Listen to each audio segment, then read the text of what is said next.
Programmed to Kill: The Politics of Serial Murder by David McGowan.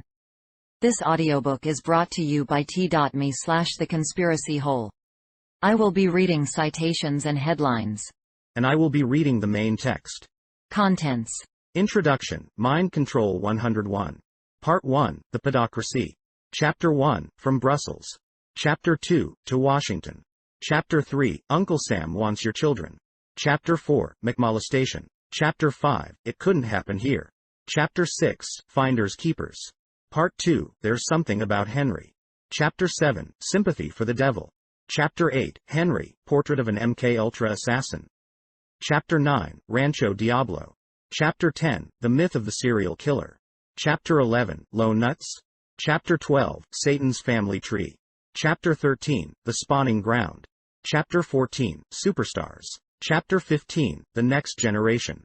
Chapter 16, The Collectors. Chapter 17, Patsies and Assassins. Chapter 18, The Profiler and the Patsy. Chapter 19, Conclusions. Part 3, and in other news. Chapter 20, Boulder. Chapter 21, Atlanta. Chapter 22, Role Models. Epilogue. Introduction, Mind Control 101. The experimenters will be particularly interested in dissociative states, from the abaissement de niveau mental to multiple personality in so-called mediums, and an attempt will be made to induce a number of states of this kind, using hypnosis. From a declassified MKUltra document. It is probably safe to say that this is not your typical true crime book. It is, instead, a journey into an even darker, more disturbing world, one that exists in the shadows of the world depicted in the hundreds of formulaic serial killer biographies that line the shelves of America's bookstores. For many readers, much of the information contained within these pages will be unfamiliar, and some of the theories and ideas that are discussed may seem rather bizarre. Perhaps the most controversial theory that readers will find themselves confronted with concerns a phenomenon commonly referred to as mind control. Although the concept of mind control has long been a staple of that polluted wellspring of information known as the conspiracy theory literature, where it often mingles freely with outlandish tales of reptilian aliens and paranormal activity, it has never been a polite topic of discussion in mainstream culture. The only exposure that most people have had to the idea of mind control is through the often metaphorical, and frequently absurd, images that Hollywood has provided in a decades-long string of films, from The Manchurian Candidate and The Stepford Wives in the 1960s and 1970s, to such recent offerings as Conspiracy Theory and Zoolander, along with the remakes of both The Manchurian Candidate and The Stepford Wives. Most people are naturally quite skeptical of the notion that someone's thoughts and actions can be controlled by unseen actors.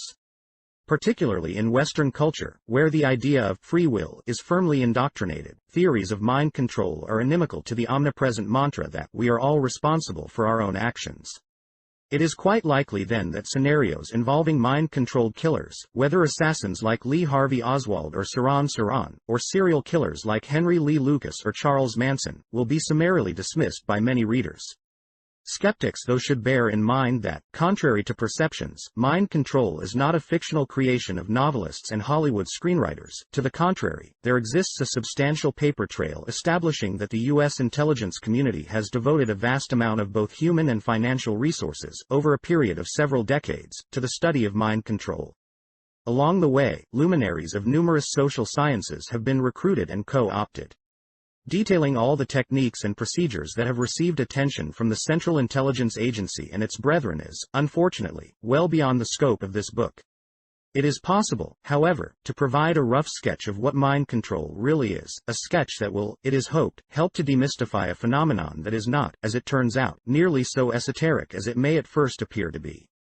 The basic methodology of mind control was revealed many decades ago by George Estabrooks, a prominent psychologist, hypnotist who worked under contract to American intelligence agencies. In his book Hypnotism, first published in 1943, Estabrooks teased his audience by noting that the intelligent reader will sense that much more is withheld than has been told. While that was undoubtedly an accurate assessment, Estabrooks nevertheless did reveal enough to allow an informed reader to construct a reasonably accurate picture of the fundamentals of mind control. The degree to which any given person is susceptible to being mind-controlled is a direct function of that person's susceptibility to what are known as dissociative states. According to the psychiatric community, dissociative states or dissociative disorders include amnesia, fugue state, and what used to be called multiple personality disorder (MPD) but is now generally referred to as dissociative identity disorder (DID). All of these terms describe the same basic phenomenon: a person who is seemingly in control of his or her actions over a given time period is unable, at a later date, to recall or account for those actions. As with any category of mental illness, there is no dividing line that separates those who are diagnosed with dissociative disorders from those who are normal. Virtually everyone possesses the ability to experience dissociative states. Many people, for example, are familiar with the phenomenon sometimes referred to as driving on autopilot. The scenario generally plays out as follows: you suddenly snap out of it just as you are pulling into your parking space at work, and you realize, to your horror, that you can't remember anything since leaving your house. If this has happened to you, then you have experienced being in a dissociative state. In essence, you drove to work while in a fugue state, and you later had amnesia. In a similar vein, it could be said that an alter personality, which you have no conscious awareness of, drove you to work. In any event, it is clear that someone piloted your car to work in a safe and reasonable manner, and it was someone other than you. Many people are also familiar with another common example of a dissociative state: you are deep in thought, oblivious to everything around you, possibly working on the solution to one of the world's great mysteries, when suddenly your silent meditation is interrupted, perhaps by an unexpected noise, or by someone calling your name or tapping your shoulder. As you snap out of it, you suddenly realize, much to your dismay, that you cannot remember what it was that you were so deep in thought about just moments before. If you have ever had a similar experience, or if you are familiar with the dreamlike state that some people attain just before falling asleep, or while engrossed in a book or television program, then you have experienced being in a dissociative state of consciousness.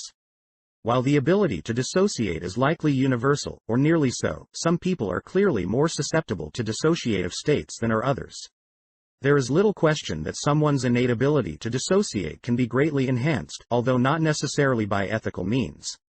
The most severe of the dissociative disorders, MPD, DID, is in almost all cases created by psychological trauma so severe that the traumatic episodes cannot be integrated into the experiences of the core personality. By far the most common cause of MPD is early childhood trauma, usually, but not always, resulting from horrific abuse by a parent or other adult guardian. Dr. Frank Putnam noted in 1989 that he was struck by the quality of extreme sadism that is reported by most MPD victims.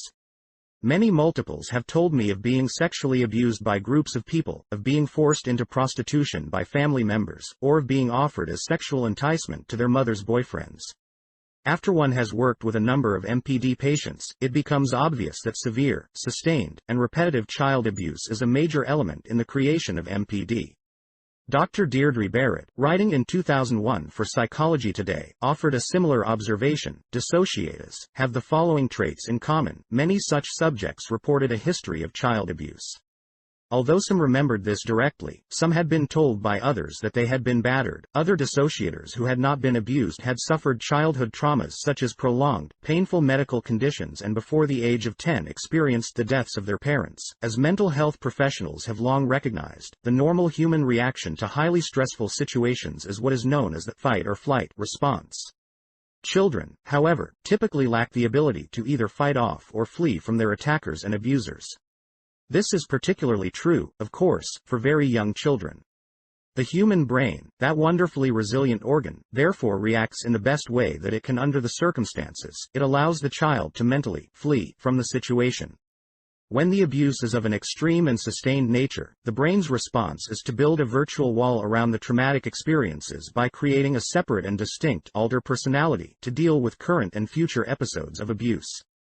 Although MPD, DID is a disorder listed in the DSM-IV, the veritable Bible of the psychiatric community, the public generally looks upon the notion of multiple personality with a healthy dose of skepticism, a skepticism encouraged by a news and entertainment media apparatus that generally mocks and ridicules the condition, and by a not insignificant number of psychologists and psychiatrists who deny the existence of MPD, DID. Strangely enough, many of the most visible and vocal members of the denial crowd tend to be psychologists and psychiatrists who have received funding from the CIA. In November 2001, researchers in Melbourne, Australia conducted what the Herald Sun described as a world-first study of multiple personality disorder. The goal of the study was to help resolve the dispute within the mental health community. The conclusion reached by the researchers, at least one of whom had been skeptical of the disorder before working on the project, was that individuals who suffer multiple personality disorder are not faking their alter egos. The study involved comparing the brainwave patterns of people claiming to be suffering from the disorder with the brainwave patterns of actors portraying the condition. While the actors gave outwardly convincing performances, the researchers found that there were distinct changes in the brain of sufferers as they switch personalities, while those changes were not detected in the brains of those who were just acting the part. So how does all of this relate to the concept of mind control? In the simplest possible terms, what the term mind control refers to is the process of first enhancing an unwitting subject's natural ability to dissociate, creating, in essence, the condition of multiple personality disorder, and then controlling that subject's dissociative states by creating one or more alter personalities that are effectively under the control of others, and that are unknown to the core personality. But can this really be done? Is mind control a real phenomenon, or merely the product of the fertile imaginations of various conspiracy theorists and self-described survivors? The answer to that question lies in the answers to several other questions, beginning with, do dissociative states occur naturally in the human species?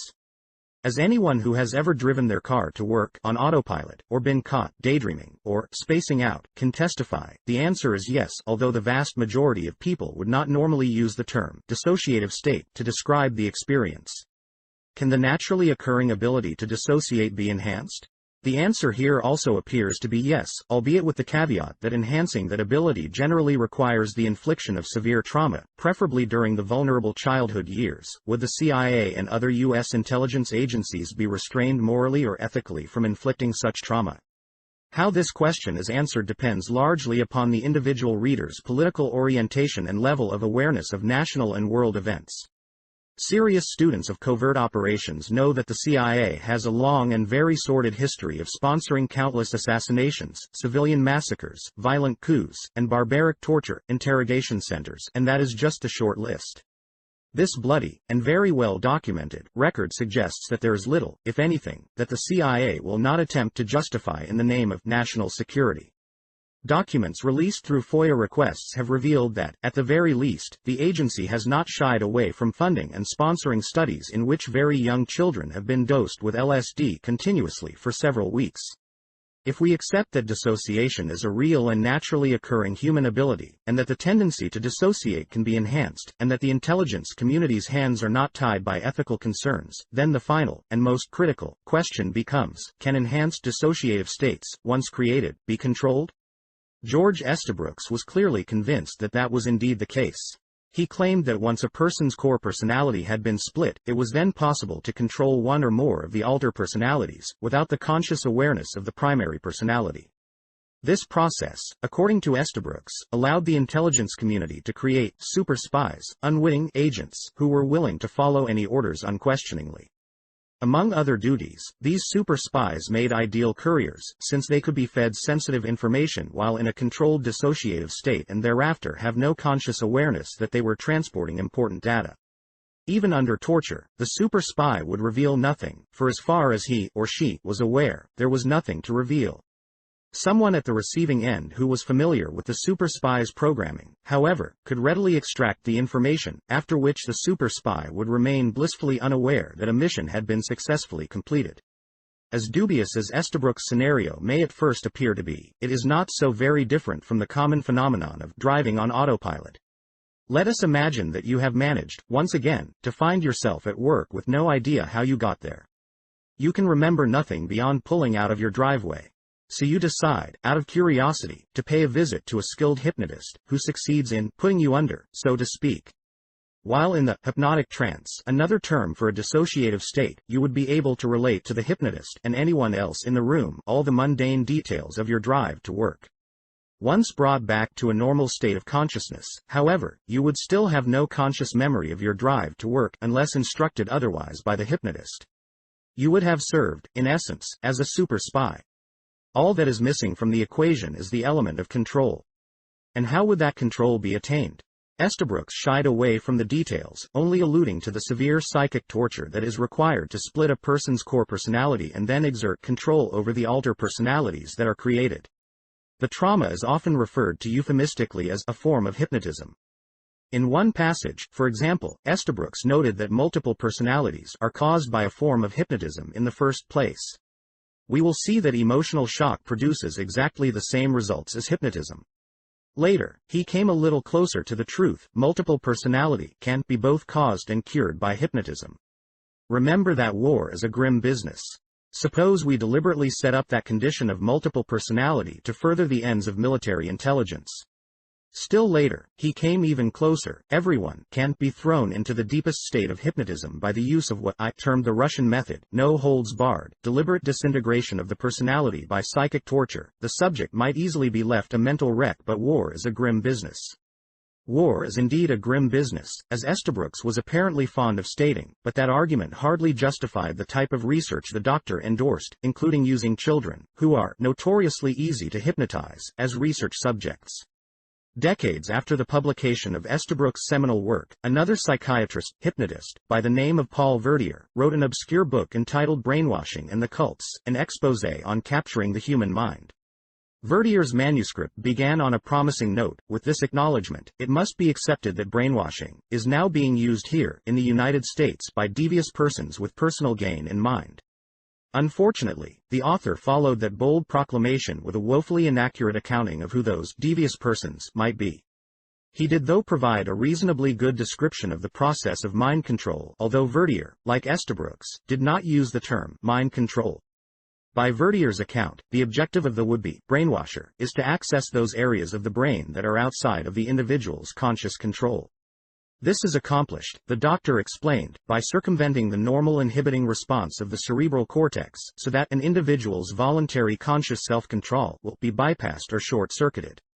In order to disable what Verdier referred to as the brain's cortical block, all of the following were recommended: alcohol, euphoric drugs, isolation, solitary confinement, and, the most dramatic and unique item in the brainwashing arsenal, hypnosis. All of these brainwashing techniques, significantly, have been exhaustively researched by the CIA. Verdier went on to explain that in order to achieve truly lasting states of brainwashing, or mind control, it is necessary to subject the victim to profound and deep emotional states. The recommended emotional states are fear, shock, and anxiety, all of which have an intense disinhibitive effect on the human brain.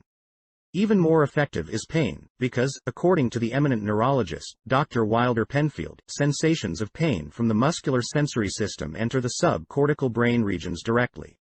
With a passage seemingly lifted from Estabrooks' writings, Verdier left no doubt that pain and fear are the most useful items in the MK-Ultra toolbox. Russian political scientists do support the belief that given enough punishment, all the people in any time or place are susceptible to hypnotic control. Verdier echoed other of Estabrooks' beliefs as well, including the idea that brainwashing could and should be widely utilized for benevolent purposes, and the notion that children are ideal candidates for mind control programming. Brainwashing can be slow, insidious, and sure when applied to children early in life. It is likely that there is a short period of time following corporal punishment when the child is in a state of decortication, hypnosis, so to speak. This is the ideal time to plant the positive instructions for better behavior in the future. What the good doctor considered corporal punishment and positive instructions was left to the reader's imagination. The vulnerability of children to dissociative states brought on by traumatic abuse is one of the reasons that the CIA and other intelligence agencies have played key roles in the creation of relatively mainstream satanic groups, as well as in denying the existence of underground satanic cults engaged in violent criminal enterprises.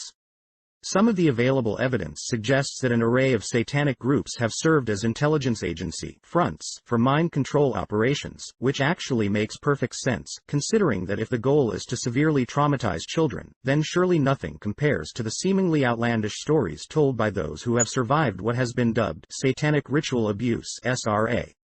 Verdier took note in his book of the fact that one of the most pronounced emotional experiences that a human being can undergo is having his or her life threatened. Threats of death are used as a basic tool by brainwashing communists. Even among them, however, this threat is used sparingly, for they know that humans quickly adapt to this type of threat, especially if it is repeatedly given but never carried out. In order to avoid this routinization of stressful emotional situations, they have been known to casually execute prisoners for the apparent effect it has on others. The actions that Verdier predictably attributed to brainwashing communists precisely mirror the stories that have been told repeatedly by self-described survivors of ritual abuse. These victims speak of receiving frequent death threats, directed against both themselves and their family members. They speak also of having those threats reinforced through their forced witnessing of, and even participate in, the killing of others. There has been a tremendous amount of energy expended to discredit all such stories. At the forefront of the movement to deny the validity of the stories told by countless survivors is the False Memory Syndrome Foundation, a group led by a truly vile coalition of CIA-funded psychiatrists and accused, and in some cases, convicted pedophiles. Also playing a key role in the movement are Paul and Shirley Eberly, the authors of a purportedly authoritative book entitled The Politics of Child Abuse. The Eberls book attempts to lay the blame for virtually all child abuse accusations and prosecutions on overzealous prosecutors, therapists and parents. That argument might be a little more credible, however, if the Eberlys themselves were not known to Los Angeles police as distributors of child pornography, a fact that media outlets conveniently and rather consistently ignore while touting the Eberlys as authorities in the field of child abuse. Contrary to conventional wisdom, claims of ritual abuse are certainly not a modern phenomenon. Such claims have actually been around for quite some time, and they were given legitimacy by no less an historical figure than Sigmund Freud. Over 100 years ago, Freud recognized that ritual abuse was likely the primary cause of the psychological problems that he observed in his female patients. Author Kevin Marin noted that Freud had commented on the marked similarity between what his patients told him and the accounts of the witchcraft confessions of the 16th century. In a letter to a colleague, written in January 1897, Freud pondered, but why did the devil who took possession of the poor things invariably abuse them sexually and in a loathsome manner? Why are their confessions under torture so like the communications made by my patients in psychological treatment? If Freud were alive today, he might well add, and why are the communications made by my patients a century ago so like the stories told to therapists today by survivors of SRA? Should this remarkable consistency spanning several centuries be attributed to some kind of recurring mass hysteria? Or can it best be explained by the fact that, as historians and the Chicago Tribune have noted, satanic cults have been documented in Europe and America as far back as the 1600s? Has there always been something dark and evil lurking in the shadows, only occasionally raising its head, at which times its existence is denied, its perpetrators cast as victims, and its real victims mocked and ridiculed? To ponder such a question, alas, requires calling into question some of our most fundamental beliefs about the nature of the world we live in, and that is a decidedly unsettling venture. Perhaps when viewed in the context of a covert, state-sponsored mind control program, some readers can begin to understand not only why there might be those who are motivated to inflict appalling levels of abuse on some of America's children, but also why so much effort would be expended attempting to discredit claims of horrific abuse if the claims are in fact valid. Truth be told, the stories told by survivors of ritual abuse tend to be self-discrediting. One of the potential benefits, therefore, of cloaking mind control activity in satanic rituals is that the operations are largely immune to disclosure. Even if an operation is uncovered, the stories told by the children tend to be so outlandish, so far removed from the world that we know, that the claims are easily cast aside as the product of a child's fertile imagination. In May 2000, however, a report commissioned by the United Kingdom's Department of Health concluded that satanic ritual abuse was not, as an earlier report ordered by the Conservative government found in 1994, a myth. The Independent noted, in anticipation of the report's release, that a specially commissioned government report will this week conclude that satanic abuse does take place in Britain. It will say that its victims have suffered actual abuse and are not suffering from false memory syndrome. One of the primary authors of the controversial report was therapist Valerie Sinison, who reportedly had personally treated 126 survivors of ritualized abuse. According to a report in The Guardian, Sinison has said 46 of her patients claimed to have witnessed murder of children or adults during ritual abuse ceremonies that had involved up to 300 people at a time. Some 70% of the reported abuse was carried out by pedophiles and the rest by Satanists. The Independent added that 16 of the victims had also claimed they had seen induced abortions or babies killed. Sinison's research has led her to conclude that some children are born for the purpose of abuse and are not registered on birth certificates. That claim has been voiced repeatedly by U.S. victims as well. In a report from February 2000, The Independent revealed that Sinison had photographs documenting horrific injuries to children and the existence of ceremonial sites with the remains of mutilated animals. The same article noted that Scotland Yard had begun an investigation. It is unclear where that investigation led, as it is unclear what the official response was to the release of Sinison's study. Media outlets appear to have dropped the story just before the report was issued. Many readers of the press accounts that preceded the report's release were no doubt predisposed to dismiss Sinison and her fellow researchers as cranks. Where exactly, readers were left to ponder, was this alleged photographic evidence showing children with horrific injuries?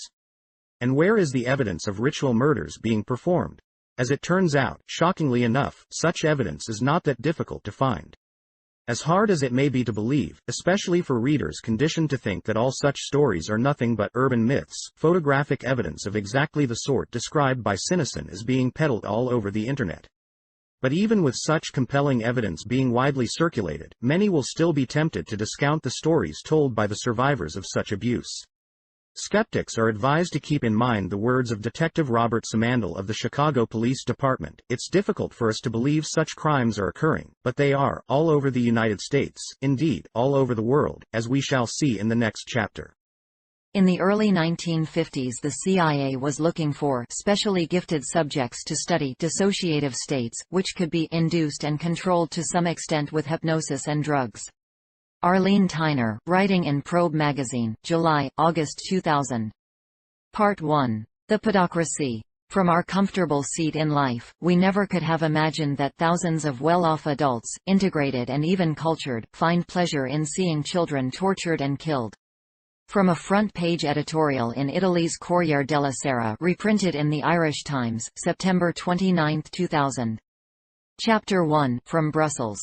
The case of abduction and murder against Belgium's infamous pedophile Marc Dutroux remains unresolved. He has not been brought to book for these heinous crimes. There appears to be a steel veil drawn over the facts at the highest level, and no one is prepared to expose those involved in this blatant cover-up. The official answer is that a series of hysterical conspiracy theories forced investigators to search for pedophile networks, which didn't exist. But for observers of this debacle, that's exactly what didn't happen. Far from being investigated, leads pointing to a network seem to have been blocked or buried. Olenka Frankiel for the BBC, May 2, 2002. To the vast majority of Americans, the name Marc Dutroux does not mean much. Drop that name in Belgium though and you are likely to elicit some very visceral reactions. Dutroux, convicted along with his wife in 1989 for the rape and violent abuse of 5 young girls, the youngest of whom was just 11, now stands accused of being a key player in an international child prostitution and pornography ring whose practices included kidnapping, rape, sadistic torture, and murder. Dutroux was sentenced in 1989 to 13 years for his crimes, but was freed after having served just 3. This was in spite of the fact that, as prison governor Yvonne Stewart would later tell a parliamentary commission, a medical report described him as a perverse psychopath, an explosive mix. He was an evident danger to society. The man who turned Dutroux loose on society, Justice Minister Melchior Waithlet, was rewarded with a prestigious appointment to serve as a judge at the European Court of Justice at The Hague. Shortly after Dutroux's release, young girls began to disappear in the vicinity of some of his homes.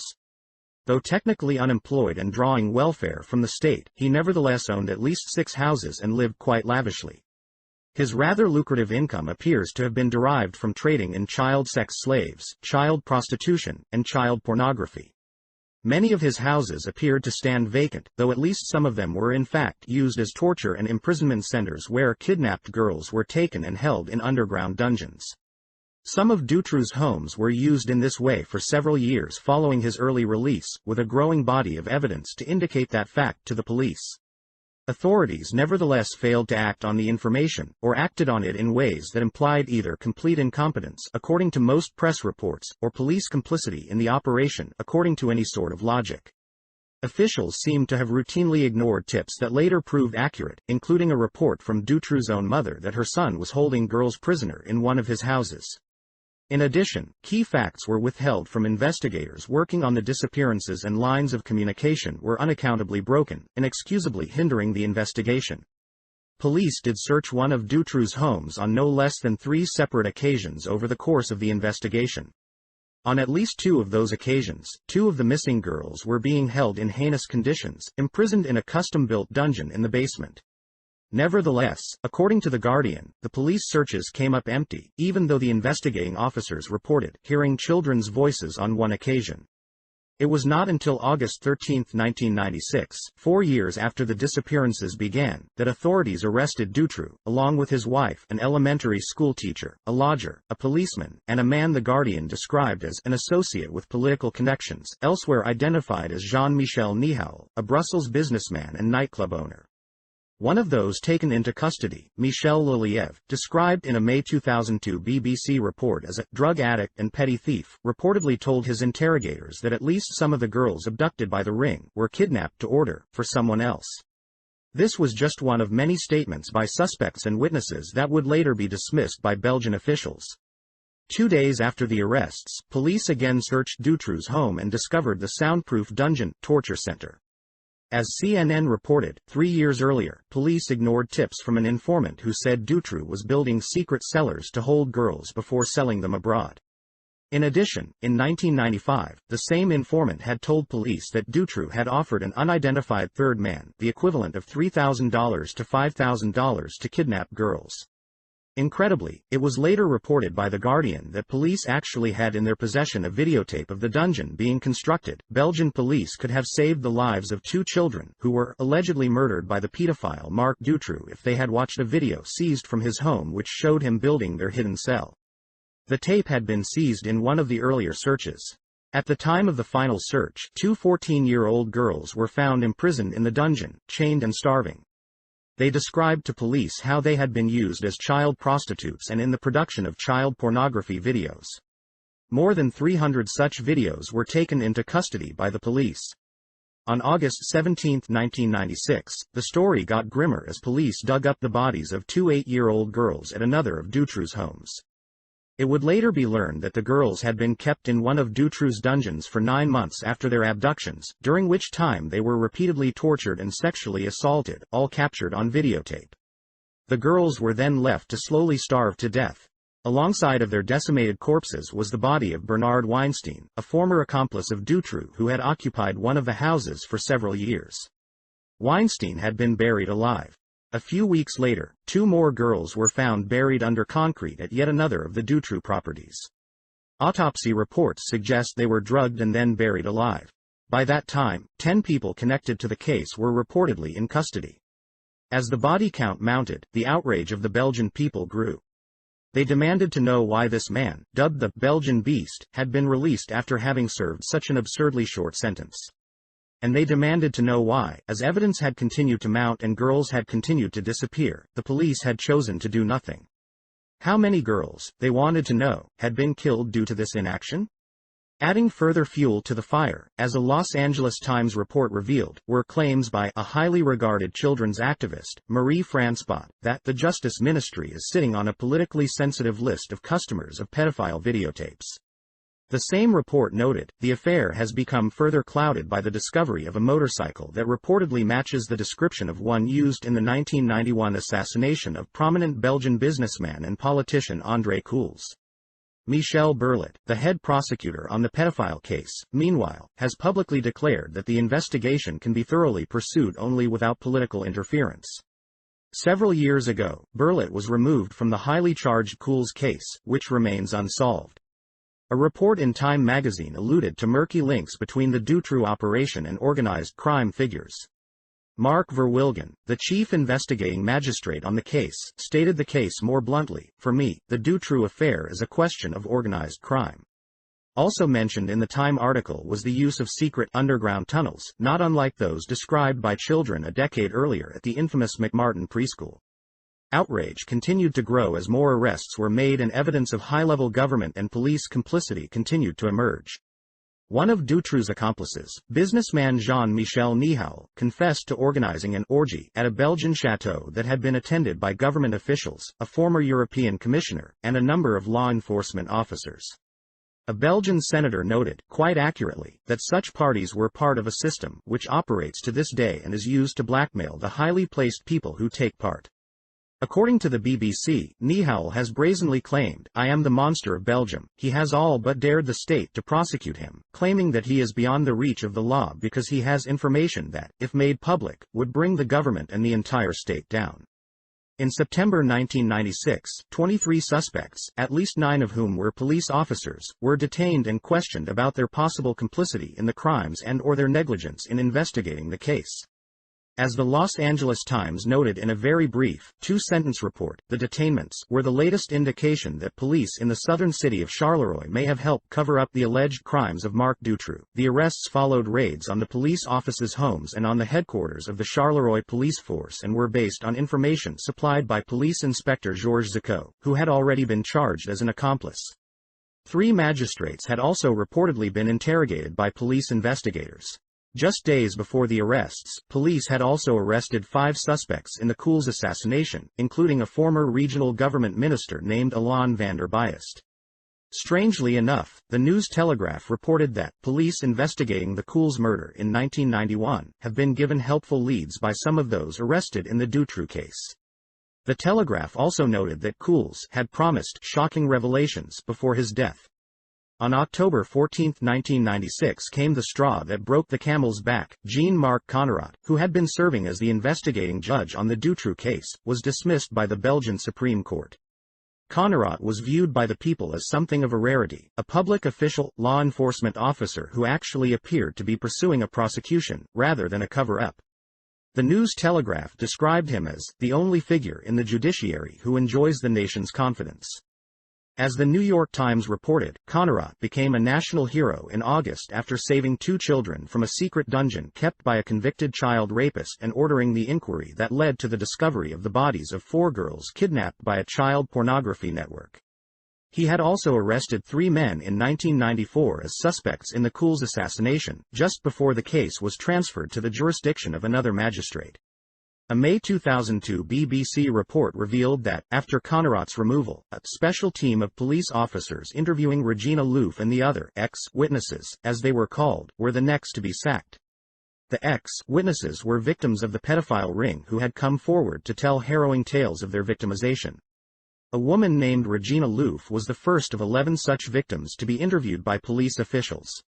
Louf claimed that she had been victimized by the ring, which included her parents and her grandmother, from the time that she was a very young child. She described the operation in detail to authorities, supplying them with names that included senior judges, one of the country's most powerful politicians, now dead, and a very influential banker. According to Louf, the operation was big business, blackmail, there was a lot of money involved. Many of her victimizers, she said, were secretly filmed for blackmail purposes. Louf identified Michel Nihoul as a regular organizer of parties. These parties, she said, not only involved sex, they included sadism, torture and murder. She described in detail the murdered victims, and how and where they were killed. The BBC reported that when police checked into Louf's claims, they were able to verify key elements of Regina's story and found that at least one murder that she says she witnessed matched an unsolved murder. Nevertheless, the same BBC report revealed that, today in Belgium Regina Louf's reputation is destroyed. The Prosecutor General of Liege, Anne Thilly, declares she's completely mad despite numerous statements from independent psychologists to the contrary. According to the judges now on the case, her testimony has been declared worthless and will not be presented in any trial of Dutroux or his associates. Connerotte's removal from the Dutroux case fanned the smoldering flames of public outrage. As the Times reported, hundreds of thousands of people had petitioned the High Court to retain the judge. Adding yet more fuel to the fire, prosecutor Michel Berlet was claiming that evidence indicated a pedophile ring, composed of the wealthy and powerful, had been protected for 25 years. With the families of Dutroux's victims calling for a general strike, men and women all across the country walked away from their jobs in protest as railway workers and bus drivers shut down public transportation, bringing some cities to a virtual standstill. The Telegraph reported that, in Liege, firemen turned their hoses on the city's court building to symbolize the massive cleanup that was in order. On October 20, 1996, 350,000 citizens of the tiny nation of Belgium took to the streets of Brussels dressed all in white, demanding the reform of a system so corrupt that it would protect the abusers, rapists, torturers, and killers of children. The political fallout from the case ultimately brought about the resignation of Belgium's state police chief, interior minister, and justice minister, who became sacrificial lambs tossed to the outraged masses to avoid what could easily have exploded into a full-scale insurrection by the people, particularly after police incompetence allowed Dutroux to escape and remain at large for a brief time in April 1998. There were in fact calls from the people for the entire coalition government to step down. Months later, an opinion survey by Brussels' Le Soir newspaper found that only 1 in 5 Belgians still had confidence in the federal government and in the nation's criminal justice system. As the Los Angeles Times reported in January 1998, the conviction remained stubbornly widespread that members of the upper crust, government ministers, the Roman Catholic Church, the court of King Albert II, belonged to child sex rings, or protected them. The lingering distrust of the people was not alleviated by the fact that a parliamentary inquiry had identified, in April 1997, 30 officials who had, as the Times tactfully put it, failed to uncover Dutroux's misdeeds. Nearly a year later, none of them had yet suffered any repercussions. Additionally, at least 10 missing children suspected of having fallen prey to Dutroux's operation have never been found. Just a few months before the Parliamentary Commission issued its report on the Dutroux case, viewed by many as a shameless cover-up, The Telegraph reported, grim rumors have been circulating that a second pedophile network at least as appalling may have been operating in parallel to that said to involve Dutroux. The bodies of 7 children were believed to have been hidden by the ring, which was thought could be linked to Dutroux through Michel Nihoul. 2 months after that, a man named Patrick Dérochette and 3 of his family members were arrested following the discovery of the body of a 9-year-old girl. Rumors quickly began circulating linking that crime to Dutroux as well. Like Dutroux, Dérochette had previously been convicted on multiple counts of child rape. He had been committed to a psychiatric institution from which he was released after just 6 weeks. Authorities quickly denied that there was any connection between the cases. In January 1998, however, The Telegraph reported, new evidence from a lawyer involved in the investigations blows a hole in previous police claims that there was no link between the cases involving the alleged child murderers Marc Dutroux and Patrick Dérochette. Once again, the connection was said to be through Nihoul. In April 1999, The Guardian weighed in with this report. The highly respected chairman of a parliamentary inquiry into the Dutroux case claims that his commission's findings were muzzled by political and judicial leaders to prevent details emerging of complicity in the crimes. Mr. Verwilgen claims that senior political and legal figures refused to cooperate with the inquiry. He says magistrates and police were officially told to refuse to answer certain questions, in what he describes as a characteristic smothering operation. As of May 2002, nearly 6 years after Dutroux was taken into custody, his trial had yet to begin. Parents of victims continued to loudly shout of a cover-up, and The Telegraph was reporting that it was recently learned that scientific tests on 6,000 hairs found in the underground dungeon began only this year. Those tests, of course, could reveal how many victims passed through Dutroux's chamber of horrors. Perhaps more importantly, they could also, as a BBC News report noted in January 2002, establish whether the girls had any other visitors. Anne Thilly, the aforementioned Prosecutor General of Liege who dismissed as mad a key prosecution witness, has been quoted as saying, "There was no need to get the hairs analyzed as no one else entered the cage. There was no network, so there was no need to look for evidence of one. In any case, the hairs have all now been analyzed." Thilly gave no indication of how she knew there was nothing to find before even bothering to look. And contrary to her claims, the BBC reported in May 2002 that the hairs had still not been analyzed, according to sources central to the investigation. Thilly has also claimed the bodies recovered from Dutroux's properties were too decomposed to test for DNA. The BBC though noted, the autopsy states quite clearly that the bodies were not decomposed. Samples were taken. It is just that no one seems to know what has happened to the results. The January BBC report came on the heels of an interview that the imprisoned Dutroux granted a Flemish journalist and a Belgian senator. Therein, Dutroux was quoted as admitting, a network with all kinds of criminal activities really does exist. But the authorities don't want to look into it. He also acknowledged the existence of a well-grounded pedophile ring. "I maintained regular contact with people in this ring. However, the law does not want to investigate this lead." Another lead that was never seriously investigated involved allegations of satanic cult involvement in the abductions. In 1996, police had found a note at Bernard Weinstein's home that led them to investigate the Abraxas organization and its high priestess, Dominique Kindermans. Some segments of the Belgian press speculated that the organization was a satanic cult that assisted in obtaining young girls for ritual sacrifices. If the Marc Dutroux case were some kind of aberration, it would still be a disturbing story for the level of unspeakable corruption and depravity of the Belgian political and law enforcement establishment of which it speaks. Far more disturbing is the fact that it does not appear to be an isolated case at all. As 1999 drew to a close, the nation of Latvia was rocked by a child prostitution, child pornography scandal that reached to the very top of the political power structure. The case first broke in August, when police uncovered a massive operation involving as many as 2,000 severely abused children. When media reports began linking top Latvian officials to the case, a special parliamentary commission was assembled to investigate the emerging allegations.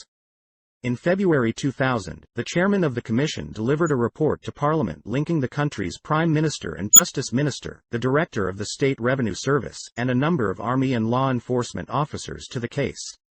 A campaign was immediately begun to discredit the committee chairman, including allegations that he is tied to the former KGB, a classic case of redbaiting that enabled the allegations to be dismissed as communist propaganda. On November 27, 2002, The Guardian reported that many among Portugal's elite were linked to a pedophile ring as well. A scandal over a pedophile ring run from a state orphanage gripped Portugal yesterday as it threatened to engulf diplomats, media personalities and senior politicians.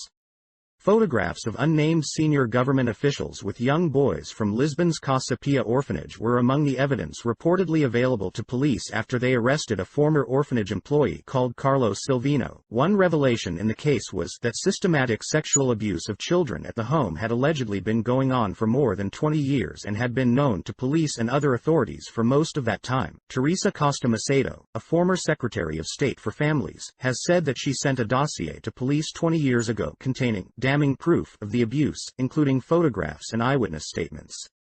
The information was not acted upon, and, for her trouble, Macedo became the victim of a campaign of threats and intimidation. In June 2003, The Independent reported that police at first denied her reports existed, but then later produced them. Macedo has testified before Parliament that the former president, Antonio Ramalho Eanes, the former foreign secretary, Jaime Garcia, and elements within the police all knew of the ongoing abuse. An official report claims that, among the children still living at Casa Pia, at least 128 had been subjected to sexual abuse. Many are deaf and dumb. Countless other victims have passed through the facility over the last 30 years. Among those detained or questioned in the case were Carlos Cruz, known in Portugal as Mr. Television, Manuel Abrantes, a former director of Casa Pia, João Ferreira Diniz, a doctor at Casa Pia, Jorge Rito, a former ambassador to UNESCO, Hugo Marcal, Carlos Silvino's former attorney, Eduardo Ferro Rodrigues, Portugal's Socialist Party leader, television talk show host Herman José, and Paulo Pedroso, a former labor minister. A follow-up report in The Independent noted that Casa Pia, founded by a police superintendent, first came under scrutiny 20 years ago when a young inmate died. Officials found the home's doors open all night and youngsters in a cruising area for male prostitutes. 4 children aged between 8 and 12, missing for a fortnight, were found in a luxury flat in nearby Cascais owned by a diplomat. That diplomat was Jorge Rito. It is now alleged that Silvino, an employee and former resident of Casa Pia, acted for years to procure young boys for rich and powerful pedophiles, including Rito. Adolescent witnesses have claimed on Portuguese television that they were offered enticements and then raped and recruited for sex parties with powerful friends. Others, now adult, have told of chilling experiences long suppressed. A Portuguese organization calling itself Innocence in Danger has been working for years to publicize the problem of child abuse and child abductions in the country, but have been unable to penetrate what they describe as a media blackout. As of February 2003, a campaign was underway in Scotland to unseal records that have been sealed for 100 years under special order. The records concern the activities of Thomas Hamilton, a notorious child molester, murderer who was credited with killing 16 schoolchildren and a teacher, and then himself, in 1996. One police report sealed under the order concerns Thomas Hamilton's activities at a summer camp in Loch Lomond in 1991, 5 years before the shootings, and allegedly links Hamilton to figures in the Scottish establishment, including 2 senior politicians and a lawyer, according to The Guardian. A report in Scotland's Sunday Herald, from March 2003, revealed that 106 documents had been sealed. These included a letter connected to Hamilton, which was sent by George Robertson, currently head of NATO, to Michael Forsyth, who was then Secretary of State for Scotland, as well as correspondence relating to Thomas Hamilton's alleged involvement in Freemasonry. A Deputy Justice Minister, Michael Matheson, was quoted in the article questioning the official justification for sealing the documents. The explanation to date about the 100-year rule was that it was put in place to protect the interests of children named in the Central Police report. How can that explanation stand when children aren't named? On September 29, 2000, the Irish Times reported that yet another pedophile network had surfaced. 8 people were arrested in Italy and 3 in Russia, and police said 1,700 people were being investigated in Italy. The images traded by this ring were divided into several categories. The most gruesome, police said, was coded Necros Pedo, in which children were raped and tortured to death. And so it is that we first confront the most disturbing of topics, snuff films, which most people assume do not actually exist. As recently as February 1999, the New York Post assured readers that snuff films are the stuff of urban legend. How did this legend get started? No one knows. The unfortunate truth, though, is that snuff films do actually exist, and they likely have existed for as long as film has existed, though they were not always known by that name. According to the Post, the term snuff was actually coined during the Charles Manson case, when press reports repeated a rumor that the Manson family had filmed home movies of the brutal slayings. Other reports hold that the term was coined in 1976 by a writer for the New York Times who was in need of a phrase to describe reports of murders following sexual activity being captured on film. In the late 1970s, as Carl Raschke noted in Painted Black, the Texas House Select Committee on Child Pornography disclosed that investigators probing leads to organized crime in Houston, Dallas, and other major cities found that slave auctions for 16- and 17-year-old boys were routinely held in Mexico. Some of the boys were featured in brutal snuff or slasher movies. Raschke also quotes from a study by U.S. mental health professionals that claims that a child from Mexico can be packaged, delivered, and sold deep within the United States in a short time, and that many are purchased solely for the purpose of killing. In Enslaved, Gordon Thomas reported that, at the start of the year 1991, Britain's Scotland Yard was continuing to investigate reports that up to 20 children in London had been murdered last year in snuff films and the videotapes sold on the continent. Journalist Nick Davies, writing for The Guardian in November 2000, revisited that investigation, which was centered on a group of British pedophiles living in Amsterdam. The investigation revealed that the men were running gay brothels that were essentially fronts for trafficking underage boys, many purchased from the streets of economically ravaged Eastern Europe, and others collected from the streets of London. Prominent among the group of pedophiles were a man named Alan Williams, known as the Welsh Witch, and another named Warwick Spinks, who, according to Davies, pioneered the trafficking of boys as young as 10. The men used the boys in the production of child pornography and, according to several witnesses, in the production of snuff films. Davies wrote, not just once but repeatedly, evidence had come to the attention of police in England and the Netherlands, that, for pleasure and profit, some of the exiled pedophiles in Amsterdam had murdered boys in front of the camera. Indeed, witnesses had independently given descriptions of snuff films that were remarkably consistent in the details of the types of torture used and the manner of death, though the descriptions of the victim and the filming location differed, indicating that a number of such films had been made. One witness claimed to have seen 5 such films. In the fall of 1998, British detectives flew to Amsterdam to investigate a particularly detailed account provided by a witness. The investigators had in their possession a detailed description of the apartment where the witness had viewed the tape, the name of the owner of the apartment and videotape, the name of the man who committed the murder, a detailed description of events on the tape, and the first name and approximate age of the victim. With all that in hand, says Davies, the detectives hit a wall. Dutch police said it was not enough to warrant launching any sort of an investigation. By that time, investigators had been hearing accounts of the snuff films for nearly 8 years. At one point, they had recruited an undercover officer to pose as a child abuser and befriend Warwick Spinks, who acknowledged to the officer that he was actively involved in trafficking boys. He also revealed that he knew some people who were involved in making snuff movies, and how they did it was, they only sold them in limited editions, made 10 copies or something, 10 very rich customers in America, who paid $5,000 each or something like that. There is no indication that any thorough investigation was ever conducted, or that any arrests were ever made. In September 2002, the Chicago Sun-Times carried a brief report of two brothers who were arrested and charged with possessing an enormous collection of child pornography. Seized from the brothers were 5,000 photographic images, along with about 100 videotapes and 8mm films. Among this evidence were images of young girls apparently tortured, raped and killed. The American media has shown no inclination to shine any additional light on the case. An account of the recent Italian case carried by The Guardian affirmed the existence of snuff films. Police have discovered a massive international pedophile network selling violent child pornography videos to clients in Italy, the US and Germany. Authorities are trying to identify 5,000 people who are suspected of attempting to purchase the videos, some of which appear to contain images of children being tortured and murdered. The UK's Independent, in a follow-up published in November 2000, also confirmed that the seized materials included child snuff films. Horrified investigators gathered images of more than 2,000 children who were filmed while being abused, raped, and killed. By that time, close to 1,500 people had been charged in the case, but not, as The Guardian noted, those in high places who are believed to form a pedophile lobby. As in the Belgian, Latvian, and Portuguese cases, there were indications in the Italian case of high-level complicity and a strong belief among the people that the facts of the case were being covered up. And as with the other cases, The Independent reported that the magistrate heading up the inquiry provoked a furore by denouncing a pedophile lobby supported by politicians, which he said openly obstructed the investigators and worked to prevent tougher sanctions for the consumers of child pornography.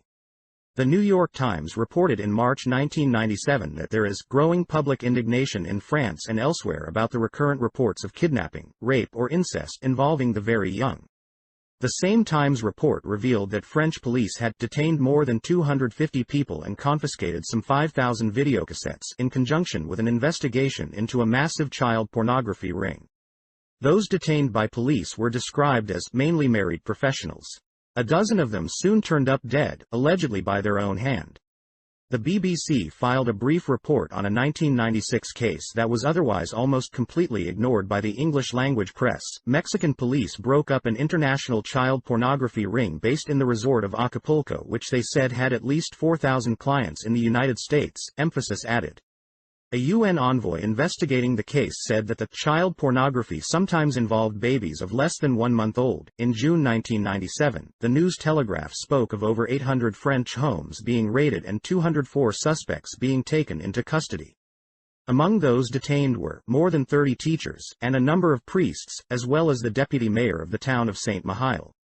By the end of the week, 4 had committed suicide, including a school headmaster.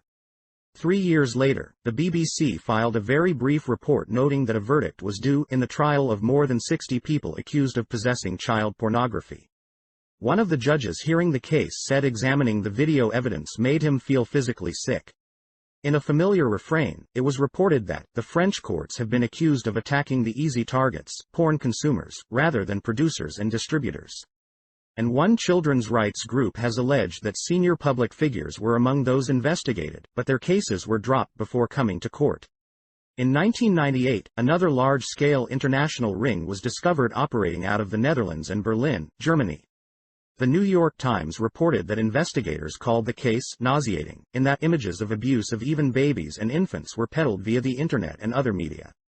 Police discovered voluminous records of what appear to be clients and suppliers from countries including Israel, Ukraine, Britain, Russia and the United States. The ring was first uncovered when a key member was found dead in Italy. According to the Irish Times, he was murdered by another member of the ring.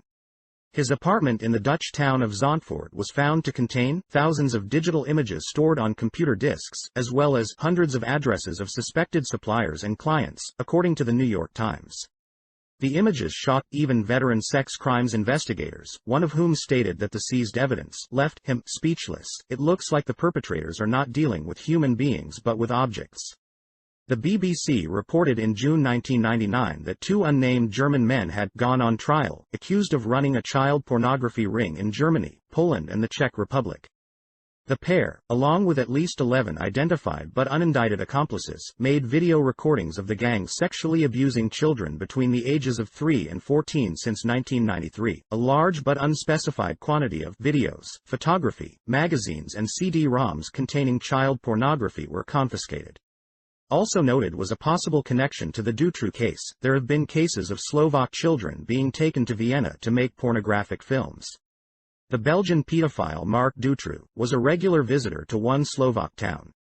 In September 1998, another ring had been raided, one that the BBC described as a larger and more sinister pedophile network called Wonderland. The San Jose Mercury News reported, police in 22 states and 13 foreign countries conducted coordinated raids aimed at breaking up an internet child pornography ring. The ring involves as many as 200 people around the world, who exchanged over the internet thousands of sexually explicit images of children as young as 18 months.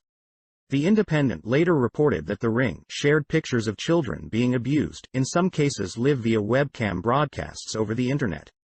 The raids included homes in Australia, Austria, Belgium, Finland, France, Germany, Italy, Norway, Portugal and Sweden, according to the New York Times, which added that several dozen people were arrested, but officials said they expected more than 100 to be charged. The Independent later reported that 107 suspects were ultimately arrested. The Mercury News implied that that was only the tip of the iceberg. The ring actually extends into 47 countries. The case was described by a British official as stomach-churning. The Times reported, Wonderland Club members are believed to have posed their own children for pictures. In other cases, parents may have taken money to let their children be used. The Guardian reported that over 1,250 children were featured in the photos and videos, many of whom suffered appalling injuries and were seen sobbing uncontrollably as they were being sexually violated. The Independent added that the victimized children were mostly under the age of 10. A BBC report held that the combined raids resulted in the seizure of more than 750,000 computer images of children. A detective superintendent with the British National Crime Squad called these images disgusting and added that the behavior that has been carried out is absolutely appalling. The BBC also took note of the fact that, while ignored by the American press, Wonderland originated in the United States. Among the scores of U.S. homes raided in connection with the case, one yielded a database of more than 100,000 sexual photographs of naked boys and girls. Interestingly enough, the Times also noted that another raid, in Missouri, turned up a cache of weapons as well as child pornography in a heavily fortified trailer, illustrating once again, as did the Dutroux case, the close ties between organized pedophilia and other terrorist assaults against society. As with the earlier raids in Europe, a rash of suicides followed the Wonderland arrests. By October 24, 1998, the Mercury News was reporting that no fewer than 4 of the 34 American suspects had killed themselves. These included a retired Air Force pilot, a microbiologist at the University of Connecticut, and a computer consultant in Colorado. In the UK, the Wonderland raids, dubbed Operation Cathedral, resulted in the indictments of 8 suspects. One of the 8 turned up dead 4 months later, another alleged suicide. The other 7 were given ridiculously light sentences in February 2001 for their complicity in inflicting unfathomable abuse on countless children. Sentences ranged from 12 to 30 months. Just a few weeks before the sentences were handed down, The Guardian was reporting that police today arrested 13 suspected pedophiles in the largest ever UK operation against child pornography. Once again, a massive amount of appalling evidence was seized, with most of the material featuring scenes of children being raped and sexually abused. The Independent reported in February 2001, detectives working on the Wonderland case discovered that many of the pedophiles were also members of other child pornography groups. One of the groups most closely tied to Wonderland was a ring known as the Orchid Club, which had been exposed by a 1996 investigation in San Jose, California. That investigation had led to the indictment of 16 men on charges of conspiring to produce and exchange child pornography. Members of the club were identified in at least 9 states and 3 foreign countries. By the time of the Wonderland raids, the Mercury News was able to report that the purported ringleader of the Orchid Club and 12 others either have pleaded guilty or have been convicted in connection with that case. Their crimes included recruiting young relatives and friends of their own children to be molested and photographed. The club was also, like Wonderland, involved in real-time exploitation of children on the internet. Club members were able to send in requests and have them acted out on live feeds. The club also held a pedophile summit, at which members traded stories about pre-teen girls they had molested and photographed in sexually explicit poses. The summit was held, appropriately enough, on April 20, the birth date of Adolf Hitler and a significant occult holiday. In late March 2001, yet another interlinked, global pedophile network was exposed. That month, The Independent reported, U.S. authorities announced the arrest of 4 American citizens for involvement in an international child porn ring called Blue Orchid. The Los Angeles Times added further details. The United States and Russia have shut down a Moscow-based international pornography ring that used the internet to sell videotapes of children engaged in sexual acts. These tapes were said to sell for between $200 and $300. As an Associated Press release revealed, police seized some 600 videotapes, 200 digital video discs and many boxes of photographs. Video duplication equipment and sales and shipping records were also seized, leading to criminal inquiries in 24 nations. Many of the tapes were bought by people in the United States, others went to Germany, Britain, France, Denmark, China, Kuwait, Mexico and scores of other countries. The Times reported that 9 people had been arrested and 15 search warrants had been issued in the case. The AP report noted that 4 of those arrests were in Russia, where 2 suspects, alas, had committed suicide. The ring was also said by the Times to offer what were cryptically referred to as custom-made videos for the hefty price of $5,000 each. The contents of these videos were not revealed, but it was revealed that the prevalence of child pornography has increased dramatically with the growth of the Internet. There are approximately 100,000 websites worldwide associated with child pornography. This point was reinforced the next day when the British press reported police raids on yet another pedophile ring. A report in The Guardian held more than 30 people, including a man working for a national youth organization, were arrested yesterday in dawn raids on the homes of suspected pedophiles. Once again being sold and traded were images which showed children being abused. A report on the case in The Independent quoted a law enforcement spokesman as revealing that those arrested included members of some interesting professions, though the source demurred from revealing what those professions might be. The official did say that they had a disturbing scenario of 1 or 2 juveniles who have been caught in this way. One of them appears to be a 13-year-old boy. The police acknowledged that the arrested boy was also a potential victim and would be treated in that light, which seems rather obvious. Nevertheless, a follow-up to the story that The Independent ran in May held that the boy had become one of the youngest people to be listed on the sex offenders register.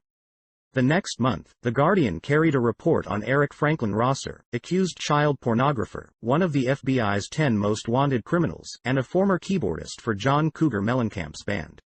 According to the report, investigators believe Rosser's material is among pornography circulated by a British pedophile ring. More than 1,800 members are thought to belong to a club called Teen Boys.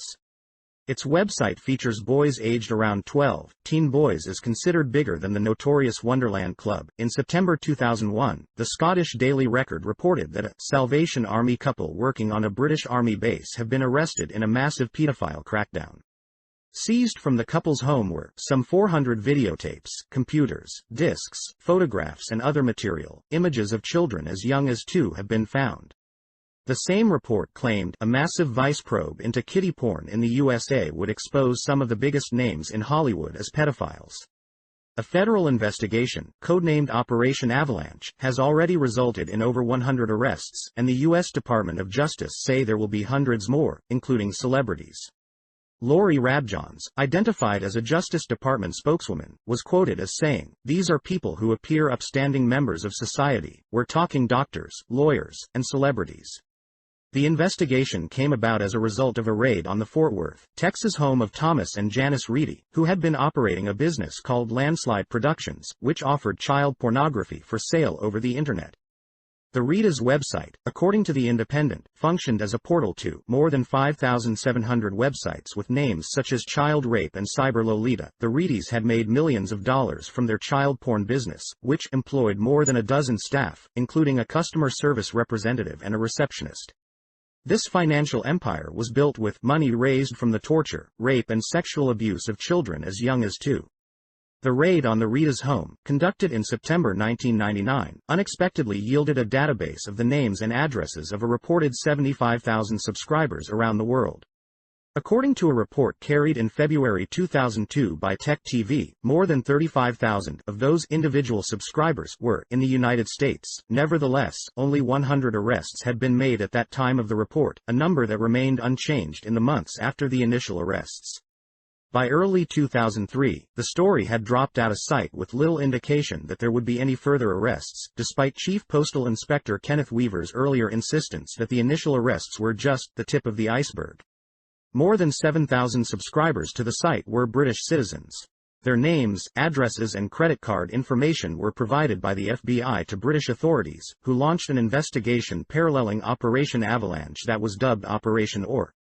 As in America, only a few of the known offenders have thus far been arrested. Included among those questioned by police have been television personality Matthew Kelly and legendary guitarist Pete Townshend. Rushing to Townshend's defense was the Nation columnist Alexander Cockburn, who earlier played a prominent role in denouncing the McMartin prosecutions. In a posting on his Counterpunch website from February 2003, Cockburn grossly misrepresented the nature of the charges against Townshend. He charged that, according to the Supreme Court, porn encompasses even clothed images of children if they are construed as arousing. Child means anyone under 18. Cockburn labeled Townshend's arrest absurd and claimed that if you have a photo of a kid in a bath on your hard drive, and the prosecutor says you were looking at it with lust in your heart, then that is tantamount to sexually molesting an actual kid in an actual bath. Cockburn was clearly trying to convey the impression that Townshend and others are the innocent victims of overzealous prosecutors. It will be recalled, however, that the images that the Landslide website was offering to Townshend and other subscribers were images of the torture, rape and sexual abuse of children as young as 2. Those are not the types of images that would easily be mistaken for innocent pictures of a child taking a bath. Also included among the 7,272 suspects in the United Kingdom, according to The Observer, were hundreds of child welfare professionals, including police officers, care workers and teachers, all of whom were identified as extremely high-risk pedophiles. Particularly well represented on the list were law enforcement personnel. Investigators now believe as many as 90 police officers have so far been identified from an initial trawl of 200 of the British names found in the US. Many of the other suspects work in other sensitive professions, often linked to the criminal justice system. On November 4, 2002, The Independent carried a brief report that noted that virtually all of the British suspects had yet to be investigated despite the police having their details for 4 months. All the information on the suspects was sent in July 2002 to the 51 police departments throughout Great Britain, but, despite detailed intelligence, nearly all of the suspected pedophiles remain at large. No mention was made of why it took US authorities nearly 3 years to get the information to their UK counterparts. In January 2003, the Sunday Herald announced that the police inquiry, which plans to arrest a further 7,000 men across the UK, is set to end in disaster with many suspects walking free. Detective Chief Inspector Bob McLaughlin, the former head of Scotland Yard's paedophile unit, told the Sunday Herald, the lack of urgency in making arrests will lead to suspects destroying evidence before they are arrested. McLaughlin also told the Herald that claims made by police chiefs and the government that they are prioritizing pedophile crime are nothing but smoke and mirrors. The final line of the Sunday Herald article revealed that, according to police, there were enough rich and famous Operation OR suspects to fill newspaper front pages for an entire year. According to the Register and the Sunday Times, which reportedly obtained, but did not publish, all 7,272 names, the list of suspects included at least 20 senior executives, services personnel from at least 5 military bases, GPs, university academics and civil servants. Also on the list were a famous newspaper columnist, along with a songwriter for a legendary pop band and a member of another chart-topping 1980s cult pop group, along with an official with the Church of England. It is unlikely that any of those suspects, nor the high-profile former Labour cabinet minister mentioned by the Sunday Herald, will ever be prosecuted. In August 2003, Scotland on Sunday reported that the Scottish arm of the massive internet child pornography investigation Operation OR has ended, without anybody being charged with sex abuse. An unnamed Scottish police chief said that outcome would not trouble us if we thought that all the men who were looking at child porn on their computer were just sad creeps who did not pose a risk to the children in their lives, but that is not the conclusion that was drawn from every raid. To the contrary, what investigators repeatedly encountered was evidence that suspects were engaged in the ongoing abuse of children. In March 2002, Knight Ridder carried a report that stated, "Postal inspectors, the FBI and Canadian authorities have broken up an underground network of adults who traded pornographic videos of children, sometimes their own, being brutally beaten." At the time that the report was filed, 10 perpetrators had already been convicted and more arrests are expected in the ongoing investigation of what authorities described as a unique case. According to Raymond Smith, head of the Postal Service's Child Exploitation Investigations, "We've seen organized networks of sadomasochistic beatings with adults before, but this is the first time we've seen it with children." In an apparent attempt to downplay the appalling behavior uncovered by the investigation, a postal inspector named Michael Galuppo described the ring as a bizarre group of people obsessed with spanking children for sexual gratification. Spanking, it should be noted, is a rather odd way to describe what in fact were brutally sadistic beatings involving whips, hairbrushes, canes and wooden paddles. The abuse was so severe that at least one of the children depicted on videotape suffered permanent disfigurement from beatings that investigators said went on for years. Among those convicted in the case were a middle school teacher, a nurse and former Boy Scout leader, and a former Sunday school teacher. Just months later, in August 2002, The Independent reported that U.S. authorities had announced the discovery of a despicable child pornography ring stretching to Britain and continental Europe, in which parents sexually abused their children and distributed photographs of them over the Internet. Robert Bonner, the Customs Commissioner, said he was particularly shocked to see the degree of collusion by parents. "If this isn't unusual, God help us, I've rarely seen crimes as despicable and repugnant." Of the 16 suspects arrested in the U.S., 1 committed suicide shortly after being arrested. These cases were not, of course, in any way unique or unusual, as veteran Customs and Postal Service officials, with experience investigating cases of child exploitation, should know. In September 2003, the International Herald Tribune carried a report from Berlin concerning an international police investigation that had uncovered an immense child pornography ring involving 26,500 suspects who swapped illegal images on the Internet in 166 countries. More than 500 homes in Germany were searched and hundreds of computers were seized, along with tens of thousands of CD-ROMs, diskettes, and videotapes. One seized image showed a baby of 4 months being abused. A statement issued by the German Interior and Justice Ministries warned that many of the suspects, a number of whom are reportedly teachers and police officials, are extremely dangerous pedophiles and are from all walks of life. About 800 of those suspects reside in the United States. Kurt Becker, the Justice Minister for the German state of Saxony-Anhalt, called for tougher laws to contend with the growing market for child pornography. He also directly challenged the notion that mere possession of such images is largely a victimless crime. "Every case of child pornography is a document of the sexual abuse of a child," Becker noted, and every look at that image kills a child's soul. A January 2003 Sunday Herald article revealed that police investigators had discovered that images of Fred West abusing one of his children are among child pornography available for downloading from the Internet.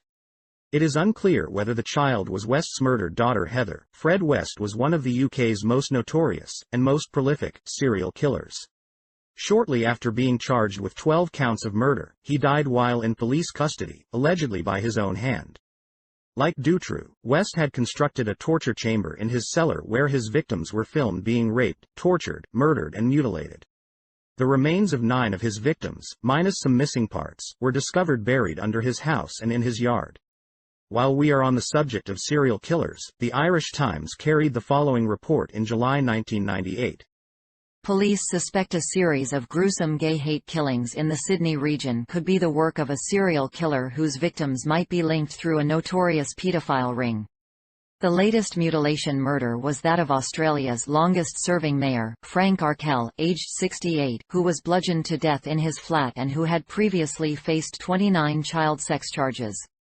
In the past few months 2 other men, one a convicted child sex offender, were attacked in their homes in similar circumstances and also suffered horrific injuries.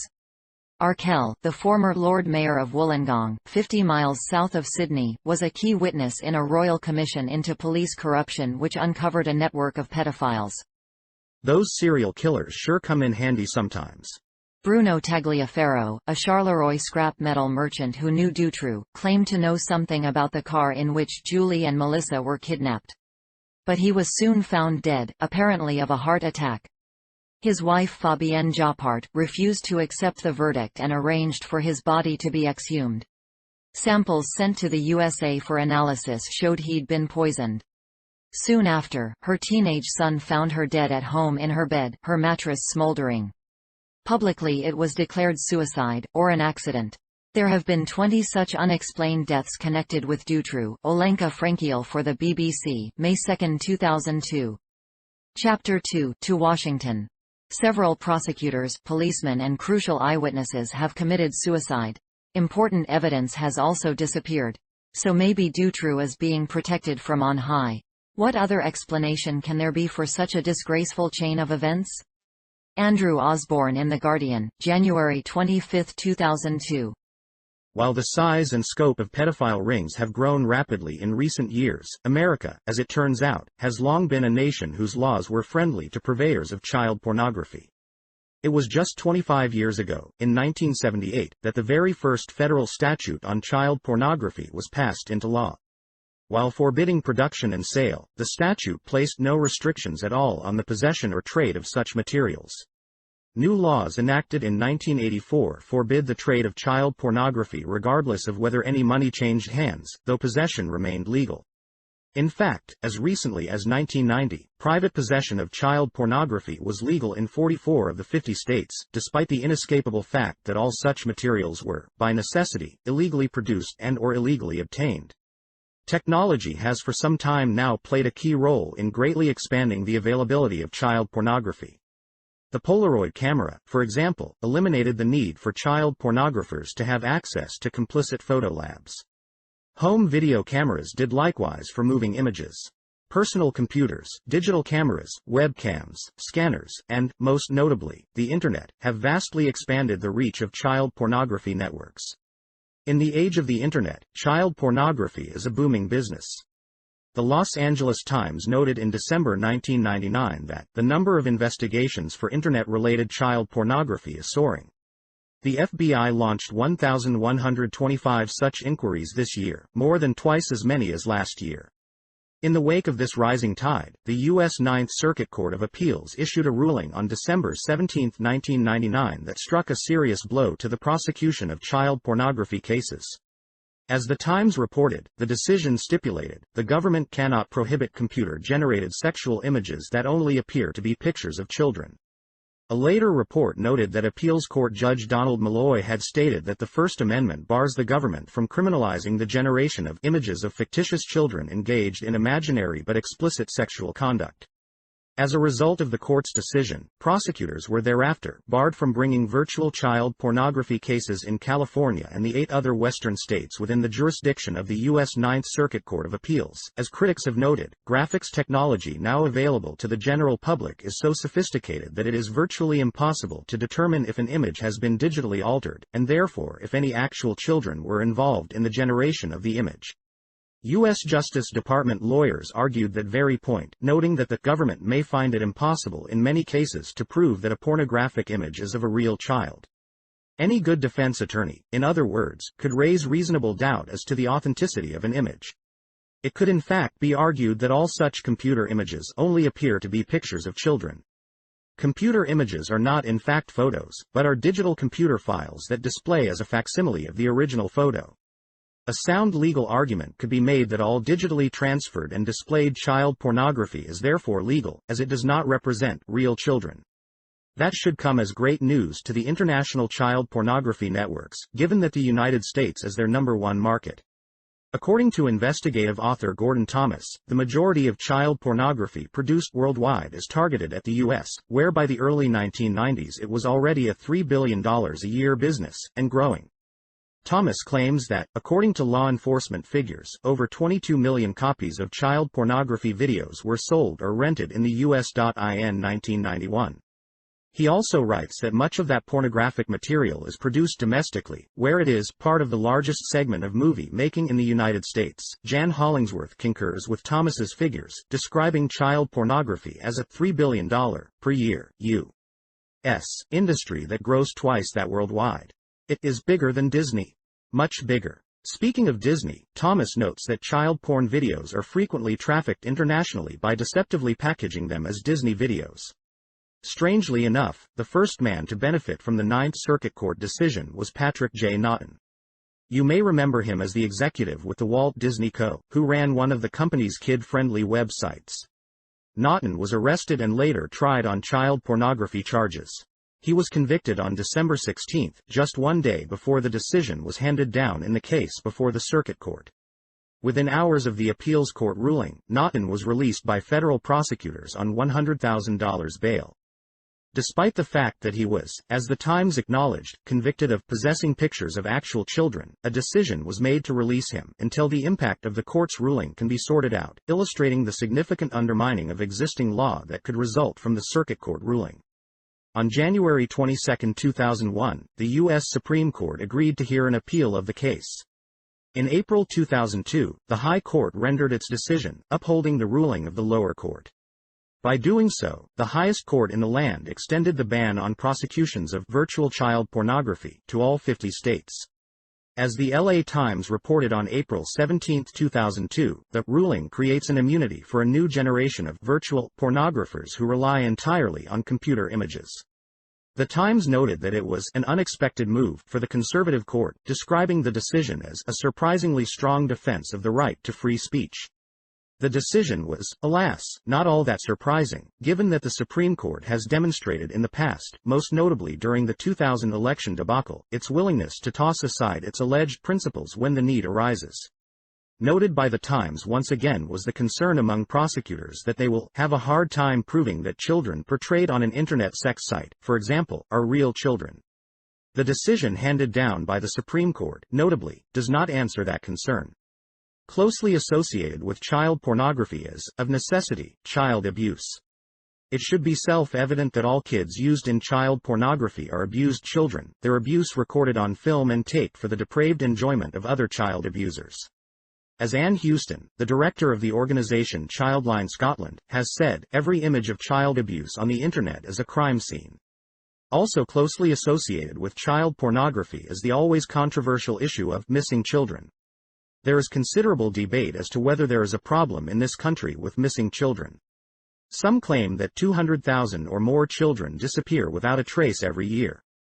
Others steadfastly maintain that numbers such as those are grossly inflated, and that abduction of children by strangers with bad intent is actually quite rare. The problem is that nobody really knows for sure, since the FBI, America's compiler of crime statistics, does not bother to keep track. As the Los Angeles Times reported in July 2002, there is a lack of knowledge about the prevalence of a crime that historically has not been included in the federal government's Uniform Crime Report. Local agencies have only sporadically kept data. Many believe that the numbers are not compiled because the FBI does not want to know, or more accurately, the FBI does not want the American people to know, how many children disappear every year. What is known though is that reports of child abuse have skyrocketed. Between 1963 and 1988, reported cases of child abuse rose from 150,000 to 2 million per year, a 1,300% increase in just a quarter century. Child abuse may in fact be the most prevalent crime in American society, and possibly the most significant as well, given that it provides the breeding ground for so much of the more visible crime plaguing Western culture. As Thomas reports, over 90% of the teenage prison population are now victims of child abuse. And that population is growing rapidly. In the wake of that rising tide, the Los Angeles Times reported in March 2001 that President Bush's budget will trim a program aimed at preventing child abuse and cut some child care spending. A child abuse prevention program will see an 18% cut. Author and e-zine editor Robert Sterling has written of what he refers to as a pattern of trivialization of child molestation evidence that seems to characterize high-profile media stories. He points out, for instance, that in the highly publicized Woody Allen and Mia Farrow child custody case, all the attention was focused on Allen's illicit romance with Soon-Yi Previn. Almost entirely ignored in the media coverage was the fact that Allen was also charged with molesting his own 7-year-old adopted daughter, Dylan. While the press dismissed those allegations as unfounded and unworthy of reporting, Sterling notes that Connecticut state authorities, based on the testimony of Dylan and others, have stated that they do believe Woody did molest her, but decided not to prosecute anyway, allegedly to spare the child any further trauma. Sterling also takes note of the case of the Menendez brothers, who, after admitting to murdering their parents, painfully revealed that they were ruthlessly abused and molested by them over the years. Their claims were never fully investigated and the boys were viciously demonized for trying to escape the murder charges and accused of making up their abuse, though there was in fact evidence of that abuse. Also referenced by Sterling is the kid gloves treatment afforded Michael Jackson when he was charged with molestation. Even though the accusations against him are widely believed to be true, they are merely passed off with a laugh among other smirking monologue jokes on Jay Leno, and of course, though not mentioned by Sterling, Sister LaToya was ridiculed by the media when she came forward with stories about the sexual abuse suffered by the Jackson kids at the hands of their father. Other cases discussed in the Sterling piece include the overhyped au pair trial, during which evidence of prior abuse of the child by his parents was consistently ignored, and the Susan Smith case, in which the media refused to consider whether Smith's own severe childhood abuse could have been a factor in the murder of her children, despite the fact that her father admitted to the chronic abuse. Coupled with the fact that the press have consistently downplayed the occurrence of child molestation is the equally disturbing fact that that very same media have actively promoted the sexualization of children, a trend that has been greatly accelerated in recent years, and which has served to some degree, legitimize pedophilia. Taking note of the proliferation of young teen, and even preteen, sex symbols, Tom Junod wrote in Esquire, February 2001, that the entire culture is besotted with the erotic promise of teenage girls. The lure of jailbait now supplies the erotic energy to a popular culture desperate for what's new, what's young, what's alive. The Junod article is, strangely enough, a profile of Greg Dark, one half of the former Dark brothers, notorious purveyors of dark-themed, occult-tinged porno films. Dark is rather noteworthy for having openly produced and peddled child pornography, in that many of his films featured a very young Tracy Lords, who began working with the Dark brothers at the age of 13. But Dark has now put those days long behind him. He is now working comfortably in the mainstream. And he is no longer marketing teen sexuality. No, now he is creating music videos, for Britney Spears, Mandy Moore and the preteen Leslie Carter, sister of Aaron Carter and Backstreet Boy, Nick Carter. That is, according to Dark, a completely different line of work. It is not just the media that has been actively promoting the sexualization of children, certain segments of academia have been busily doing so as well. On April 19, 2002, The Washington Times carried a report detailing a movement within academia to promote free sexual expression of children. This movement to legitimize sex between adults and children is gathering steam, warns Stephanie Dallam, researcher for the Leadership Council for Mental Health, Justice and the Media in Philadelphia, an organization that deals with prevention and treatment of child abuse. Some people view children as the next sexual frontier, Ms. Dallam says. Referenced in the Times article is Judith Levine's book Harmful to Minors, The Perils of Protecting Children from Sex, published by the University of Minnesota Press. Levine's book endorses a Dutch law passed in 1990 that effectively lowered the age of consent to 12. As the Times article points out, the book is only the most recent in a series of academic arguments for consensual sex involving children. Included among such academic endeavors are an article published in 2000 by the Institute for Advanced Study of Human Sexuality in San Francisco, in which the authors claimed that there was considerable evidence that there is no inherent harm in sexual expression in childhood. An interview with San Francisco State University professor Gilbert Hurt in the Dutch pro-pedophilia journal Pijdica, in which Hurt stated, "The category child is a rhetorical device for inflaming what is really an irrational set of attitudes against pedophilia." Another interview with Pijdica, given by John Money, professor emeritus at Johns Hopkins University, that spoke of genuinely, totally mutual sex between adult men and young boys. A 1998 study in a journal of the American Psychological Association argued that value-neutral terms such as adult-child sex should be used to describe a willing encounter between an adult pedophile and a child. One of the study's co-authors, Robert Bauserman, with the Maryland Department of Health and Mental Hygiene, has written previously for Pijdica. This 1998 study, according to The Times, has already been used as evidence to defend accused child molesters in at least 3 court cases.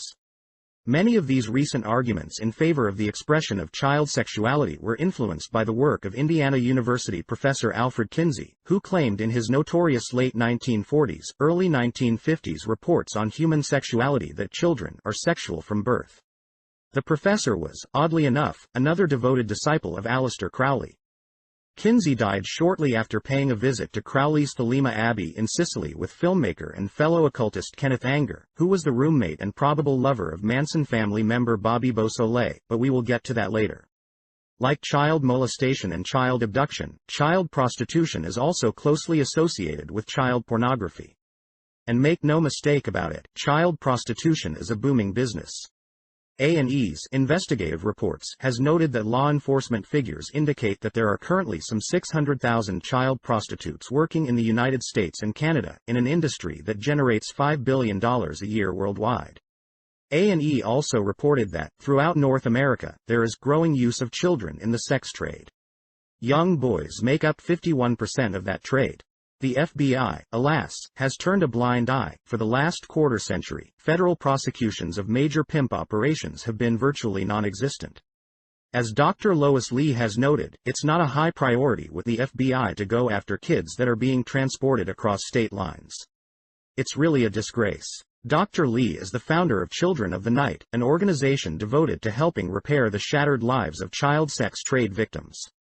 Her facility, said to be the only one of its kind in the world, has seen 10,000 kids pass through its doors. Fully 90% of them have suffered a lifetime of abuse, first at home, and later on the streets and alleys of America's big cities.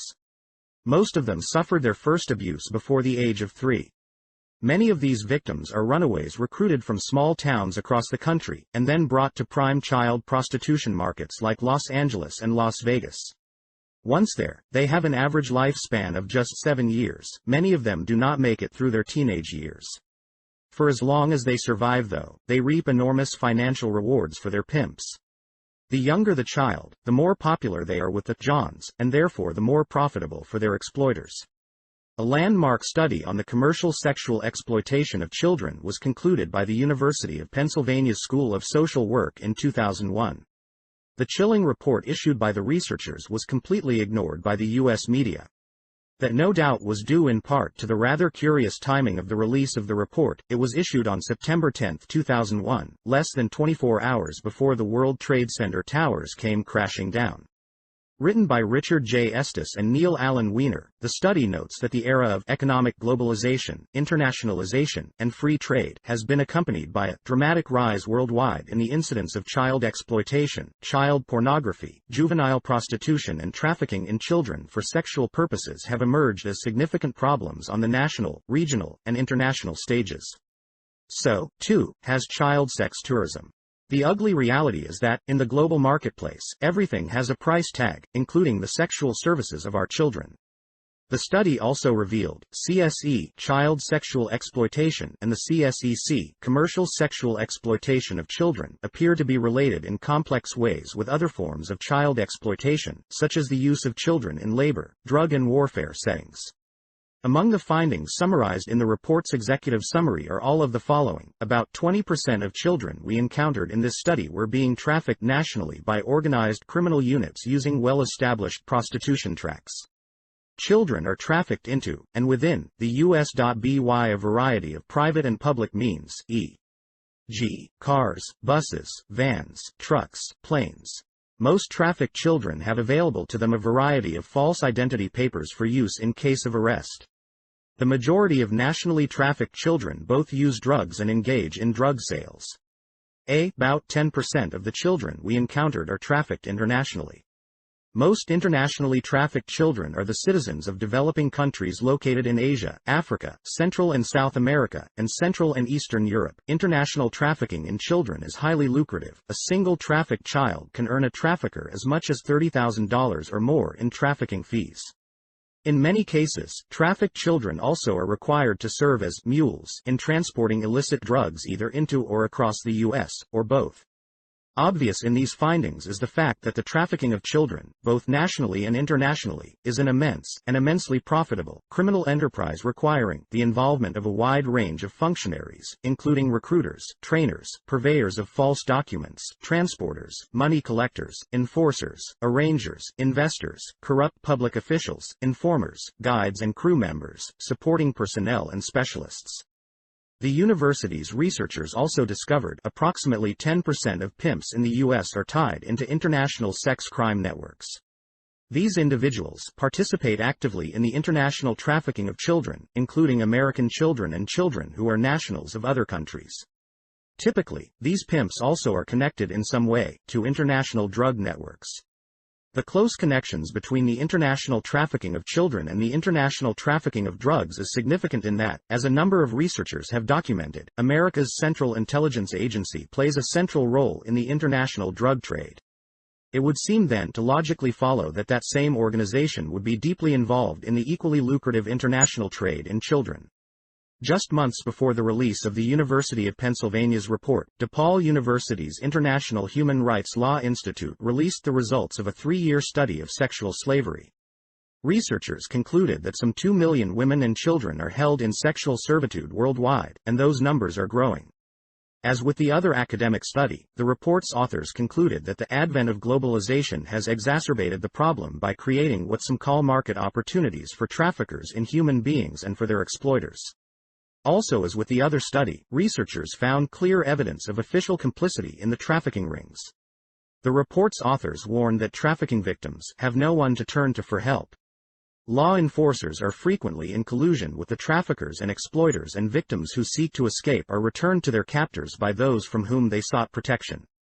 Their despondency and despair is beyond description. An estimated 30,000 of these victims die every year from abuse, torture, neglect and disease. But neither the U.S. media nor the Washington establishment have anything to say about that, leaving the American people in a state of collective ignorance and denial even as child exploitation rings, which constitute a vast underground in this country, grow exponentially. How far does this pedophilic underground extend into the halls of power? Are America's political, corporate and military elite, like their counterparts in Belgium, Latvia and Portugal, hiding a particularly dirty little secret from the American people? A secret that, if exposed, could shatter America's cherished political and economic institutions and bring the house of cards crashing down. Consider the case of Craig Spence, a behind-the-scenes Republican power broker in Washington. In June 1989, The Washington Times published a story that sent shockwaves rippling across Capitol Hill. It seemed that Spence had been deeply involved with a callboy ring that supplied young boys, some of them very young boys, to the elite of both political parties, as well as to visiting dignitaries. It was reported by the Times that a list of some 200 influential clients included the names of government officials, locally based U.S. military officers, businessmen, lawyers, bankers, congressional aides, media representatives and other professionals, only a few of whom were publicly identified. On the guest lists for Spence's parties were former CIA Director William Casey and former Deputy Director of Intelligence Ray Klein, Congressman Barney Frank and Senators John Glenn and Frank Murkowski, political activist, propagandist Phyllis Schlafly, former Attorney General John Mitchell, who once co-hosted a party with Spence, journalists William Safire, Liz Trotta, Ted Koppel and Eric Sevareid, former ambassadors James Lilly, Robert Newman and Elliot Richardson, General Alfred M. Gray, the Commandant of the U.S. Marine Corps, and Lieutenant General Daniel O. Graham, an expert on the Space Defense Initiative, and former U.S. Attorneys Joseph DeGenova and Victoria Toensing. Spence once held a birthday bash for the notorious Roy Cohn. He also boasted of playing host to Rock Hudson and other celebrities. Among the revelations in the case was that Spence had taken some of his callboy escorts on private, late-night tours of the White House. The tours, of which there were at least 4, were cleared by a uniformed Secret Service guard who moonlighted as a bodyguard at Spence's parties. Spence hinted that the tours were arranged by the National Security Advisor to then Vice President George H. W. Bush, Donald Gregg, for whom Spence once sponsored a dinner. One of the tours occurred just after Spence stopped by the Nightline studio to see his friend, Ted Koppel. Spence reportedly introduced Koppel to a 15-year-old boy, whom Koppel later claimed Spence had introduced as his son. Koppel, though, had been a close friend for over 20 years and surely knew that Spence did not have a teenage son. Kopel first met Spence in Southeast Asia when Kopel was serving as the ABC bureau chief in Hong Kong, and Spence was nominally working as an ABC correspondent in Vietnam. Spence openly boasted of working with both the CIA and ranking members of the Reagan and Bush administrations. He claimed that he had been involved in covert operations in Vietnam, Japan, Central America and the Middle East. His claims were scoffed at and he was largely portrayed as a self-important blowhard. There are indications, however, that Spence was involved in covert operations as far back as Vietnam, where he could well have been working under journalistic cover. An associate of his from that era told The Washington Post, Spence pulled disappearing acts in Vietnam, sometimes for weeks at a time, then he'd turn up, refusing to say where he'd been. The sex? That's done all the time, a former Bush economic advisor told the press. If a foreign diplomat wants a companion, the State Department provides it. It doesn't matter if it's a man or woman. They have a special fund set up for that. What the unnamed advisor did not say was that such services were provided not as a courtesy to the dignitary, but as a way to compromise and control. Allegations quietly arose that the callboy ring, and Spence's parties, were part of a CIA sexual blackmail operation. Spence's Washington mansion was said to be overflowing with surveillance equipment, including hidden cameras and microphones and an abundance of two-way mirrors. It was also alleged that cocaine flowed freely at Spence's parties, and that he could have been involved in bringing drugs in from El Salvador. The Spence story never really registered on the national media's radar screen. Despite being a largely Republican scandal, it was completely ignored by such pillars of the purportedly liberal press as the New York Times, the Washington Post and the Los Angeles Times. The story soon disappeared entirely and Washington and the media proceeded to pretend as though nothing had ever happened. According to a Washington Times reporter, the paper trail was quickly covered up. Some 20,000 documents pertaining to the case were sealed by court order and the U.S. Attorney's Office issued a gag order on the release of information. By the time that Craig Spence turned up dead in a Boston hotel less than 5 months after the story first broke, he had been all but forgotten. He had earlier told a friend, "I may be disappearing soon. It will be sudden. It may appear to be a suicide, but it won't be." Spence was reportedly found lying on his bed in room 429 of the Ritz-Carlton Hotel, wearing a tuxedo and with a telephone cradled to his ear and a Walkman headset around his neck. He had, according to The Independent, no obvious signs of injury, and police refused to comment on the cause of death. The door to the room was barricaded. Written on the mirror were several messages, one of which read, "Chief, consider this my resignation, effective immediately. As you always said, you can't ask others to make a sacrifice if you are not ready to do the same. Life is duty. God bless America." Another was an apology to the hotel, to the Ritz, "Please forgive this inconvenience." A third was an unexplained Japanese phrase, "Nisei Bei." The hotel registry showed that the room the apparent suicide victim was found in was occupied by C.S. Kane. Spence had been subpoenaed by a grand jury but had not yet been called to appear. As it turned out, very few witnesses ever did appear before that grand jury. Spence had also reportedly agreed to provide Penthouse magazine with lurid details of Washington's bisexual wonderland. His story, needless to say, was never told. The callboy ring, oddly enough, had close ties to the funeral home, mortuary business. Robert Chambers was convicted on charges of handling the credit card processing for Professional Services, Inc., an entity that served as a cover for an interlinked network of half a dozen male escort services. Chambers was a funeral director and the son of the owner of the Chambers Funeral Homes chain. He was sentenced to serve 41 months. Two of the linked services, Dream Boys and Man to Man, were reportedly run by Henry Vinson, a mortician and the former coroner of Mingo County, West Virginia. Vinson had moved to D.C. after losing his job as coroner for making harassing phone calls to rival funeral homes. While he was under investigation in Washington, his obituary appeared in West Virginia newspapers, apparently as the result of an assisted effort to fake his death. Vinson ultimately pled guilty and received a 63-month sentence. The presiding judge openly criticized U.S. Attorney Jay Stevens for departing from mandatory sentencing guidelines. Vinson's legal representation was provided by Fox News mouthpiece Greta Van Susteren. Also implicated in the case was Democratic Congressman Barney Frank, whose D.C. home was used as a base of operations for an escort service from late 1985 through mid-1987.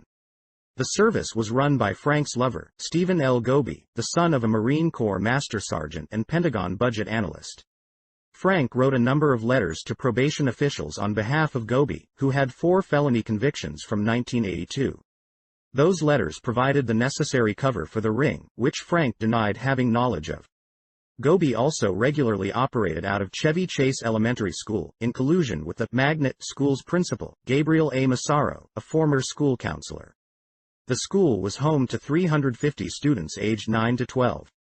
Massaro vigorously denied that any students were involved in callboy operations, which he eventually admitted were run from the school.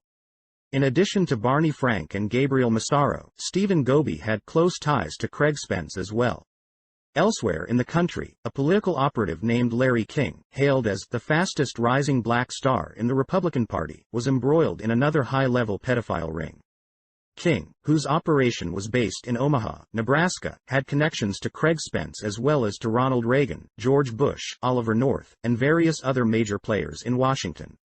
The King story first began to emerge with the collapse of his Franklin Community Credit Union, one of many such entities that went belly up in the 1980s savings and loan scandals. A special Senate Franklin Committee was established and tasked with looking into allegations of financial improprieties, but soon found itself instead investigating claims of child prostitution, child pornography and ritual homicide. Committee members began receiving anonymous threats. The investigation led to the doorsteps of some of the most powerful men in Omaha, including newspaper publisher Harold Anderson, a lunch partner of George Bush, local columnist Peter Citron, a judge, the mayor, the city's Games and Parks commissioner, a prominent attorney, the former police chief, businessman Alan Baer, and multi-billionaire Warren Buffett, for whose son King sponsored a political fundraiser. Some of the witnesses identified George Bush as being directly complicit. The scandal was completely ignored by the national U.S. media and appears to have been covered by the local press for the sole purpose of discrediting the witnesses and denouncing the investigation as yet another witch hunt. The case did attract some attention from the European press though.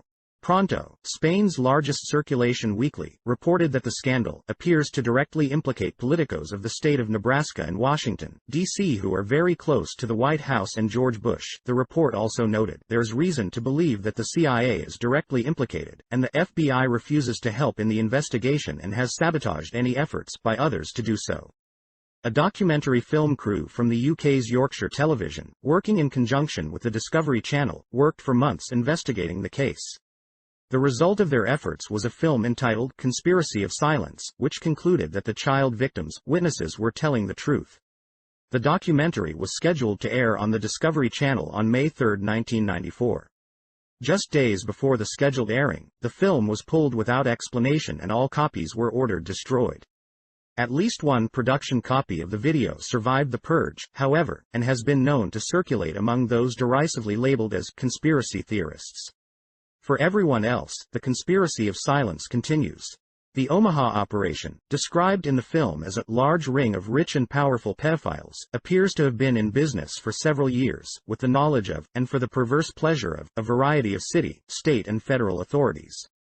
Jerry Lowe, the first investigator assigned to the case by the Franklin Committee, reported back, the allegations regarding the exploitation of children are indeed disturbing.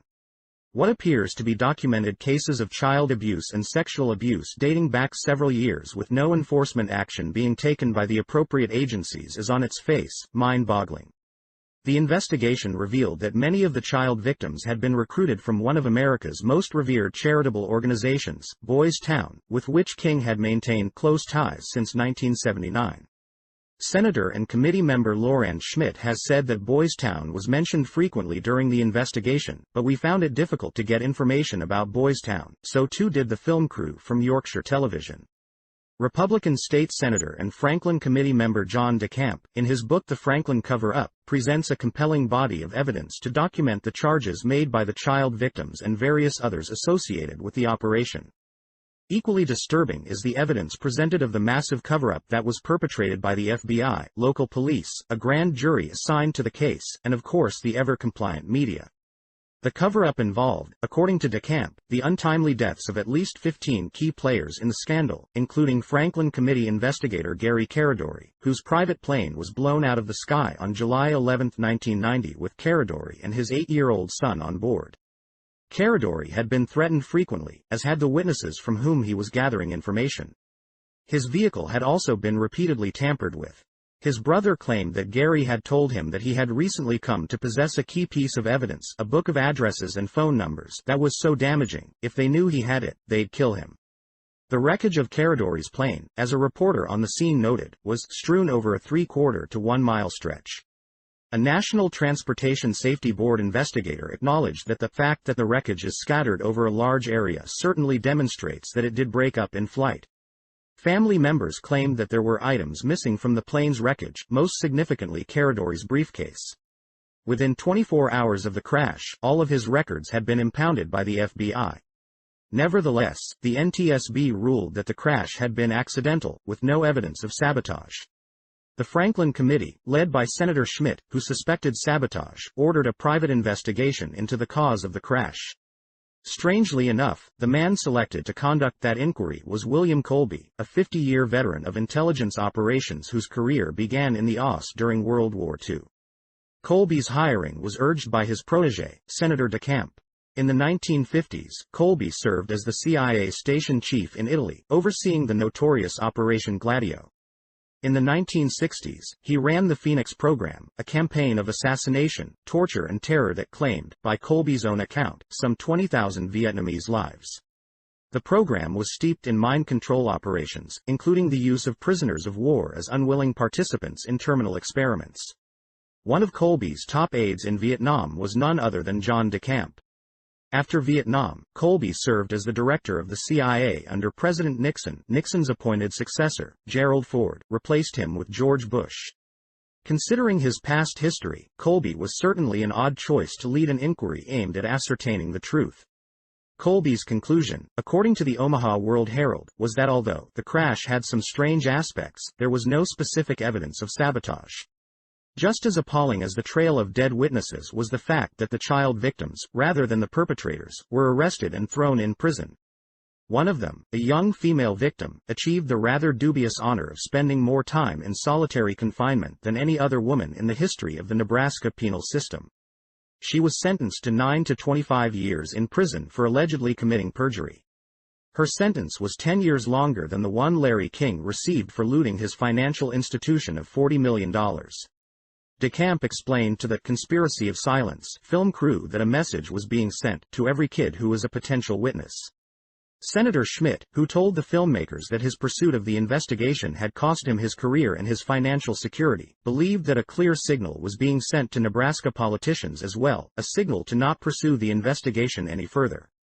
A visibly shaken and disillusioned Schmitt explained to the film crew that he used to be a firm believer that the system would work and that people who did things wrong would be punished.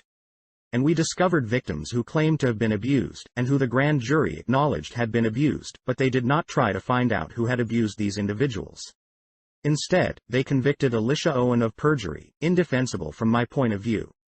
It was a full decade before any of the victims received even a semblance of justice, and that came not from the criminal justice system, but from a civil court. In early 1999, a judgment was entered against defendant Larry King in favor of plaintiff Paul Bonacci, who was one of the most severely abused of the child victims. His abuse at the hands of King began when he was just 6 years old and included his forced collaboration in the production of child snuff films. The memorandum of the district court's decision, issued on February 22, 1999, reads as follows. Between December 1980 and 1988, the complaint alleges, the defendant King continually subjected the plaintiff to repeated sexual assaults, false imprisonments, infliction of extreme emotional distress, organized and directed satanic rituals, forced the plaintiff to scavenge for children to be a part of the defendant King's sexual abuse and pornography ring, forced the plaintiff to engage in numerous sexual contacts with the defendant King and others and participate in deviant sexual games and masochistic orgies with other minor children. The defendant King's default has made those allegations true as to him. The now uncontradicted evidence is that the plaintiff has suffered much. He has suffered burns, broken fingers, beatings of the head and face and other indignities by the wrongful actions of the defendant King. In addition to the misery of going through the experiences just related over a period of 8 years, the plaintiff has suffered the lingering results to the present time. He is a victim of multiple personality disorder, involving as many as 14 distinct personalities aside from his primary personality. He has given up a desired military career and received threats on his life. He suffers from sleeplessness, has bad dreams, has difficulty in holding a job, is fearful that others are following him, fears getting killed, has depressing flashbacks, and is verbally violent on occasion, all in connection with the multiple personality disorder and caused by the wrongful activities of the defendant King. For the years of unspeakable abuse he suffered, Bonacci was awarded $1 million. While a bittersweet victory at best, it was considerably more than most other victims of such abuse have gotten. The man primarily responsible for inflicting that abuse, Larry King, has been released from prison and is a free man at the time of this writing. Chapter 3: Uncle Sam Wants Your Children. I cannot accept promotion in a system that at first refused to acknowledge and now refuses to deal with the victims of extensive child abuse that occurred at the West Point Child Development Center. Army Captain Walter R. Grote, refusing a promotion to major in June 1985. One of the names that surfaced at the Bonacci trial was that of Michael Aquino, the high priest and chief executive of the Temple of Set, an overtly satanic cult that split off from the Church of Satan in 1975. Besides tending to those duties, Aquino has also been known to occupy his time serving as, according to his official biography, circulated by the Temple, a Lieutenant Colonel, Military Intelligence, U.S. Army. Aquino was identified in court, by the mother of a victim, as being a key player in a nationwide pedophile ring. Paul Bonacci himself has also positively identified Aquino as an associate of King, who was known to Bonacci and the rest of the children only as the Colonel. King's former personal photographer has identified Aquino as the man to whom he saw King hand over a suitcase full of cash and bonds. The photographer, Rusty Nelson, has also said that he was told by King that Aquino was part of the Contra guns and cocaine trafficking operation run by George Bush and another notorious lieutenant colonel named Oliver North. Aquino has also been linked to Offutt Air Force Base, a strategic air command post near Omaha that was implicated in the investigation by the Franklin Committee, and that was also, strangely enough, where George W. Bush opted to hide out on the afternoon of September 11, 2001. Aquino was also claimed to have ordered the abduction of a Des Moines, Iowa paperboy. This was certainly not the first time that Aquino had been identified as a key figure in organized pedophile, child pornography rings. In July 1988, not long before the King and Spence cases broke, the San Jose Mercury News ran a lengthy exposé on the Presidio Child Development Center run by the U.S. Army in San Francisco. Allegations of abuse being perpetrated at the center first emerged in November 1986. Alarmed by accusations made by her child, a parent had sought a medical examination that confirmed that her 3-year-old boy had in fact been anally raped. The boy identified his rapist as Mr. Gary, a teacher at the center named Gary Hambright. Even with this conclusive medical evidence, however, it took the Army almost a month to notify the parents of other children who had been in Mr. Gary's class that the incident had taken place. Within a year, at least 60 additional victims had been identified, all between the ages of 3 and 7, and further allegations would be made by parents that several more children were molested even after the investigation had begun. Amazingly enough, the center remained open for more than a year after the first case of abuse was reported, although, as noted by the Mercury News, daycare centers under state jurisdiction are routinely closed when an abuse incident is confirmed. And this was considerably more than a simple abuse incident that had been confirmed. The children told stories that implicated many other perpetrators in addition to Hambright. They also told of being taken away from the center to be abused in private homes. At least 3 such houses were positively identified. And they told of being forced to play po'o-po'o baseball and the goo-goo game, games that involved the children being urinated and defecated upon, and being forced to ingest urine and feces. Many of the children also spoke of having guns pointed at them and of being told that they and/or their parents and siblings would be killed if they told anyone what had been done to them. Despite the mounting number of victim witnesses and the numerous crimes alleged by these children, only one suspect, Gary Hambright, was arrested on January 5, 1987, and he was charged with abusing just a single child. Even then, the charges were dismissed just a few months later, in March 1987. There is little doubt that literally dozens of children were in fact severely abused at the center. There undeniably was medical evidence to document that fact. 5 of the children had contracted chlamydia, a sexually transmitted disease. Many others showed clear signs of anal and genital trauma consistent with violent penetration.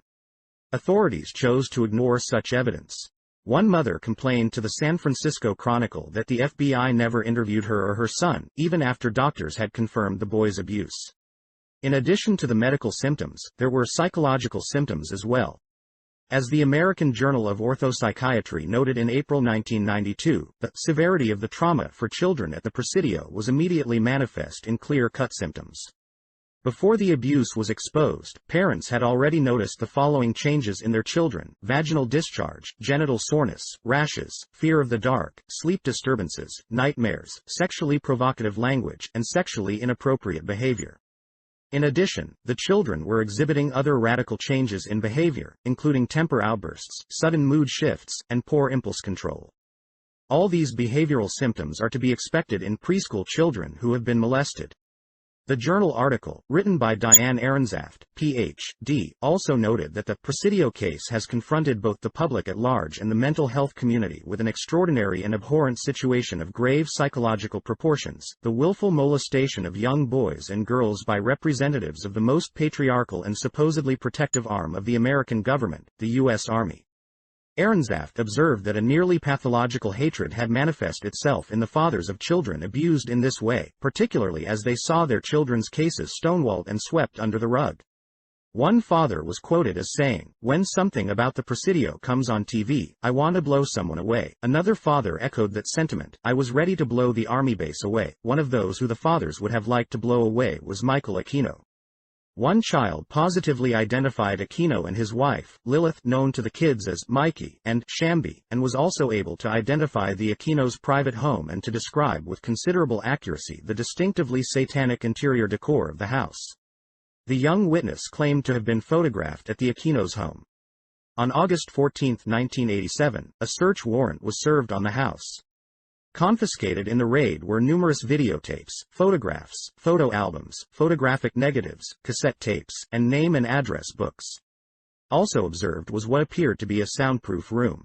Neither of the Aquinos was charged with any crimes, nor have they been to this day, a fact that Aquino points to as proof of his innocence. A month after the raid, a fire, which the Army deemed to be accidental, destroyed the Army Community Services building adjacent to the Presidio's daycare center.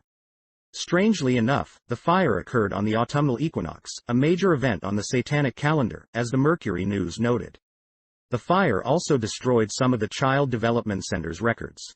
3 weeks later, fire struck again, this time at the daycare center itself. A building that housed 4 classrooms, one of which was Gary Hambright's, was completely destroyed.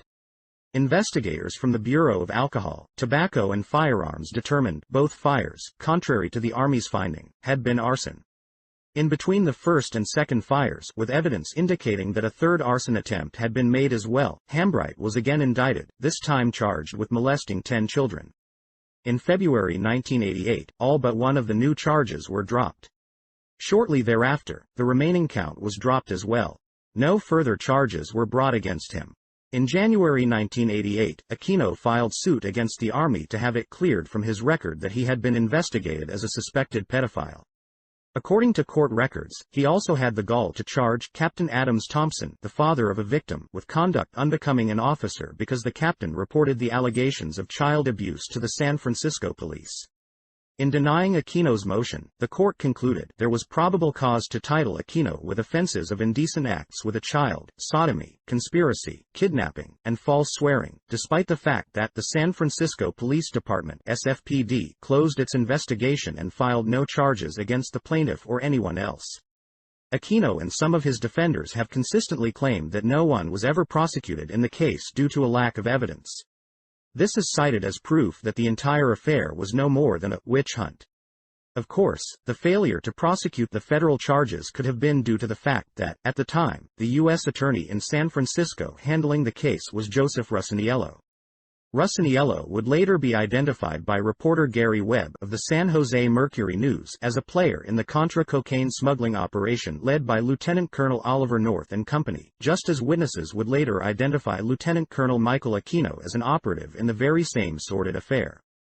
In May 1989, Aquino was again questioned in connection with child abuse investigations. This time, at least 5 children in 3 cities were making the accusations.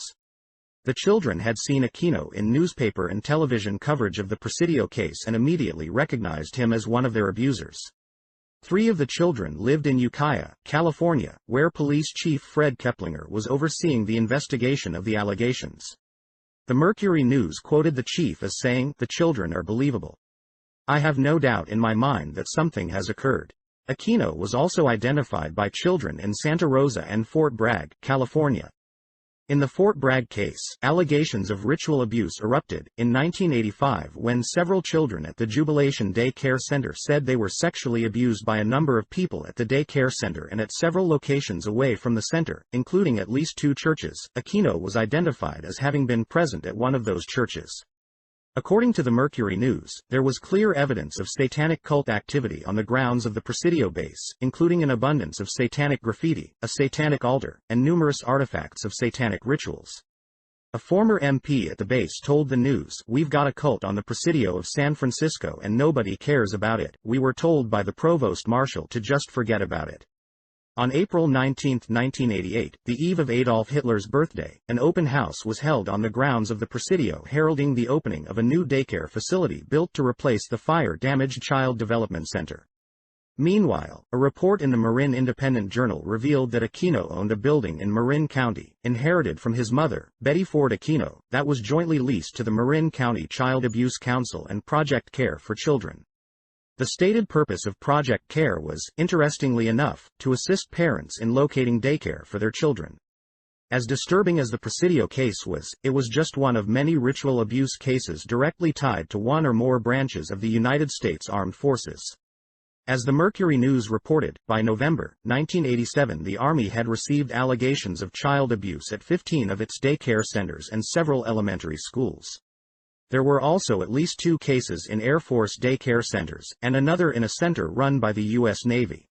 In addition, a special team of experts was sent to Panama in June 1988 to help determine if as many as 10 children at a Department of Defense elementary school had been molested and possibly infected with AIDS.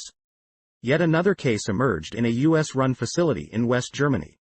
These cases erupted at some of the country's most esteemed military bases, including Fort Dix, Fort Leavenworth, Fort Jackson, and West Point. Many of those making the accusations were career military officers who had devoted their lives to unquestioned allegiance to the U.S. Armed Forces. Many would resign their posts in outraged protest. The West Point case, among others, was alleged to be linked to the Presidio case. As the Times-Herald Record reported in June 1991, the incidents at the West Point Child Development Center unfolded against a backdrop of satanic acts, animal sacrifices and cult-like behavior among the abusers, whose activities extended beyond the U.S. Military Academy borders to Orange County and a military base in San Francisco, parents charged. The case first broke in July 1984, when a 3-year-old girl found herself in the emergency room of the West Point Hospital with a lacerated vagina. She told the examining physician that a teacher at the daycare center had hurt her. The next month, the parents of another child leveled accusations of abuse at the center. As the Mercury News reported, by the end of the year, 50 children had been interviewed by investigators. Children at West Point told stories that would become horrifyingly familiar. They said they had been ritually abused. They said they had had excrement smeared on their bodies and been forced to eat feces and drink urine. They said they were taken away from the daycare center and photographed. Despite abundant medical and psychological evidence and literally dozens of child witnesses, and despite 950 interviews by 60 FBI agents assigned to the investigation, led by former U.S. Attorney and future Mayor Rudolph Giuliani, produced no federal grand jury indictments, according to the Herald Record. In 1987, Giuliani said his detailed investigation showed only 1 or 2 children were abused. Giuliani's contention was directly contradicted by an independent investigation, as the Herald report divulged. A still-secret, independent report, produced by one of the nation's top experts on child sexual abuse, confirms the children's accusations of abuse. This was not the first time that prestigious West Point had shown an appalling willingness to overlook military personnel directing extreme levels of abuse at children.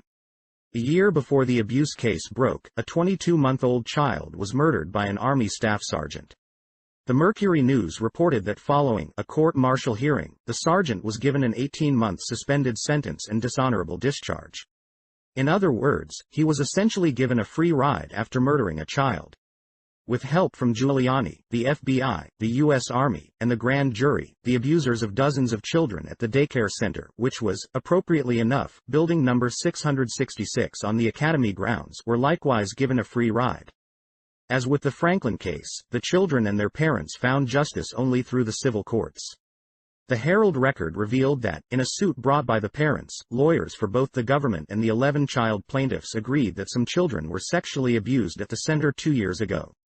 The government, however, claimed that it could not be held responsible, due to the assault exemption in the Federal Tort Claim Act. As the New York Times explained, under federal law the government cannot be held liable for assaults committed by its employees and thus cannot be sued for assault. In other words, the Army did not dispute the allegations, it just rather cavalierly maintained that it was exempt from being sued for what had occurred at one of its daycare centers. The court saw otherwise, however, and awarded $2.7 million to 9 of the child victims, paltry compensation for their suffering, but a victory of sorts nonetheless. The Times opined that the settlement amount was large for a child abuse case in which no criminal charges were filed. The article claimed that the case was not pursued because the Federal Bureau of Investigation found insufficient evidence to prosecute, when in fact the Bureau appears to have deliberately ignored and/or covered up that evidence. And so ended the West Point case, except that, as one mother noted, it was hardly over. These people stole our children. She's nothing like she used to be. She's a very angry little girl. She doesn't trust anyone. She's nothing like she was before this happened. It's never going to be over for them, or for us. The mother of a Presidio victim had this to say: "People keep telling us we've got to let it go, just forget about it and go on. 3 weeks ago, our youngest daughter was having nightmares and our other daughter was closing out the whole world, going to her room and sitting there, with no radio, no TV, no nothing. Tell me it's over." Chapter 4, McMolestation. If there is anyone who can relate to the sentiments expressed by the Presidio and West Point parents, it is the mothers and fathers of the children who attended the infamous McMartin preschool. The McMartin case was, of course, the largest and most well-publicized of the multi-victim, multi-perpetrator ritual abuse cases that captured headlines in the 1980s. It was also a case that was grotesquely misrepresented by the media, both mainstream and alternative, perhaps nowhere more so than in the appalling writings of Nation columnist Alexander Cockburn, who went so far as to write an op-ed piece entitled "The McMartin Case: Indict the Children, Jail the Parents," which ran in the Wall Street Journal on February 8, 1990. Virtually everyone agrees that the children of McMartin were victimized. There is considerable debate, of course, over whether that victimization was by abusive caretakers, or by overzealous therapists and prosecutors. Either way, Cockburn's stance on the case was unconscionable and should have sent a clear signal to the progressive community that there was considerably more to the McMartin allegations than met the eye. The harsh reality is that the McMartin preschool, in conjunction with at least 2 other Manhattan Beach preschools and 1 babysitting service, was the center of a very large child prostitution and child pornography ring whose operations appear to have been protected and covered up by any number of local, state and federal officials. A glimpse of the true nature and scale of the McMartin case is offered by an official correspondence from Sergeant Beth Dickerson of the Los Angeles County Sheriff's Department to Agent Kenneth Lanning at the FBI Academy's Behavioral Sciences Unit in Quantico, Virginia, dated February 10, 1985. In August 1983, the Manhattan Beach Police Department began an investigation regarding allegations of sexual abuse occurring at the McMartin preschool. Altogether, approximately 400 children were evaluated by therapists at Children's Institute International. All interviews were videotaped and 350 children disclosed sexual behavior. In all, the victims named 7 teachers, 6 women and 1 male, at the preschool as having molested them. These individuals are currently charged with 209 counts of child molestation.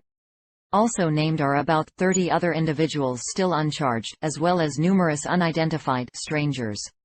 McMartin victims allege sexual abuse occurred on school grounds as well as at a local market, churches, a mortuary, various homes, a farm, a doctor's office, other preschools and other unknown locations. Most children state they were photographed in the nude. They mention drinking a red or pink liquid that made them sleepy. Children disclose animal sacrificing, bunnies, ponies, turtles, etc., and some of this occurred in churches. Victims describe sticks put in their vaginas and rectums and also being pooped and peed on. Children say that the adults, sometimes dressed in black robes, formed a circle around them and chanted. In May 1984, another preschool investigation began in the same policing jurisdiction, stemming from a McMartin victim who identified the Manhattan Ranch preschool as a place where he was taken and molested. Additional children have begun disclosing sexual abuse, approximately 60, and they have named 6 or more additional suspects. These children talk of strangers coming to the school and molesting them, being taken off campus and molested, being photographed nude, and some talk of animals being abused. The children talk of being hit with sticks and being peed and pooped on. Resources of the police department and the district attorney's office were not sufficient in order to follow up on the multitude of uncharged suspects in both preschools. The task force became operational on November 5, 1984. It should be noted that the task force has 2 other preschools under investigation for alleged sexual abuse in addition to McMartin and Manhattan Ranch. 1. The Learning Game Preschool is clearly linked to McMartin. An astounding 460 children reported being sexually abused at the 3 closely linked Manhattan Beach schools. Even more astounding, investigative author Michael Newton, among others, has noted that Children's Institute International determined a full 80% displayed physical symptoms, including vaginal or rectal scarring, anal bleeding, painful bowel movements, and the anal wick reflex associated with violent penetration. The stories told by the victim witnesses were remarkably similar as to the nature of the abuse, the locations where the abuse took place, and the perpetrators of the abuse. And these were not, as is commonly believed, only preschool children telling such stories. Some of the witnesses were former students in their teens and 20s, and their stories corroborated those of the children. The older witnesses were not allowed to testify at the McMartin trials, however, as the statute of limitations for the crimes committed against them had expired. Many of the younger witnesses were unable to offer testimony as well, for various reasons, most notably because they were too severely traumatized. Even so, as author Jan Hollingsworth has pointed out, prosecutors had at their disposal more than 100 child witnesses as old as 11 and a truckload of medical reports bearing documentation of scarred genitals and anuses. The stories told by these children, it should be noted, were not fed to them by some diabolical team of therapists and headline-seeking journalists. Many of them were offered spontaneously to hundreds of parents and scores of childcare specialists. And many of the victims of the McMartin preschool, all adults now, still tell the same stories today. Anyone suggesting that the allegations in the McMartin case were true and that a massive cover-up concealed the true nature and scope of the case is likely to be labeled a conspiracy theorist. The most preposterous conspiracy theory surrounding McMartin, however, has always been the notion that some cabal of overzealous therapists was able to implant false memories of heinous abuse in the minds of nearly 500 individuals, and have them persist to this day. Despite the vast number of eyewitnesses, most of them bearing physical evidence of abuse, and despite the fact that the judge who presided over more than a year of pre-trial testimony ruled that the state had more than enough evidence to proceed to trial, District Attorney Ira Reiner inexplicably dropped all charges against 5 of the 7 McMartin defendants on January 17, 1986. 6 days before that, he had summarily dismissed 2 prosecutors on the case. At least 3 dozen suspects who had been independently identified by numerous witnesses were never indicted at all. One of these was a man named Robert Winkler, who was arrested in neighboring Torrance, California and charged with running a baby-sitting service out of the Cocoa Palms motel that authorities described as a front for a sexual abuse ring. Children in the McMartin case recognized Winkler in news footage as the man they had known as the Wolfman. The kids described Winkler as being a frequent visitor to the school, who oftentimes delivered drugs for use in abusive rituals, which were sometimes conducted in churches, a cemetery, or a crematorium. The Wolfman, conveniently enough, turned up dead on the eve of his trial, allegedly of a drug overdose. Winkler was not the only one to miss his day in court in conjunction with the McMartin case. Judy Johnson, the first McMartin parent to lodge a complaint, never delivered her scheduled testimony. Her body was found sprawled naked on the floor of her home, her death said to be due to complications from her chronic alcoholism. Before her death, she was regularly derided by defense attorneys and their media allies as a deranged crank. In truth, Johnson was not known to have any mental problems, or a drinking problem, before learning of the unthinkable abuse her child had suffered. Considered a key prosecution witness, Johnson received frequent threats before her death, and she was followed when she ventured out in public. Many of the other McMartin parents were openly skeptical of Johnson's stated cause of death. A former Hermosa Beach police officer named Paul Bynum, who had been hired by the parents of victims as a private investigator, turned up dead on the eve of his scheduled testimony as well. His death by gunshot was ruled as suicide, though those close to Bynum dispute that finding. Among other things, Bynum may have testified about his examination of the tunnel excavation project conducted at the school site.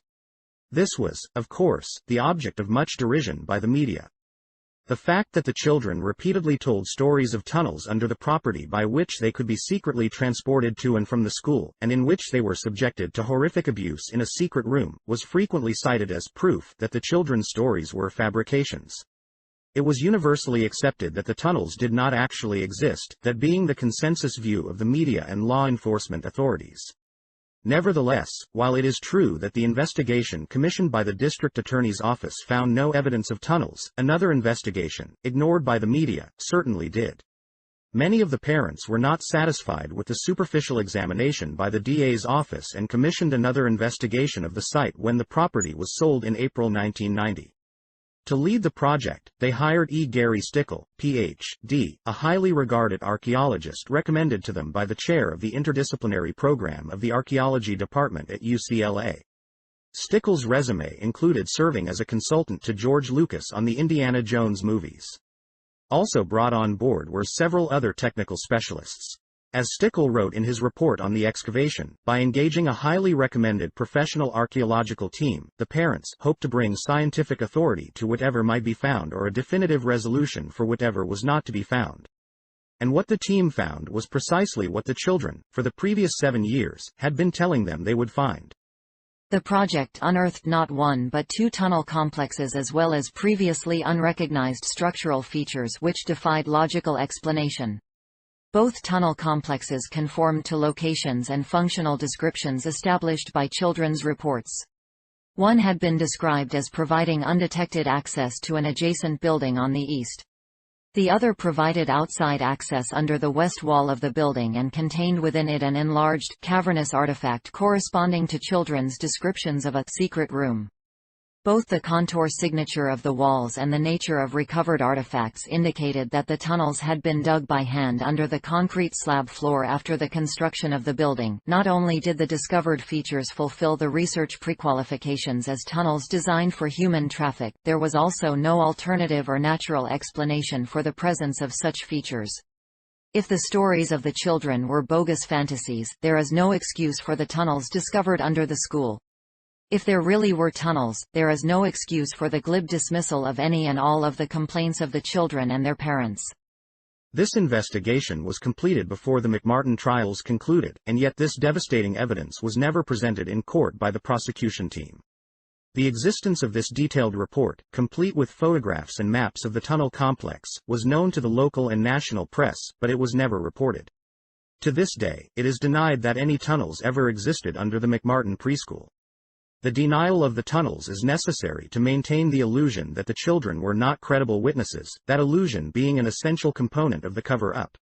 For if the children were credible, the implications run far deeper than the tunnels under the school. There are, for example, the stories told by the children of being pimped out as child prostitutes in private homes and businesses all over the community. They also spoke frequently of being photographed and videotaped while being abused. District Attorney Robert Filibosian publicly declared the McMartin preschool to be an elaborate front for a massive child pornography operation. 23 parents filed a civil lawsuit making the very same claim. Other stories told repeatedly by the children were even more disturbing. They told of being forced to witness and participate in the ritual torture, killing and mutilation of animals and, on occasion, of human babies and children as well. They spoke of being forced to drink the blood and eat the flesh of the slaughtered corpses, of witnessing the beheading of infants, and of being forced to stab infants themselves. They told as well of being sealed in coffins with the mutilated corpses.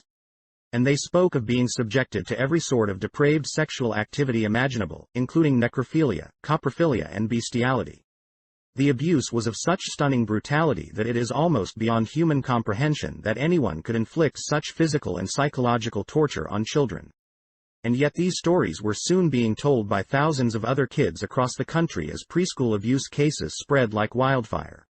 Young children from all walks of life, and from all parts of the country, were all telling remarkably similar stories of horrific ritual abuse. How was this possible? If they were all victims of false memories, how vast a conspiracy would be required for therapists all across the country to implant the very same memories in all of these children? Experts have noted that the victimized children show a level of knowledge that defies rational explanation if the kids have not experienced what they claim to have experienced. For instance, these child victims can accurately describe the look, smell, texture and colors of human viscera. This is an ability, it has been argued, that very few adults possess, other than those who have been trained as surgeons or coroners. These children also display a remarkable level of knowledge of a wide variety of unconventional human sexual practices, including many acts that, again, most adults do not have knowledge or awareness of. If these children did not experience these things firsthand, then how did they gain such knowledge?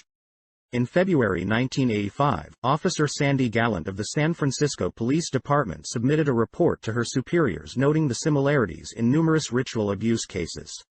She had gathered evidence from fellow officers and police departments across the country and summarized the evidence referenced in the police reports submitted to her. An excerpt from her report reads as follows. The information contained herein is distasteful and bizarre, to such a degree that one would choose to discredit it. However, research that I have done in this area has revealed that numerous cases of this type are surfacing around the country and in Canada. The similarities in the stories of each child victim used in these crimes tend to give credibility to the information revealed by others. Additionally, the psychiatrists and therapists who have been treating the victims state that the consistency of the stories and the explicit details revealed cause them to believe that these children are telling the truth. It is also the belief of each law enforcement officer who submitted information for this report that the victims are being truthful and that, in fact, children would be unable to make such stories up. During my research, similarities began surfacing which indicate the strong probability that there exists a network of people in this country involved in the sexual abuse and possible homicides of young children. These cases appear to differ from isolated cases of abuse towards children in that the crimes mentioned here have been committed with one common goal in mind, that of mutilating and murdering children for ritualistic or sacrificial purposes. Many of the cases reported also reveal the possibility of child pornography beyond the normal type of kiddie porn in that these children are photographed during rituals with some members in robes or other garb and candles, snakes, swords, altars and other types of ritualistic material being used. Gallant requested that the report be sent on to the Chief of Police for him to review and then forward to the FBI. Following his review, however, the chief declined to submit the report. Gallant next tried to get the U.S. Department of Justice to review the paperwork, but she was rebuffed there as well. As for the McMartin case, there has never been any question that the children there were horrifically abused. Though rarely noted in press reports, the jurors were clearly of the opinion that that was, in fact, the case. The hung juries and acquittals in the various proceedings were the result of the jury members' inability to identify the perpetrators of the abuse, not the reflection of any belief that there wasn't any abuse. The jurors attributed their inability to identify the perpetrators to the inept presentation of the prosecution's case. Also rarely noted in the reporting on the trials is that the matriarch of the McMartin family, Virginia McMartin, admitted on the stand that one of her own granddaughters believed that her own children had been molested at the school. Virginia McMartin, incidentally, was more than just your run-of-the-mill preschool operator. In the mid-1960s, she achieved a sort of semi-celebrity status in the childcare field, and traveled extensively as a consultant, including stops in New Zealand, Australia, Denmark, Sweden, Norway and England. Another notable aspect of the McMartin trials is that the defense team was allowed to subject the child witnesses to the longest pretrial hearing in the nation's history. Facing a battery of as many as 7 rabid defense attorneys, the already severely traumatized children were verbally assaulted for weeks on end in a deliberate attempt to break them. The state made little effort to protect these young witnesses. In the final analysis, the logical conclusion to be drawn from the McMartin case is that 460 kids did not all conspire to lie about the abuse they suffered. They also did not likely lie about their involvement in child prostitution and child pornography. They certainly did not lie about the tunnels under the school. They probably did not lie about their forced involvement in satanic rituals, in which adults sheathed in black ceremonial robes uttered chants. In fact, at least one such robe was seized from the home of a defendant. And perhaps most tragically, there is good reason to believe that they did not lie about the blood sacrifices either. Chapter 5. It couldn't happen here. Prosecutor Dan Casey, did you exercise any kind of mind control over your wife in order to get her to have sexual contact? Frank Fuster, if I had that power, you think I would use it against? You know, I don't, I have never. I'm a normal human being. Quote. On August 8, 1984, Bobby Dean stood on the front lawn of the Fuster home in the Country Walk housing development, a picture-perfect, planned community of relatively upscale, suburban homes in Dade County, Florida.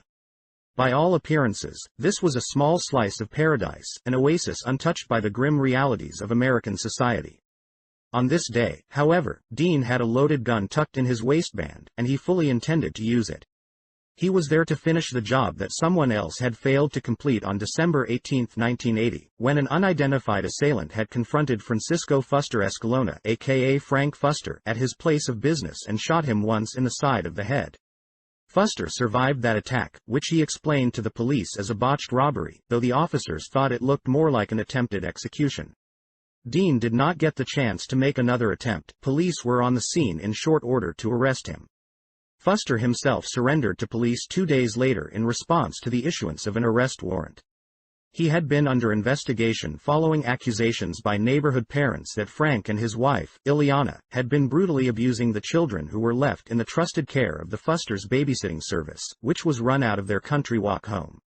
Fuster had, shall we say, rather questionable qualifications to run a daycare center. On January 16, 1969, Fuster fired 2 shots into the chest of a fellow motorist in New York City, killing him instantly. An off-duty police officer was, curiously enough, an eyewitness to the summary execution. Even more curiously, Fuster chambered another round and pointed his gun directly at the armed officer, and yet was not shot. He was arrested though, and convicted and sentenced before the year was out. On Halloween Day, he was sentenced to a 10-year prison term, but was back on the streets in less than 4, receiving psychiatric care. In November 1982, he was convicted again, this time on charges of committing a lewd assault on a 9-year-old girl.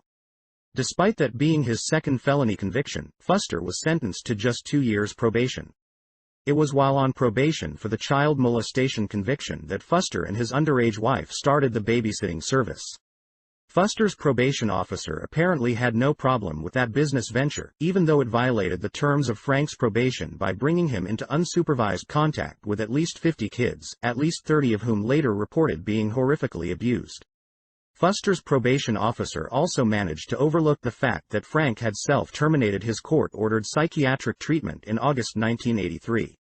No one really seems to have been too concerned about Fuster's babysitting service, which, in addition to being run by a convicted murderer and child molester, was operating without proper licensing and in violation of local zoning laws, which stated that commercial enterprises were expressly forbidden in the residential community. Nevertheless, the service operated with the full knowledge of the entity managing the complex. In fact, Fuster's service used the name Country Walk Babysitting Service, implying that his was an officially sanctioned service provided by the management. After Frank's past and present activities were exposed, the management company, Arvida, denied that it had ever any official links to the Fuster operation. That, of course, was not surprising, given that Arvida was a subsidiary of the Walt Disney Company, which had little interest in being perceived as having connections to a child molestation operation. The fact remains, however, that the company took no actions against Fuster for the illegal expropriation of the Country Walk name or for violating zoning regulations. Dade County also took a hands-off approach to the Fuster business enterprise. Despite the fact that Frank lacked other required licenses, he was issued an occupational license to run the babysitting service. Detective Donna Mesnarich was the first police investigator sent to look into the allegations being made by the Country Walk parents. She was openly skeptical of the charges before she even knew what they actually were. The parents felt that she came calling with an unmistakable attitude of disbelief.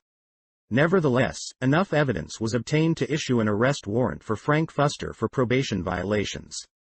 Considerably more evidence could have been gathered had police conducted a timely search of the Fuster home. Facing imminent arrest, Fuster was observed by his country walk neighbors hastily packing boxes into a white van. Fearing the loss of valuable physical evidence, parents contacted Detective Mesnarich, who failed to respond. She did execute a search warrant the next day, on a home largely, though not entirely, cleansed of incriminating evidence. Once Fuster was safely in custody, the stories told by his child victims grew increasingly disturbing. They told of being forced to play PP and CACA games.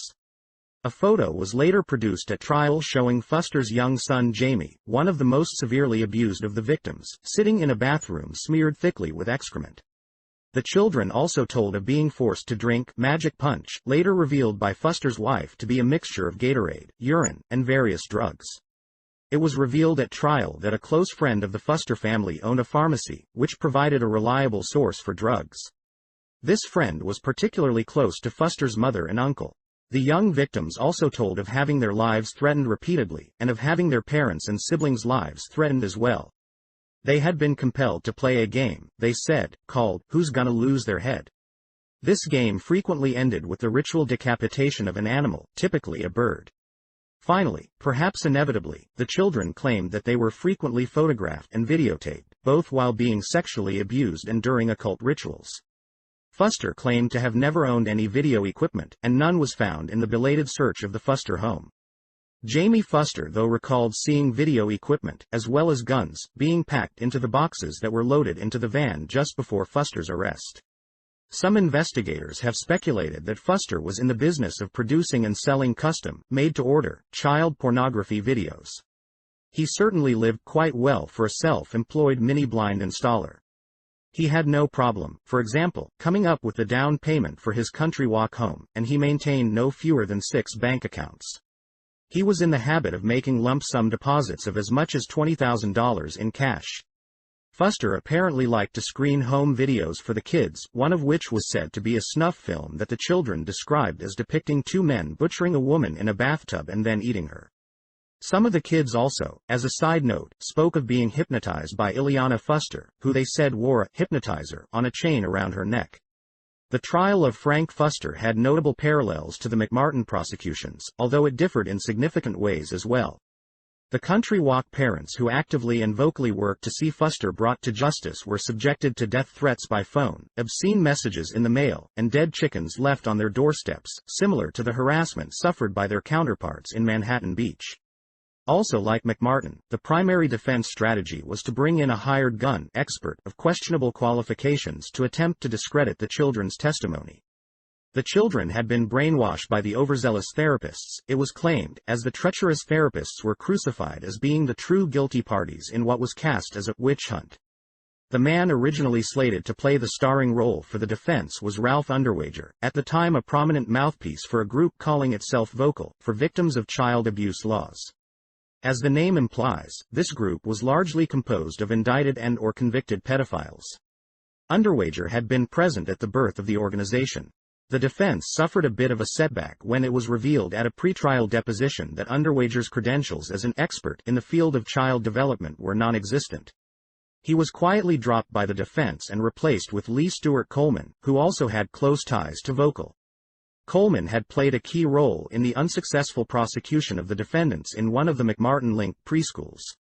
Coleman did not succeed in his mission in the country walk case. Fuster was found guilty on all 14 of the counts brought against him. One reason for that is that the children were protected from the abusive pretrial treatment received by the McMartin kids. In addition, police and prosecutors, with some notable exceptions, seem to have actually made an effort to win the case. Why was this prosecution not subverted as so many others were?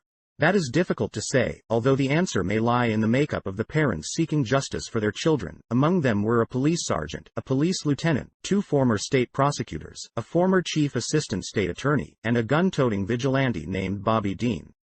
In the end, Frank Fuster, the man who appeared at his pretrial hearing in what was described as a catatonic trance, was sentenced to be imprisoned until the year 2150.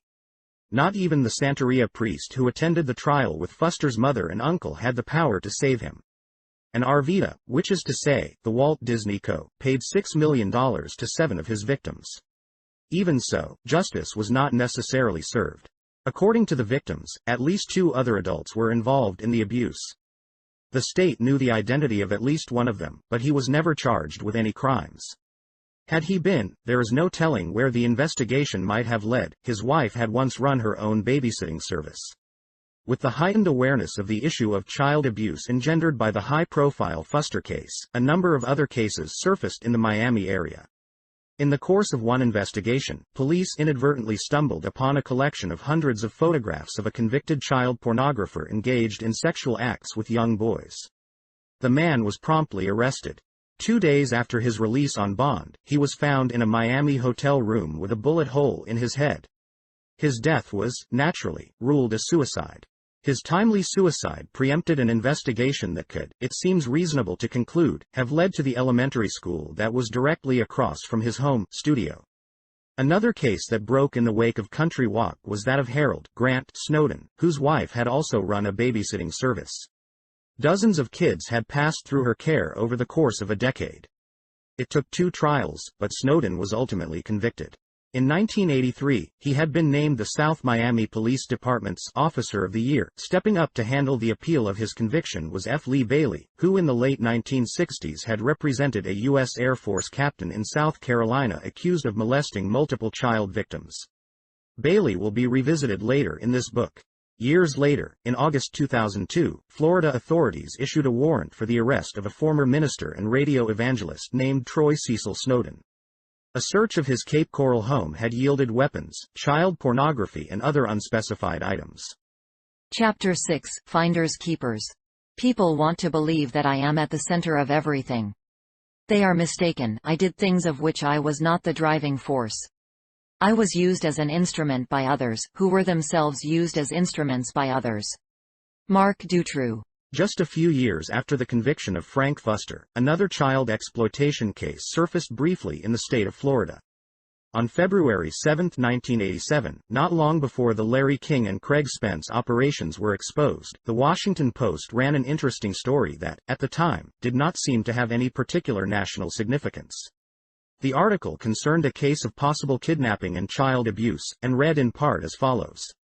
Authorities investigating the alleged abuse of 6 children found with 2 men in a Tallahassee, Florida, park discovered material yesterday in the Washington area that they say points to a 1960s-style commune called the Finders, described in a court document as a cult that allegedly conducted brainwashing and used children in rituals.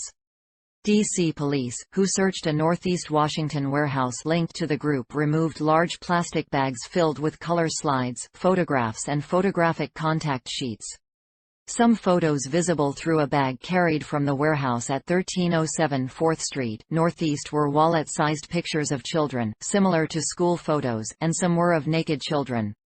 D.C. police sources said some of the items seized yesterday showed pictures of children engaged in what appeared to be cult rituals. Officials of the U.S. Customs Service, called in to aid in the investigation, said that the material seized yesterday includes photos showing children involved in bloodletting ceremonies of animals and one photograph of a child in chains. Customs officials said they were looking into whether a child pornography operation was being conducted. Their links to the D.C. area have led authorities into a far-reaching investigation that includes the Finders, a group of about 40 people that court documents allege is led by a man named Marion Petty, and their various homes, including the duplex apartment building in Glover Park, the Northeast Washington warehouse and a 90-acre farm in rural Madison County, Virginia. The children, identified in a court document only by the first names of Honeybee, John, Franklin, BB, Max and Mary, were described as dirty, unkempt, hungry, disturbed and agitated. They had been living in the rear of the van for some time, the document said. Yesterday, police spokesman Hun said one of the children, a 6-year-old girl, showed signs of sexual abuse. 5 of the children were uncommunicative, according to police, and none seemed to recognize objects such as typewriters and staplers. However, the oldest was able to give investigators some information. She said that the 2 men were their teachers, according to Hunt. Before their arrests in the park, the 2 adult caretakers had told police that they were teachers from Washington transporting these children to Mexico and a school for brilliant children, according to Hunt. When police asked the men where the children's mothers were, they said they were being weaned from their mothers. It was nearly 7 years before the press revisited the Finders case, with the follow-up provided by U.S. News and World Report. Most likely, the strange saga of the Finders would have disappeared forever if not for the rumors surrounding the case that just would not seem to go away. These rumors were addressed in the U.S. News report as follows. One of the unresolved questions involves allegations that the Finders are somehow linked to the Central Intelligence Agency. Customs Service documents reveal that in 1987, when customs agents sought to examine the evidence gathered by Washington, D.C. police, they were told that the Finders' investigation had become an internal matter. The police report on the case had been classified secret. Even now, Tallahassee police complain about the handling of the Finders' investigation by D.C. police. They dropped this case, one Tallahassee investigator says, like a hot rock. D.C. police will not comment on the matter. As for the CIA, ranking officials describe allegations about links between the intelligence agency and the Finders as hogwash, perhaps the result of a simple mix-up with D.C. police. The only connection, according to the CIA, a firm that provided computer training to CIA officers, also employed several members of the Finders. It should probably be noted here that the firm that supplied the training to CIA officers didn't just employ several members of the Finders, but appears to have in fact been a wholly owned subsidiary of the Finders organization.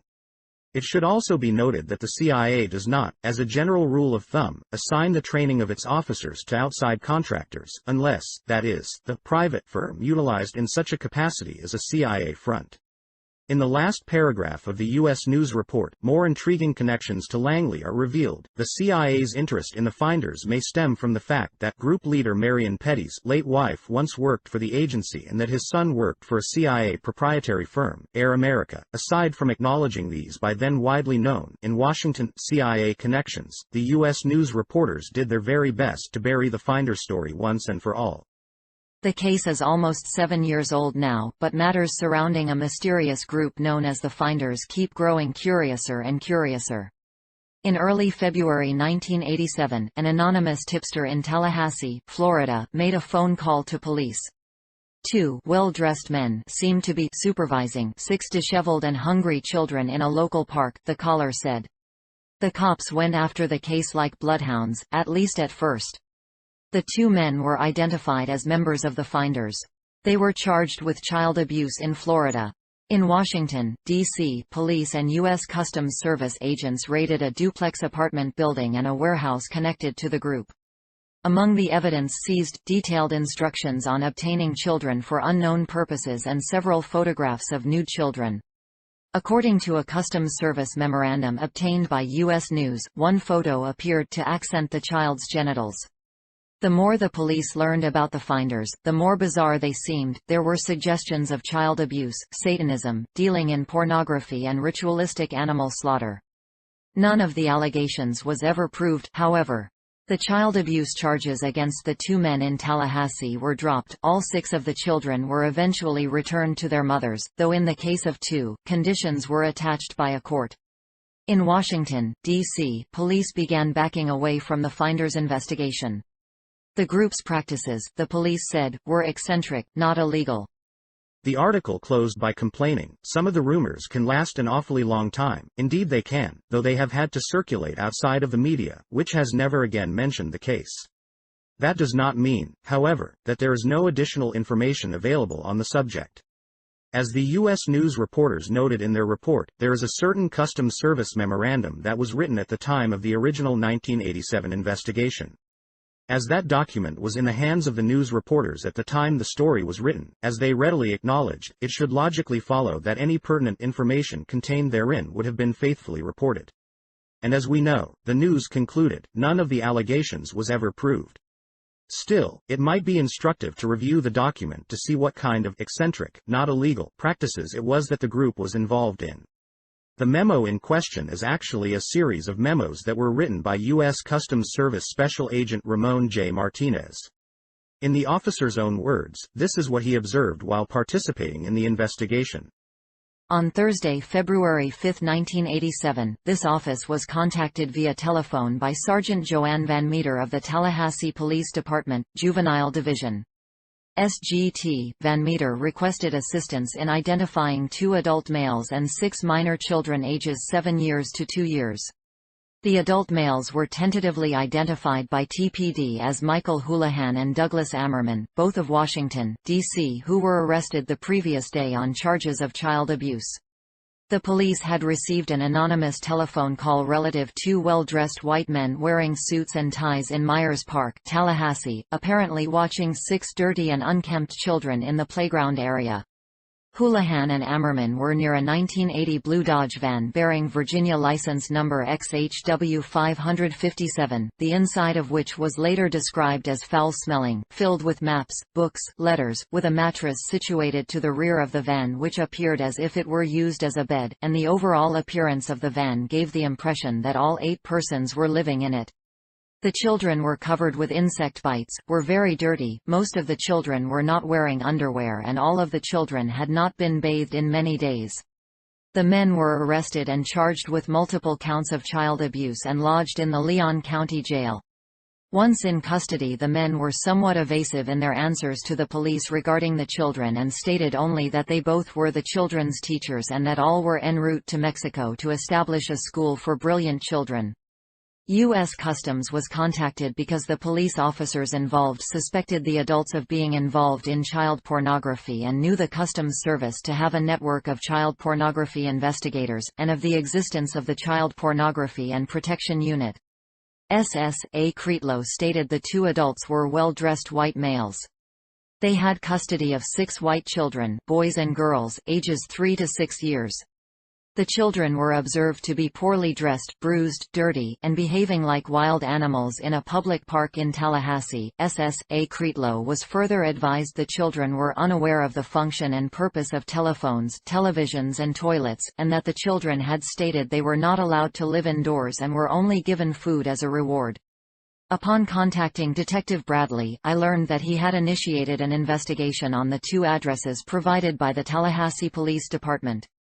During December of 1986, an informant had given him information regarding a cult known as the Finders operating various businesses out of a warehouse located at 1307 4th Street, North E, and were supposed to be housing children at 3918 3920 W Street, NW. The information was specific in describing blood rituals and sexual orgies involving children, and an as yet unsolved murder in which the Finders may be involved. With the information provided by the informant, Detective Bradley was able to match some of the children in Tallahassee with names of children known or alleged to be in the custody of the Finders. Furthermore, Bradley was able to match the tentative ID of the adults with known members of the Finders. I stood by while Bradley consulted with Asa Harry Benner and obtained search warrants for the 2 premises. I advised acting RACSS, Tim Halloran, of my intention to accompany MPD on the execution of the warrants, received his permission, and was joined by S.S.A. Harold. S.S.A. Harold accompanied the team which went to 1307 4th Street, and I went to 3918 20th W. St. During the execution of the warrant at 3918 20th W. Street, I was able to observe and access the entire building. There were several subjects on the premises. Only one was deemed to be connected with the Finders. He was located in a room equipped with several computers, printers, and numerous documents. Cursory examination of the documents revealed detailed instructions for obtaining children for unspecified purposes. The instructions included the impregnation of female members of the community known as the Finders, purchasing children, trading, and kidnapping. There were telex messages using MCI account numbers between a computer terminal believed to be located in the same room, and others located across the country and in foreign locations. One such telex specifically ordered the purchase of 2 children in Hong Kong to be arranged through a contact in the Chinese embassy there. Another telex expressed interest in bank secrecy situations. Other documents identified interests in high-tech transfers to the United Kingdom, numerous properties under the control of the Finders, a keen interest in terrorism, explosives, and the evasion of law enforcement. Also found in the computer room was a detailed summary of the events surrounding the arrest and taking into custody of the 2 adults and 6 children in Tallahassee the previous night. There were also a set of instructions which appeared to be broadcast via a computer network which advised the participants to move the children and keep them moving through different jurisdictions, and instructions on how to avoid police attention. On Friday, February 6, 87, I met Detective Bradley at the warehouse on 4th Street, NE. I duly advised my acting group supervisor, S.S.A. Don Bloodworth. I was again granted unlimited access to the premises. I was able to observe numerous documents which described explicit sexual conduct between the members of the community known as finders. I also saw a large collection of photographs of unidentified persons. Some of the photographs were nudes, believed to be of members of the finders. There were numerous photos of children, some nude, at least one of which was a photo of a child on display and appearing to accent the child's genitals. I was only able to examine a very small amount of the photos at this time. However, one of the officers presented me with a photo album for my review.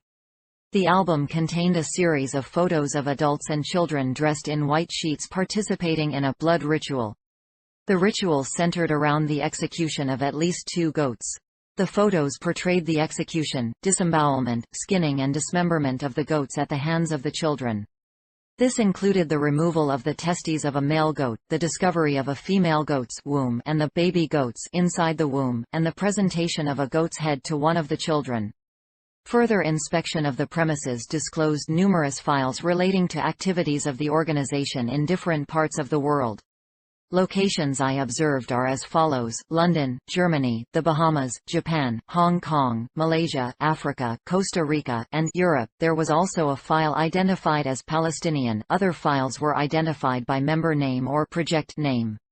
The projects appearing to be operated for commercial purposes under front names for the finders. There was one file entitled Pentagon Break-In, and others referring to members operating in foreign countries. Not observed by me but related by an MPD officer were intelligence files on private families not related to the finders. The process undertaken appears to have been a systematic response to local newspaper advertisements for babysitters, tutors, etc. A member of the finders would respond and gather as much information as possible about the habits, identity, occupation, etc., of the family. The use to which this information was to be put is still unknown. There was also a large amount of data collected on various child care organizations. The warehouse contained a large library, 2 kitchens, a sauna, hot tub, and a video room. The video room seemed to be set up as an indoctrination center. It also appeared that the organization had the capability to produce its own videos. There were what appeared to be training areas for children and what appeared to be an altar set up in a residential area of the warehouse. Many jars of urine and feces were located in this area. Contrary to the claims of U.S. News, running an international terrorist organization specializing in the trafficking of children is definitely more than just eccentric. Unless, that is, the organization doing the trafficking is run by the Central Intelligence Agency. Group leader Marion Petty shed additional light on his non-connections to the agency in an interview with Steamshovel Press in 1998. Recounting the history of his group, Petty reminisced, "Going back to World War II, I kept open house mainly to intelligence people in Washington. Us people passing through, things like that." Petty was not, mind you, an intelligence asset himself. In fact, he has spent his entire life serving as a counter-spy. As a private citizen, he has taken on the job of monitoring the agency. As for his wife, Petty claims that he sent her in as a spy, to spy on the CIA for me. She was very happy about it, happy to tell me everything she found out. She was in a key place, with the records, and she could find out things for me. Presumably, the same applies to Petty's son.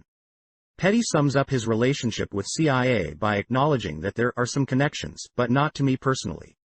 Interestingly enough though, the group that claimed no direct connection to the intelligence community quite obviously had very powerful people within that community protecting it.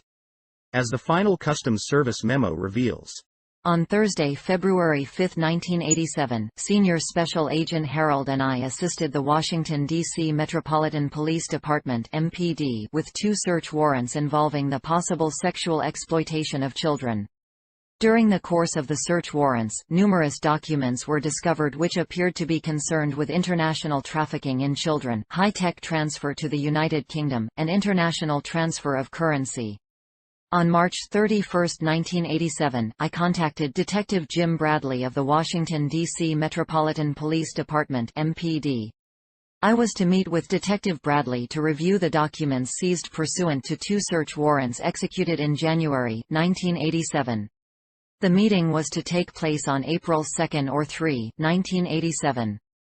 On April 2, 1987, I arrived at MPD at approximately 9 o'clock a.m. Detective Bradley was not available.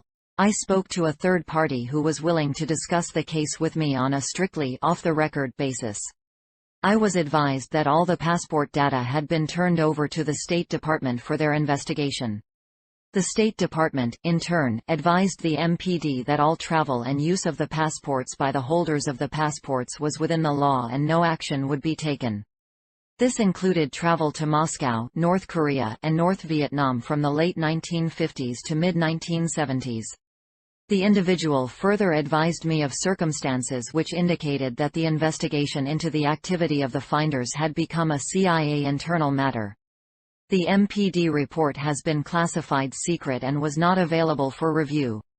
I was advised that the FBI had withdrawn from the investigation several weeks prior and that the FBI Foreign Counterintelligence Division had directed MPD not to advise the FBI Washington field office of anything that had transpired. The initial arrest of the finders in Tallahassee went almost completely unnoticed by the media. So too did another arrest in that same state in August 2000, just before Florida gained newfound fame as the land of the hanging chads. The arrested man was Wayne Camoli, and the charge was operating an online child pornography site. The Los Angeles Times reported that the West Palm Beach home in which Camoli was arrested, not unlike the finder's van, was filled with so much rotting garbage, trash and cat feces that the agents had to borrow oxygen masks and hazardous materials suits from the county fire department to carry out the search. Seized in the raid were numerous videotapes and a computer. What makes Camoli's arrest of significance here is that, as the Times noted, it was initiated by police investigating Belgium's most notorious pedophile murder case.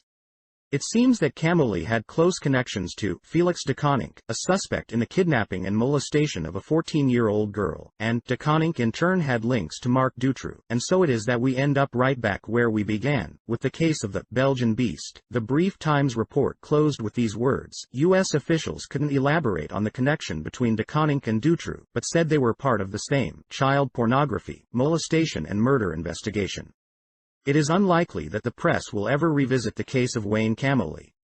Tellingly, the LA Times article quickly disappeared from the newspaper's online archives. As with so many other cases, the final words of the U.S. Customs Service memorandum on the finder's investigation will likely provide the epitaph for this case as well. No further information will be available. No further action will be taken. The Guardian reported in January 2001 that Interpol, the international police agency, has agreed to set up an electronic library of child sex victims at its headquarters in Lyon, France. The first images that were to be processed into that database were 750,000 photos seized by British authorities in the Wonderland raids. In April 2003, Britain's The Register reported that the U.S. Justice Department was setting up an even larger database.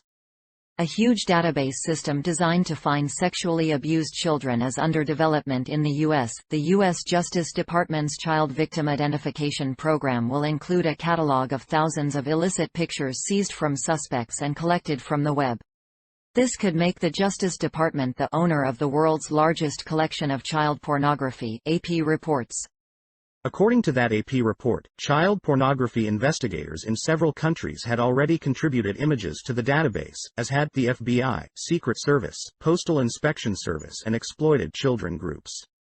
The goal is for the system to eventually include most of the illicit photographs in circulation on the Internet. Advanced image recognition software will be utilized in an attempt match and identify the children in the photographic images, which will, as the Register noted, make it easier to identify and locate sexually abused children.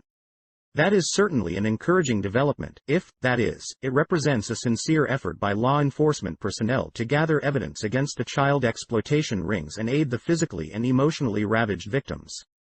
However, there could also be a very sinister goal being pursued. Researcher Arlene Tyner, who has spent a considerable amount of time interviewing and corresponding with victims of mind control operations, noted in a Probe magazine article that some of these victims were turned over to military, CIA doctors by pedophile fathers or other sexually abusive relatives. CIA officials also blackmailed family members known to produce kiddie porn in order to gain control of their already abused and psychologically fragmented children. It is certainly within the realm of possibility that the high-profile child pornography raids in recent years, which invariably result in relatively few arrests and even fewer prosecutions and convictions, are not intended to punish the victimizers, but to identify and compromise them. And is it not inconceivable that the databases being compiled will be utilized as something of a recruitment list to identify those persons who have been preconditioned, so to speak, for future mind control operations? One thing can be stated with certainty about the thousands of victims of today's child pornography and child prostitution rings: someday, many of them will come forward to tell harrowing stories of their early childhood abuse. They will speak of acts of depravity committed against children that are so heinous as to be almost beyond human comprehension. And yet, as difficult as their stories will be to believe, they will be documented by the images stored in Interpol's computers, and in the U.S. Justice Department's computers. But how many of these victims will be believed? Part 2. There's something about Henry. You don't understand me. You are not expected to. You are not capable of it. I am beyond good and evil. Legions of the night, night breed, repeat not the errors of the night prowler and show no mercy. Richard, the Night Stalker Ramirez. There are other sons out there, God help the world. David, son of Sam Berkowitz. What about your children? You say there are just a few? There are many, many more, coming in the same direction. They are running in the streets, and they are coming right at you. Charles Mills Manson. The really scary thing is that there are a lot of people who are not in prison, a lot of people who are not in prison, who were far more successful than I. Theodore Robert Bundy. All across the country, there's people just like me, who set out to destroy human life. Henry Lee Lucas. Chapter 7, Sympathy for the Devil. Henry is an unusual prisoner. He's been given a high-security cell and a few special amenities. Jim Boutwell, Sheriff of Williamson County, Texas. On June 30, 1998, Henry Lee Lucas, arguably the most prolific and certainly one of the most sadistic serial killers in the annals of American crime, was scheduled for execution by the state of Texas. Given the advocacy of the death penalty by then-Governor George W. Bush, things were not looking good for Henry. Bush had not granted clemency to any condemned man throughout his tenure as governor. In fact, no governor of any state at any time in the history of the country had carried out more judicial executions than Governor Bush. So Texas was definitely not the place to be for a man in Henry's position. And considering the nature of Lucas's crimes, it seemed a certainty that nothing would stand in the way of his scheduled execution. Henry did not attract any high-profile supporters, the way that Karla Faye Tucker did.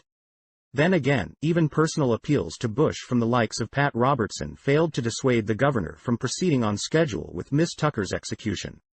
There was nothing to indicate that Henry would fare any better, particularly since his crimes were of a particularly brutal nature, involving rape, torture, mutilation, dismemberment, necrophilia, cannibalism, and pedophilia.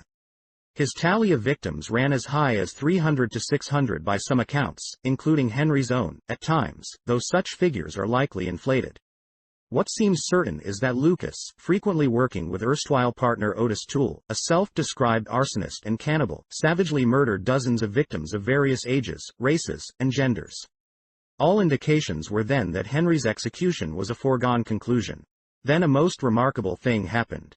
On June 18, just 12 days before Henry's scheduled demise, Governor Bush made a special request that the Texas State Board of Pardons and Paroles, whose members were all Bush appointees, to review Henry's case. Strangely enough, 8 days later the board uncharacteristically issued a recommendation that Henry's execution not take place. The next day, just 3 days short of Henry's scheduled exit from this world, Lucas became the first, and ultimately the only, recipient of Governor Bush's compassionate conservatism. The official rationale for this act of mercy was that the evidence on which Lucas was sentenced did not support his conviction. There was a possibility, said the board, that Henry was in fact innocent of the crime for which he was convicted. The problem here is that many of the 150-plus death row inmates who did not receive special gubernatorial attention prior to their executions had evidence supporting their claims of innocence, and yet their appeals to the governor were met with scorn and mockery. So why had Bush suddenly developed a keen interest in not executing innocent convicts? And why, once Henry's life was spared, did he promptly lose this passing interest and begin once again rubber-stamping every execution order that crossed his desk, including one for a great-grandmother in her 60s who was convicted of killing her chronically abusive husband? And why is it that Henry was granted full clemency, rather than a temporary stay during which his case could have been reviewed? That is exactly what Bush did in the case of convicted murderer Ricky Nolan McGinn. Tellingly, the proliferation of press reports on the McGinn case made no mention of the governor's earlier actions on behalf of Lucas. And what if Lucas was in fact falsely convicted, and what if his innocence was so obvious that the governor had no choice but to commute Henry's sentence? What then does that say about the Texas criminal justice system and the ease with which it sends innocent men to their deaths? Are we to believe that Henry's case was an isolated one and that none of the other men put to death during Bush's reign had equally credible claims of innocence? And what are we to make of the rather peculiar fact that while Henry has been convicted of no fewer than 11 homicides, the only death sentence he ever received was the one that the governor had no problem setting aside?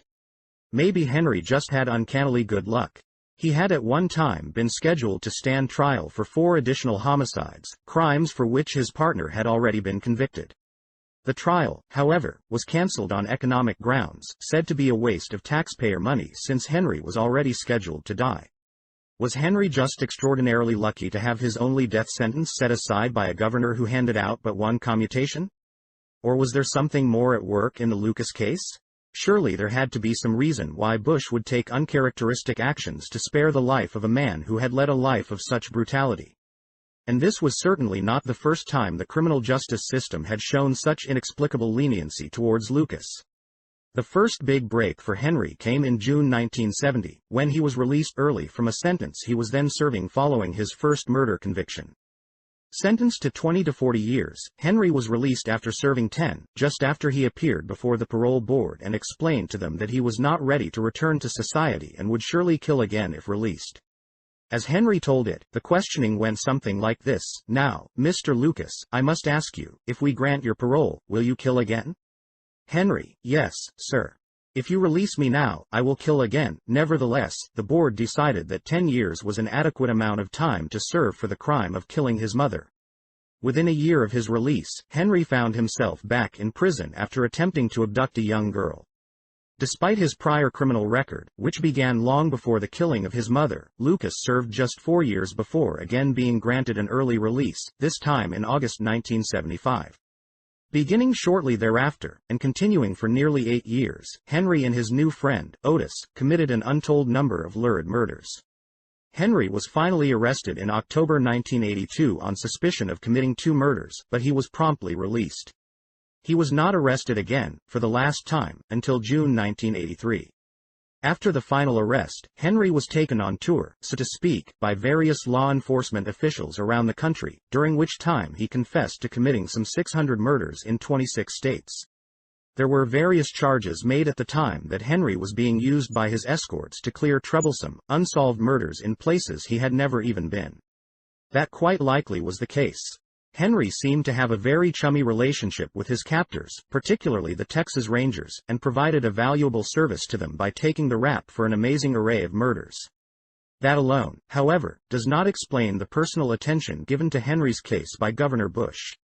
For that, we need to look at some of the more infrequently noted details of Henry's life history, many of which have been provided by Lucas himself. Henry, as it turns out, has some interesting tales to tell. Just a couple years into his incarceration, he told his story in a book written for him by a sympathetic author. The book, entitled The Hand of Death, The Henry Lee Lucas Story, tells of Henry's indoctrination into a nationwide satanic cult. Lucas claimed that he was trained by the cult in a mobile paramilitary training camp in the Florida Everglades. His training, he said, included instruction in abduction and arson techniques, as well as in the fine art of killing, up close and personal. Henry further claimed that leaders of the camp were so impressed with his handling of a knife that he was allowed to serve as an instructor. Following his training, Henry claimed that he served the cult in various ways, including as a contract killer and as an abductor of children, whom he delivered to a ranch in Mexico near Juarez. Once there, they were used in the production of child pornography and for ritual sacrifices. Henry has said that this cult's operations were based in Texas, and included trafficking in children and drugs, among other illegal pursuits. What Henry claimed, essentially, is that what appeared to be the random work of a serial killer was in fact a planned series of crimes often committed for specific purposes. Some of the murders were political hits, according to Henry, including assassinations of foreign dignitaries, local politicians and wealthy businessmen. This was not true for all of Henry's crimes. Some he did just because that is what he liked to do. And it was the one thing that he was really good at. The beauty of this arrangement was that it allowed Henry to conceal the true motive for many of his crimes. Those performed as contract hits looked like all of his murders, senseless and random acts of violence. In Henry's version of events, it was Toole who was responsible for Henry's recruitment and training by the cult, and for many of the pair's exploits thereafter. Interestingly, in all the standard biographies of the pair, Toole is said to have been Henry's severely retarded, and decidedly junior, partner. It is quite clear though from reading an interview granted by Toole to a journalist of sorts that he was not by any means retarded. Uneducated, no doubt, but certainly not severely retarded. Otis was able to express himself quite clearly, though perversely, and displayed a substantial level of knowledge about the practices of Satanism, which isn't really surprising given that he was, as Joel Norris has written, raised as the devil's child by his Satanist grandmother. Toole has described a childhood that was complete with all the trappings of satanic ritual abuse. He has told of being forced to have sex with numerous family members and others, including his father, his stepfather's friends, and his older sister Drusilla. His grandmother, who lived with Otis' father as man and wife, although they were actually mother and son, is said to have been a member of a multi-generational death cult. Toole once explained to an interviewer how he had been involved in all this since I was a child, through the cult, you know. He has spoken of having urine poured on him, of eating dog meat, and of watching two cats fight to their death while their blood dripped down upon him. Otis also had this to say of his childhood years: I used to go with my grandmother into graveyards, we used to dig up all kinds of bones, and she used to take the bones and do devil worship. He has also told of once being forced into a grave to pluck the bones from a freshly rotting corpse. Young Otis was also frequently dosed with barbiturates, and he has said that he used to hear voices. Toole's older sister, Drusilla, spent time in a mental hospital, after which she reportedly committed suicide. Her children were placed in the care of their uncle Otis and his friend Henry Lee Lucas. Two of them, Frida and Frank Powell, accompanied the pair on their homicidal wanderings and were forced to witness, and at times participate in, the rape, killing and mutilation of the victims. Frida, aka Becky, ended up scattered in a field after suffering years of sexual abuse at the hands of Henry and Otis. Frank fared slightly better, he was committed to a mental hospital. A third sibling, Sarah Pierce, who shared with her uncle Otis a passion for arson, was convicted and imprisoned for indulging her passion. Lucas also suffered through an incomprehensibly abusive childhood. In fact, when it comes to early childhood abuse, there are few parents of future serial killers who can compare to Viola Lucas, Henry's mother. So severe was her physical abuse of young Henry that he once slipped into a coma for a day following a particularly brutal beating. On another occasion, through a combination of abuse and neglect, Henry lost one of his eyes. Viola was, as is the case with the mothers of many serial killers, a prostitute. She routinely entertained her customers in the presence of Henry, who was compelled to watch. Viola also dressed young Henry up as a girl for the first 7 years of his life and prostituted him out to her customers. Toole has also spoken of being forced to dress as a girl. Though Henry and Otis may represent extreme cases, their horrific childhoods should not come as much of a surprise to most readers. That serial killers have suffered abusive childhoods has become something of a cliché. It is a fact that is acknowledged in most serial killer biographies, though it is usually followed by the caveat that such a childhood history does not excuse subsequent actions. Western society preaches that we are ultimately responsible for our own actions. Scapegoating society, or a horrendously abusive childhood, is simply not acceptable.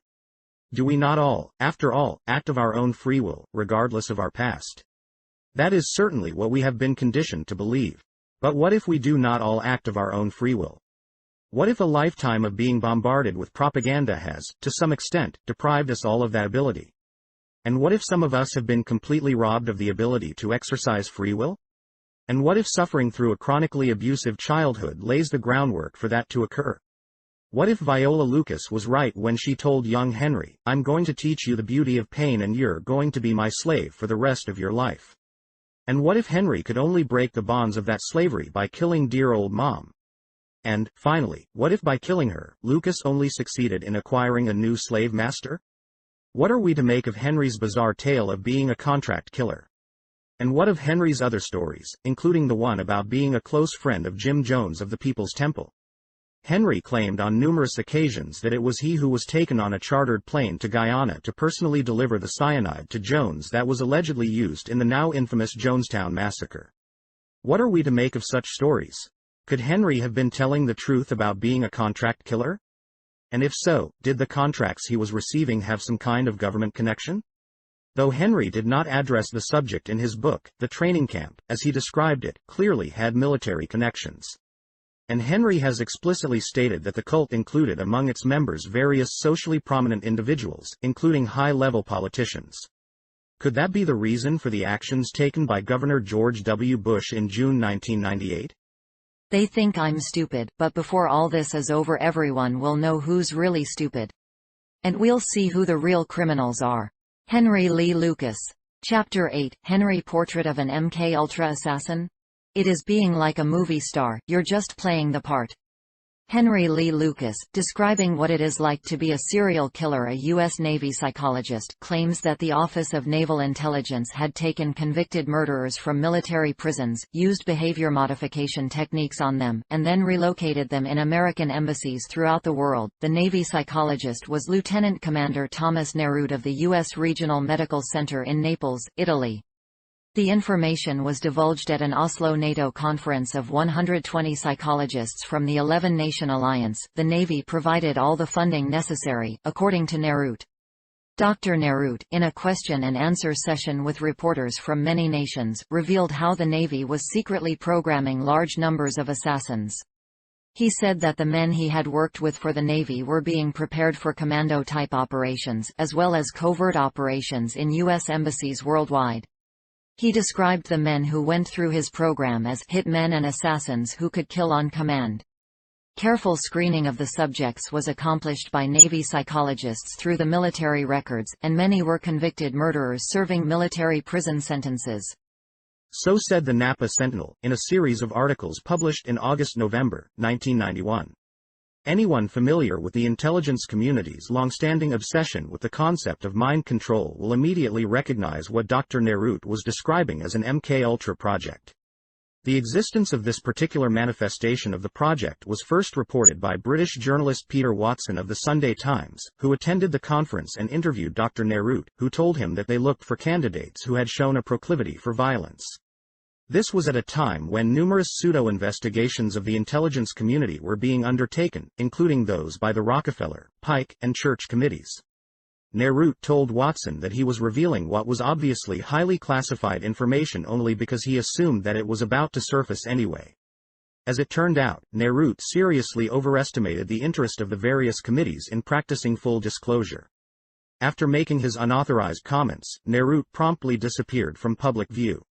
He reappeared briefly to make a feeble attempt at retracting his prior statements, but at that point, it was a little too late. Watson went on to expand upon his initial research to produce a book, War on the Mind, which was one of the better books from the late 1970s on the subject of mind control and psychological warfare research by the intelligence community. Walter Board referenced Watson's work as well, in his difficult-to-find Operation Mind Control. So this cat, once let out of the bag, proved rather difficult to stuff back inside. The intelligence community, it seemed, was recruiting from prisons to make use of the natural talents of convicted killers to produce the fabled Manchurian candidates, otherwise known as mind-controlled assassins. The operation described by Nerud involved killers drawn from military prisons, though there is a good possibility that parallel programs were being conducted in civilian prisons as well. Prisons, after all, have provided fertile ground for any number of MKUltra sub-projects for decades. As the Napa Sentinel article noted, mind control experiments permeate mental institutions and prisons. That was particularly true in the 1960s and 1970s. The NATO conference at which Dr. Nehru dropped his bombshell was held in July 1975. Strangely enough, the very next month, August 1975, Henry Lee Lucas was released early from prison to begin his 8-year reign of terror. Strangely enough, during his prior 10-year prison stay, Henry spent 4.5 of those years in a mental ward. Throughout that time, he received intensive drug and electroshock treatments. He later described that period of incarceration as a nightmare that would not end. During that time, he complained constantly about hearing voices in his head, taunting him day and night. This was ostensibly the reason for his confinement in the mental ward, though it could just as well have been the result of his confinement and treatment. Henry later spent additional time in an institution in 1980, in the midst of his killing spree. Is it possible that Henry was recruited and programmed while in prison, so that he could later be used by the so-called Hand of Death cult? Lucas himself said that he emerged from prison a changed man. Before his incarceration, he killed only in the heat of the moment, but when he re-entered society it was with a cold-blooded determination and the professed desire to kill as many people as possible. And he certainly had shown a voracious appetite for violence, enough so to make him a very attractive candidate for an assassin training program. Indeed, Henry is just the kind of man who would be considered a valuable asset by the intelligence community. For anyone who doubts that the CIA or any other of the numerous interwoven intelligence agencies would recruit such a man, it is important to remember that we are talking here about the same agencies that recruited some of the most notorious war criminals of the Third Reich, men like Klaus Barbie, Joseph Mengele, Adolf Eichmann, Otto Skorzeny, and Reinhard Gehlen. Henry's depravity pales in the shadows of men such as those. Lucas probably couldn't even hold his own against some of the organized crime figures, like Lucky Luciano, Meyer Lansky and Santos Trafficante, who were likewise recruited by the U.S. intelligence community. Or against the numerous thugs that the CIA has propped up as dictators around the world, men such as Somoza, Pinochet, Duvalier and Pavalli, to name just a few. In the company of such men, Henry would be just one of the boys, no less valuable an asset than, say, Dan Mitrione, the CIA torture aficionado who was a boyhood friend of the infamous Jim Jones. Mitrione, known for having homeless persons kidnapped for the purpose of giving torture demonstrations to South American security forces in his soundproof, underground chamber of horrors, was hailed as a hero and martyr when he himself was tortured and killed. Frank Sinatra and Jerry Lewis even flew into his hometown and performed a benefit show to raise money for the widow of such a great American. So in the world of spooks, Henry would be in good company, as would his partner, Otis Toole, who would not even have the distinction of being the only cannibal recruited by the CIA.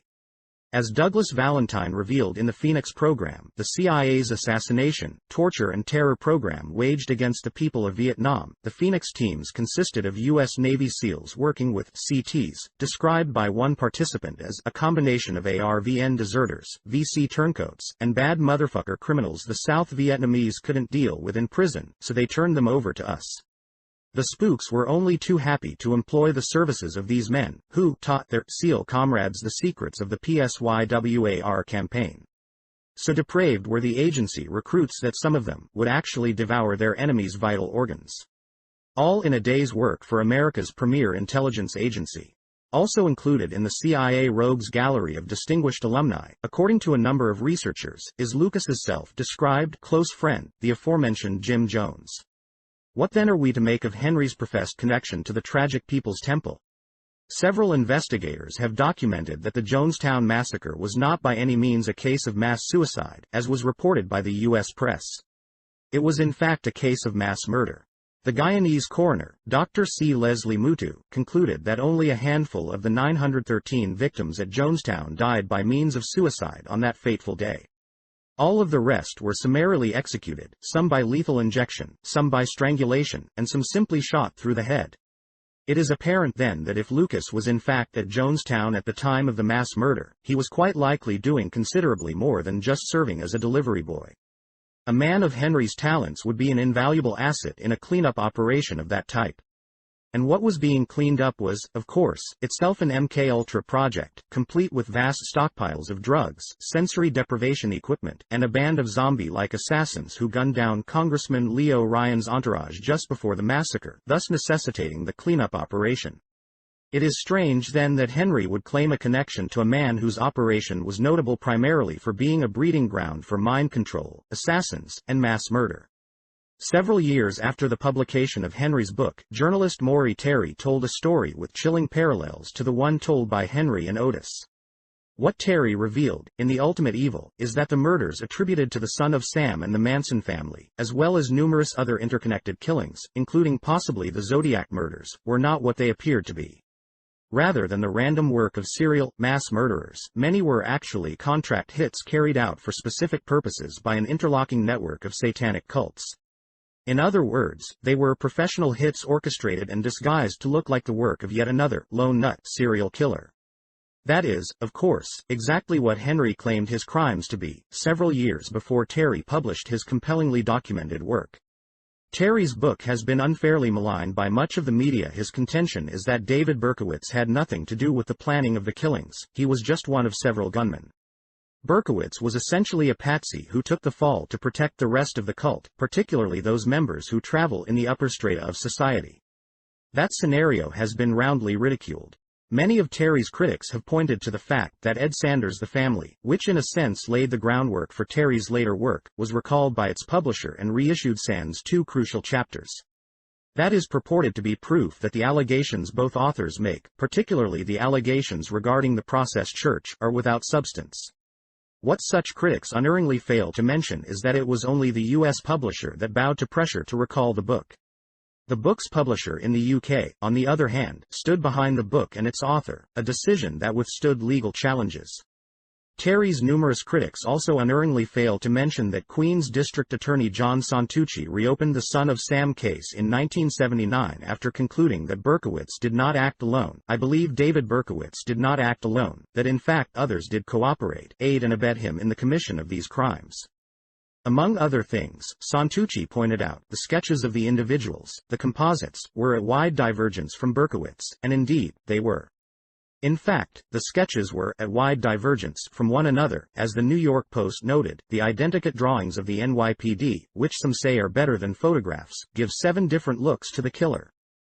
Santucci also noted, as did the Post, that an unusual number of people who were connected to the case, and who were identified by Berkowitz as being complicit in the crimes, are no longer living.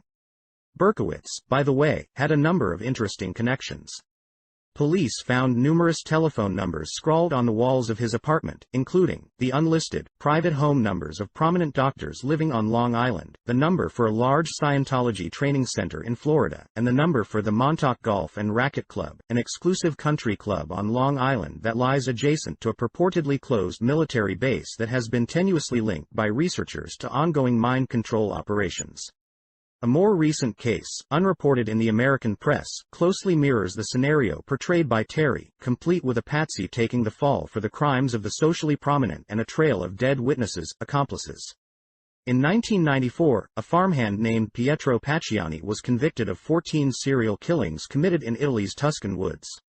In April 2001, the UK's The Times reported that the case had returned to haunt Italy, and in a new, even more sinister guise, police in Florence have reopened the case in the light of new evidence. And the evidence suggests that while Pacciani may indeed have carried out the murders, or some of them, the real masterminds behind the gruesome killings were a group of high society Satanists who carried out, and perhaps still carry out, weird rituals that beggar belief, behind the respectable facades of their Tuscan villas, led by a distinguished doctor with a sick and twisted mind. In August 2001, The Guardian added, police now believe that a group of between 10 and 12 wealthy, sophisticated Italians orchestrated ritualized murders over the course of 3 decades and got away with it, allowing their careers and reputations to blossom to this day. These unidentified suspects were described as an occult group which directed the murders. The Times article noted that Pacciani's conviction was overturned on appeal, but he was about to be retried, which is possible under Italian law, when he died, supposedly of a heart attack. According to the investigating magistrate on the case, Paolo Canessa, Pacciani's death was definitely not due to natural causes. Someone was prescribing medicine that killed rather than cured Pacciani. Pacciani's defense attorney, Carmelo Lavarino, has noted that, at the time of Pacciani's death, he wasn't in any danger. He has also said that evidence at the scene suggested that Pacciani had been dragged by his feet after his death. The most likely explanation is obviously that Pacciani was eliminated, as The Guardian put it, lest he reveal the real monster, or monsters. According to The Times, a number of other suspicious deaths have surrounded the case. Renato Malatesta, Pacciani's close friend, was found hanging in a stable with his feet still resting firmly on the ground. Malatesta's daughter Milva was found dead with her 3-year-old son in a burnt-out Fiat Panda. Another burnt-out car was found containing the body of Milva Malatesta's lover, Francesco Vinci, another Pacciani acquaintance. A year later came the murder of Anna Milva Mette, a local prostitute who had had an affair with Vinci's son, whose body was also burnt. Investigators have now come to the belated realization that a large network of people were involved in the killings, some studying the most likely spots in which to strike, while others served as lookouts. They all took orders from one person who then took part himself in the actual killings and mutilations. Investigators also now believe the female body parts, the left breasts and the genitals, were used in black masses at night in remote Tuscan farmhouses. Among those now being sought by authorities is a mystery woman, perhaps a member of the doctor's circle, who beat up Pacciani's elderly wife in January 1996, knocked her out with sleeping pills and searched the house from top to bottom. Also sought is an artist who Pacciani worked for as a gardener, and whose home was found to contain incriminating evidence. He disappeared just days before the trial began, and he is believed to be hiding out in, of all places, Belgium. By September, yet more of the cover-up was unraveling. The Observer dropped a bombshell: the Monster of Florence may have been a satanic sect bankrolled by the Secret Service. Suspects by then included a doctor, ambassador and an artist.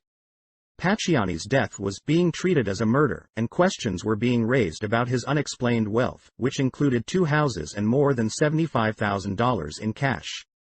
Michel Giuttari, the investigating magistrate on the case, who has received death threats, has said that the Monster of Florence was not Pacciani, but a cultured man of great professional success, esteemed and powerful, but with psychopathic hidden impulses. It makes you wonder how many Jekylls and Hydes there are in civilized cities like Florence. Indeed, it does. Consider the civilized city of Auxerre, France. In late March 2002, The Guardian ran a brief report by correspondent John Henley that began as follows. The French Justice Ministry took disciplinary action yesterday against 3 prosecutors involved in the case of an alleged serial killer who escaped prosecution for more than 20 years. The Justice Minister, Marie-Lise Lebranchu, sacked one prosecutor, Daniel Stilanovich, and transferred another, Jacques Casals, from his post in the Paris Public Prosecutor's Office, for their negligence in the case of Émile Louis. A third, retired prosecutor, René Meyer, was stripped of his honorary title. All 3 magistrates worked in the northern Burgundy city of Auxerre in the 1980s and 1990s and were found guilty by a disciplinary panel of a range of serious errors, including lack of professional honor. 15 months before that report, Émile Louis had confessed to murdering 7 mentally handicapped women who had disappeared without a trace between 1977 and 1979.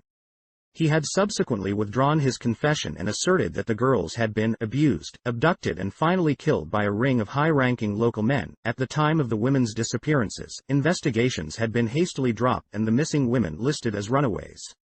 It was not until more than 2 decades later, following Louis's confession, that a serious inquiry was made into the fate of the missing girls. That inquiry led to what The Guardian referred to as further, even more disturbing discoveries. The chief prosecutor in Auxerre, Suzanne Lecaux, said late last year that almost all the inquiries into the cases of about 30 young women who vanished in Burgundy over the past 30 years had been either mysteriously shelved or deliberately mishandled. Moreover, the files relating to most of the criminal inquiries shelved in Auxerre between 1958 and 1982, including 17 missing young women, had been either stolen or destroyed, and a dozen post-1982 inquiries involving missing young women for which the files still remained had all been inexplicably dropped. Lawyers for the victims' families are talking of a sex ring which abducted, raped and murdered up to 30 girls in the 70s and 80s and was powerful enough to stifle any subsequent investigation. A full inquiry into what may prove the biggest cover-up in French legal history is underway. In July 2002, the Monster of Florence case was in the news once again. A series of profaned corpses were turning up, and there were indications that these crimes, committed against the corpses of the elderly, were linked to the case. The first such corpse had been discovered the previous month, on the summer solstice. A report in the Sunday Herald indicated that the satanic rites performed in conjunction with the Monster of Florence killings had been conducted at a senior citizen's home where Pacciani had once worked as a gardener. Residents at the home at that time included the father of Florence's deputy attorney. Some of the profaned corpses surfacing in the summer of 2002 were also connected to the home. Also revealed in the Herald report was that, in 2001, police had raided the home of Aurelio Mattei, a psychiatrist for the French Secret Services. In 1992, Mattei authored a book that alluded to evidence in the monster case that was not uncovered by investigators until a decade later. The home of Francisco Bruno, a criminologist and prominent television talking head, was also raided.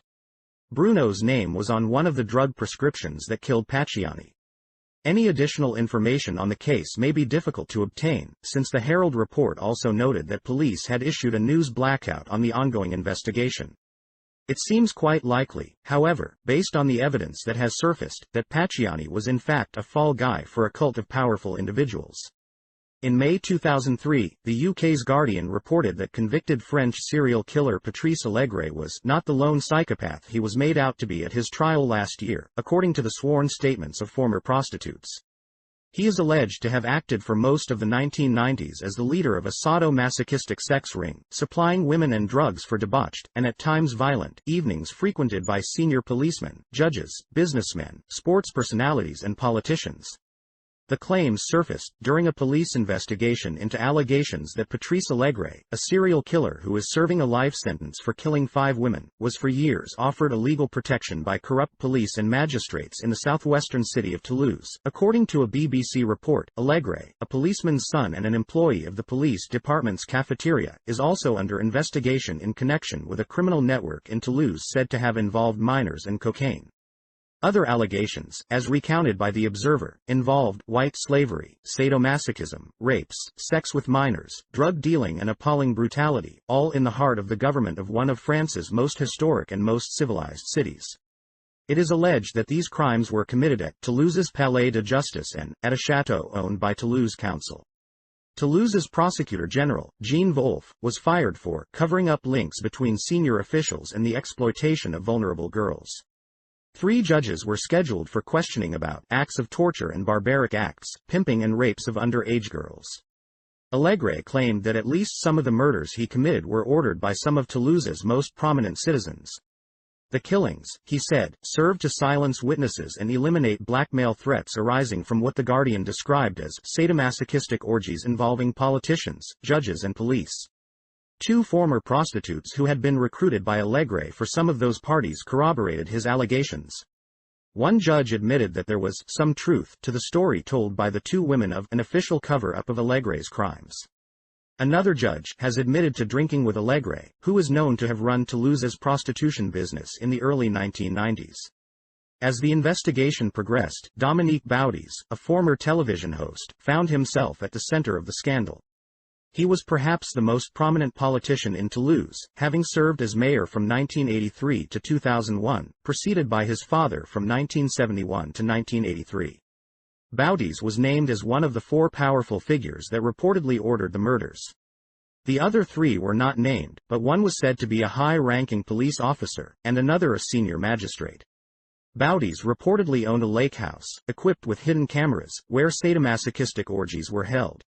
The French periodical Le Monde sought to assure readers that the accusations arising from the orgies were not about simulated acts of torture and erotic games among consenting adults. This was real torture, accompanied by other degrading acts, committed against prostitutes, some of whom were underage. By early June 2003, the Sunday Herald was fretting over the potential fallout from the investigation, such as the damage to the police, the judicial system and the municipal administration that some have suggested the underpinnings of the state and its democratic institutions are under threat. Magistrates, politicians, journalists, businessmen, policemen and sportsmen are lining up to be questioned as part of the inquiry. Police were under fire, scrambling to explain why many of Alegre's murder victims had been officially listed as suicides. The investigation was being expanded to include 20 additional cases. And a French magazine, as The Guardian reported, had revealed allegations that the former mayor, Dominique Baudis, had a sexual relationship with the murderer, Patrice Alegre. Also in June 2003, Michel Barrau was appointed as the prosecutor general for the case. His appointment immediately raised concerns among lawyers, according to The Observer, owing to the fact that Barrau had previously been credited with stopping an investigation into corruption among senior right-wing politicians in Paris before last year's general election. Barrau was, in other words, no stranger to political cover-ups. Before the month was out, the evidence in the case, according to a Reuters headline, had evaporated. Alegre reneged on his confession after one of the prostitute witnesses purportedly admitted lying about seeing senior officials at S&M orgies. She was promptly jailed, recalling the jailing of witnesses in the Franklin case. One of two prostitutes who accused Alegre of procuring young women for politicians to chain to walls and abuse in sadomasochistic orgies has been placed behind bars as judges investigate the authenticity of her story. With the cover-up firmly in place, the European media moved on to other things. Henry Lee Lucas's story then, as bizarre as it may initially appear to be, is certainly not without precedents or parallels. Other events that have transpired since Henry first began telling his tales of the hand of death lend further credence to various aspects of his story. For example, the Finders case, discussed in Chapter 6, illustrated that there are in fact coordinated efforts by networks of individuals to transport abducted children to clandestine locations in Mexico. Of course, Henry could have just been making lucky guesses when he talked about the networks of satanic cults running murder for hire operations and child abduction rings. And there could be nothing to the fact that Toole, who was convicted in the state of Florida, shared with Henry the fate of having his death sentence commuted. Florida is, of course, a state that is also overly zealous in its application of the death penalty, although not zealous enough to execute the likes of Otis Toole. In any event, it's interesting to note that both of these men had their death sentences set aside in a state that was, until January 2001, run by a member of the Bush family. It is interesting also to take note of the case of the man known as the railroad killer, Rafael Reséndez Ramirez. On July 13, 1999, Ramirez was reported to have walked across a bridge from Juarez, Mexico into El Paso, Texas and turned himself in. At the time, he was wanted for a string of 9 alleged serial killings. Mirroring the circumstances surrounding Henry's final arrest, Ramirez had been taken into custody several weeks prior by the U.S. Border Patrol, only to be promptly released, despite his presence on FBI most wanted lists, and despite the issuing of alerts to the Immigration Service, and despite the fact that a nationwide manhunt was underway. Between this detainment and his surrender, Ramirez claimed 4 more victims. Apparently, he still had a little work left to complete. Having done so, Ramirez then made the incomprehensible decision to surrender to Texas authorities. Crossing the border into Texas, Ramirez left a country with no death penalty and entered the execution capital of the Western world.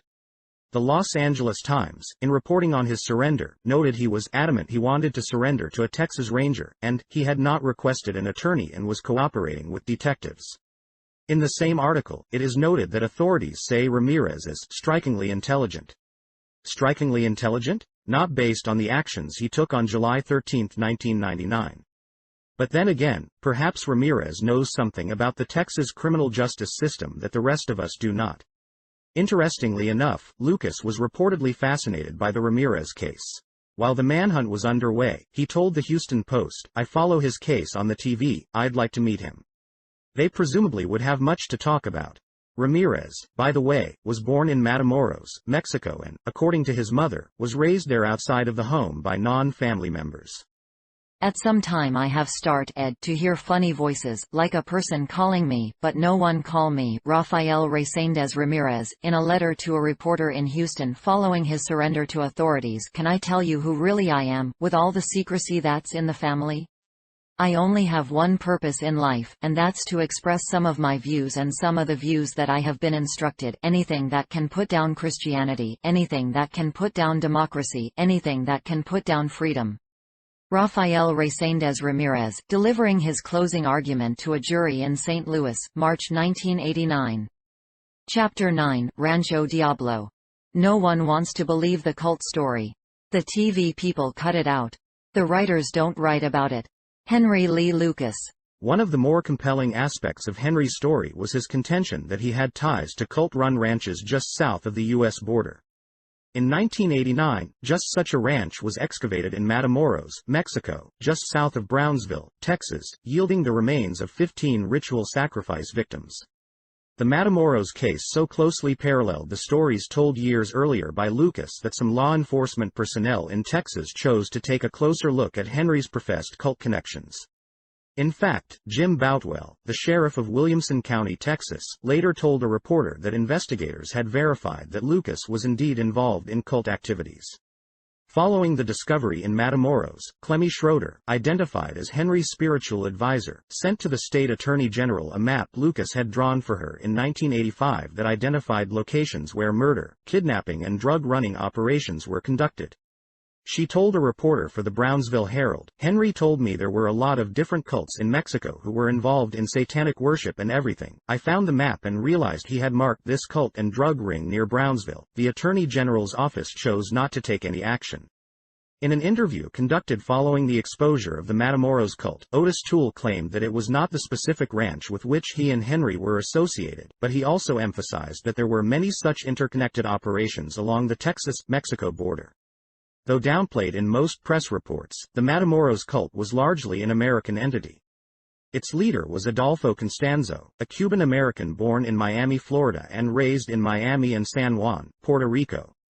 Its high priestess was Sarah Aldrete, an honor student at Southmost Texas College in Brownsville. One of the cult's top lieutenants, Serafin Hernandez Garcia, also lived in Brownsville and attended Southmost as a law enforcement major. Serafin's grandfather was the owner of Rancho Santa Elena, where the cult performed its ritual sacrifices and buried many of its victims. Another cult member, drug baron Elio Hernandez Rivera, also hailed from Brownsville. Yet another lived in Weslaco, Texas. Constanzo has been described by chronicler Clifford Linedicker as a thoroughly ruthless and malevolent genius with a messianic ability to command the loyalty and blind obedience of followers who joined him, zombie-like, in a loathsome blood feast of dope dealing, terror, torture, and human sacrifice, a description that sounds as though it were written with Charles Manson in mind. Born November 1, 1962 to a 15-year-old Cuban immigrant, likely an underage prostitute, Constanzo was blessed by Apollo Mayambe, high priest, at the age of 6 months and declared the chosen one. Until the age of 10, he was trained by Satanists in San Juan and Haiti, before returning to Miami in 1972. Back in Florida, Constanzo was mentored by another satanic high priest who taught him, among other things, the art of grave robbing. His mother, meanwhile, busied herself with being arrested some 30 times. But as Michael Newton has written, the charges never seemed to stick, and she always escaped with probation. Dade County neighbors considered Constanzo's mother to be a witch or sorceress. Authorities once found her living in a vacant, dilapidated apartment that was heavily smeared with blood, feces and urine. She was charged with trespassing and child neglect. By mid-1984, Adolfo had moved to Mexico City, where he served as something of a psychic to the stars, earning extravagant fees and living quite lavishly. His fastidiously neat and orderly home in a high-dollar suburb of Mexico's capital city was, interestingly enough, located directly across from an elementary school. Described as having a magnetic personality, Constanzo attracted an array of famous and colorful people, including entertainment stars, fashion models, transsexual nightclub performers, politicians, businessmen, crime lords, police officials and civil servants. One of his followers was Irma Serrano, a singer, actress and the high-profile mistress of a former president of Mexico. Another admirer was Florentino Ventura, the head of the Mexican branch of Interpol. Ventura was such a devoted disciple that he considered himself to be Constanzo's godson. He allegedly killed himself in Mexico City on September 17, 1988, after killing his wife and another woman. Strangely though, all three were killed with the same burst of gunfire. The Matamoros cult was first exposed in early April 1989. Police searching the ranch on April 1 discovered drugs and occult paraphernalia. Returning on April 9, authorities arrested 4 members of the cult, all of who were members of the Hernandez drug family. 2 days later, the first bodies were exhumed from Rancho Santa Elena. Some of the victims had been beheaded, while others had been grotesquely disfigured by machete blows to the head. Brains, hearts, lungs and other internal organs had been cut or torn from many of the bodies, and some of these were found stewing in cauldrons in a shed at the ranch. Spines had been ripped from the decomposing corpses to fashion ceremonial necklaces. One victim was reportedly boiled alive, another skinned alive, all were mutilated to varying degrees. These victims included the owner and secretary of a company that served as a front for a cocaine processing lab, an informant for the federales and his mistress, 2 federal narcotics officers, 3 former police officers, and the American nephew of a U.S. Customs agent. There were also a number of law enforcement personnel within the cult, including Salvador Vidal Garcia, a Mexico City Federal Judicial Police agent who was in charge of narcotics investigations. Juan Benitez, the comandante of the Federal Judicial Police, claimed that there were another 6 agents involved, but we have no proof at this time to bring charges. In addition to the victims found at the ranch, the cult was also said to be responsible for the deaths of at least 7 members of a drug trafficking family who were killed in a mass slaughter because they had evidence of police complicity in the drug trade that they had threatened to expose. That massacre occurred on, of all days, Walpurgisnacht of 1987. The victims' bodies showed clear signs of sadistic torture. Fingers, toes and ears had been removed and genitals had been excised. 2 brains were missing and a portion of a spine had been ripped from one of the bodies. On April 17, Serafin Hernandez Rivera, said to be the patriarch of the cult, was arrested in Houston, Texas. The next day, just 2 days shy of Hitler's birthday, a U.S. grand jury issued indictments for the still-at-large Constanzo and 10 of his followers on various drug trafficking charges. 3 days later, on April 21, Mexican authorities formally charged the 4 captured cultists with multiple counts of murder, kidnapping and drug trafficking. Just 2 days after that, a large contingent of heavily armed Mexican federales burned down the death shed at Rancho Santa Elena, destroying a wealth of valuable evidence. Constanzo and most of his followers remained in hiding and the subjects of a massive manhunt. On May 6, police searching for a missing child are said to have inadvertently stumbled upon the apartment hideaway of Constanzo and 4 of his followers in Mexico City. Shots were allegedly fired from the apartment, which resulted in nearly 200 police officers virtually instantaneously surrounding the building. A ferocious gun battle ensued, with thousands of rounds fired in a 45-minute exchange.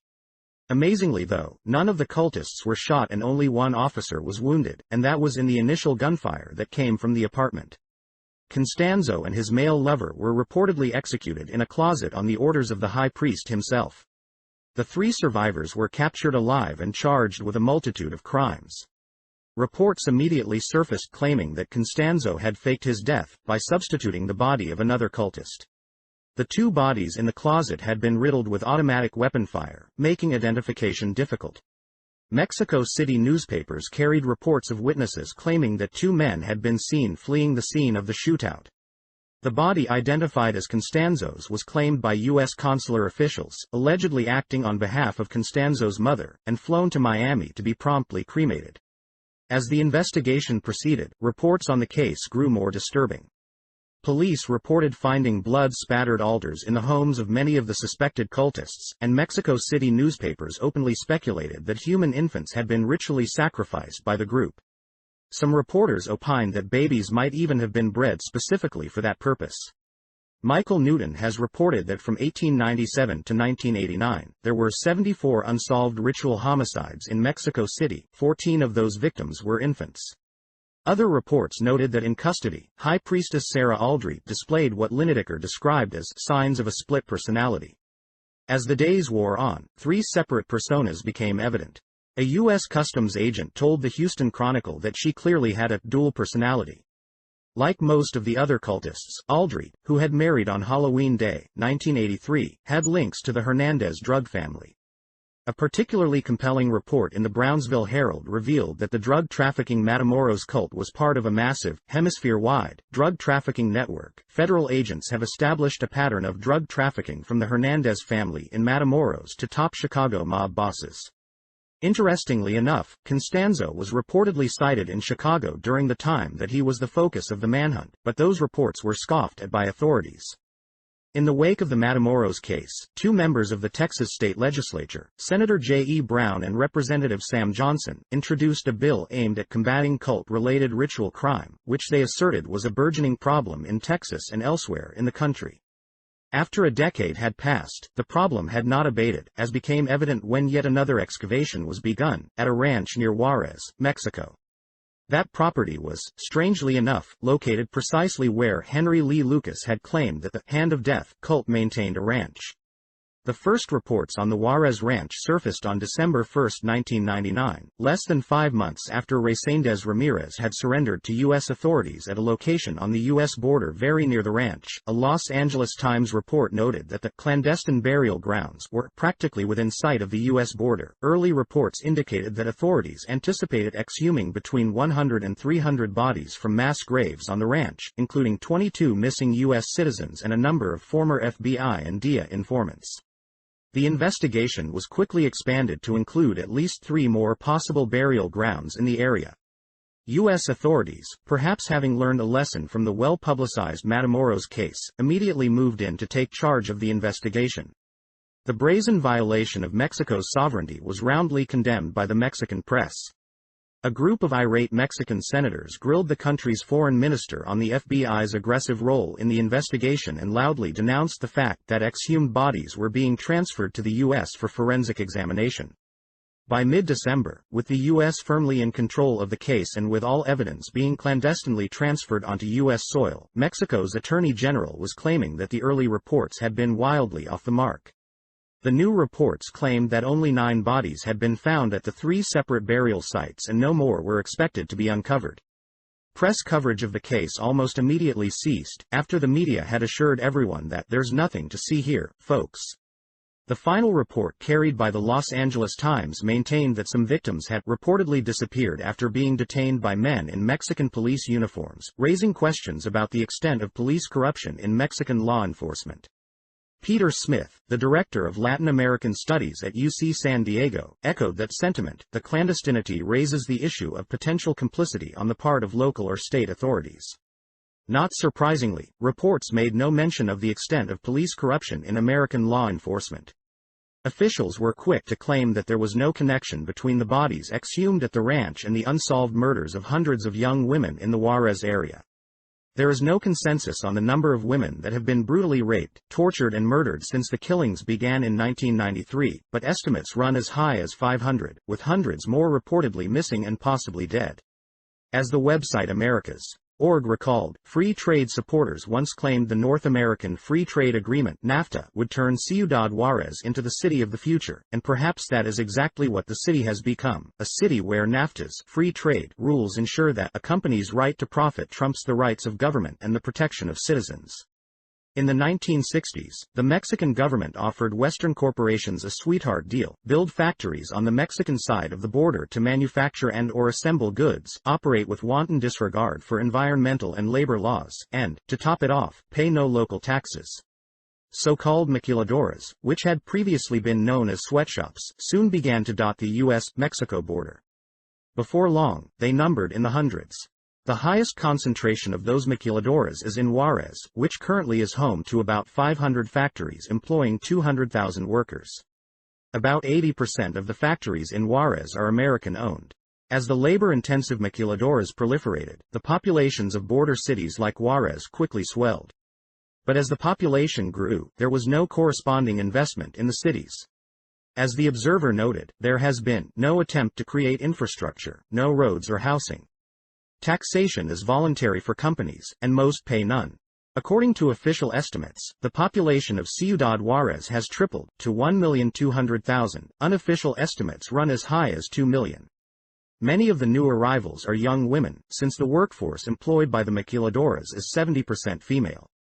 Most of these young women end up living in the shantytown neighborhoods that have sprung up in cities like Juarez.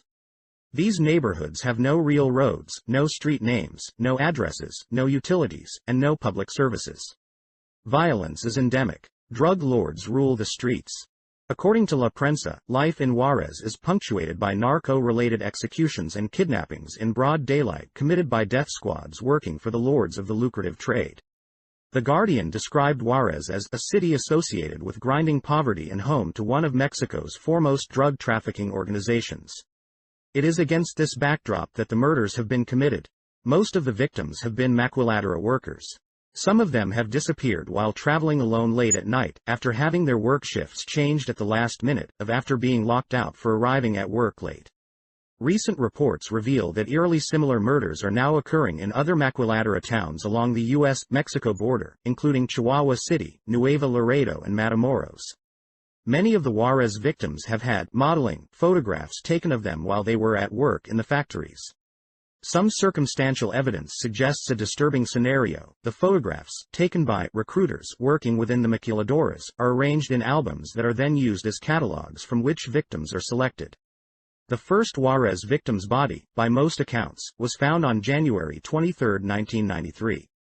The first suspect, Abdul Latif Sharif, was arrested 2 years later, in 1995. Sharif had an interesting history, one with close parallels to many other alleged serial killers, as will be seen in later chapters. Born in Egypt in 1947, Sharif was reportedly sexually abused as a child, including being frequently sodomized by his father and other male relatives. In his early 20s, Sharif immigrated to the United States, landing first in New York City and then in New Hope, Pennsylvania. By 1981, he was living in Palm Beach, Florida, where he worked as a chemist and engineer. In May of that year, Sharif beat and repeatedly raped an unidentified 23-year-old woman. For those offenses, he received only probation. In August of the same year, he was charged with another rape. He was again convicted, but he served just 45 days. The next year, he was married briefly in Gainesville, Florida, until he beat his bride unconscious. She divorced him shortly after that. In March 1983, Sharif beat and repeatedly raped yet another victim. In January 1984, while awaiting sentencing, he managed to escape, but he was soon recaptured and, on January 31, sentenced to serve 12 years. Not quite 6 years later, in October 1989, Sharif was paroled. At that time, he was to be deported, but instead he was allowed, for unexplained reasons, to remain in the country. Sharif quickly found work in Midland, Texas at Benchmark Research and Technology. While employed and living in Texas, the thrice-convicted rapist was photographed shaking hands with Senator Phil Gramm, in addition to being singled out for praise by the U.S. Department of Energy. In 1991, while still on parole, Sharif was arrested for drunk driving. He suffered no apparent repercussions for that offense. By 1993, he was once again facing charges of holding a woman captive and raping her repeatedly. In May of the following year, the state of Texas inexplicably agreed to drop all charges against the repeat offender if Sharif voluntarily left the country. He promptly moved to an exclusive residential neighborhood in Juarez and went to work at Benchmark's Maquiladora.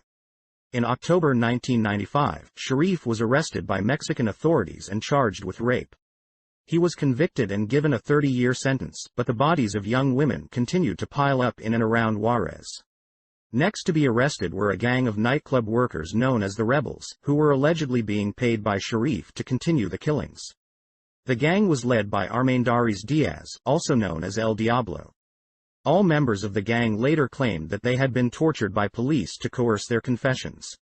In early 1999, 5 members of another gang, the Toltecs, led by Jesus Guardado Marquez, also known as El Dracula, were arrested and accused of collaborating with Sharif. The gang confessed to 15 of the murders, but later recanted, claiming that torture by the police had produced the confessions. The arrests of the 2 gangs failed to slow the pace of the killings and disappearances. After the arrest of the Toltecs, the FBI sent some of its famed profilers to Juarez. Among them was Robert Ressler, who advanced the dubious theory that the murders were the work of Reséndez Ramirez. The arrest of Ramirez in July 1999, however, had not put a stop to the killings. Before the year was out, more young women would go missing, more bodies would surface, and the mass graves at the ranch would be discovered. On November 6 and 7, 2001, 8 bodies were discovered in a vacant lot just 300 yards from the headquarters of the Association of Maquiladoras. Confessions were quickly obtained from 2 bus drivers, Victor Javier Garcia and Gustavo González Meza, also known as El Cirillo and La Foca. Following the pattern set with previous suspects, police reportedly obtained the confessions through the use of torture. The 2 men had visible burn marks on their bodies, marks that Oscar Maynez Grijalva, the chief forensic investigator on the case, determined had been made with stun guns used by the police. Menez thoroughly searched a van that the bus drivers had purportedly used to abduct women, and he found no evidence to support the allegations. According to Menez, he was then asked to help plant evidence against 2 bus drivers who were charged with the murders. A couple of police officers brought us items for us to put in the van they said was used to abduct the women. Menez refused to take part in the framing of the suspects, and, in January 2002, he resigned in protest over the handling of the case. He has said that he now believes that some police are involved in the murders. The outspoken Menez has reported receiving death threats intended to silence him. Also in January 2002, Jorge Campos Murillo, a federal deputy attorney in Mexico City, told reporters that juniors, the sons of wealthy, powerful Mexican families, were connected to the killings. Campos was promptly transferred and he now refuses to discuss the Juarez case, which next landed in the lap of Irma Rodriguez Galarza. Rodriguez, daughter and husband were gunned down on the family's porch with AK-47 assault rifles. Campos is not alone in linking the Juarez murders to the sons of the rich and powerful.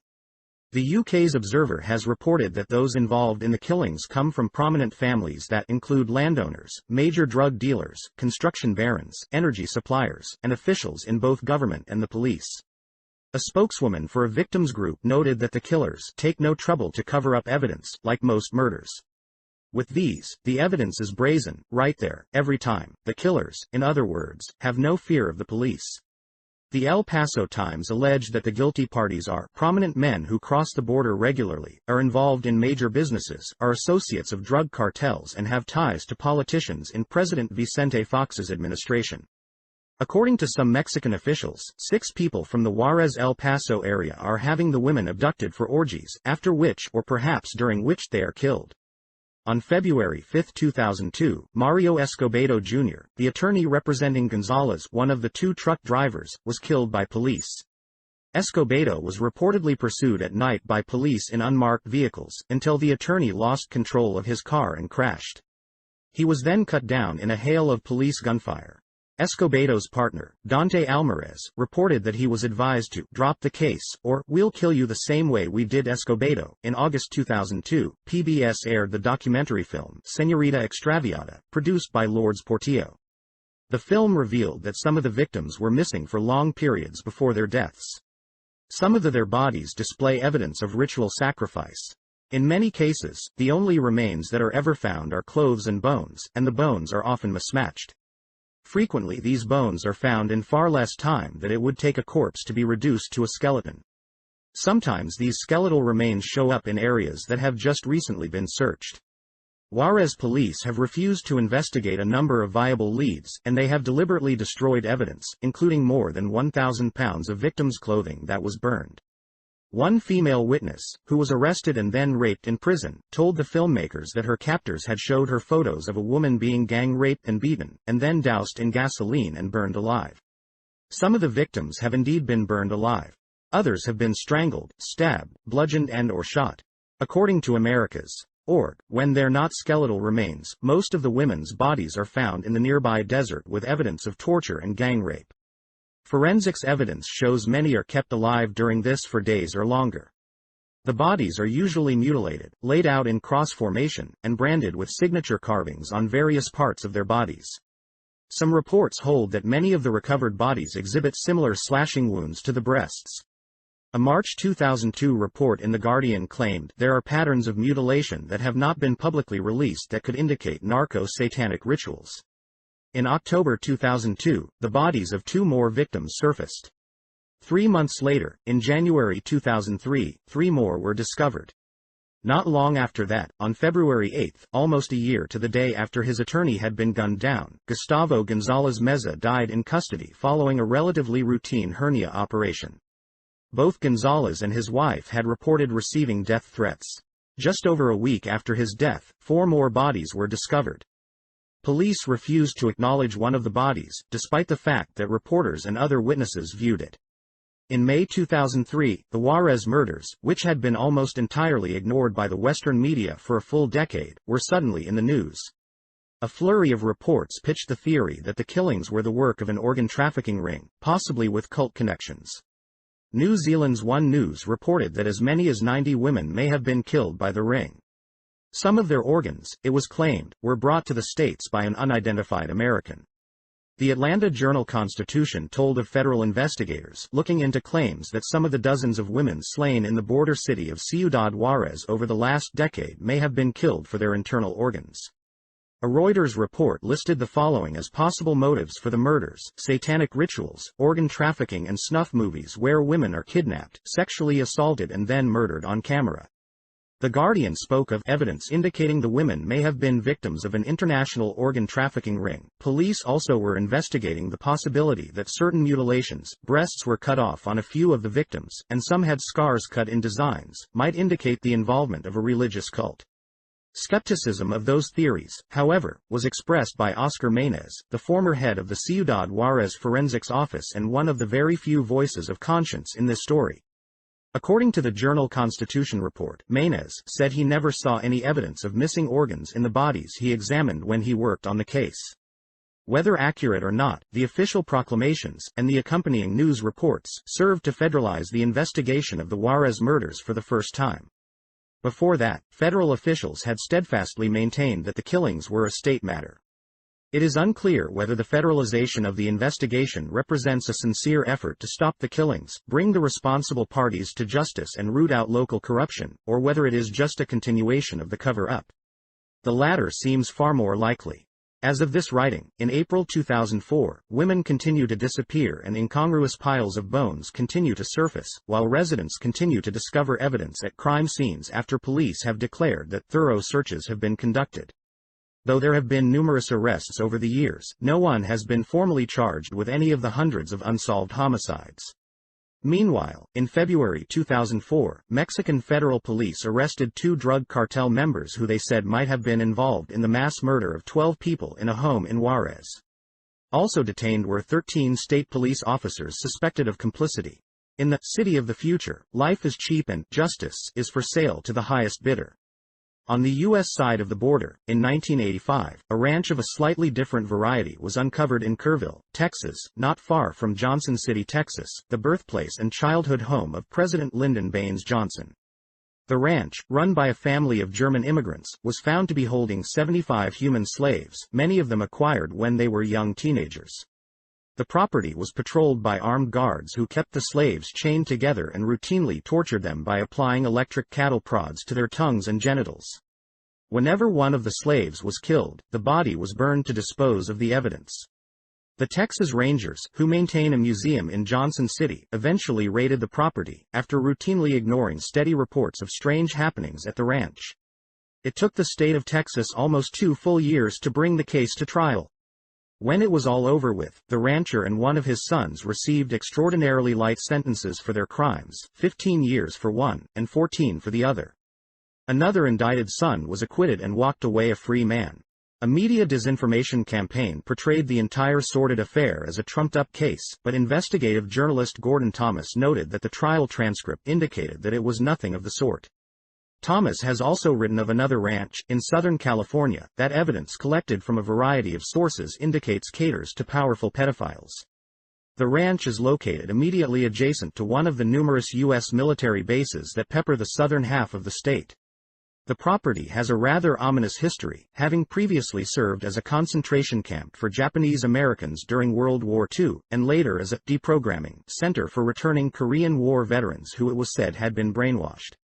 According to witness statements, children from around the country have been abducted and transported to the covert location, never to be heard from again. Once there, they are held as slaves to feed the depraved desires of powerful, well-connected pedophiles who torture, abuse, and at times kill their young victims. One man who may have worked at the ranch, according to reports cited by Thomas, was serial killer Leonard Lake. Chapter 10: The Myth of the Serial Killer. It's more of a shadow than anything else. You know it's a human being, but yet you can't accept it. The killin' itself, it's like say, you're walkin' down the road. Half of me will go this way and the other half goes that way. The right-hand side didn't know what the left-hand side was going to do. Henry Lee Lucas, describing how he perceived his victims before killing them. Most Americans are probably familiar with what is considered the classic serial killer profile. This was a notion first put forth by the venerable FBI, which coined the term serial killer and pioneered the concept of profiling in an alleged attempt to understand the phenomenon of mass murder. It appears to be the case, though, that the concept of the serial killer profile was put forth largely to misinform the public. In the case of Henry Lee Lucas, few if any of the elements of the serial killer profile apply. For instance, serial killers are said to act alone, driven to do so only by their own private demons. So far removed from ordinary human behavior are their actions that they would not, indeed could not, share their private passions with others. In Henry's case, this is a patently false notion. It has been officially acknowledged that Lucas worked with not just one, but at times as many as 3 accomplices. As previously noted, Toole's pre-teen niece and nephew were frequently brought along to witness, and at times participate in, the crimes of Henry and Otis. It is also claimed that serial killers target a particular type of victim, similar in age, gender, race, hairstyle, attractiveness, and other physical attributes. Again, in Henry's case, this simply does not fit the known facts. Henry's victims in fact had little, if anything, in common with one another. The victims' ages ranged from children to the elderly. Both genders and all races were also well represented. As Lucas himself once stated, "They's been a mixed breed of people, as far as the killings themselves." It is further claimed that serial killers follow a readily identifiable modus operandi, with the means of obtaining victims and the trajectory of the crime following a well-defined pattern. Again, that was clearly not the case with Lucas, whose victims were obtained in a variety of ways, and who inflicted death by a variety of means, including bludgeoning, stabbing, strangulation, shooting, and suffocation. Some were killed in their homes, while others were abducted and taken to remote locations. Some were sexually abused, both before and after death, while others were not. Some were cannibalized. Some were left on display, for maximum impact upon their discovery, while others were left so as not to be discovered at all. In other ways as well, Henry Lee, the consummate serial killer, did not even come close to matching the profile of what he was supposed to be. Strangely enough, though, perhaps the most remarkable aspect of the Henry Lee Lucas story is that it is not actually remarkable at all. In reviewing the case histories of more than 24 other alleged serial killers, it becomes readily apparent that few, if any, fit the supposed profile. The victims of Reséndez Ramirez, for instance, ranged in age from 21 to 88 years, with a mix of males and females. The cause of death varied as well, with most being bludgeoned, though one was shot in the head, another stabbed, and yet another had a pickaxe buried in her head. Though not readily apparent, almost all of the weapons used for inflicting death, by both Lucas and Ramirez, had one thing in common: they are what are termed weapons of opportunity. In other words, they are weapons that were acquired at the crime scene immediately before the murders were committed. Notably, this precisely mirrors the means by which the CIA has historically taught its assassins to kill. A CIA training manual entitled A Study of Assassination advises the would-be killer: the simplest local tools are often the most efficient means of assassination. A hammer, axe, wrench, screwdriver, fire poker, kitchen knife, lamp stand, or anything hard, heavy and handy will suffice. All such improvised weapons have the important advantage of availability and apparent innocence. The assassin may accidentally be searched before the act and should not carry an incriminating device if any sort of lethal weapon can be improvised at or near the site. This advice has been taken to heart by a good number of serial killers.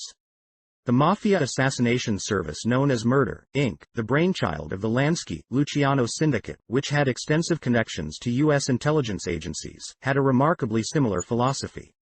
As J. Robert Nash notes in Bloodletters and Bad Men, like most of Murder, Inc.'s assassins, Pittsburgh Phil never carried a weapon in case the local police picked him up on suspicion. He would cast about, once he had selected his murder spot, for any tool handy that would do the job. It should probably be noted here, while we're on the subject, that the man identified as Pittsburgh Phil, whose real name was Harry Strauss, was credited with killing at least 500 people in this manner from the late 1920s through 1940.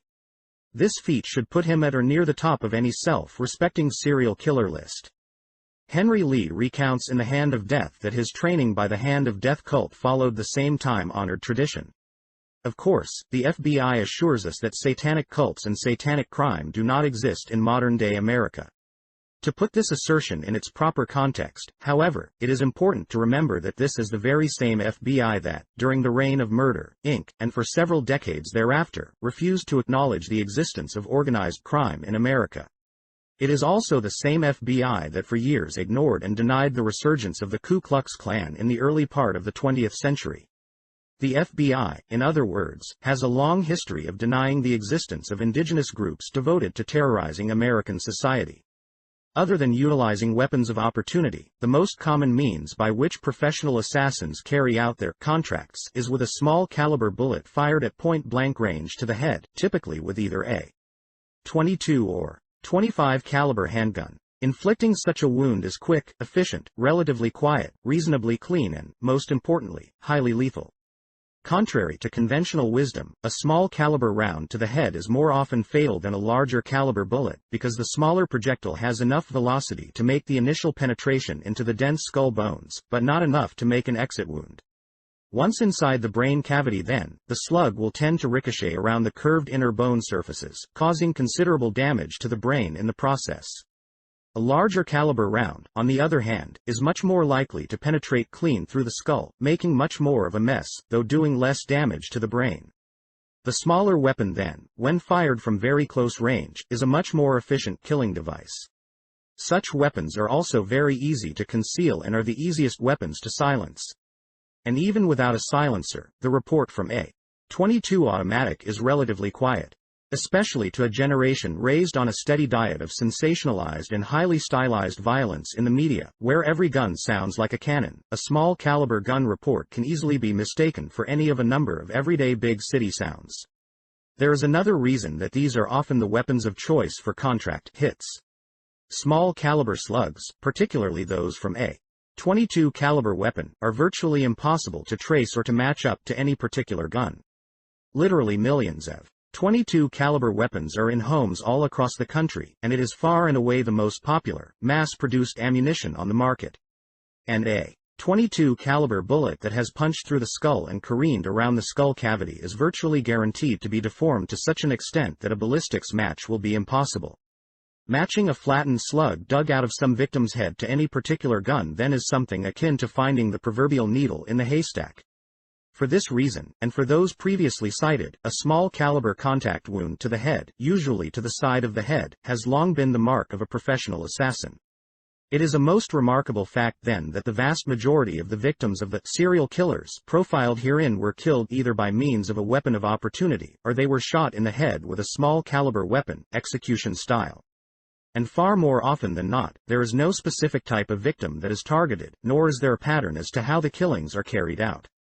Take, for example, the other serial killing Ramirez, Los Angeles famed Night Stalker. Most of the Night Stalker victims were killed with contact wounds from a small caliber handgun to the left side of the head while they slept. Both .22 and .25 caliber weapons were used. The remaining victims were bludgeoned or stabbed to death with household items, including a hammer and a lamp vase. Some of the victims were mutilated to varying degrees, including 2 that were hacked with machetes. Others were subjected to electrical torture. Their ages ranged from young adults to a pair of octogenarians, with both men and women well represented. And there was certainly no discrimination shown as to the race, ethnicity of the victims. In what were dubbed the Sunset Strip murders, also in Los Angeles, the victims were also dispatched with a .25 caliber contact wound to the head, except for one victim who was shot in the chest and sliced open. 2 of the victims were also beheaded. One of the dead, who had likely been an accomplice, was male, with the rest females of various ethnicities. Santa Cruz's Herb Mullin must surely have been, if he was actually guilty of the murders attributed to him, the most creative serial killer in the annals of modern crime. The seemingly randomly assembled set of crimes credited to Mullin stands as perhaps the most ludicrous use of the term serial killer on record.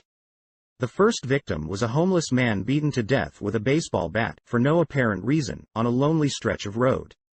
The next was a girl who was repeatedly stabbed, then sliced open, mutilated, and generally made a mess of, in what most people would think of as a typical serial killing. The next 5 victims were all killed in a single night at 2 different residences, both occupied by known drug traffickers and their families. In one house, all 3 victims, 2 of whom were children, were shot once in the head with a 22 and then stabbed a few times for good measure. At the other home, a slightly less professional job was done. The two victims at that address, who were close friends of the victims at the other crime scene, were shot multiple times with a 22 in various parts of the body, and then stabbed. The next four victims were a group of teenage boys on a camping trip, who were each shot once in the head and multiple times in the body. Interestingly enough, the boys had their own .22 caliber rifle, within arm's reach of where they were killed. All four were allegedly killed by a lone assailant before they could reach for the gun, despite the fact that Mullen would have had to reload his six-shot .22 automatic at least once to complete the slaughter. Following the mass execution of the teenagers, Mullen next allegedly decided to test his skills as a sniper, picking off an ex-boxer as the victim strolled across his front yard. In nearby Sacramento, California, Richard Chase got his sniper killing out of the way right off the bat. His first victim was dropped in front of his home with a .22 round fired from a parked car, just the way Mullen had allegedly done it. The rest of the Sacramento victims were killed with a .22 caliber contact wound to the left side of the head, sometimes followed by a second shot. Some were then mutilated. Ages ranged from 20 months to 51 years, with both males and females targeted. Chicago's Ripper Crew killed a string of women, both black and white, by a variety of means before then adding something new to the serial killer repertoire, a gang-style drive-by shooting of known drug dealers. It is always good practice, for any aspiring serial killer, to throw at least one obvious drug hit into the mix. Charles Manson and Richard Ramirez understood that, as did various other serial killers, although such troublesome facts are routinely ignored in most press accounts, lest anyone catch on that serial killings are not necessarily random acts of violence. Consider, for example, the case of Charles Ng and Leonard Lake. At least a few of their known victims were deeply involved in drug trafficking. Other than that, the victims had little in common. Excavated from the pair's compound were the remains of 7 men, 5 women, and 2 babies, though there were likely many more undiscovered victims.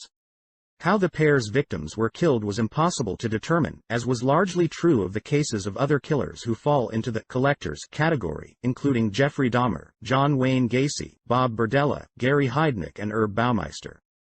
In all these cases, all that remained of the unfortunate victims were various bones and, in some cases, genitalia, internal organs and slabs of flesh. It is within this group that the most consistency is shown in the targeting of victims. The known victims of Gacy, Berdella, Baumeister and Dahmer were all young men, frequently gay or bisexual men. Even so, there was not necessarily a specific victim profile in all these cases. Dahmer's victims, for instance, ranged in age from 14 to 31 and were of various races. Even in those cases where the alleged killer is given a catchy moniker that supposedly reflects a distinctive signature to the slayings, there is rarely a consistent mode that is followed. The victims of the Boston Strangler, for instance, ranged in age from 19 to 75, were both black and white, and varied considerably in physical attractiveness. And they were not, contrary to popular mythology, all strangled in the same manner. In some cases, it was done manually, in others with ligatures acquired at the scene. In addition, some were stabbed, mutilated and/or sexually assaulted as well. Most of them were left on display, though one was discreetly covered with a blanket. In the other strangler case, Los Angeles Hillside Stranglers, victims ranged in age from 12 to 28, and varied considerably by height, weight, race, skin tone and hair color. In addition to strangulation, various other techniques were utilized, including electrocution, lethal injection and lethal gas, all methods improvised with materials at hand and, strangely enough, all methods used by the state to perform judicial executions. Though Edmund Kemper was dubbed the co-ed killer, his victims were definitely not all co-eds. 2 of them were his grandparents, and another was his mother. Yet another was several years too young to be a co-ed. His victims were killed with a combination of point-blank bullet wounds to the head, and stabbing, strangulation, suffocation and bludgeoning with weapons of opportunity. In the case of Ted Bundy, it is frequently claimed that all of his purported victims were remarkably similar in appearance. Many of the books chronicling Bundy's alleged exploits reinforce this notion by including a carefully selected set of photos of the slain women who did resemble one another to a limited degree. Overall though, the victims varied widely in height, weight, build, attractiveness, hair color and style, and various other physical attributes. As for the manner in which they were abducted and killed, that is largely a matter of speculation. Many were never found, and of those that were, frequently only the skull was recovered. In those cases where the cause of death could be determined, it was by means of weapons of opportunity. In the infamous attack at the Chi Omega sorority house, for instance, the crimes were committed with a club acquired immediately before entering the property. The Chi Omega bloodbath, by the way, was in marked contrast to Bundy's previous alleged crimes, which involved the abductions and killings of single victims. This crime instead seemed to borrow heavily from the rampage allegedly perpetrated by Richard Speck. Bundy's final alleged murder before his capture, the killing of a 12-year-old child, also did not match his supposed modus operandi. As for Richard Speck, he showed no consistency in the means by which his victims were killed, other than that all died from wounds inflicted with weapons improvised at the scene. Death came by way of various combinations of strangulation, stabbing, slashing of the throat, and breaking of the neck. And so it goes for virtually all serial killer cases. New York's Son of Sam targeted men and women of various ages. Arthur Shawcross, the Genesee River Killer, killed 2 young children, one a boy, along with a string of women of various ages. Most were strangled and/or bludgeoned with weapons acquired at the scene, though one was drowned. Most were mutilated, cannibalized and sexually assaulted. The Gainesville Ripper, purportedly Danny Rolling, included 1 male among his 5 victims. All were stabbed and slashed to death, some were posed and one was beheaded. Finally, lest we forget, the Manson family's victims ranged in age from teenaged Stephen Parent to middle-aged Leno LaBianca and included both men and women killed with various weapons, including a .22 caliber handgun. Clearly then there are any number of serial killer cases in which there is no defining modus operandi, and in which the deceased don't fit any kind of specific victim profile. In fact, it is difficult to find a case study of any serial killer who does leave a distinct signature at each crime scene. And what of the notion of the serial killer as a lone predator? Was Henry and Otis partnership an aberration? Not at all. There are any number of serial killer cases where it is officially acknowledged that there was more than one perpetrator. The Manson family, of course, is probably the most well-known case of multiple perpetrator serial killing. Less well known is the case of the Ripper Crew in Chicago in the early 1980s. Described by authorities as a 4-man satanic cult, the Rippers, led by charismatic Robin Gecht, allegedly killed as many as 17 women in as many months. Then there is the case of Charles Ng. Though Ng was the only one to stand trial for the series of killings in Northern California, it is acknowledged that the crimes were committed with the assistance of Leonard Lake, who committed suicide upon his arrest. And evidence strongly suggests that there were others involved as well, most notably Lake's ex-wife.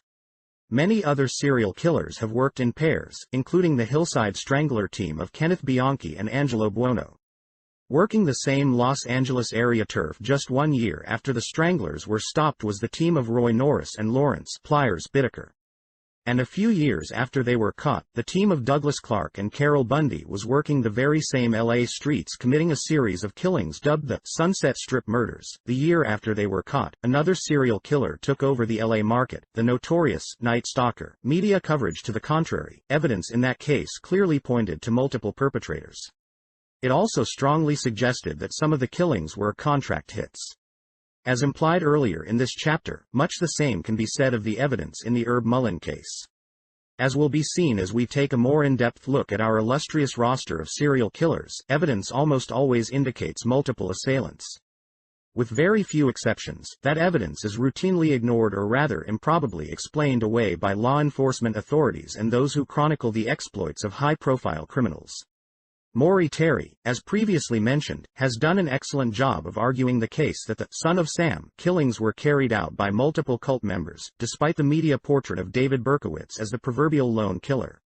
Susan Kelly has likewise done a great job of exposing the Boston Strangler killings as the work of several killers. Even before the release of Kelly's The Boston Stranglers, there had long been speculation that the killings were not the work of one man. Most of the officials involved in the investigation, in fact, never believed that a single killer was responsible. Of the 8 members of the psychiatric panel convened to develop a profile, 7 believed that there were at least 2 perpetrators. Even in those cases that seemed to come closest to matching the classic serial killer profile, such as the John Wayne Gacy and Jeffrey Dahmer cases, there is a compelling case to be made that there were others involved. That evidence will be examined in later chapters. First, we will look at the cases of two high-profile, alleged serial killers, mass murderers who were said to have acted alone. The first is a very recent case, that of Yosemite killer Cary Stayner. The other dates all the way back to 1966, the year Richard Speck allegedly went berserk in a home filled with young nursing students in Chicago, becoming the first mass murderer of the television age. Chapter 11, Lone Nuts? I must have done it, if everybody says I did. Richard Speck. The case of Cary Stayner stands out, in a very crowded field, as one of the most bizarre serial killer cases on record. Though the crimes ultimately attributed to him were not committed until the early months of 1999, the strange saga of the Stayner family began long before that, though exactly how long before is not entirely clear. As a friend of Cary's told Esquire magazine, there's just something, off with that whole family. Since as far back as 1972, there has been some serious weirdness going on in the Stayner house. On December 4 of that year, Cary's younger brother Stephen was purportedly abducted by a male pedophile working with an accomplice who proceeded to hold him as a sex slave for more than 7 years. His abductor was Ken Parnell, a Texas native who is said to have been extremely self-destructive as a child. He had reportedly damaged his eyes by staring into a bright light, attempted to pull his own teeth out, set numerous fires, and attempted suicide on a number of occasions. He had also, perhaps not surprisingly, spent a fair amount of time institutionalized in both prisons and mental hospitals, including spending much of his teen years in California juvenile lockups. Stayner was not his first victim. Parnell had previously been convicted in 1951 of kidnapping and sexually assaulting an 8-year-old boy. He was back on the streets by 1955, but then incarcerated again before year's end for a parole violation. He was soon released again, only to be convicted of armed robbery a few years later. For that crime, he served some 7 years. 5 years after his release from that prison term, Parnell met up with Stephen Stayner. It was not a chance meeting. As Parnell indicated to his accomplice, Irvin Murphy, Stayner had been selected prior to the time of his kidnapping. Following the abduction, Parnell and Stayner lived for a time in Yosemite, where Parnell worked at the Yosemite Lodge, which happened to be located just a few hundred yards from the home of Cary and Stephen's grandfather, who was universally described as an exceptionally cruel man. Following their stay in Yosemite, Parnell and Stayner moved to Santa Rosa, and then to Ukiah, from where Jim Jones People's Temple had recently departed for San Francisco, and where Michael Aquino would later be accused of child exploitation. In February 1980, Stayner escaped, which is to say that he broke free, to some extent, from Parnell's psychological control. There was nothing that physically prevented him from escaping at any time. When he did leave, it was prompted by his desire to spare 5-year-old Timmy White, whom Parnell had just abducted on Valentine's Day, the fate that awaited him. Stayner brought White along with him on his escape, and became something of a hero in the process. He returned to the Stayner home, though he was said to feel closer to the man who had sexually assaulted him for 7 years than to his estranged family. The family reportedly never talked about his ordeal. As Cary's friend remarked, it was like it never happened, like he was never kidnapped or anything. Strangely, the Stayner parents would not allow Stephen to get therapy to help deal with his shattered childhood. By the age of 16, he had dropped out of high school and moved out on his own.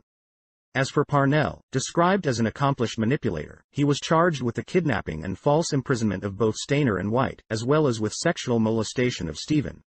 Investigators on the case discovered that Parnell had also molested a number of Stayner's friends. Stayner attended school under a name given to him by Parnell, and outwardly lived a normal life with his father. One of Stephen's friends reportedly served as Parnell's accomplice in the White abduction. Also discovered was that Parnell was fond of taking Polaroid photos of his captive sex slave, and possibly other victims as well. For unexplained reasons, his bail was set at just $20,000, which allowed him to walk free after posting a mere $2,000 bond. He was tried in separate proceedings for the crimes committed against White and Stayner.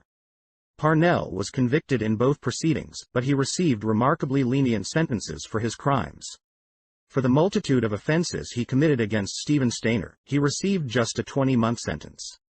Things were relatively quiet in the Stainer home for the next 9 years, until May 1989 when Stephen was thrust back into the limelight owing to the airing of a television movie about his case entitled I Know My First Name is Stephen. The media's reopening of the case was followed just weeks later by the untimely demise of young Stephen Stainer, who was killed instantly when an unidentified car turned abruptly into the path of his speeding motorcycle.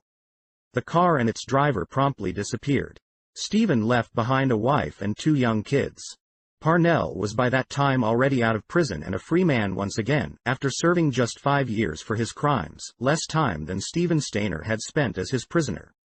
The following year, Jesse Stainer, Carrie and Stephen's uncle, was found shot to death in his Merced home. Jesse, or as he was more commonly known, Jerry, was perhaps the family member closest to the alleged serial killer. In his youth, Carrie spent more time at Uncle Jerry's home than he did at his own. The two even lived together for a brief time. Jesse was killed with a shotgun blast to the head fired from his own gun, allegedly by an intruder he had surprised in his home. Following the 2 deaths, the Stainer family again managed to stay out of the news for nearly a decade, until Carrie, the Stainer son who hadn't been held for 7 years as a mind-controlled sex slave, and who the Los Angeles Times described as a man who had been a passive and kind presence for 37 years, decided, for no apparent reason, to become a serial killer. That, anyway, is the official story. In the early morning hours of February 16, 1999, 3 women allegedly were abducted from their room at the Cedar Lodge, which lies just outside the West Gate to Yosemite National Park. Strangely, though, there was no indication that any abduction had taken place. There were damp towels in the bathroom, indicating that at least one of the 3 had showered.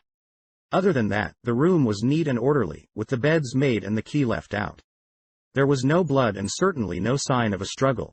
The 3 were scheduled to check out later that morning anyway, in order to catch a flight out that day, and it looked as though the women had simply decided to check out early in the morning without going to the front desk.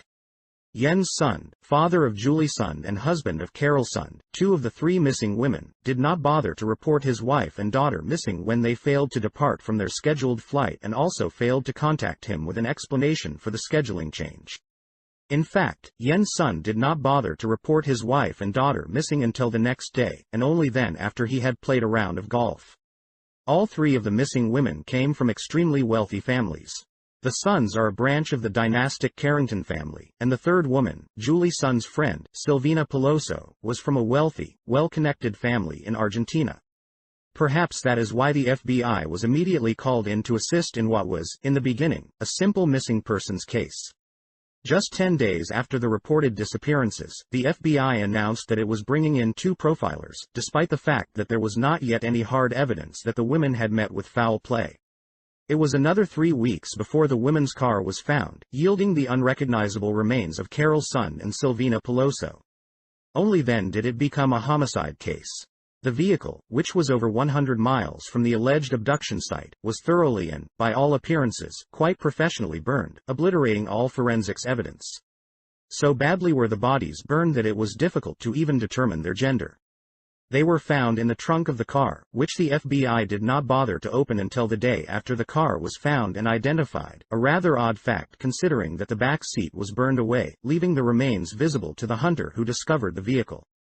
Carol Sund's wallet rather incongruously turned up in Modesto, also over 100 miles from the abduction site, though in another direction. Julie Sund's nearly decapitated body was later found at yet another location, roughly midway between the Cedar Lodge and the location of the car and the other bodies. Julie's discovery was precipitated by the receipt of an anonymous, taunting letter sent to the FBI tipping them off to the whereabouts of the body. Due to the complexities of the crime, many investigators on the case assumed that multiple perpetrators were involved. During the course of the investigation, at least a dozen people were implicated in the murders, all of them were part of a drug trafficking network operating in the area. One of these was a man named, perhaps appropriately, Billy Joe Strange. Like Cary Stainer, Billy Joe worked at the Cedar Lodge. Strange was the night cleanup man at the lodge's restaurant, above which lived handyman Cary Stainer. Strange's girlfriend, another suspect, also worked at the lodge, as a night clerk. Also implicated was a man named Daryl Stevens, who occasionally roomed with Strange and his girlfriend. Stevens had a lengthy arrest record, as did another suspect, Michael Larwick. Larwick's rap sheet included arrests for attempted manslaughter, rape, kidnapping, child stealing, assault with a deadly weapon, and various drug offenses. When police came to arrest Larwick, he led his would-be apprehenders on a high-speed chase, in which one officer was shot, before barricading himself in a house and initiating a 14-hour standoff. He was eventually driven out with tear gas. When he was brought to court for his arraignment, the courtroom doors were locked to the press and public. This was improbably claimed to have been an accidental oversight. Jeff Keeney, another suspect in the women's murders, also led officers on a car and foot chase, leaving a trail of drugs in his wake.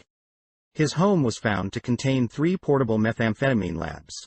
Larry Utley, a convicted sex offender and an associate of Michael Larwick, was also deeply involved in the meth trade, and quite possibly in the murders as well. Utley was also an associate of Eugene Earl Rufus Dykes, Larwick's half-brother and yet another suspect. Once in custody, Dykes claimed that Larwick had admitted to playing a role in the kidnappings. He also admitted that he had received from Larwick checks and jewelry that had belonged to the victims. A friend of Dykes acknowledged being asked to forge identification to access Carol Sun's bank account, and another friend admitted to having taken her wallet to Modesto. Dykes, whose ex-convict father was also implicated, agreed to take a polygraph examination, which seemed to confirm that he was being truthful about his involvement in the kidnappings, murders. His girlfriend admitted to investigators that Rufus had confided to her that he and another man had killed the trio by slitting their throats. Dykes himself ultimately confessed, first to helping transport the bodies, and then to the murders themselves.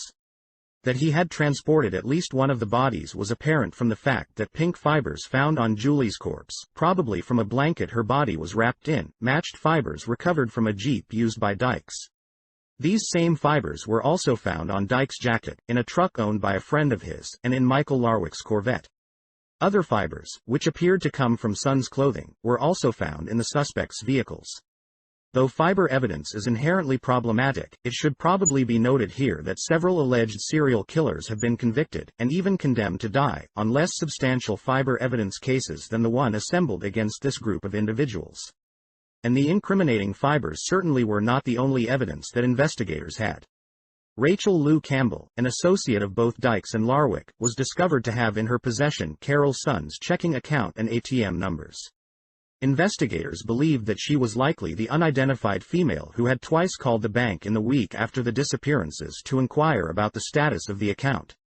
Another woman testified before a grand jury that she had received a ring from Larwick that 2 members of the Carrington clan identified as having very likely belonged to Julie Sund, with all of these suspects in jail, on other, unrelated charges, and with the evidence against them continuing to mount. Most investigators considered the case to be essentially solved.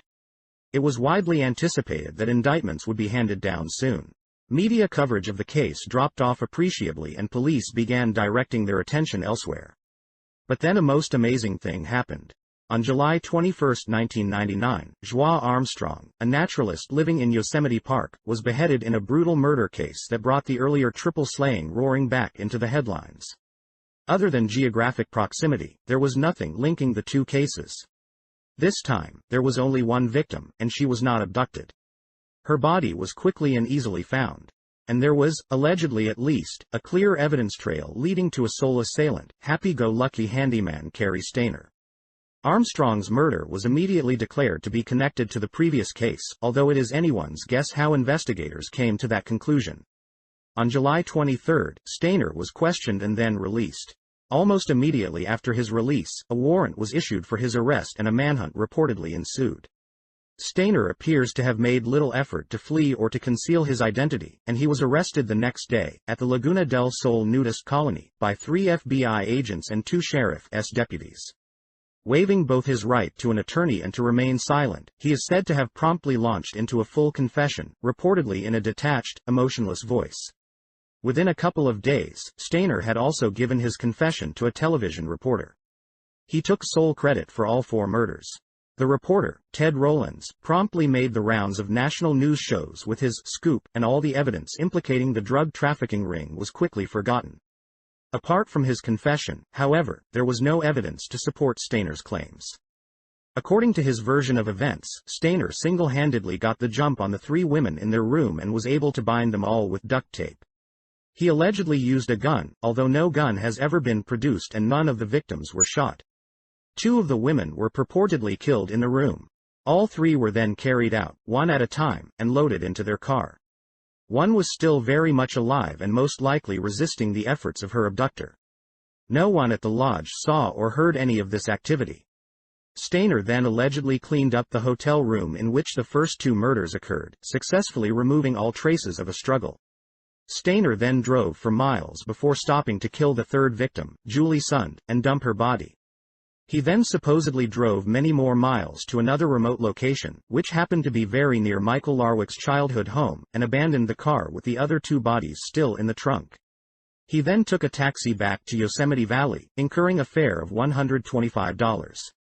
2 days later, he returned to the abandoned car in an unidentified vehicle, and at that time he set Carol Sund's abandoned car afire, with the two bodies still inside. After that, he allegedly drove to Modesto to dump Sund's billfold, which for some bizarre reason he did not destroy with the rest of the evidence in the fire. Even with this rather convoluted story, authorities have not been able to explain away all of the incongruous evidence. For example, the taunting letter sent by the killer revealing the location of Julie's body was sealed with someone else's saliva. The FBI reluctantly acknowledged that DNA tests verified that fact. Spokesmen for the Bureau had an explanation, however. Their theory was that Stainer had tricked an unsuspecting male into supplying the saliva to seal the envelope. How exactly that would be done was left to the imagination. Carey had initially given an alibi for the night of the murders. He said he had been visiting a female friend. The woman in question confirmed that fact. Then there is the rather troubling fact that evidence strongly indicates that the women were not killed that morning at the lodge, but later at an unknown location. That, needless to say, casts serious doubt on Cary Stainer's confession. Any number of credible witnesses came forward, or at least attempted to come forward, to attest to the fact that the three were very much alive long after the time they were allegedly killed. A private investigator working on the case discovered credit card slips for purchases Carol made at the Yosemite Lodge, former employer of Ken Parnell, after she allegedly disappeared. Carol had signed for the purchases. Yosemite Valley's postmistress reported selling stamps to the trio on February 16, many hours after they had allegedly been kidnapped and killed. In Sierra Village, far away from the Cedar Lodge, and very close to where Carol's car was later found, at least 3 witnesses reported seeing the women that afternoon. A gas station owner remembered selling them gas, and a gift shop owner remembered them stopping in her place of business as well. Both of them attempted to contact the FBI. One failed to get through despite several attempts, and messages left by the other went unanswered. The Bureau later reluctantly acknowledged that there were several credible sightings of the women, not just on February 16 but on February 17 as well. When exactly the women disappeared remains largely a mystery, as does why the women changed plans, if indeed they did, without contacting friends or family. They were almost certainly not killed in the early morning hours of February 16 by Cary Stainer, or anyone else. One witness claimed that Julie was kept alive for several days, during which time she was held in a Modesto home and repeatedly raped. The relatives of a man found drowned in early April of 1999 claimed that the drowned man had witnessed the assaults on Sund in Modesto. There was never any question that the Sund-Peloso killings were the work of multiple assailants. As Nick Rossi of the FBI said early on, the assumption is that more than one person is involved.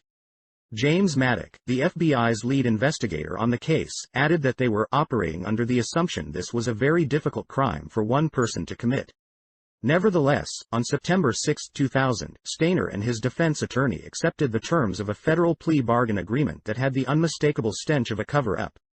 Stainer professed his sole guilt in the death of Joie Armstrong, and he was sentenced to life in prison without the possibility of parole, though he was spared a death sentence.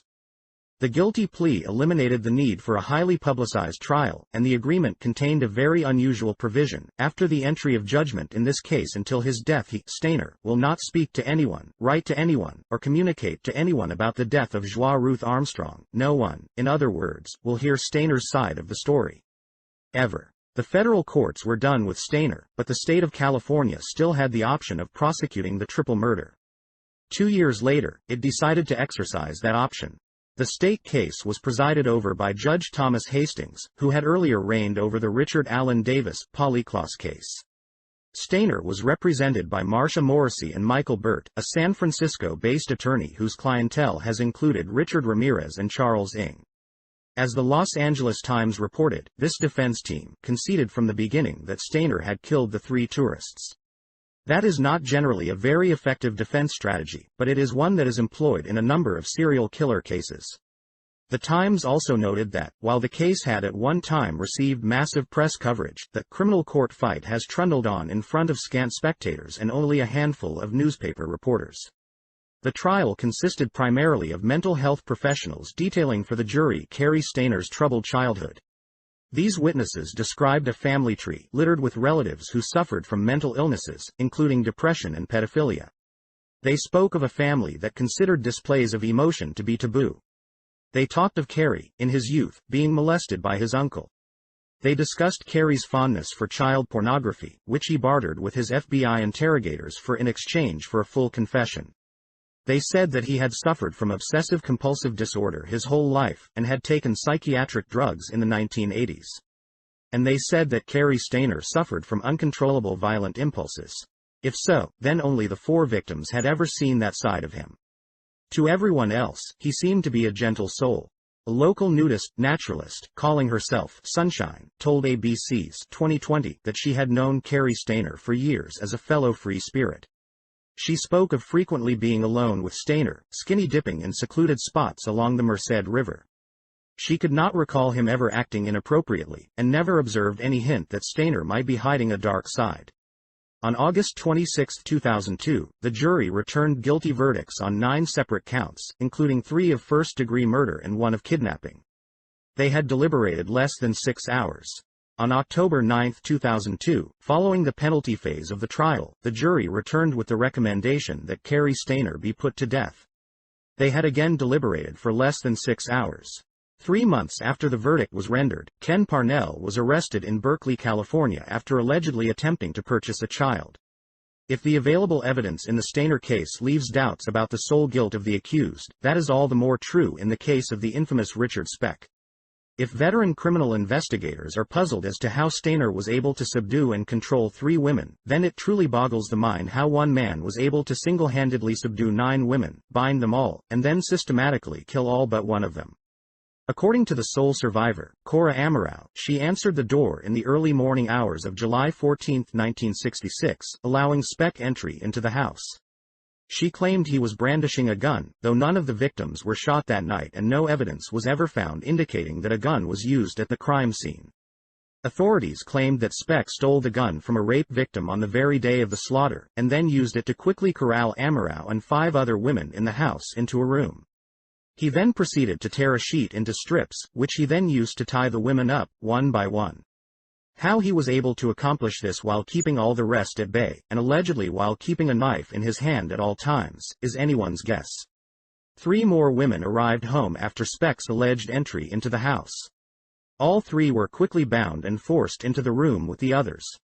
Speck then allegedly began dragging the women off one at a time and slaughtering them, spending 20 minutes or more with each victim. After he finished with one, according to Ammirau, he would go into the bathroom to wash up and then return for another. This scene played out over the course of some 4.5 hours. During that time, the young women waiting their turn tried to hide under the beds, hoping to elude their assailant. They were, of course, found and killed. All of them, that is, except Cora Ammirau, who claims that she alone avoided detection by Speck. It has been suggested that Speck lost count of his victims and falsely concluded that all the girls were dead, thereby making the crucial error of leaving behind a living witness. That part of the story is problematic in a number of ways. The first question raised is, why did the young women choose to remain in the room in which they had been hurted? If, despite their bindings, they were able to move about within the room, which they clearly were, or they would not have been able to get under the beds, then why would they not leave the room altogether? And once out of the room, why not get completely out of the house? And what was to prevent the women from untying each other? After all, the pattern was set early on. After the first couple of slayings, it had to be abundantly clear to the women that their lives were about to come to an abrupt end.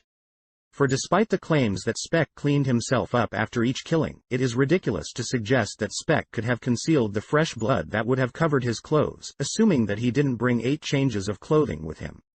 It also had to be quite clear to the awaiting victims that the selection of each new victim signaled that there would be a 20 to 30 minute window of opportunity to attempt an escape. And what was there to lose? It seems inconceivable that the women, facing certain death, would have passively awaited their fate. But what of the survivor's story? It should be quite clear to anyone that an adult simply cannot avoid detection by hiding underneath a bed. That was amply illustrated by the fact that all but one of those attempting to do so were discovered. And yet one survived. How is it possible that Speck could have searched under the beds to locate the others, and yet failed to see Cora Amorau hiding there as well? And does it really seem likely that Speck was unable to count to 9? If not for the existence of the sole survivor, police investigators would have immediately assumed that multiple perpetrators were responsible for the mass carnage. No theorizing was necessary, however, since an eyewitness was on the scene to provide the unlikely sole assailant scenario that was later refined to become the official story. Interestingly though, the composite drawing, a crude, two-dimensional rendering that was seriously lacking in detail of the suspect that was released by police, purportedly based on Amorau's description, did not resemble Richard Speck. Since the trial of the man fingered by police hinged primarily on Amorau's eyewitness testimony, and very little else, the star witness was zealously protected, although if the imprisoned Richard Speck was indeed the sole assailant, then it is difficult to see how the witness was in any danger. Amorau was moved to a resort where 4 guards were posted around the clock, and she was held there incommunicado for months while being prepped extensively for the testimony that she was to deliver. Before being hidden away, Amorau allegedly identified the suspect, albeit in a most unusual manner. While Speck in a hospital recovering from a failed suicide attempt, just days after the killings, Amorau was allegedly sent into his room, dressed as a nurse, to get a good look at the suspect. From this encounter, she positively identified Speck as the killer.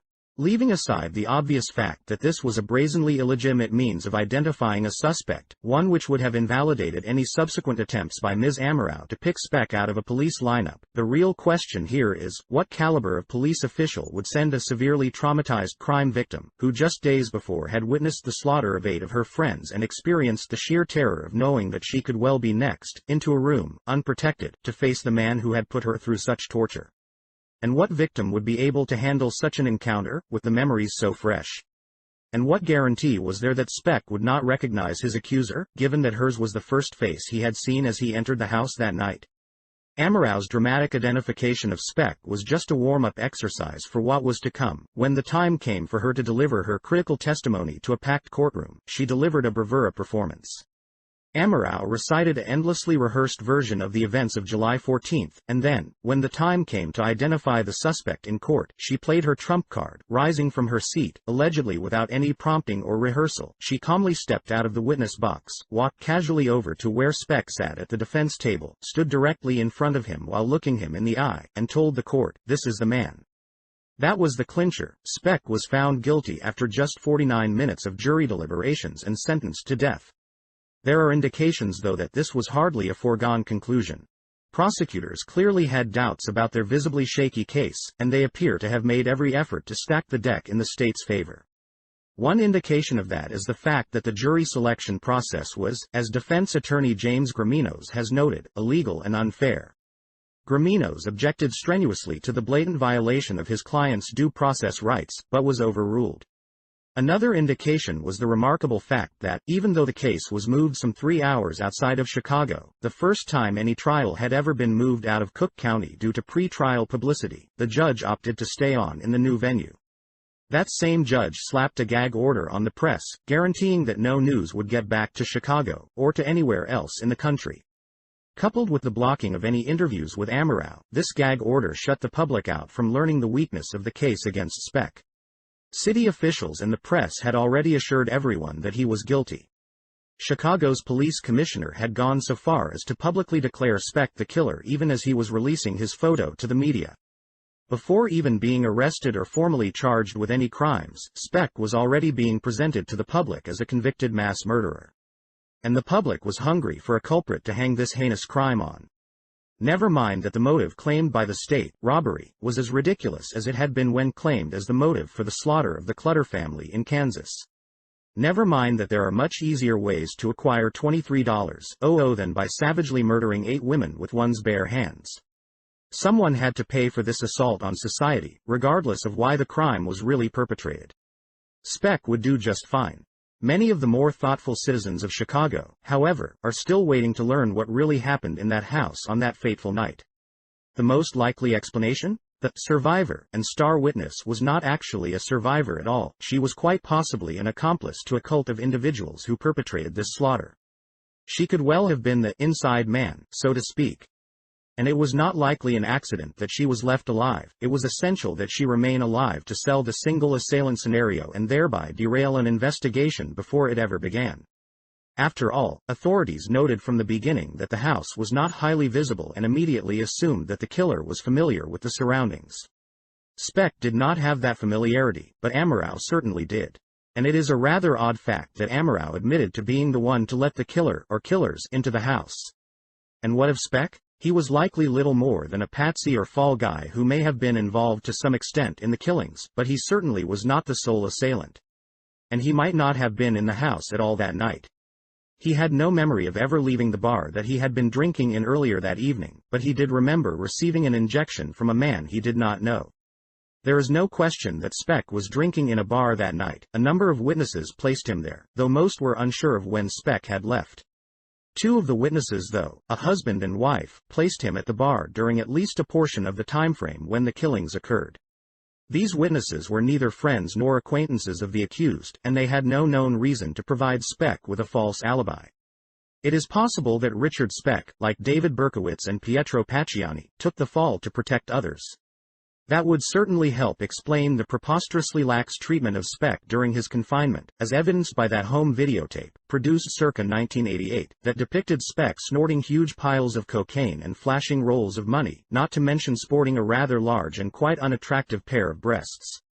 No explanation has been forthcoming as to how it was possible for one of America's most notorious killers, while residing in what is reputedly one of the toughest prisons in the country, was able to obtain copious quantities of drugs and money, and gain access to video equipment and hormone treatments. It could be that Speck was rewarded in prison for being such a stand-up guy. Speck had previously caught a number of breaks from the criminal justice system in his native Texas, where he grew up in the violently abusive home of his stepfather, named, strangely enough, Carl August Lindbergh. Just the year before the carnage in Chicago, he had been convicted of savagely attacking a girl with a knife and nearly killing her. Despite the seriousness of the crime, and despite having a lengthy police record that included 41 arrests in a dozen years, Speck served just 5 months. This act of judicial leniency was attributed to a bureaucratic error. Speck caught another break in 1972 when his death sentence was voided by the U.S. Supreme Court and he was sentenced to a term of 400 to 1,200 years, with the possibility of parole, which was still a pretty harsh sentence for a man who quite likely was, as he maintained for over a decade, innocent. Not long after producing his infamous videotape, Speck's luck ran out. At the relatively young age of 49, he died in prison, allegedly of a heart attack. A few years later, Cora Ammirau made an appearance on The Oprah Winfrey Show to speak publicly about the killings for the first time in 27 years. Just days after Richard Speck, whose crudely tattooed arm declared him born to raise hell, was arrested in Chicago, Charles Whitman, a former U.S. Marine sharpshooter who had received training by the Naval Enlisted Science Education Program (NESEP), an intelligence entity, ascended the tower at the University of Texas at Austin and unleashed a barrage of firepower on the unsuspecting campus. By the time it was over, Whitman and 14 others lay dead and another 31 victims were wounded. To ascend to his perch, Whitman purportedly dragged a heavy footlocker, loaded with 3 rifles, 3 handguns, a sawed-off shotgun, 700 rounds of ammunition, 2 knives, enough food and water to last for several days, gasoline, an alarm clock, a radio, a compass, a hammer, a hatchet, and various other items, up the final 3 flights of stairs, unnoticed and unassisted. Once there, his shooting spree lasted for more than an hour and a half. Firing with uncanny accuracy, he picked off 15 victims in the first 35 minutes alone, with shots coming at various times from all 4 sides of the clock tower. So many shots were pouring out of the sniper's nest at times that many witnesses on the ground assumed that there were multiple gunmen. The night before the rampage, Charles had killed his wife and his mother, although it was his violently abusive father for whom he was said to have had an intense hatred. Whitman had also left a note, which read in part, "I don't quite understand what is compelling me to type this note. I have been to a psychiatrist. I have been having fears and violent impulses. Along with the note, he reportedly left a roll of exposed film with instructions to develop it after his death. Both of these mass murders, one in Chicago, Illinois and one in Austin, Texas, took place just weeks after Anton LaVey had formally established the Church of Satan and declared April 30, 1966 to be the first day of the Age of Satan. Whitman's rampage occurred on August 1, Lamas on the occult calendar. Just 3 weeks prior to LaVey's pronouncement, longtime CIA asset Henry Luce's venerable Time magazine had asked its readers the symbolic question, "Is God dead?" The face of a particularly brutal criminal enterprise, masquerading as a religion, was beginning to emerge from the shadows, and its effect on American society would be profound. As the New York Times observed 33 years later, on the occasion of the reopening of the tower's observation deck, the Whitman attack marked a new and different terror, that anyone anywhere could be killed at random. As the Times also noted, this new, and wholly manufactured, threat prompted many police departments to develop the first SWAT teams. America was under siege. Our goal was to create an atmosphere where there's lawlessness and disorder everywhere. David, son of Sam, Berkowitz. Chapter 12, Satan's Family Tree. The devil can get into people and cause them to do things they wouldn't do otherwise. Herbert Mullin, speaking to a Bible study class. In New York City in 1875, Madame Helena Petrovna Blavatsky founded the Theosophical Society, an occult-based group that survives to this day and that supplied much of the ideology of Hitler's Third Reich. Over the course of the next decade and a half, Blavatsky published Isis Unveiled and The Secret Doctrine, 2 literary works that have proven to be hugely influential with many succeeding generations of modern Satanists and white supremacists. As author Peter Levenda has written, Blavatsky popularized the notion of a spiritual struggle between various races, and of the inherent superiority of the Aryan race, hypothetically the latest in the line of spiritual evolution. This belief in Aryan supremacy was echoed by philosopher Friedrich Nietzsche, who during the same timeframe posited the existence of an Aryan Superman, and advocated racial genocide. Nietzsche's work was also liberally borrowed from by the architects of Nazi Germany. One of Blavatsky's most devout followers was instrumental in introducing to Western Europe the infamous Protocols of the Elders of Zion.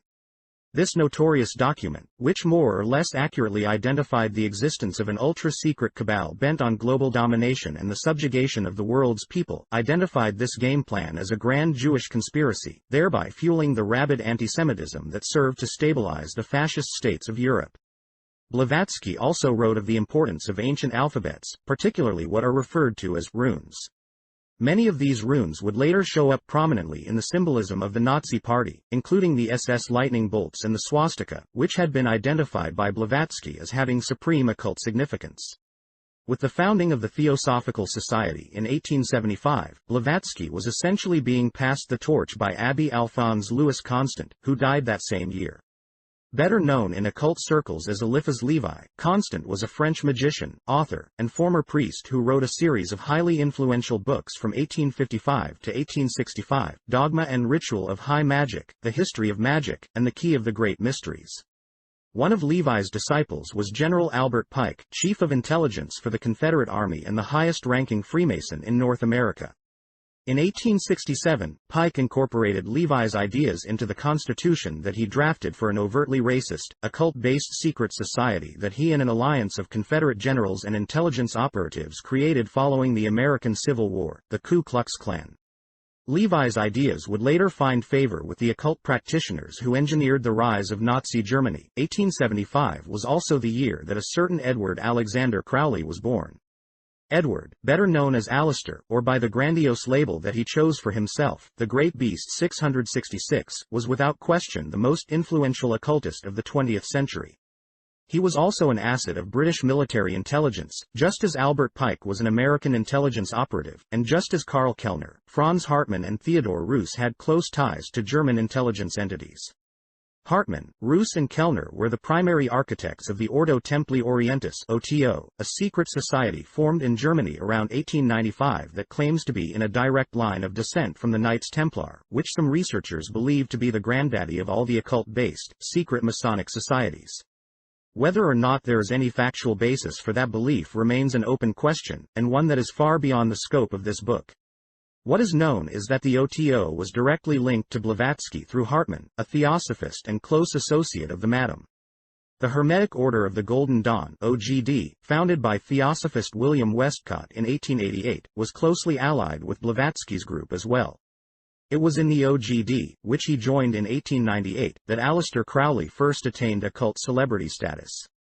He created his own occult order, which he named the Astrum Argenteum Silver Star, in 1907 and began publishing its newsletter, The Equinox, a couple years later. In 1912, he forged a close association with Theodore Roos, who introduced him to the OTO and appointed Crowley to head the order's UK chapter. That same year, Crowley penned an OTO manifesto that included a list of those he claimed to be past Grand Masters of the Lodge. On that list were composer Richard Wagner and an associate of his, Friedrich Nietzsche, whose published works included The Antichrist. In 1919, Crowley declared that every non-member of the occult order should be treated as a savage. Around that same time, he became known for his published works of pro-German and pro-Nazi propaganda, which he continued to produce through both world wars. While living in the U.S., Crowley wrote for two pro-fascist rags, The Fatherland and The Internationalist. Around 1920, Crowley moved to Sicily where he founded the Thelema Abbey, a site that quickly became known for conducting satanic rites, complete with animal sacrifices, bestiality, and blood drinking. The abbey also gained notoriety for being fraught with death and disease. Crowley's own infant child died there, as did others. At the time, Crowley was openly accused of infanticide, and he never denied the charges. To the contrary, Crowley openly and rather flamboyantly reveled in his depravity. In Diary of a Dope Fiend, Crowley was a lifelong abuser of drugs of all types. He wrote that, "I have driven myself to delight in dirty and disgusting debauches, and to devour human excrement and human flesh." Those close to Crowley had the rather disturbing habit of dropping dead under unusual circumstances. As Gary Valentine Lackman has written, a study of Crowley's life and that of his disciples shows that many of them ended up mad, destitute or prematurely dead, occasionally all three. From early in his life, Crowley developed an unsavory reputation for killing his mountain climbing partners, a number of whom failed to make it home from their joint expeditions. In his native England, he was widely rumored to routinely sacrifice children and dump their mutilated remains in the Thames River. In one notable incident, Crowley and an assistant entered a locked room to perform a ritual. The assistant did not make it out alive. Immediately following that escapade, Crowley reportedly spent 4 months in a mental hospital. Crowley's offspring did not fare much better than his climbing partners did.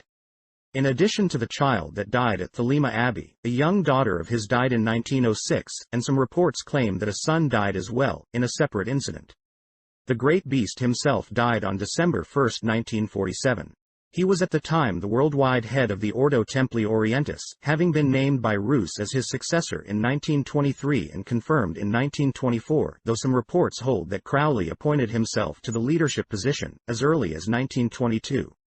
With his passing, a new generation of occult superstars stood ready to take the torch, each of them devoted to spreading the word of the Great Beast. "Do what thou wilt shall be the whole of the law." One of these disciples was Gerald Gardner, who replaced Crowley as the UK's most famous occultist. Gardner was born in 1884 into an affluent family in the UK, and he served for a time as a British customs agent. He was also the head of his own OTO lodge and a close associate of Crowley. Before his death, Crowley helped Gardner craft new rituals for what would become known as Wicca in 1949. 2 years after his mentor's death, Gardner penned High Magic's Aid. He followed that with Witchcraft Today, 1954, and The Meaning of Witchcraft, 1959, and the movement was off and running. More recently, Sir Lawrence Gardner, Gerald's son, penned a couple of books that attempt to justify genocide and Aryan supremacy. Lawrence Gardner also serves as the presidential attaché to the European Council of Princes, an entity that has admitted to receiving funding from the Central Intelligence Agency. One of the senior Gardner's early recruits was Alexander Saunders, who was raised by a grandmother who was well versed in the black arts.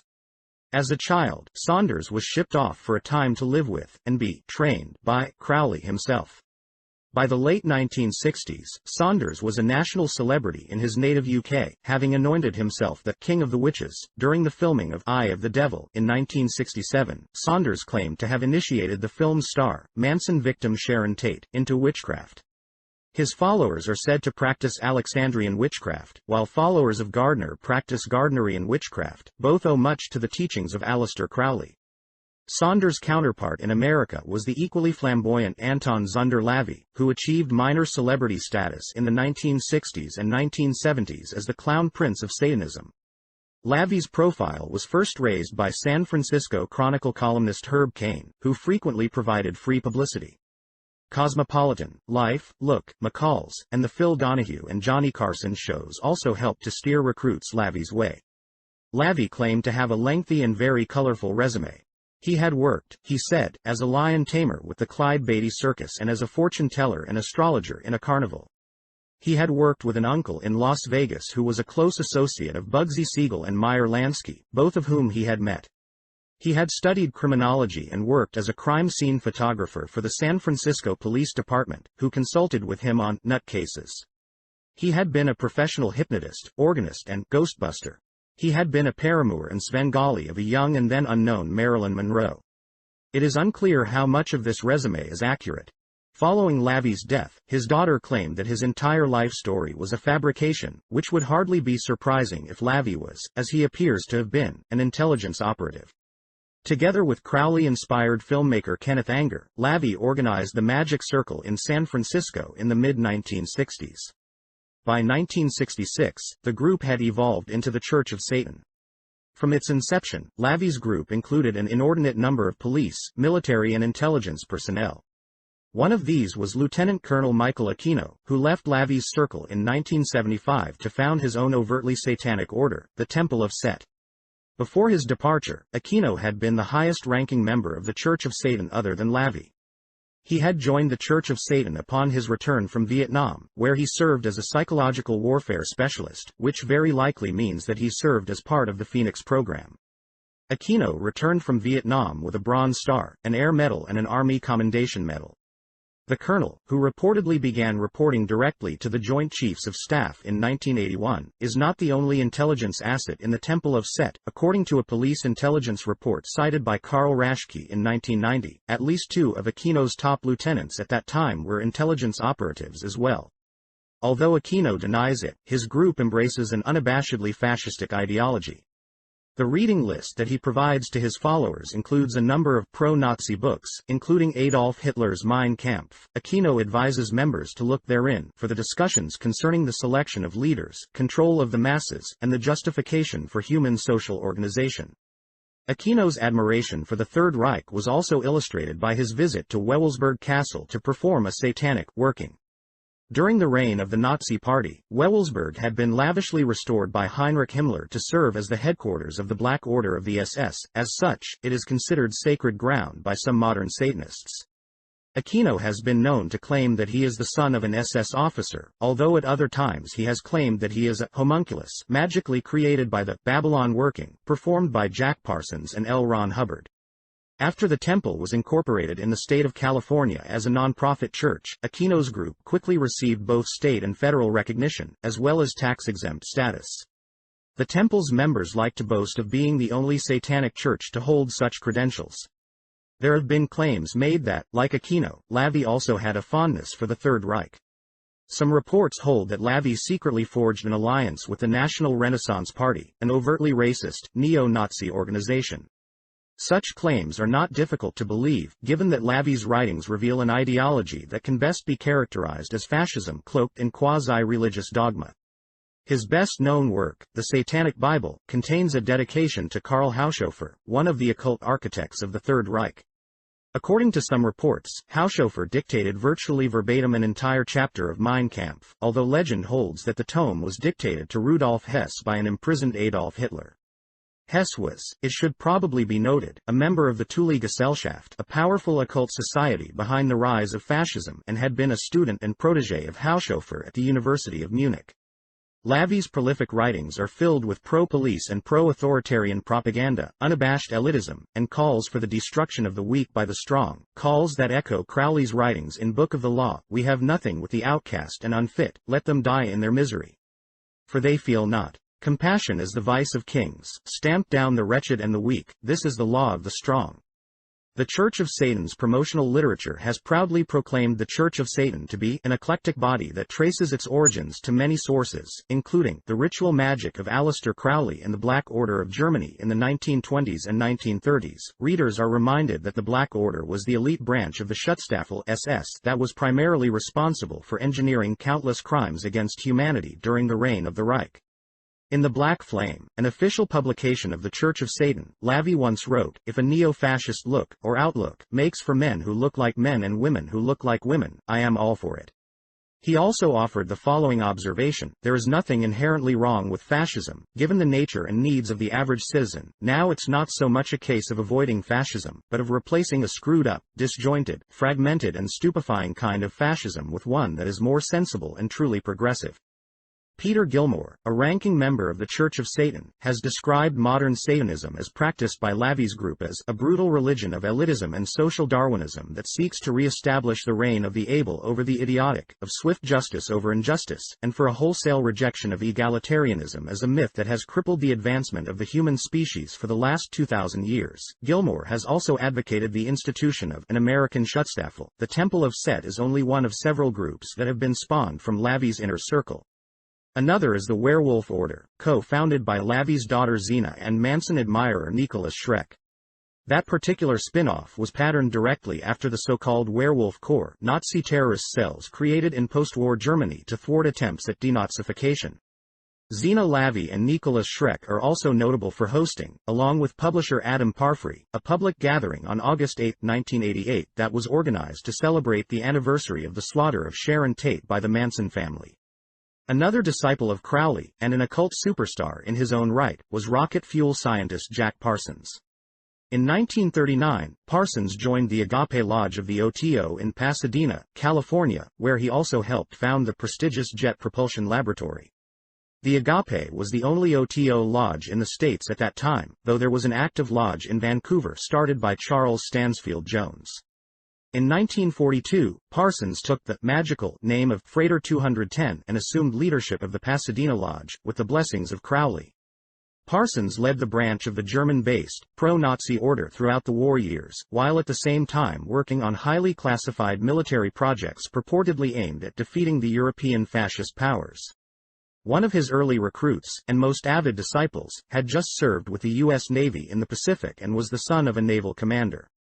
Calling himself Freighter H, he claimed at various times to work for the Los Angeles Police Department, the FBI, and the Office of Naval Intelligence. In truth, he may very well have worked for all of them. Freighter H, perhaps better known as L. Ron Hubbard, soon became Parsons' right-hand man. In 1946, the two adepts performed an allegedly important ritual that they dubbed the Babylon Working. 2 years later, following the death of mentor Crowley, Parsons took the oath of the Antichrist and took on an elaborate new name, Belarian Armalus al-Dajjal Antichrist. His Pasadena mansion served as the lodge's temple.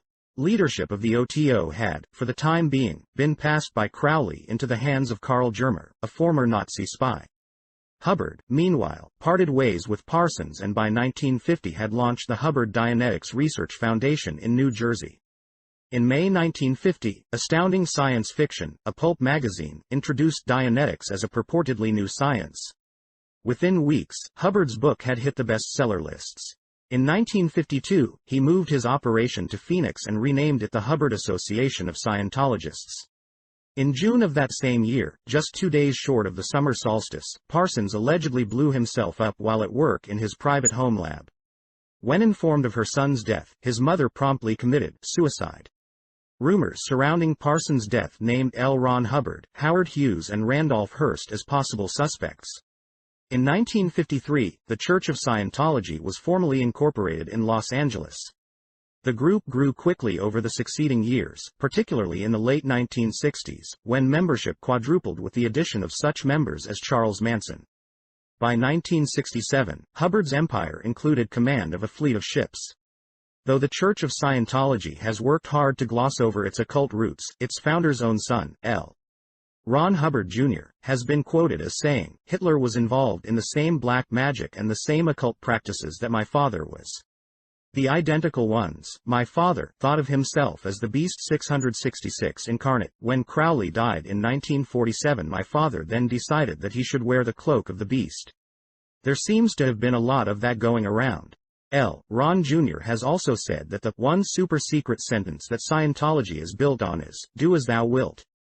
In the early 1960s, two ranking members of the Church of Scientology, Robert Moore and Mary Ann McLean, better known as the de Grimstons, split off from London's Hubbard Institute to form the Process Church of the Final Judgment, a group whose official logo is a modified swastika and whose literature included glowing tributes to Nazism, Satan, gore and necrophilia. The group's bookstore reportedly stocked titles on topics such as Hitler, organized crime, hypnosis, brainwashing, and the occult. Moore, a former cavalry officer and the grandson of a British vicar, and McLean, a one-time prostitute who was connected to the Profumo scandal and who reportedly believes that she is the reincarnation of Nazi propagandist Joseph Goebbels, first left London with their followers just after the summer solstice of 1966, arriving first in Nassau and then in Xtul, Mexico. They were soon back in London. By 1967, they had arrived in the States, first setting up shop in New Orleans' French Quarter, where the organization was formally incorporated with the assistance of a former lawyer for the Catholic Church. In March 1968, the group moved their base of operations to San Francisco, taking up residence not far from Lave's Church of Satan and various other occult groups, including a branch of the OTO. Recruiters for the group had been in the Bay Area since the 1967 Summer of Love, signing on such members as Brother Ely, a member of the Gypsy Jokers biker gang whose home, Process Church Temple, was located just 2 blocks away from the home of the Manson family. From its inception, the Process made no effort to hide its infatuation with death, destruction and cultural terrorism. In the essay Jehovah on War, Moore commanded his followers, "Thou shalt kill." Another essay that appeared in the official Process publication urged readers to experience the pleasures of grave robbing and necrophilia. A rant in the Death issue was penned by a recent transplant to the Bay Area by the name of Charles Manson.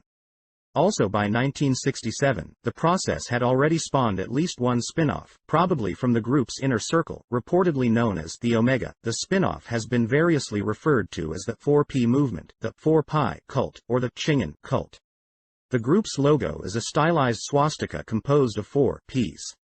Its members are said to share a fascination with Nazi racist doctrines.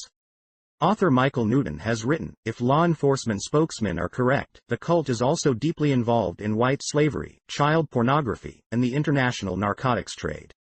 The first branch of the cult was organized in Northern California, and is said to have held its early gatherings in the Santa Cruz Mountains, adjacent to that boiling cauldron of satanic activity known as San Francisco.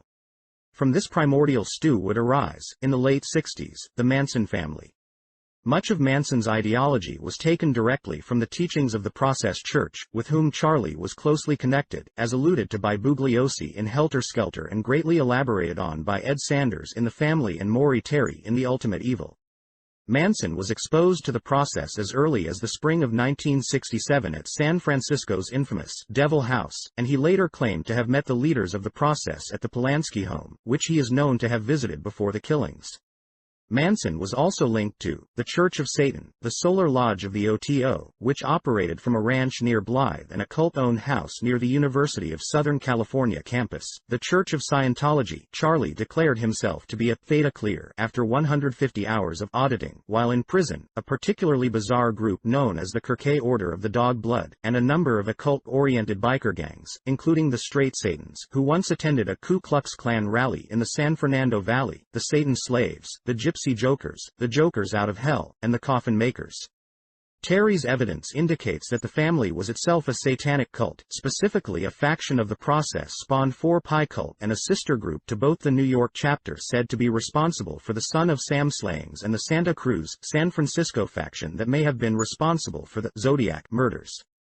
The Manson family, appropriately enough, was also deeply involved in drug trafficking, just as Henry Lee Lucas claimed his cult to be.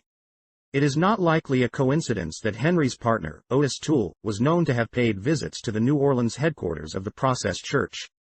With all that in mind, we now turn our attention to the San Francisco, Santa Cruz area and the explosion of violent murders that belched forth from that cauldron beginning in the late 1960s.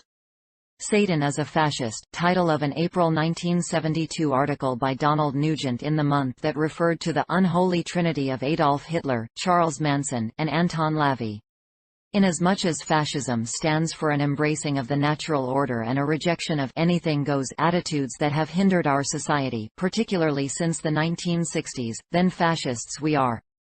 Church of Satan Magister Peter Gilmore, in The Black Flame, Volume 4, No. 1 and 2. Chapter 13, The Spawning Ground. Otis Toole, I've been meaning to ask you, that time when I cooked some of these people? Why'd I do that? Henry Lee Lucas, I think it was just the hands doing it. I know a lot of things we done, in human sight, are impossible to believe. Toole, when we took 'em out and cut 'em up, remember one time I said I wanted me some ribs? Did that make me a cannibal? Lucas, you wasn't a cannibal. It's the force of the devil, something forced on us that we can't change. There's no reason denying what we become. We know what we are. On March 21, 1967, the spring equinox, Charles Mills Manson was released from prison and given transport to San Francisco, where, despite having served virtually his entire adult life in prison, he immediately started gathering devoted followers, many recruited from the various satanic groups blossoming in the area. In the spring of the following year, 1968, Manson loaded his new followers into a bus and took them on the road, ultimately settling into the Los Angeles area where Charlie quickly and improbably established numerous prominent contacts in the entertainment industry. As Neil Young, who knew Charlie and his girls well and once tried to get the head of Warner Brothers to sign the aspiring singer-songwriter, once told an interviewer, a lot of pretty well-known musicians around LA knew him, though they'd probably deny it now. On December 20, 1968, just shy of the winter solstice, what was thought to be the first of the Zodiac murders rocked the San Francisco area when a man was shot once in the head at point-blank range with a .22 and his female companion was shot multiple times with the same weapon. A detective working the case noted that the male victim had recently learned of a major drug deal that was about to go down, and he had been talking openly about who was involved in the transaction. It would later be speculated that the Zodiac killings actually began in the Los Angeles area on the eve of Halloween, 1966, just a few months after the rampages of Richard Speck and Charles Whitman. The victim, Sherry Jo Bates, had been stabbed in the chest and her throat had been slit so deeply that she was nearly decapitated. A wristwatch of military origin had been found at the crime scene, along with a military-style heel print. The circumstances of the murder suggested that the female victim knew her killer and had spent a portion of the evening with him before the attack. What was said to be a confession was received in the mail and, on Walpurgisnacht of 1967, taunting letters were sent to area newspapers and to the victim's father. The FBI would later inadvertently reveal that it had an alternate version of the confession, featuring the exact same wording but set in a different typescript and with a different number of words per line. On Independence Day, 1969, another couple was gunned down in their car, this time with a 9mm semi-automatic. The woman, Darlene Ferrin, who appeared to be the primary target of the attack, the man survived his wounds, may have known the previous Zodiac victims. She had reportedly told her friends that she had witnessed a murder by a man who had subsequently been following her. In the weeks before her death, she had been receiving mysterious packages from a man living in Mexico who Darlene had, for unexplained reasons, married in 1966 using an assumed name and then later divorced. Her companion on the night of the murder, Michael Mageau, left his home in such a hurry that the lights and TV were left on and the front door was left open. He later told investigators that he and Darlene were followed immediately upon leaving Ferrin's house. After changing his story several times, Mageau went into hiding.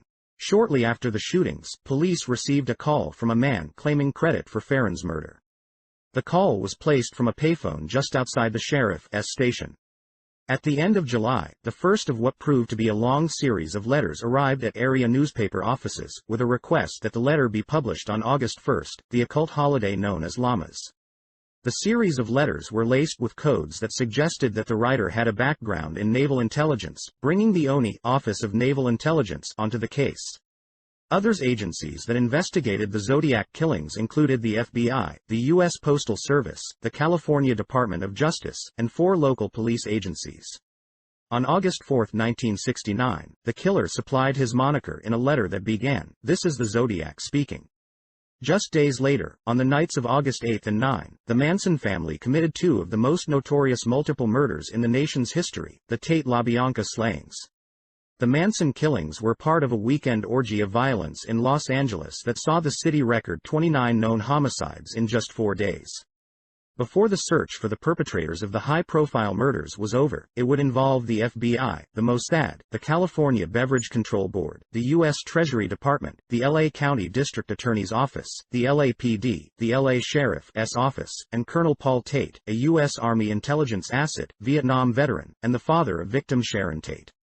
Also brought in by Roman Polanski to assist in his own investigation of the killings was famed psychic Peter Hurkos.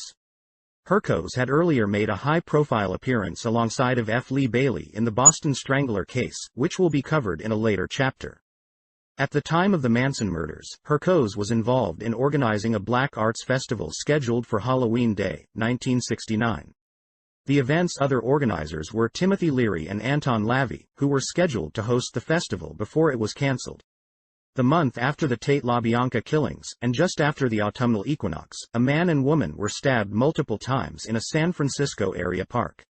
Despite the fact that it took nearly an hour for an ambulance to respond to a call as the pair lay bleeding, the man survived the attack. In what has to be the only known case of a serial killer showing up for work dressed in a logo-bearing costume, the assailant was described as wearing a strange hood with an attached apron that prominently displayed the trademark symbol of the Zodiac.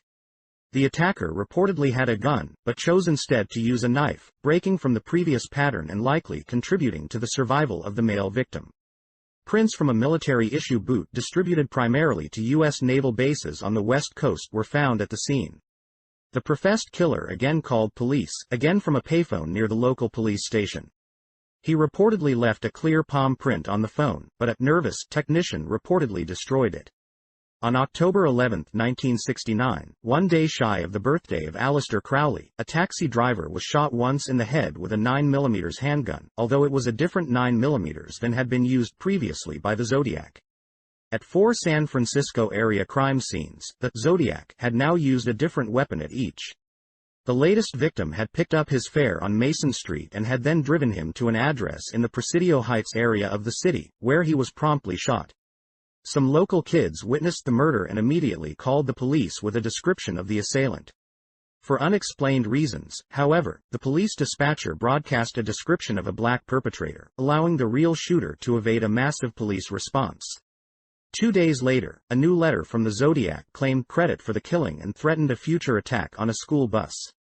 On October 22, a man identifying himself as the Zodiac called authorities and requested to speak, strangely enough, to either F. Lee Bailey or San Francisco attorney Melvin Belli. A spectacle then played out in which the man, calling himself Sam, called and had a live chat on the air with the CIA-linked Belli. In November, another letter arrived from the elusive Zodiac, this one containing a bomb threat. Also in November 1969, 2 Scientologists were found savagely murdered on the streets of Los Angeles. Each had been stabbed more than 50 times. One of the victims had dated Manson disciple Bruce Davis in 1968, just before Charlie had sent Davis to London to visit both the headquarters of the Process Church and the local Scientology school. Davis was later convicted of other, unrelated murder charges, and he has been identified by some researchers as a possible suspect in the Zodiac killings.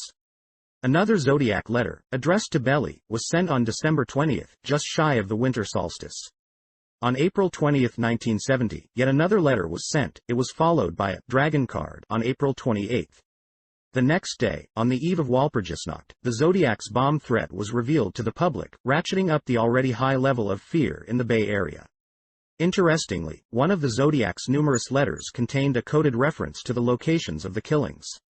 A decoding suggested that the crime scenes formed a pattern that centered on Mount Diablo, the Devil's Mountain, and that utilized an obscure unit of measurement known as a radian, which is a mathematical unit based on the number pi. Elsewhere in the country, a man named Stanley Baker was convicted in July 1970 for the murder of a Montana resident. Baker made a candid admission to his arresting officers: "I have a problem. I am a cannibal." As proof, he produced from his pocket a well-gnawed human finger. Baker was the talkative sort, and he readily confessed his involvement in a number of other murders that he claimed he had committed as a member of the process-spawned 4 Pi cult. Police were able to confirm his complicity in a particularly brutal mutilation murder in San Francisco, thanks to his having left behind a bloody fingerprint.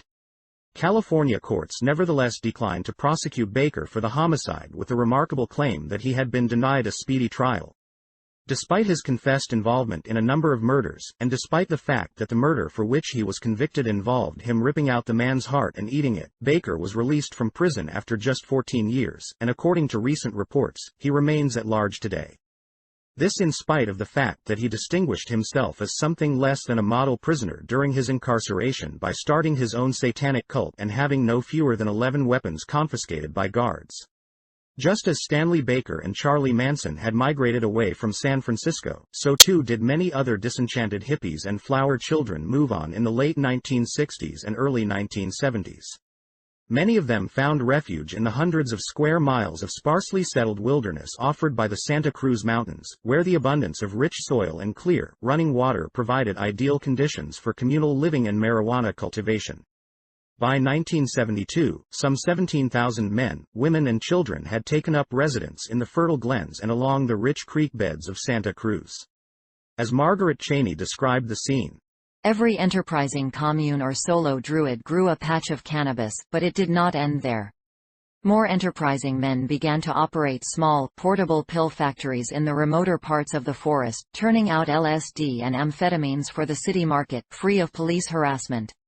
A small cult of Satanists from San Francisco liked the landscape and opened a local parish.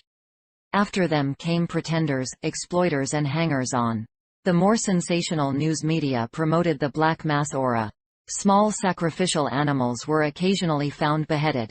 Seemingly random, motiveless killings quickly began to plague Santa Cruz.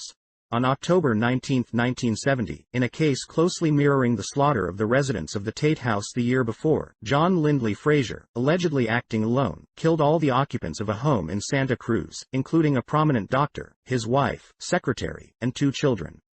Frazier, who was known to have a strong interest in the occult, was said to have started his own lifestyle as an Aquarian-age hermit living in a 6-foot square shack in the woods, a lifestyle later adopted by Ted Kaczynski, who was a subject of MKUltra experiments while he was a young student at Harvard, and who has been named by some researchers as a possible suspect in the Zodiac killings. Just over a week after the Frazier killings, a Halloween card was received from the Zodiac. More cards and letters followed, the last of which arrived in 1974. The murders were never solved, though many believe that, as Inyo County District Attorney Frank Fowles has stated, Manson and the Zodiac Killer were connected. Soon after Frazier's rampage, women began going missing from around the Santa Cruz area. As early as autumn of 1968, reports began surfacing of grisly occult sacrifices being performed in the surrounding mountains. By the summer of 1972, it was clear that Santa Cruz had a problem. Mutilated bodies began showing up in the hills. By the time 1973 rolled around, the bodies were piling up at an alarming rate. In just the first 6 weeks of the year, 8 bodies were found, and women were continuing to disappear. What had once been an idyllic community had been radically transformed, the murder rate had quintupled, and Santa Cruz had achieved the rather dubious distinction of having the highest homicide rate in the country.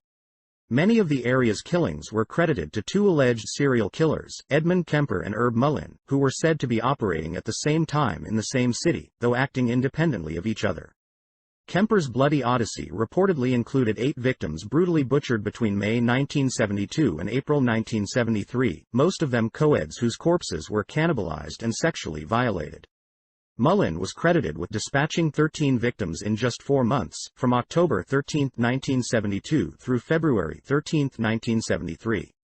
Mullin admitted to having a strong interest in the occult, a fact made evident by the nature of the killings attributed to him. The first victim was killed on Friday the 13th, the second on or about Halloween, and the third murder was the stabbing of a Catholic priest in his confessional on November 2, celebrated as All Souls' Day.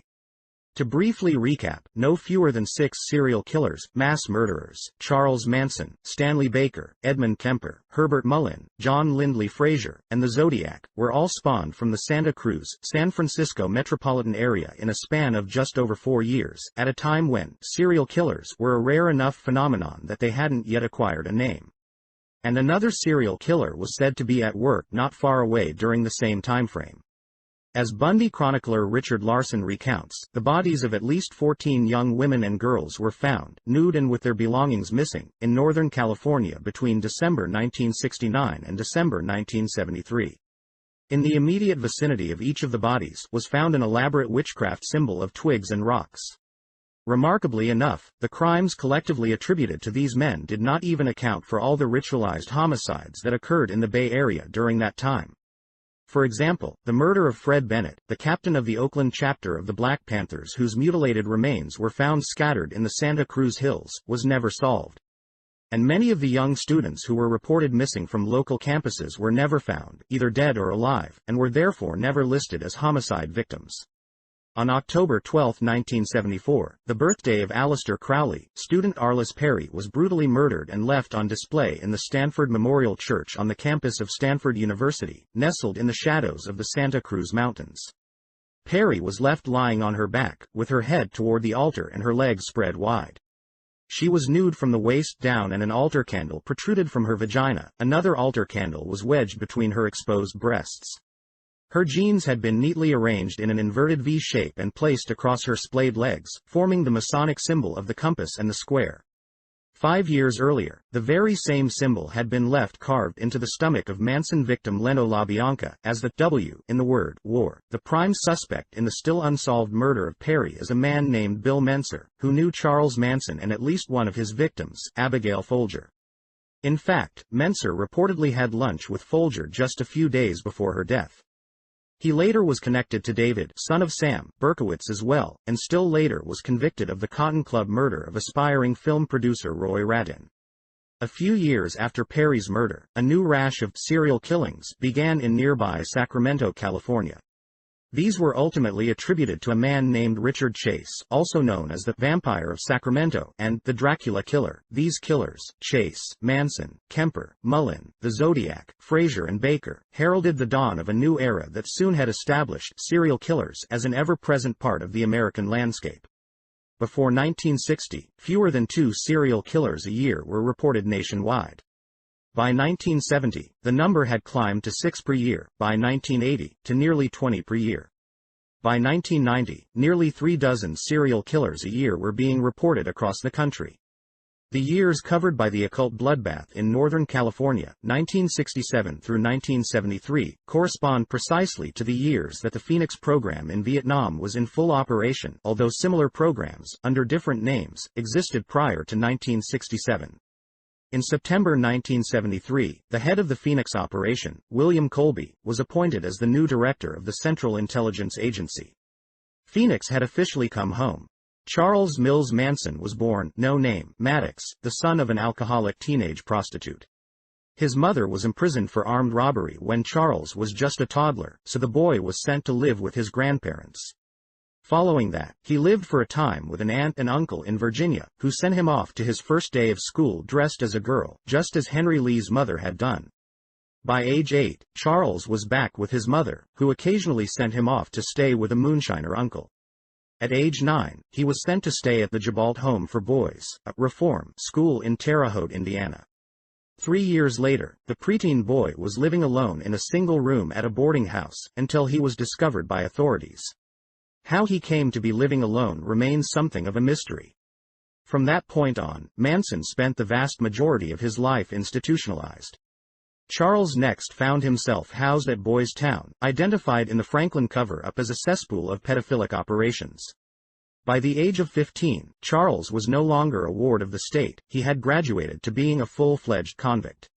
In prison, the diminutive Manson was repeatedly raped and beaten by guards and fellow inmates, until he managed to escape at the age of 16 and find his way to California. He was soon arrested again and sent to the rather ominously named National Training School for Boys in Washington, D.C. A few years later, he was set free and married briefly and fathered a child, while also working as a pimp. That occupation earned him a lengthy prison stay following a conviction for running an interstate vice ring. 7 years later, he was again set free, after reportedly following Henry Lee Lucas's lead by begging authorities at Terminal Island Prison not to release him. Within months, Charlie was playing his music in bars in San Francisco's Tenderloin district and gathering a large and devoted group of followers. In his brief period of freedom, he lived with and associated with hundreds of different people, many of them prominent in the entertainment industry. He made numerous contacts in the music business, including Dennis Wilson, Neil Young and Terry Melcher, the son of Doris Day and the former occupant, along with Candice Bergen, of the Cielo Drive home where the Tate murders occurred. Charlie even reportedly served as a religious consultant for Universal Studios on a movie about Christ, and also auditioned to be one of the Monkees. He was also deeply involved in a number of criminal enterprises, well before the consecutive bloodbaths that thrust him into the national limelight. As author Joel Norris has noted, Charlie was a drug dealer and contract killer, and had become involved in underworld crime, murder for hire rings, and child pornography. Interestingly enough, Manson has said that the family's most well-known victims were involved in some of the same enterprises. Don't you think those people deserve to die? They were involved in kiddie porn. Charlie had also, as previously noted, allied himself with various satanic cult groups that, as Norris notes, were heavily based on ritual bondage, sacrifice, and also murder. According to Ed Sanders, who interviewed numerous members and associates of the family, Manson was also involved in the production and distribution of snuff films. In the aftermath of the Tate and LaBianca killings, the LAPD, one of whose officers co-owned the auto shop that Charlie lived in just a few months before the murders, couldn't really be bothered with the wealth of evidence that implicated family members in the murders. The department also refused to acknowledge and examine the obvious connections between the two murder scenes, severely hampering the investigation. They likewise refused to explore the connections between the murder of musician Gary Hinman and the other two more high-profile crimes.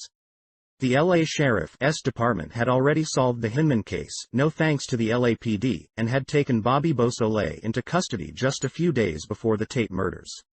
The sheriffs knew of his connections to the family, and of the connections between the three crime scenes. Two motorcycle gang members with close ties to the family, Al Springer and Danny DiCarlo of the Straight Satans, had given the sheriff's damning testimony concerning the family's involvement in all three murders. DiCarlo, who was reportedly a member of the Process Church, appears to have provided security for Charlie and the family. He kept a large arsenal of weapons at the family compound, including a .303 British Enfield rifle, a .22 rifle, a 20-gauge shotgun, a .30 caliber carbine, a 12-gauge riot gun, an M1 carbine, and a submachine gun. The family, it should be noted, did not operate as the hippie cult that they have been portrayed as being. Their base of operations was more of a paramilitary compound than it was a commune, complete with guard shacks at lookout points, telescopes, walkie-talkies, military field telephones, and converted dune buggies equipped with machine gun mounts. When the sheriffs passed along to the LAPD the information they had obtained from their informants, LA's finest proceeded to do absolutely nothing. Meanwhile, on September 1, 1969, just a few weeks after the Tate murders, a .22 caliber revolver was found in Sherman Oaks and turned in to the LAPD. The gun was a rather rare and unique firearm, and just happened to match the description of the weapon suspected of being used in the killings, right down to the broken handle that provided a perfect fit for the handle pieces that were recovered at the murder scene. Nevertheless, the department tagged and filed the weapon and it was promptly forgotten. For months, the department later sent out a flyer with a photo of the weapon, failing to realize that they already had the gun in their custody. It took a phone call from the father of the boy who had found the gun to get the department to acknowledge its existence, and even then, the caller was initially told that the gun had probably been destroyed. Elsewhere, family member Susan Atkins had been arrested on unrelated charges and was spending time in the Sybil Brand Institute for Women. While there, she gave detailed confessions of the murders to at least 2 fellow inmates. She claimed that the family had already committed 11 murders, and many more were going to die. Both of these women tried to pass this information along to the LAPD, but both were repeatedly denied permission to do so. This was in spite of the fact that one of the female jailers to whom these requests were made was at the time dating one of the Tate case homicide detectives. One of the inmates later said, "It was the hardest thing I've ever tried to do in my life, to get anyone to listen to me." It would appear then that the LAPD had, among other evidence, all of the following at its disposal: the eyewitness account of a participant in the crimes, the gun used in the crimes, and the statements of 2 close associates of the killers directly implicating them in the crimes. Yet they chose not to act on any of this for a period of several months.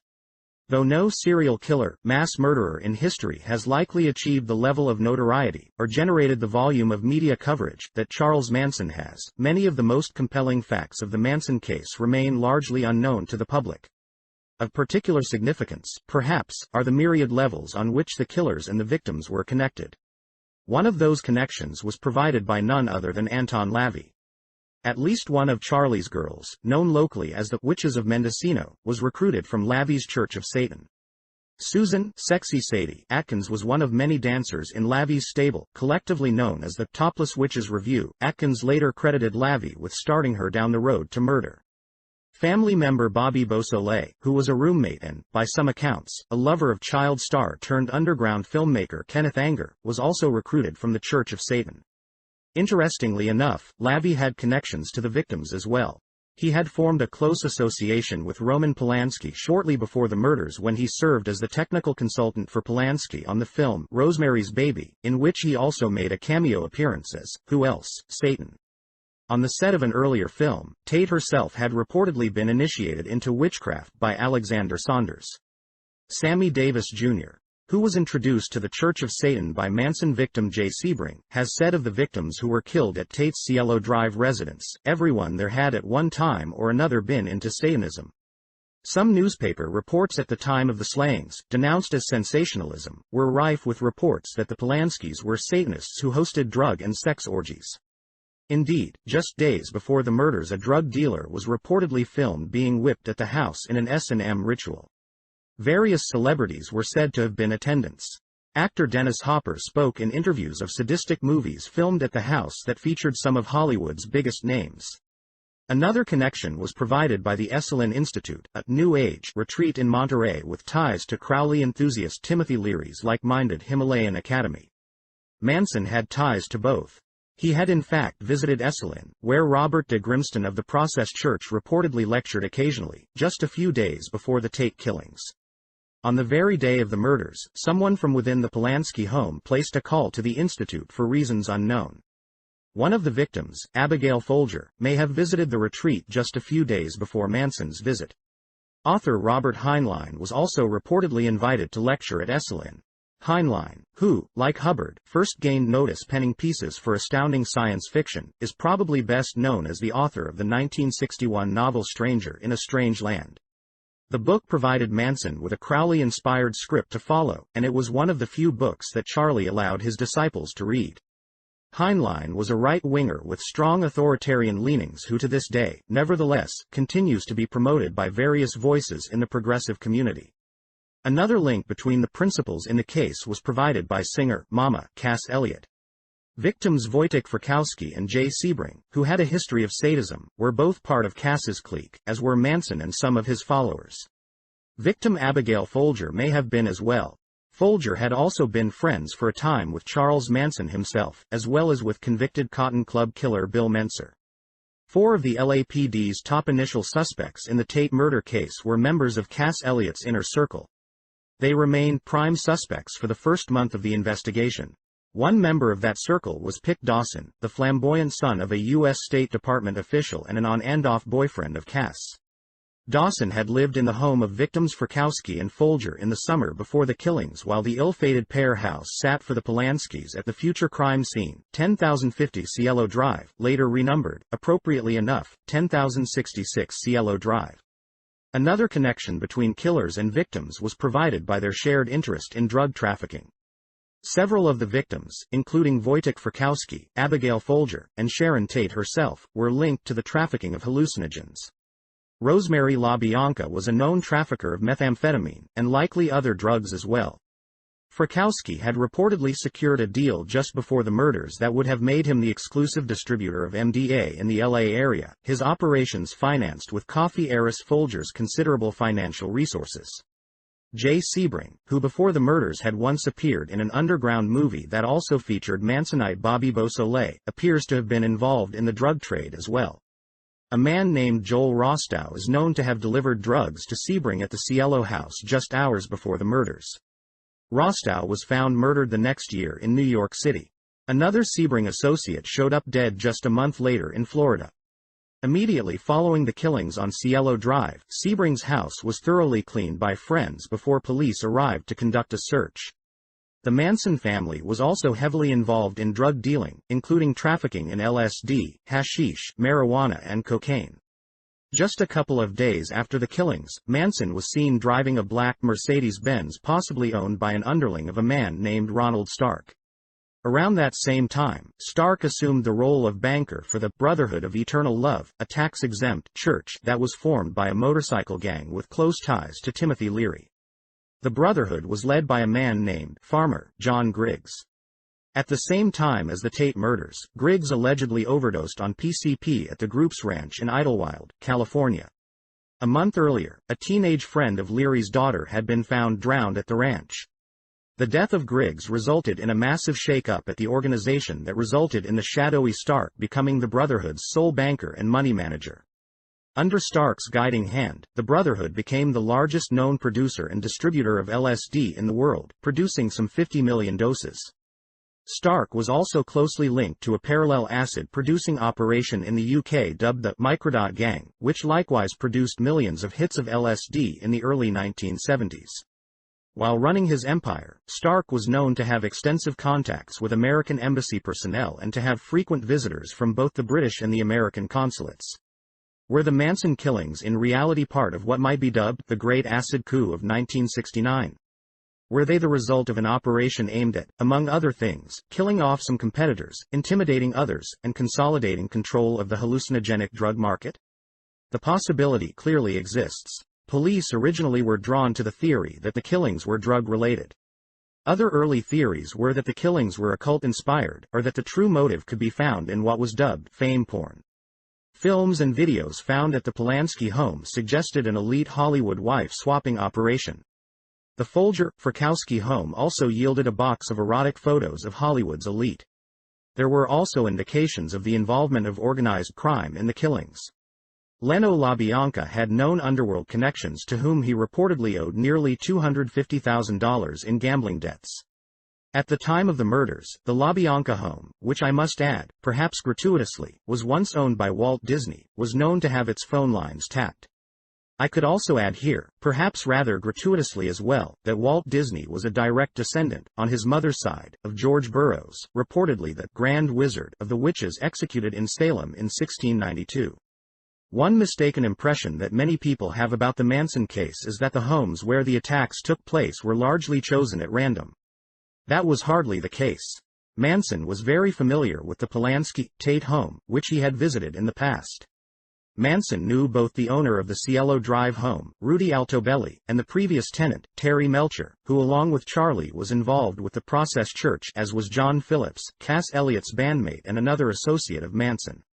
Charlie was familiar with the LaBianca home as well. It was right next door to the home of Harold True, who had hosted LSD parties attended by Charlie and his followers before the murders. One particularly bizarre fact about the Tate killings that has gone largely unreported is that the crime scene appeared to have been rearranged after the killers had left. An attempt appeared to have been made to pose the victims' bodies on the home's front porch, after which the corpses were reposed inside the house. Evidence of tampering with the crime scene included an unidentified bloody boot heel print found on the front porch of the house and a number of unidentified fingerprints on the premises. Manson was ultimately arrested on charges unrelated to the murders on October 12, Aleister Crowley's birthday, following a raid on the family compound, and was only later charged in connection to the killings. Charlie had previously been arrested or charged on 40 or more occasions. One of those arrests, in 1967, was made by a narcotics team led by the LAPD's Frank Salerno. Salerno would later lead the task forces investigating both the Hillside Strangler murders and the Night Stalker killings.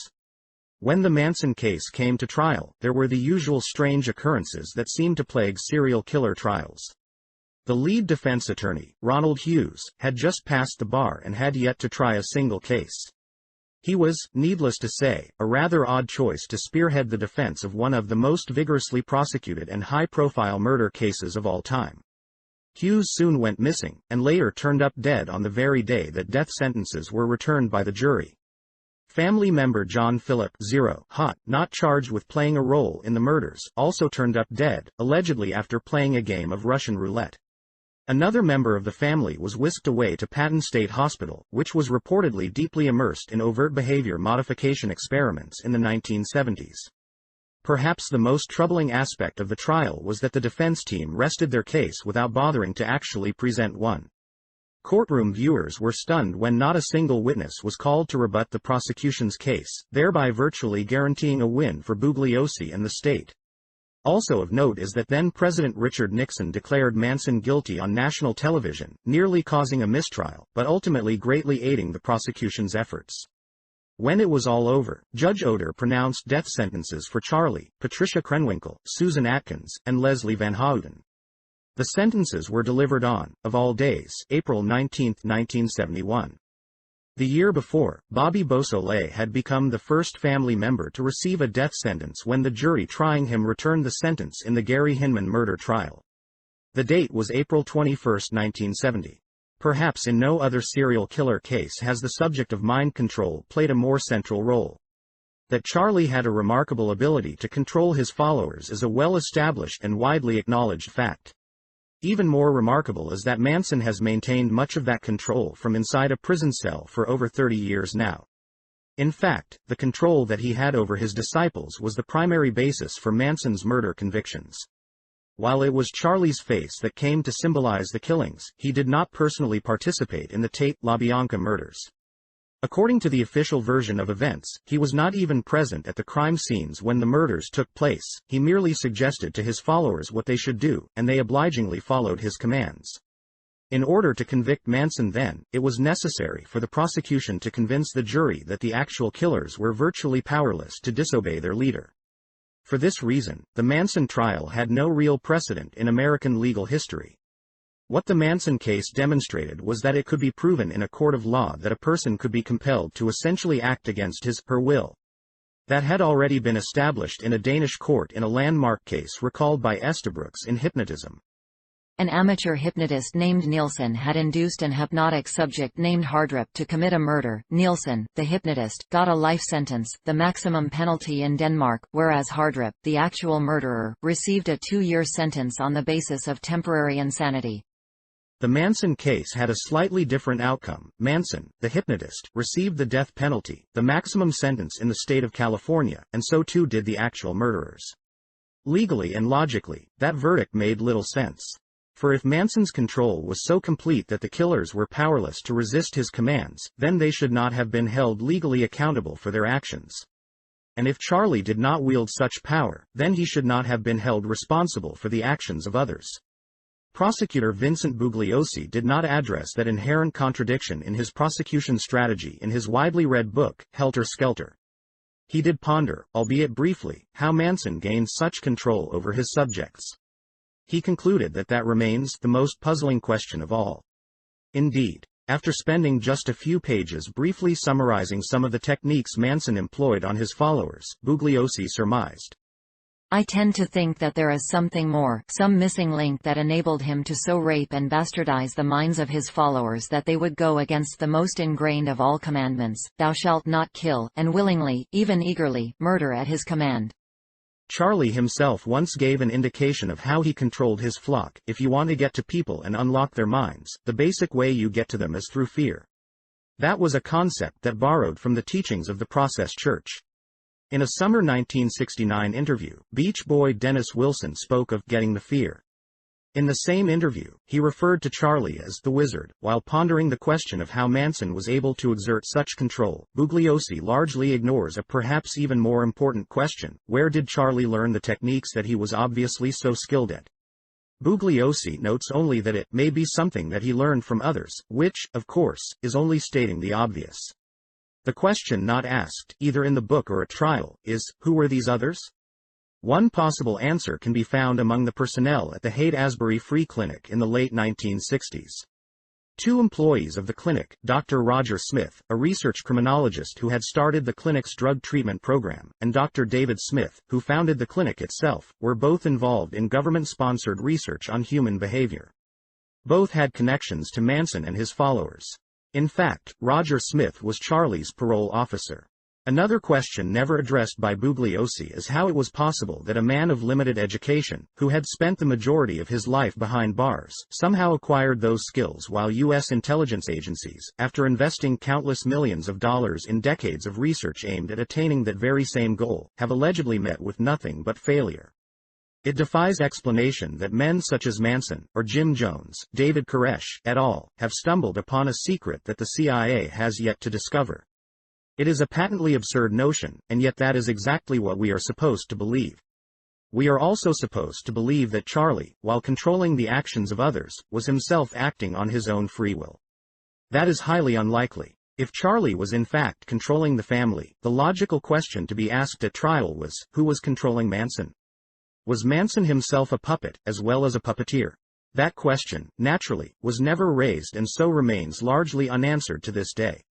Perhaps Bugliosi felt that question unimportant, given that, according to his book, the Manson case was, and remains, unique.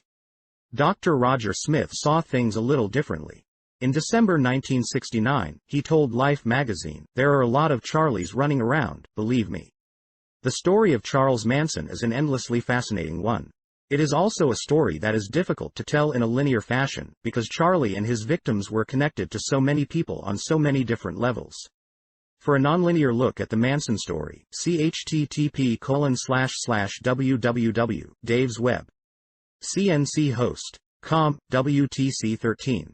HTML. Relatively little has been written about the murder of Dr. Vincent Oda and his family on October 19, 1970, though the crime was no less sensational than the slaughter at the Polanski, Tate residence the year before. There were two marked differences between the Santa Cruz crime scene and the Benedict Canyon crime scene. In Santa Cruz, none of the victims was a national celebrity and the job was done more professionally. In a spectacular home overlooking the bay, Drive, Oda, his secretary, Dorothy Cadwallader, his wife, Virginia, and his sons, Derek and Taggart, were bound and blindfolded and then shot in the head from behind, execution style. They were then tossed into the home's pool, some of them while they were still alive. The house was then set afire in several locations, thus destroying the crime scene. The family's Rolls-Royce and Lincoln Continental were parked across the home's driveway entrances, denying access to the emergency vehicles that attempted to respond to the fires. A third car, a 1968 Oldsmobile station wagon, was missing. There was little in the way of crime scene evidence. The main portion of the house was completely gutted by the fires. The victims' bodies had been washed clean in the pool. A driving rain in the early morning hours had thoroughly washed away any footprints or other evidence that might have been left outside the home. Police initially said that they had found no scrawled messages and no evidence of burglary. When the missing Oldsmobile was found, torched and abandoned in a tunnel, it also failed to yield any evidence. Although there was little for police to work with, one thing seemed clear enough: these murders were not the work of a lone perpetrator. Some investigators, and much of the public, immediately suspected that another homicidal cult was at work. It seemed very unlikely that a sole assailant would have been able to bind all 5 victims, drag all their bodies out to the pool, start multiple fires, blockade the driveway, and then make a clean getaway. 2 guns were used in the commission of the crimes: the .38 caliber weapon that killed Dr. Oda and the .22 caliber weapon that killed the others. A witness reported seeing 3 people in the vicinity of the abandoned Oldsmobile, and 3 sets of footprints were found leading from the tunnel to an adjacent river. 2 people who fit the witness description were reportedly found in the search area, but there is no indication of what became of those potential suspects. For obvious reasons, a sheriff's spokesman announced at a press conference that police were seeking more than one perpetrator. A few days later, however, John Fraser was arrested and charged with being the sole perpetrator of the crimes. An initial report on the arrest falsely claimed that Fraser had waged a gun battle with police, when he was actually taken into custody without incident. John Fraser had been placed in foster care at the age of 5. He later ended up in a series of juvenile detention facilities. He was said to have a history of sleepwalking and horrifying nightmares. Despite his troubled upbringing, a friend described Fraser as having been a perfectly normal family man and competent mechanic, right up until the time that he suddenly changed his lifestyle dramatically and began speaking gibberish. On July 4, 1970, just 3 months before the murders, Fraser left his wife. At that time, he apparently took up residence in a shack, accessible via a drawbridge, on property near the Oda residence. While living there, he reportedly collected guns. Following his arrest, Frazier was assigned James Jackson, the chief assistant public defender of Santa Cruz County, as his defense counsel. Assisting Jackson was Harold Cartwright, a former U.S. Marine and police lieutenant working as Jackson's private investigator. Also brought on board by Jackson was Donald Lundy, a former Navy man and a professor of psychiatry at the Stanford University Medical School, not far from Santa Cruz.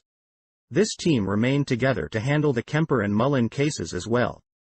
Also on the same team, for all practical purposes, was prosecutor Peter Chong. It is unclear whether these four men knew each other before the Frazier trial began, but in his book, Lundy makes it clear that he, Chong, Jackson and Cartwright were fast friends by trial's end, and frequently saw each other socially thereafter. This undoubtedly made it much easier to coordinate the shamelessly fraudulent Kemper and Mullen trials. On October 28, 1970, a grand jury indicted Frazier on 5 counts of murder. The defendant entered a plea of not guilty, which was later changed, on January 19, 1971, to not guilty by reason of insanity. A gag order was issued and the trial was moved to Redwood City, but the Santa Cruz team remained on the case. Helming the trial, which began in October 1971, was Judge Charles Franich. By late November, Frazier had been convicted on all 5 murder counts. It is unclear what evidence those convictions were based on. No murder weapon was ever found, so there was no ballistics evidence. There were no witnesses to the crime, and virtually all forensics evidence was destroyed by the fires and the rain. One witness reportedly identified Frazier as the driver of the abandoned Oldsmobile. It was claimed at one time by the DA's office that fingerprints had been recovered from a typewriter found in the incinerated home, but it was later acknowledged that that statement had not been accurate. It was also claimed, implausibly enough, that fingerprints were recovered from a beer can found in the home. Dr. Lundy seems to have played a key role in garnering the convictions when he testified for the defense, mind you, that Frazier had confessed the crimes to him during a psychiatric examination. Lundy also assured the court, "He's crazy." John Frazier illustrated that point when he arrived for court during the penalty phase of the trial with half his head and face shaved clean. He was sentenced to death, but that sentence was later set aside by a 1976 Supreme Court decision. There are many questions left unanswered in the Oda Frazier case. Among them is the question of what Dorothy Cadwallader was doing at the Oda home. Cadwallader worked at Oda's office, not at his home, and she was not known to be a visitor to the residence. Press reports claimed that she was there to babysit, but Cadwallader's husband denied those reports. He had no explanation for why his wife was there that fateful day. Another lingering question concerns the typewritten note that a press release claimed was found under the windshield wiper of the Rolls-Royce, contradicting initial reports that there were no notes or messages found. Of course, a typewritten note fits in quite well with the claim of a fingerprint-laden typewriter. That typewriter, unfortunately, did not actually exist. The note, however, lives on. It read, in part, Halloween, 1970 Today World War III will begin as brought to you by the people of the free universe. Edmund Kemper III and Herbert Mullen, Santa Cruz's dueling serial killers, lived what were, in many respects, strangely parallel lives. Both were born the sons of World War II heroes, Kemper on December 18, 1948, and Mullen on April 18, 1947. Edmund Emil Kemper Jr. was a Special Forces operative whose specialty, according to his son, was suicide missions. Martin William Mullen served as a highly decorated captain in the Pacific. According to his son, Martin voluntarily committed himself to a mental hospital at the close of the war. Both of these men liked to regale their sons with graphic war stories. Young Herb was taught that violence is natural, and Ed's childhood home was filled with what Margaret Cheney described as mementos of battlefield gore and heroics. In their youth, both Herb and Ed received training in firearms from the National Rifle Association while at summer camp. Both would later be accused and convicted of killing with the cold precision of a professional assassin. Both were also labeled serial killers, though both were convicted of crimes that evidence suggests they did not commit, at least not alone. Both of their alleged killing sprees began in 1972 in Santa Cruz, California, and both were arrested in early 1973. Following those arrests, the two were assigned adjoining jail cells, appointed the same defense attorney, examined by the same psychiatrist, and their cases were prosecuted by the same district attorney, at least until Chong bowed out of the Mullen case due to a medical emergency. Kemper and Mullen were both found guilty, both determined to be sane, and both were sent to California's Vacaville Medical Facility, which has been well documented as a hotbed of covert intelligence operations. Not long before their killing sprees began, both men spent a considerable amount of time in mental institutions, both voluntarily and involuntarily. In the 2 years leading up to the convictions of Kemper and Mullen, at least 74 men, women and children were killed in the state of California by released mental patients. Herb Mullen was, by all outward appearances, the quintessential all-American boy. He was a bright student, a talented athlete, and was popular enough to have been voted most likely to succeed by his graduating class at San Lorenzo Valley High School. But he was also known to consume large quantities of hallucinogenic drugs, and he had legalized acid boldly tattooed across his stomach. On April 21, 1968, just 3 days after his 21st birthday, Mullen was arrested for possession of the substance referenced in another of Herb's tattoos, Eagle Eyes marijuana. He cryptically wrote to his parents of that experience, that day the game started. For the crime of possessing marijuana, Herb was given probation and, on Halloween Day, committed to San Luis Obispo General Hospital. The personable young man, who was known to have a keen interest in astrology, numerology, reincarnation, magic and the occult, was institutionalized at least 4 more times over the next few years, including a voluntary commitment to Mendocino State Hospital near Ukiah. On July 30, 1970, Herb was again arrested on drug charges and ordered into the psychiatric ward of the county hospital. That same year, he met an older woman named Pat Brown at a Santa Cruz commune, and she soon thereafter convinced him to accompany her to Maui. Once there, Herb was once again committed to a mental hospital. According to Manson chronicler Ed Sanders, the hospital was run by the U.S. Army. Sanders also claimed, in a letter to famed conspiracy researcher Mae Brussel, that a mind control project in operation on the Hawaiian Islands at the time was specifically aimed at creating serial killers. While on Maui, Mullen, whose other tattoos read Mahashamati, Kriya Yoga, and the word birth with 2 crosses, also spent time at the Krishna temple. Upon his return to the mainland, he was met at the airport by the son of a prominent local doctor, Richard Koch.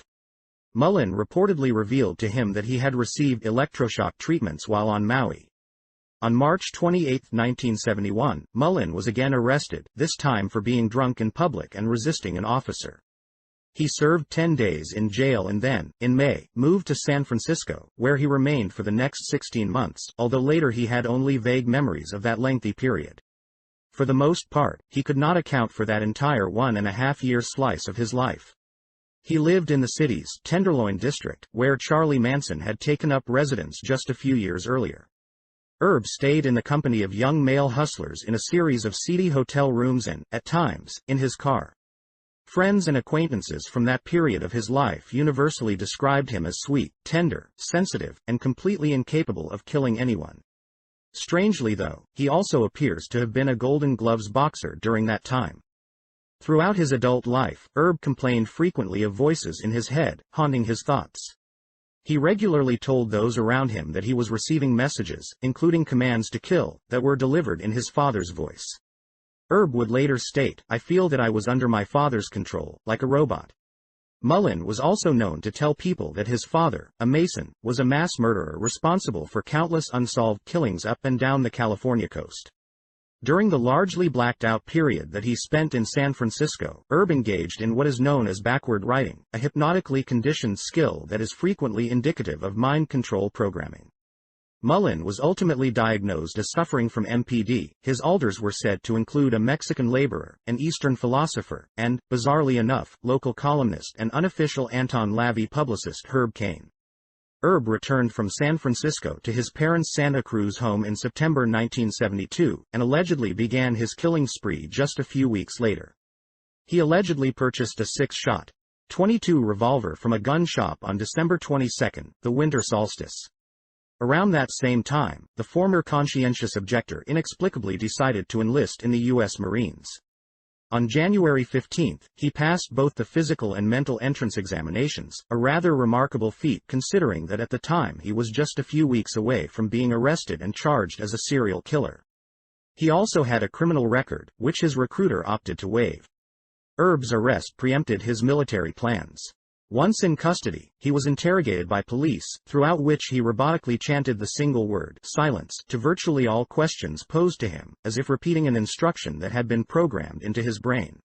He later claimed that, once incarcerated, he began receiving telepathic messages instructing him to kill himself, but he was able to resist acting on those orders. Had Mullen elected to commit suicide, the state surely would have breathed a sigh of relief.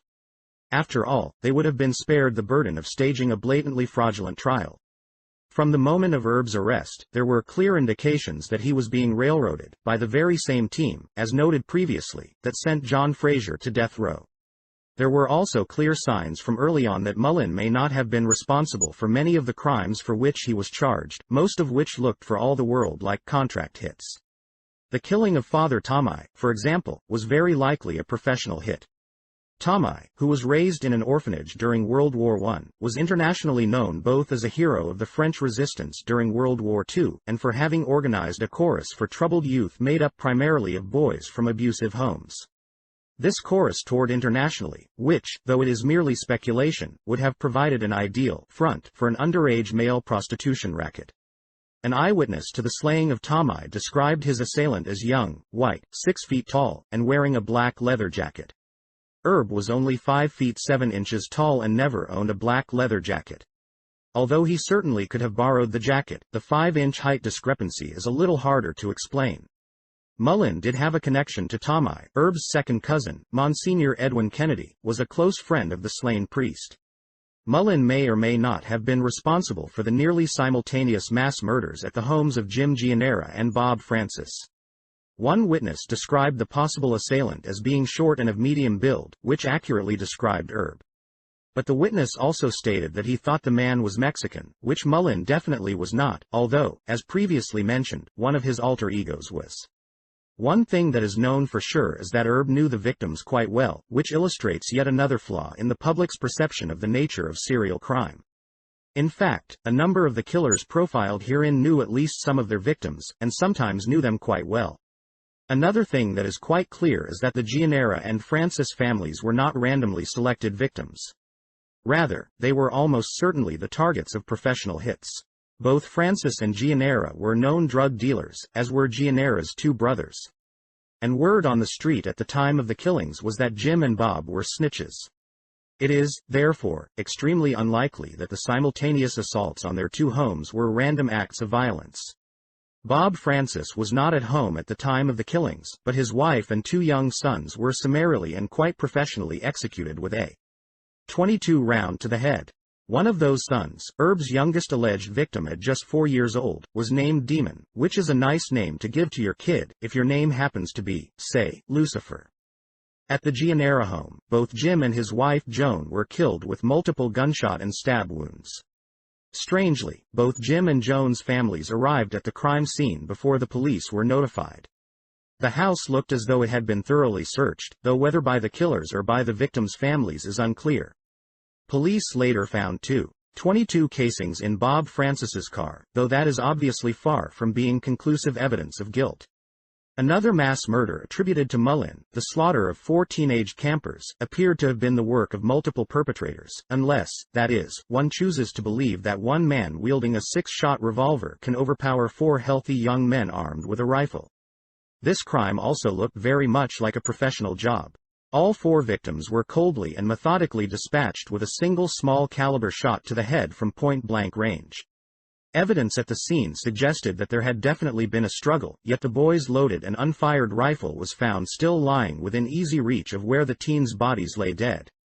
The final murder attributed to Erb was the sniper shooting of a retired boxer who was felled with a single shot to the chest from 100 feet away, in what appeared to be yet another professional hit. Just days later, Prosecutor Chong filed 6 murder counts against Mullen, even though 3 witnesses were unable to pick him out of a police lineup. 8 days later, 4 more murder counts were added and a sweeping gag order was issued barring any public statements on the case from anyone involved. On March 1, Mullen appeared before a judge, accompanied by Attorney Jackson, and shocked the courtroom by entering a nolo contendere plea and a request to represent himself. When the judge rejected both the plea and the request, Erb immediately offered up a guilty plea. The judge, however, insisted on going through with the mockery of a trial. Dispensing with a preliminary hearing, the case was instead sent to a grand jury, which issued indictments on all 10 murder counts on March 14. The transcript of those proceedings, naturally enough, was sealed by the judge. Mullen's defense counsel, Jackson, got things rolling by introducing a number of pre-trial motions that rather shamelessly sold his client out. Jackson told the court that there was no reason to change the venue of the trial, despite a massive amount of pre-trial publicity demonizing Mullen, and despite the unprecedented climate of fear in Santa Cruz engendered by the alleged actions of Kemper, Frazier, Mullen, et al. He also made an unprecedented request that jury questioning, known as voir dire, be conducted in the judge's chambers. The request was granted and the jury was, without precedent, selected away from the eyes of the press and public. As California law requires that a defendant pleading not guilty by reason of insanity also maintain their factual innocence, 2 trials are generally required to dispose of such a case, one to determine factual guilt, and the second to determine sanity, and therefore legal guilt. In a most remarkable move, however, Jackson agreed with the prosecutor and the judge that the 2 should be combined into one, since it was universally claimed that there was no question about factual guilt. The trial, in other words, began with the presumption of guilt as its starting point, completely doing away with the notion that, in the American criminal justice system, all defendants are presumed innocent until proven guilty in a court of law. When the trial began on July 30, 1973, the judge opened the proceedings by explaining to the secretly selected jurors the 5 possible verdicts they were to consider: guilty of first-degree murder, guilty of second-degree murder, guilty of voluntary manslaughter, guilty of involuntary manslaughter, or not guilty by reason of insanity. Notably absent from that list, from the very beginning of the trial, was not guilty. Not to be outdone, defense counsel Jackson began his opening statement by declaring, Friday the 13th, October 1972, Herbert William Mullen took a baseball bat and clubbed one Lawrence White to death. Not only had he declared his client guilty of murder, he had implicated him in a crime he had never even been charged with. Jackson's opening act also included this little gem: we do not, as you know, intend to argue the proposition that Herb did not commit these killings. He did not, in other words, intend to actually defend his client. With Mullen's guilt having been predetermined, albeit with no actual physical evidence to support that conclusion, the state presented its case in just 4 days, with the facts established rather perfunctorily and without a hint of any objections from the defense table. The defense team, in fact, did not bother to challenge any of the supposed facts of the case, which would not have withstood any sort of scrutiny. Truth be told, the state need not have presented a case at all. The defense did a fine job of establishing Mullen's guilt. Playing a central role in that charade was Dr. Donald Lundy, who took the stand and proceeded to reveal what was purportedly Herb's own account of the murders, which the doctor claimed that Mullen had confessed to both he and Cartwright. Not long into this testimony, Herb objected and requested that Jackson promptly terminate his questioning of Lundy, which was obviously eliciting testimony that was damaging to Herb's case. Mullen noted of Lundy's testimony, different aspects and different facets of the story which I related are being portrayed completely false as to how I made them. He also informed the judge that, in conference, they, Lundy and Jackson, explained that they would portray the reasons for my derangement. The judge, needless to say, declined to halt Lundy's testimony, which was essential for establishing Mullen's alleged guilt, which is why, I suppose, the testimony was being solicited by the defense team. Herb voiced numerous other complaints during his trial and frequently questioned the competence and integrity of his appointed defenders, noting at one point the fact that Jackson, his lead attorney, refused to communicate with him in writing. Herb also strenuously objected to the misuse by Lundy of videotapes that the doctor had made of Herb's supposed confessions. Mullen even went so far as to state, rather bluntly, that he was the victim of a huge conspiracy. Despite his deep mistrust of Lundy, the doctor was nevertheless able to convince Mullen to take the stand in his own defense, which any first-year law student knows almost never benefits anyone other than the prosecution. While on the stand, Herb was asked directly by Jackson to explain why he had killed 13 people, to which he responded, "All right. First of all, you have heard me say before that I am a scapegoat, sort of an outcast who has been made to become a scapegoat." That was not, it seems safe to say, the response that Jackson had hoped to elicit. On August 19, 1973, the jury returned with guilty verdicts on all 10 murder counts. The failure of the pitiful attempt at an insanity defense was due in no small part to a statement from Lundy to the jury: as a practical matter, whether somebody is dangerous or not, there is no place to put him. The message was quite clear: finding Mullen to be insane would essentially mean setting him free. The jury had essentially been instructed to find Erb guilty, and it did just that. He was sentenced to life in prison and promptly shipped off to Vacaville, before ultimately landing in San Quentin. Over the years, he was periodically shipped back to Vacaville, perhaps in need of a tune-up. To fully understand the depths of Lundy's cravenness, one need look no further than the doctor's own words, written in his self-serving book on the case. "I had learned years earlier that the best course after a psychiatric interview of a criminal defendant is for me to return to my office, immediately dictate a summary of my notes, and destroy the originals. That is, needless to say, a course of action to be taken only when one feels the need to cover something up, and a course of action that should have disqualified Lundy as a credible witness in the case." The final words on the Mullen case were written by Kenneth Springer, the jury foreman, who wrote to then-Governor of California Ronald Reagan, "I hold the state executive and state legislative offices as responsible for these 10 lives as I do the defendant himself. None of this need ever have happened." Springer probably had no idea how true those words really were. Nor did he likely know that the very same words could be as accurately applied to the case of Edmund Kemper. When Ed Kemper was just a toddler, his father headed off for the Pacific, where he spent 2 years working on the U.S. atomic bomb testing program, as did the father of the so-called Sunset Strip killer, but we'll get to that later. Though it appears that efforts have been made to whitewash Kemper's childhood, there are clear indications that it was a horrifyingly abusive one. At one point in his young life, Ed was made to live in a dank, dark basement for 8 consecutive months, the only access to which was through a trapdoor hidden beneath a kitchen table. From the age of 8, Ed engaged in an incestuous relationship with an older sister. At 10, he killed and beheaded his first cat, planted the severed head on a spindle and thereafter prayed over it. According to chronicler Margaret Cheney, he was prone to zombie-like fits of staring, which is another way of saying that he had a strong tendency to dissociate. At the tender age of 15, Kemper summarily executed both of his grandparents with single .22 caliber rounds to the backs of their heads.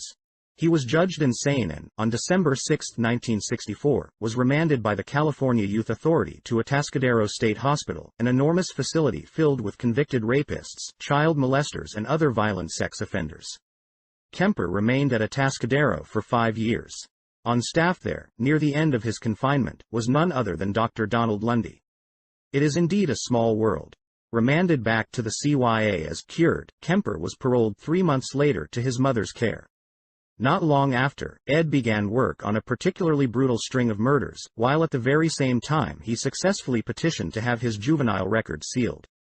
In pursuit of that latter goal, he reportedly once drove to Fresno for a required psychiatric exam with a freshly severed head in the trunk of his car. Kemper spent a considerable amount of his free time hanging out at a bar called the Jury Room, which served as a watering hole for local cops, sheriffs and prosecuting attorneys. Kemper was quite well known there, where he was affectionately known as Big Ed, even by the regulars who were aware of his colorful history. This theme of alleged serial killers maintaining close ties with various law enforcement agencies and personnel is one that will be revisited frequently in this book. In fact, many of the men profiled herein, including Ed Kemper, aspired to careers in law enforcement themselves. By April 1973, Kemper had been charged with savagely murdering 6 female hitchhikers between May 1972 and February 1973. He followed those killings up with his swan song, bludgeoning his own mother to death, beheading her, raping her headless corpse, and then, according to some reports, using her severed head as a dartboard. Ed then called to invite his mother's friend over to the house that he shared with his mom and, upon her arrival, quickly dealt with her in a similar manner. This double murder occurred, strangely enough, on April 21, 1973, exactly 5 years to the day from the date on which Herb Mullen had noted that the game had begun. Kemper quickly fled the state, ending up in Pueblo, Colorado after making a stop at the University of Nevada campus for reasons unknown. On April 23, Big Ed called some of his drinking buddies at the Santa Cruz Police Department and promptly began confessing his crimes.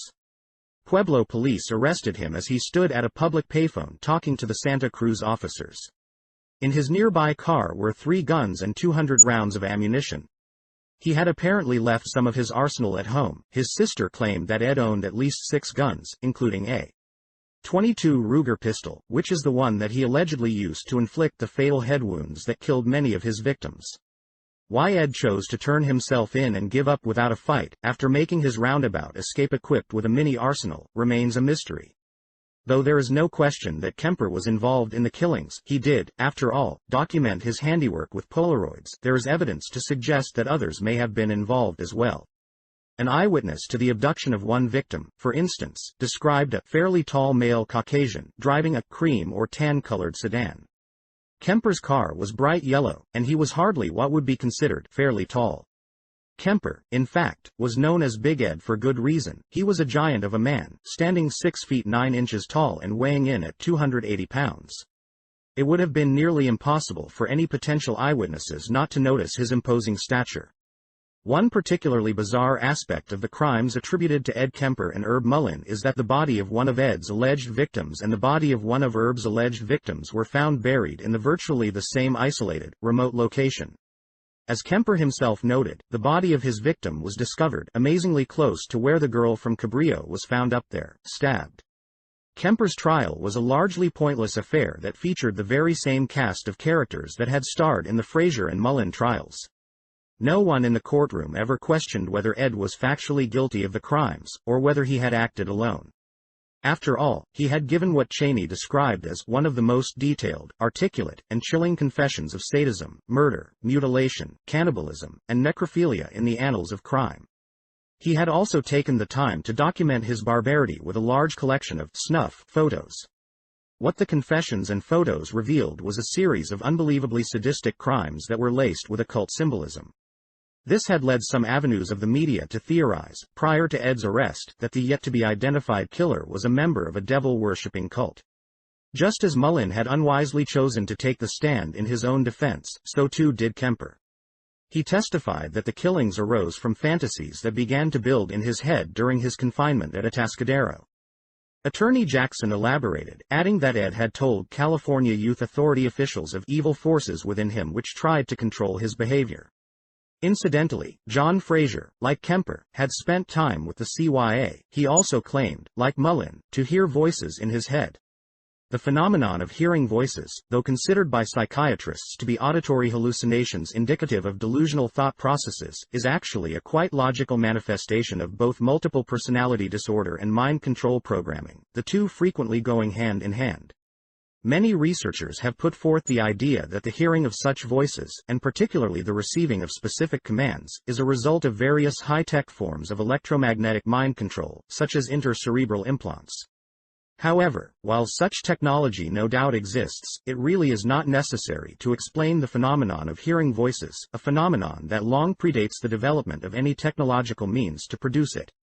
In all probability, what the voices represent are the various alter personalities of a person with a severe dissociative disorder communicating with that person's core personality, which has no conscious awareness of the alters and so experiences their voices as disembodied voices in the head. The voices, in other words, are essentially a one-way internal conversation between different personalities inhabiting the same body. In a sense then, the voices are not a delusion at all, for the afflicted person is not imagining that someone is talking to him, someone is talking to him. The problem is that the person is unaware that the person talking to him is actually within him. He is, in a very real sense, talking to himself. Ed Kemper was probably familiar with the notion of voices in the head. As he once said, "I believe that there are two people inside me." He also described experiencing a dissociative state while going about his grisly work. It's almost like a blacking out.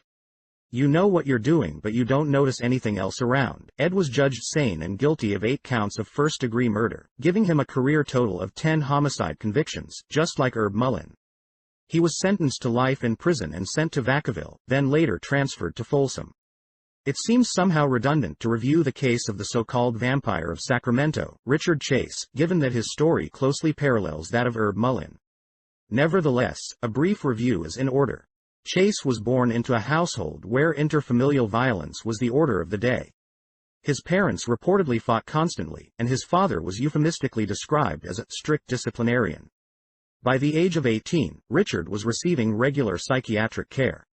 In the late 1960s, Chase was twice arrested for possession of marijuana, the same charge that first brought Mullin into the orbit of the criminal justice system. Richard was also a suspect in a 1968 shooting, although he was never charged with the crime.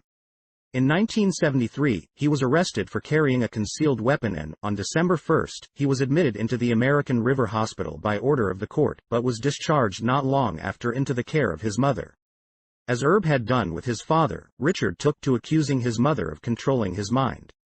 Chase also began claiming in the mid-70s that he was receiving telepathic messages. He was known to hold conversations with people nobody else could see. And like Mullen, Chase reportedly had a healthy appetite for hallucinogenic drugs. His mother later claimed that her son's problems were due to him being the victim of LSD abuse. Richard was again arrested in 1976 and, on April 28, just 2 days shy of Walpurgisnacht, was again admitted to American River Hospital. In June of that same year, his mother was granted a 1-year conservatorship of the troubled young man. He was then transferred to Beverly Manor, where he became known to staff and fellow inmates as Dracula. In September 1976, he was released. In June or July of the following year, Richard Chase made a very odd solo journey to Washington, D.C., for reasons unknown. He never explained to anyone, before or after the trip, the reason for his abrupt and unexpected sojourn. Immediately after that, on August 3, 1977, Chase was arrested at California's Pyramid Lake. 2 loaded and bloodstained rifles were on the seat of his truck, along with Richard's bloodstained clothes and shoes. Also in the vehicle was a large bucket of blood in which was floating a fresh liver, later claimed to be from a cow. Chase, naked, dripping with fresh blood, and with dried blood caked in his hair, whiskers and ears, fled from the officers upon their approach. He was apprehended, arrested and charged with federal gun law violations. In a rather unlikely turn of events, all the charges were subsequently dropped. Less than 5 months later, Chase's alleged killing spree began, just after he purchased a .22 semi-automatic handgun in early December 1977, just as Mullen had done in December 1972. On December 29, an engineer with the Federal Bureau of Land Management was picked off by a sniper in a car wielding a .22 caliber weapon, precisely mirroring one of the crimes attributed to Herb Mullen. Not quite a month after that, Teresa Wallin was killed with 2 contact wounds to the head from a .22, one pumped into her left temple. The slugs recovered from her head were said to be similar to the one that killed engineer Ambrose Griffin, which is not saying much, since any .22 slug would be similar to the one that killed Griffin. Teresa Wallin was carved up and left on display. She was ripped open from her neck to her groin, with her sternum and breastplate split open. Some of her organs were removed and her left nipple was sliced off. She was then posed in the master bedroom on her back, with her splayed legs facing the hallway. Her corpse was found to contain a 3-month-old fetus. Just 4 days later, in a scene reminiscent of the Oda House after John Fraser's alleged visit, or the Francis home after Herb Mullen's alleged visit, Evelyn Maroth was found dead in her home, the victim of a .22 round fired above her left ear at very close range. A man described as a friend, Danny Meredith, caught 2 slugs to the head, one between the eyes and another next to his left ear. Young Jason Maroth, Evelyn's son, was shot above the left ear and in the back of the head. Missing from the home was 22-month-old David Ferreira, Evelyn's nephew. He was also shot in the head, though his body was not discovered until much later. Evelyn Maroth was also brutally mutilated after her death, as was young David Ferreira. Maroth was found nude, ripped open and with her legs splayed. 2 household knives lay near her body. Her right eye had been partially removed and there were multiple cuts and stab wounds about her neck. She had been split down the middle, with a second cut across her abdomen intersecting the first gaping wound, thereby forming an inverted cross on her corpse, as was the case also with Mullen's alleged Ripper victim, whose body was discarded nearly alongside of one of Kemper's alleged victims. Another cut ran up the back of Evelyn Maroth's buttocks. Tests revealed that semen was present in the wound. This semen was never matched to that of her alleged killer. The bathroom of the home was a gruesome sight, with blood all over the floor and bloody water left standing in the bathtub, indicating that Maroth was probably butchered there before being posed elsewhere. Mirroring the situation 5 years earlier in Santa Cruz, the homicide rate in Sacramento soared during Chase's alleged murder spree. In the 29 days between his first and last killings, no fewer than 14 largely unexplained murders plagued the capital city. Included among the dead were a baby girl killed by her father and a baby boy killed by his mother. Both of these infanticidal parents drew 3-year sentences, illustrating once again the appalling job done by the criminal justice system in protecting the most vulnerable of Americans. On January 28, just one day after the Maroth bloodbath, Richard Chase was arrested by a 3-man team of detectives that had been working the case. Despite the fact that these were arguably the most sensational crimes in the city's history, the 3 were all rookies whose combined experience working homicide cases totaled just 6 months.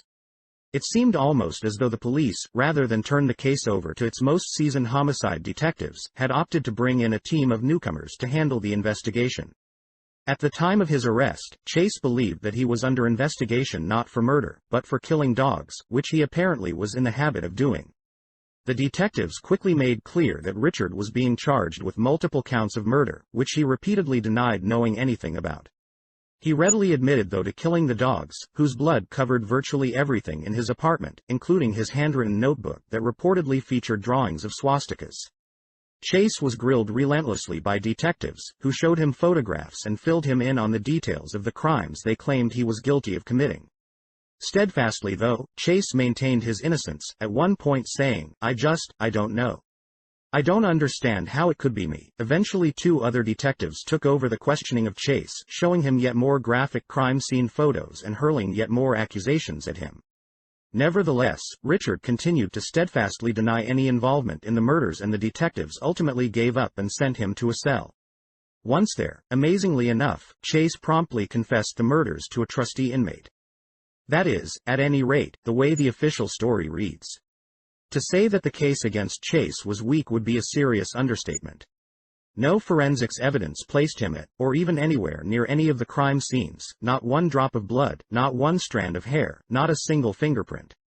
No witnesses could place him at any of the scenes, and no ballistics evidence linked him to any of the killings.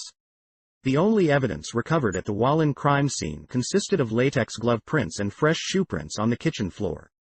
The latter, oddly enough, were not noticed until hours after technicians began searching the home, and hours after investigators had been freely trampling over the alleged evidence. One detail of the crime scene strongly indicated that the killer was not Chase, but rather someone known to Teresa. Her ever-vigilant German shepherd, Brutus, was in the house at the time of the killing.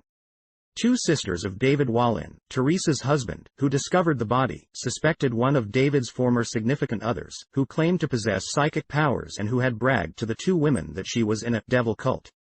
One such cult that was active in the area, strangely enough, was the Manson family, who had relocated to the area to be near their leader's new home in a California prison cell. Indeed, the family's Lynette "Squeaky" Fromm had been arrested just 2 years before, in 1975, in the city's Capitol Park following a failed assassination attempt on then-President Gerald Ford. At the Maroth crime scene, all that was left behind by the killer was again shoe prints, this time in the outside soil, and latex glove prints. A cigarette butt that may or may not have been left by an assailant was found on the porch. There is no indication that saliva on that butt was ever matched to Chase. Richard's car was apparently parked nearby, adjacent to the country club center, a fact that prosecutors pointed to as an indication of guilt. If so, Chase had parked the car rather inappropriately for use as an intended getaway car. It was quite conspicuously parked in a clearly marked no parking zone. And oddly enough, the car was not actually used. The Meredith car was driven away from the home by the killers. It appeared as though Chase's car had been deliberately left, by someone, in such a way that it would not fail to be noticed, and in a location that would establish Richard's presence near the crime. There is a distinct possibility that whoever killed the inhabitants of the Maroth home arrived in the Meredith car as well as leaving in it, which would mean that the killer almost certainly knew the victims. Neighbors across the street, who were keeping a fairly close eye on the house, saw no one enter or leave the Maroth home, saw no other cars arrive, and neither saw nor heard any signs of a struggle. Perhaps the clearest indication that Chase did not act alone in committing the crime, if indeed he was involved at all, is that the tiny body of David Ferreira was found adjacent to a church nearly 2 months after Richard had been arrested. The discovery was made when a gate that was normally kept locked was found to be unlocked and left ajar. There in a box lay Ferreira's remains, stabbed, slashed, shot and beheaded. Also in the box were the child's clothes and Danny Meredith's car keys. According to prosecutors, the body had been decomposing there since before Chase's arrest. Common sense and the circumstances of its discovery suggest otherwise. When Chase's trial began on January 2, 1979, Richard stood before the court looking very much like a concentration camp inmate. Already a thin man, the 5 feet 11 inches Chase's weight had dropped to a nearly skeletal 107 pounds. He sat emotionless at the defense table, his mind seemingly miles away. As recounted by Lieutenant Ray Biondi, who headed the investigation and co-authored a self-congratulatory book on the case, the most damning pieces of evidence presented in support of the state's case were 2 items that Chase allegedly had in his possession at the time of his arrest: a .22 caliber handgun and Danny Meredith's wallet. The .22 though could not be matched to any of the slugs recovered from the victims, and the possibility certainly exists that the wallet was planted, or was acquired by Chase after the murders. As it turned out, the strongest card in the state's hand was Chase himself, who took the stand in his own defense, just as Erb had done. Despite having entered pleas of not guilty and not guilty by reason of insanity, Chase proceeded to give a long and rambling confession on the stand, during which he freely and accurately used psychiatric and legal jargon, according to Biondi. What he could not do, however, was accurately recall many of the details of the crimes. Chase's defense counsel greatly aided the prosecution's efforts by asking the jury to return second-degree murder convictions against his client. Echoing the immortal words of James Jackson, he stated, "First just feel that to tell you that there is something less than murder here is not a reasonable way to argue to you." On May 8, 1979, after just 5 hours of deliberations, the jury returned with 6 first-degree murder convictions. 6 days later, after just 65 minutes of deliberations, they found the defendant sane. 4 more hours of deliberations produced death sentences, after Chase once again took the stand during the penalty phase of the trial. Richard Chase never made his appointment with the executioner. On December 26, 1980, he was found dead in his cell from the toxic ingestion of an enormous quantity of antipsychotic drugs. His death was ruled a suicide. He allegedly had hoarded his daily medicine until he accumulated a lethal dose. His daily medication packet for that day, however, was found untouched. Not long before his premature death, Chase spent 4 months incarcerated at, where else, Vacaville. Chapter 14, Superstars.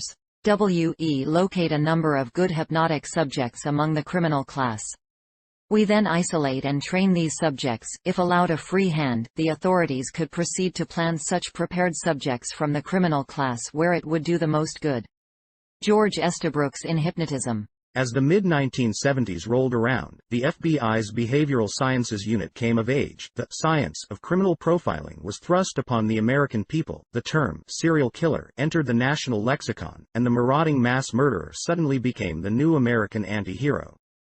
As soon as there was a name for this new and feared breed of criminal, the country bore witness to the media giving saturation coverage to the alleged exploits of these individuals, creating larger-than-life figures out of the likes of Henry Lee Lucas, David, son of Sam, Berkowitz, Theodore Robert Bundy, John Wayne Gacy, and Angelo Buono and Kenneth Bianchi, collectively known as the Hillside Stranglers. Henry Lee Lucas, already discussed in previous chapters, had the longest reign of any of the serial killer superstars, spanning from 1975 to 1983.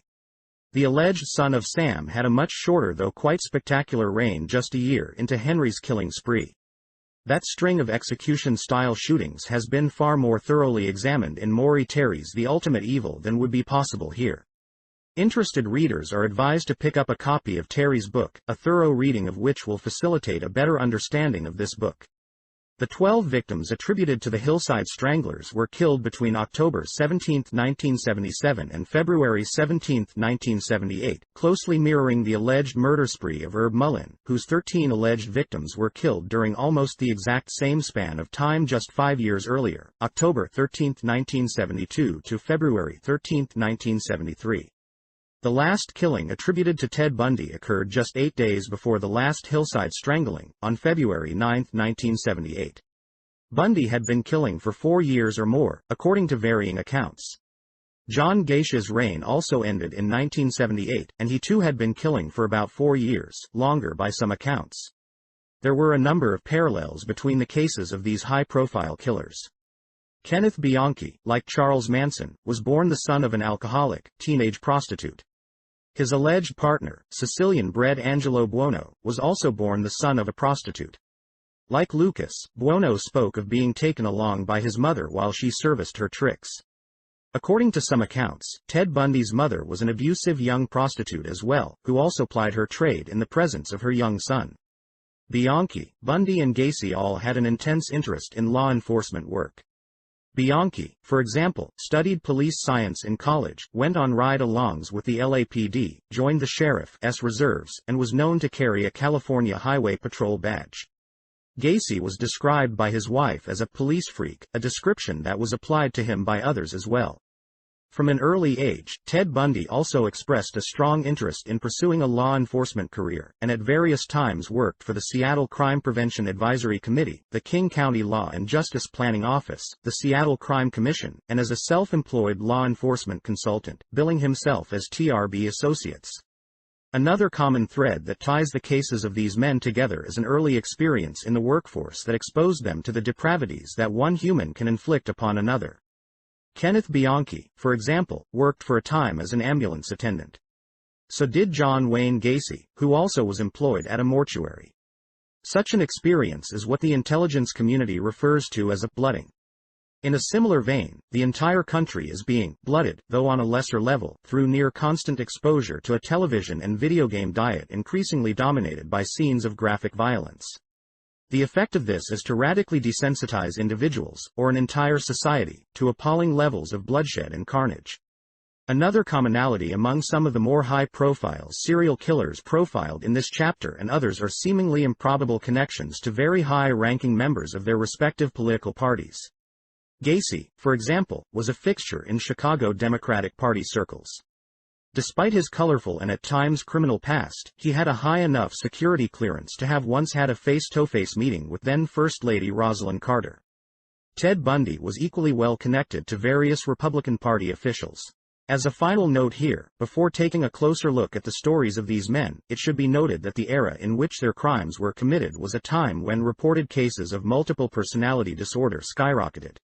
Before the decade of the 1970s was over, twice as many cases had been reported in that 10-year span as in the previous 100 years. There are indications that all of these alleged killers suffered, to varying degrees, from a dissociative disorder.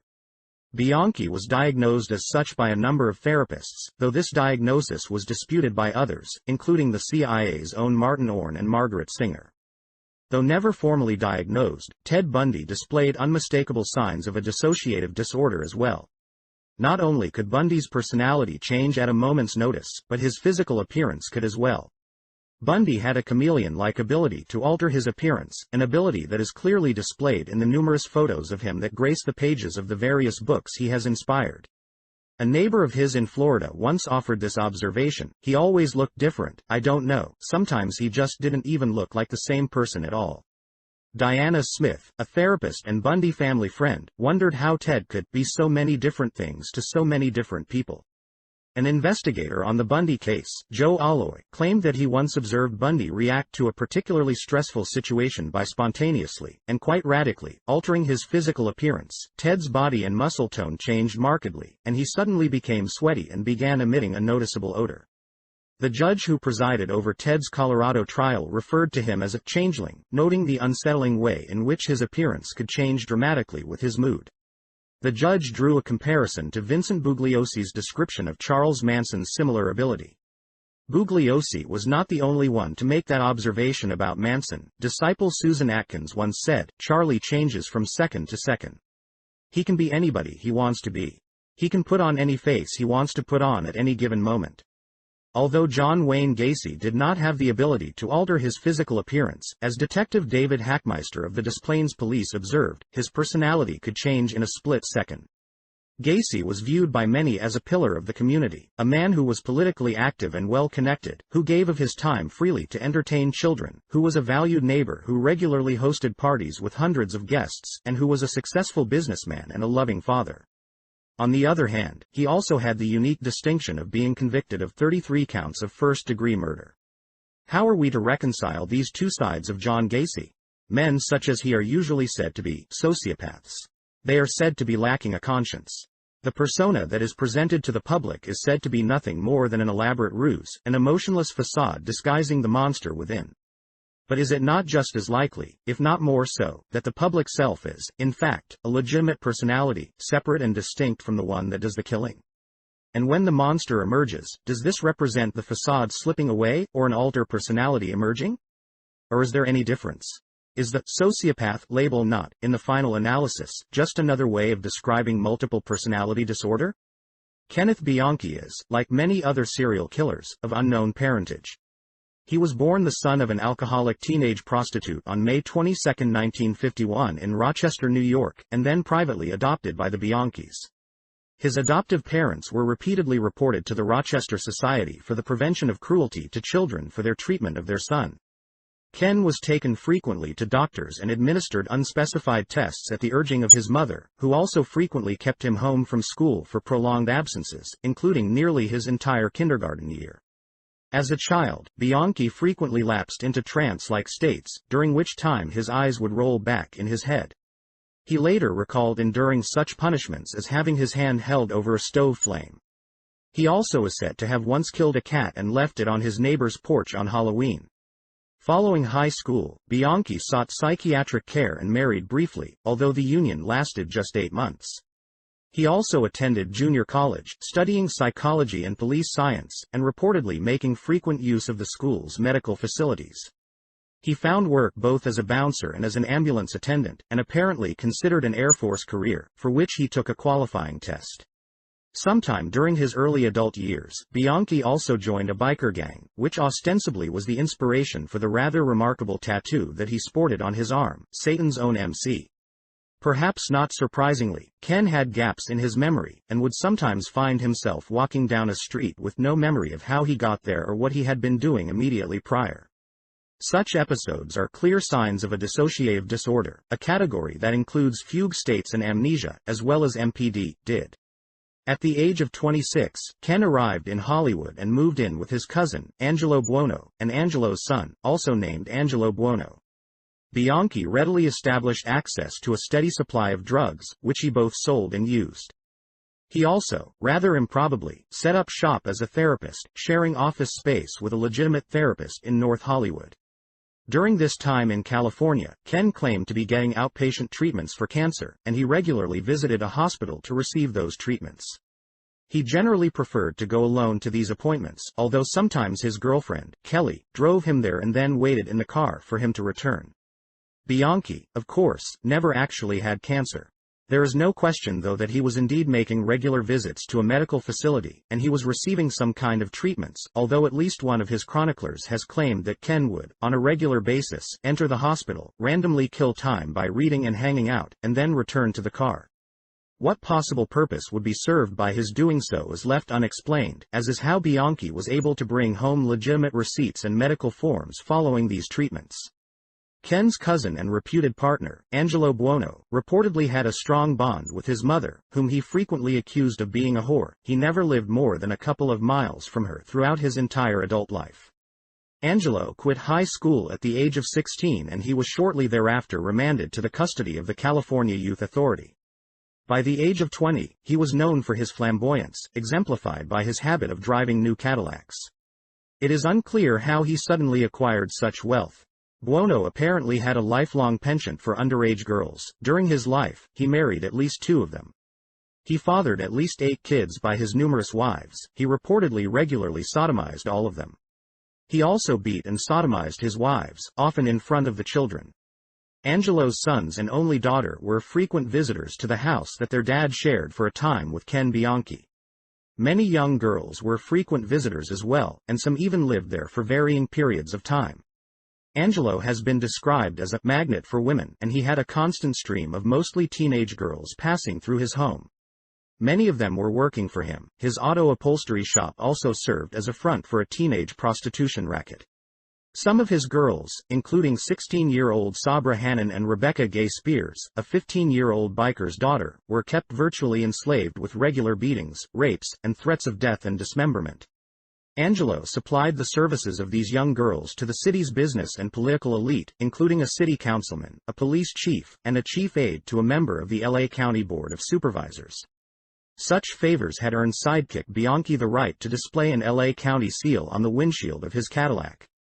Buono and Bianchi had connections to the Hollywood crowd as well. Angelo once shared a home with actor Artie Ford, a friend of fellow actor Jay Silverheels, the Lone Ranger's Tonto.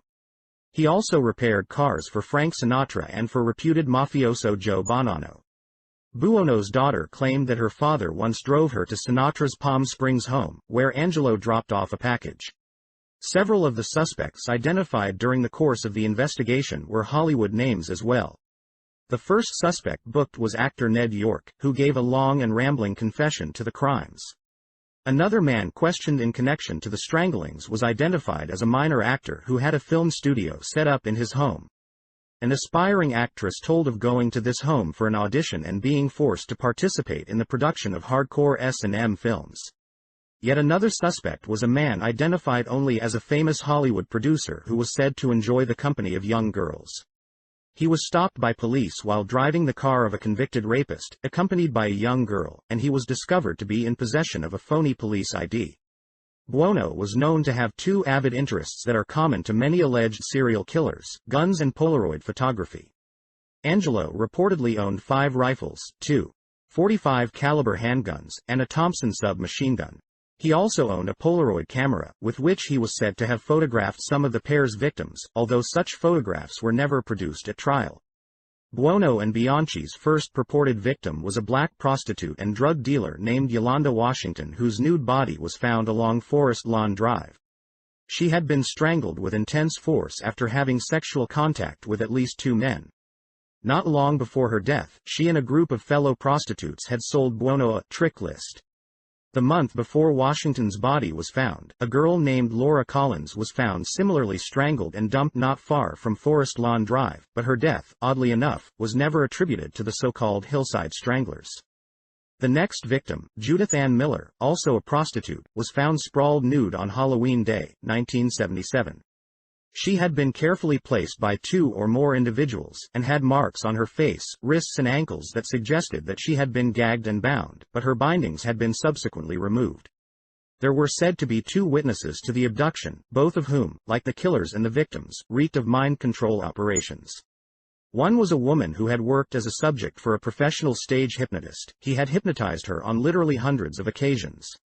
She claimed to have seen Miller get into a car with a light-skinned black man. The other witness was a male bounty hunter named Marcus Camden. He saw the victim get into a dark blue limousine, which he said was definitely not Ken's Cadillac. He described the driver as a dark man with curly hair, Latin-looking, and with a big nose. Neither witness saw a second man in the vehicle, although both Bianchi and Buono were later said to have participated in the abduction. Investigator Frank Salerno promptly checked Camden into Cedars-Sinai Hospital for tests, for reasons that are unclear. Much later, Camden allegedly positively identified Angelo. At the time, he was voluntarily committed to Richmond State Hospital in Indiana. As an interesting side note, witness Camden was missing 2 left fingertips, which is, according to some unconfirmed reports, an identifying mark of some satanic cults. The next victim was Lisa Teresa Caston, an exotic dancer with the L.A. Knockers dance troupe. She was likely a prostitute as well. At the very least, she had considered the profession and had discussed it with others. A witness who worked on a composite drawing described Lisa's abductor as a white or Latino man with an olive complexion and acne, in his late 20s, 6 feet 2 inches or 6 feet 3 inches tall, 150 to 160 pounds. And with a thick mustache and a small mole on his left cheek, a description that didn't fit Buono or Bianchi. Jill Barkham was the next victim. She was, like the others, a prostitute who was found nude and strangled. Following her was Kathleen Robinson, described as being part of the street scene. Unlike the others, she was found fully clothed. Next was Christina Weckler, an honors student at the Pasadena Art Center. She was found nude and strangled, and she had had Windex injected into her arms and neck. Bob Grogan, one of lead investigators on the Strangler Task Force, pocketed and subsequently suppressed Weckler's personal notebook, a flagrantly illegal act that he later openly acknowledged. Grogan, who had served as a technical advisor on the T.J. Hooker television series, had connections to Santa Monica's Rand Corporation, which is widely regarded by researchers as a CIA front. The next 2 victims were Sonia Johnson and Dolly Cepeda, who were just 14 and 12 years old, respectively. Following them was Jane King, who was picked up across the street from the Scientology Manor, where she was reportedly taking acting classes. The body of Lauren Wagner was the next to be discovered. She had been strangled and electrocuted. There were purportedly at least 3 witnesses to her abduction, though all of them were problematic. One of these was a neighbor, Beulah Stouffer, who reportedly witnessed the abduction from the window of her home, after which she claimed to have received a threatening phone call. She said that she had seen 2 men argue with Wagner before dragging her into a car and had heard Lauren scream, "You won't get away with this." Strangely, however, she did not initially report what she had witnessed. Stouffer ultimately identified both Buono and Bianchi as the girls' abductors, after being questioned by Grogan on more than 100 occasions, by his own accounting. Prior to a visit to the crime scene by Buono's jury, Grogan later tampered with the scene by going to Stouffer's house to trim her front hedges, which normally blocked the view out of the window that Stouffer claimed to have witnessed the crime from. Another neighbor claimed to have witnessed the abduction of the girl as well, but this witness also failed to initially report the incident. A third witness claimed that he just happened to be driving by at the time of the abduction. The man was said to be a convicted killer who had been cured at Atascadero, just like killer Ed Kemper had been cured at that same facility. Forensics evidence indicated a culprit other than Bianchi or Buono. A substance found on the corpse was determined to have come from a type B secretor, which ruled out both of the cousins.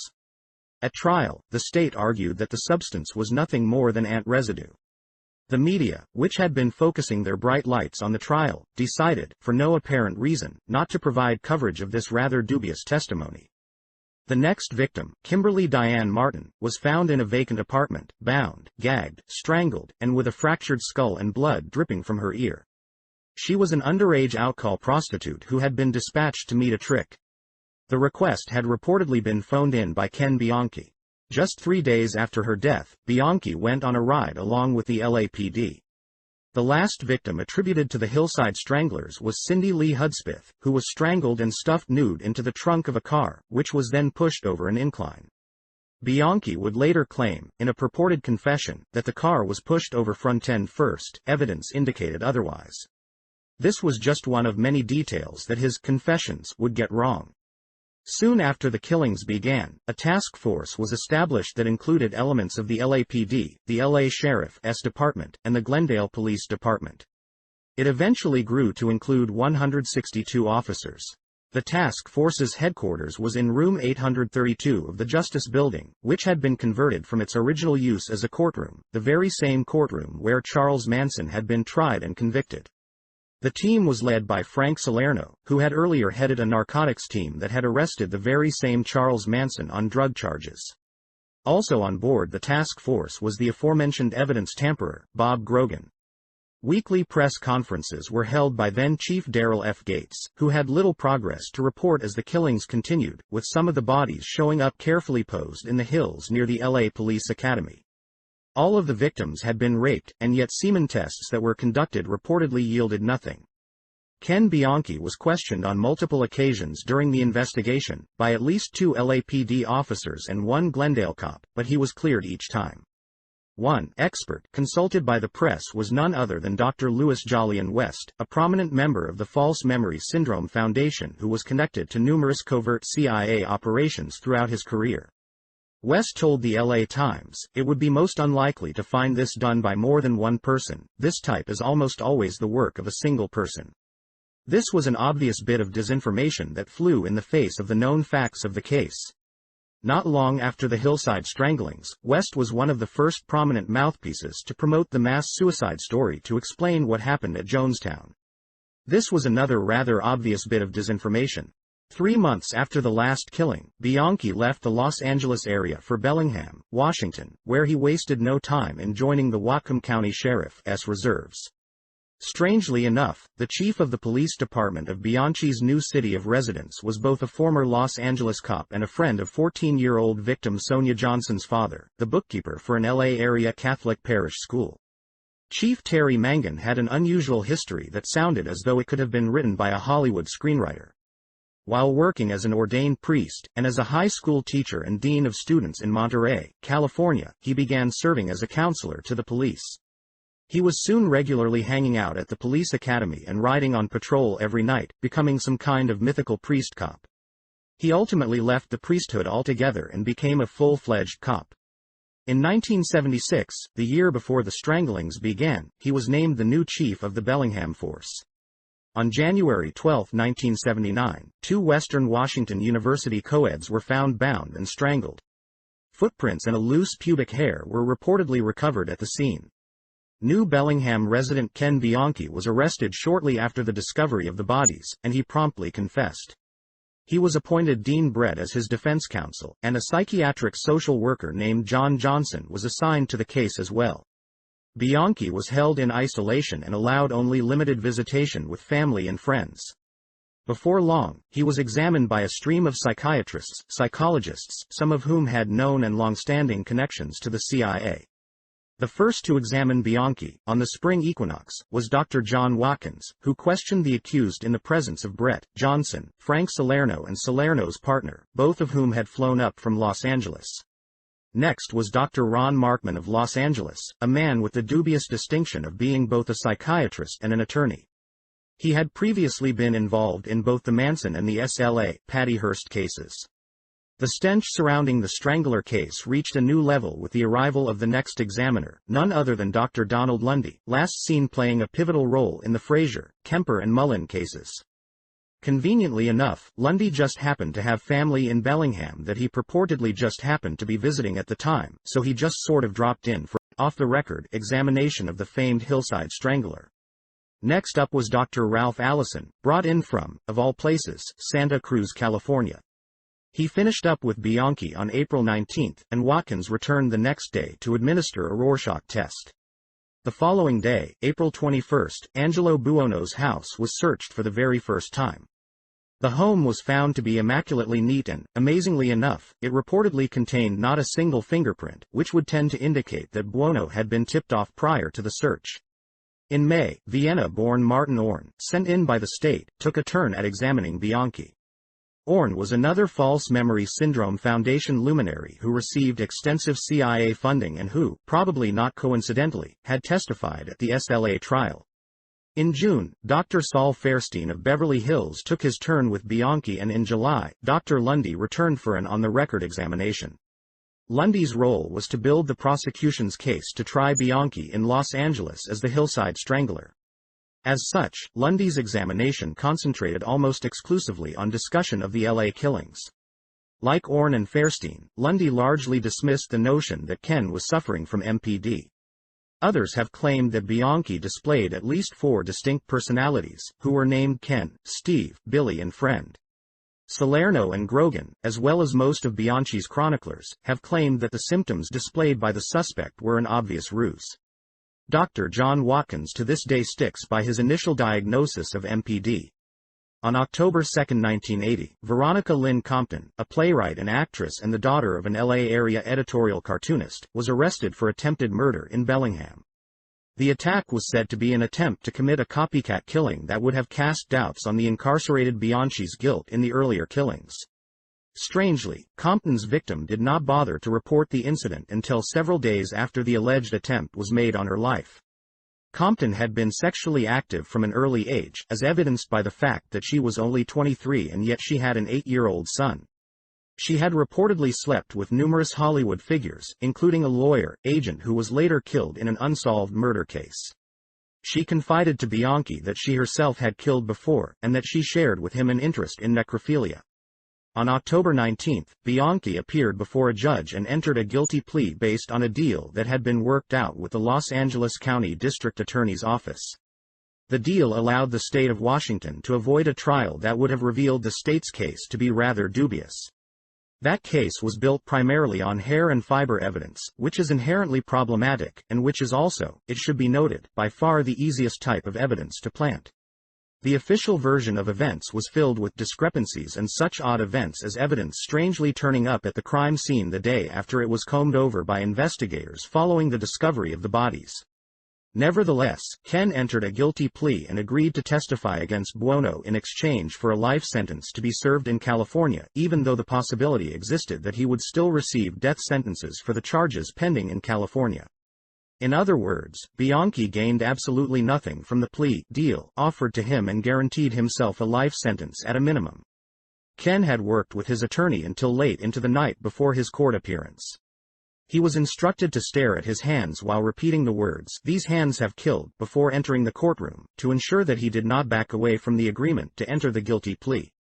Within 24 hours, Ken was on his way back to Los Angeles. Along the way, he was questioned by Salerno and Grogan and got many of the details of the crimes wrong, which did not seem to faze the two detectives in the least.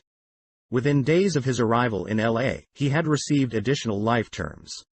Shortly after his arrival though, Ken began to have doubts about the deal he had made, and by November, he was insisting on his innocence. That same month, Angelo Buono's Glendale home suddenly vanished. It had been bulldozed on the orders of the owner of the glass shop that sat next door. Buono, who by that time was sitting in a special security section of the county jail alongside his son Peter, a former Marine and a longtime PCP addict, had signed over the deed to the property. The glass shop owner denied that he had colluded with Buono to destroy evidence, and he was never charged with committing a crime. Around that same time, prosecutor Roger Kelly opted to drop all the remaining murder charges against Bianchi, thereby giving up the leverage the state intended to use to compel Ken to testify against his cousin. Kelly also reportedly attempted to break down and discredit the testimony of two prosecution witnesses. Nevertheless, a nearly year-long preliminary trial for Buono was begun, assigned to Judge Ronald George.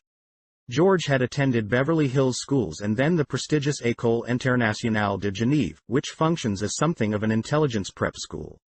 Founded in 1924 by a League of Nations group, it is attended by the sons of diplomats, European royalty and finance capitalists. George next attended Princeton University. By the age of 30, he was arguing before the U.S. Supreme Court to have the death penalty reinstated in California.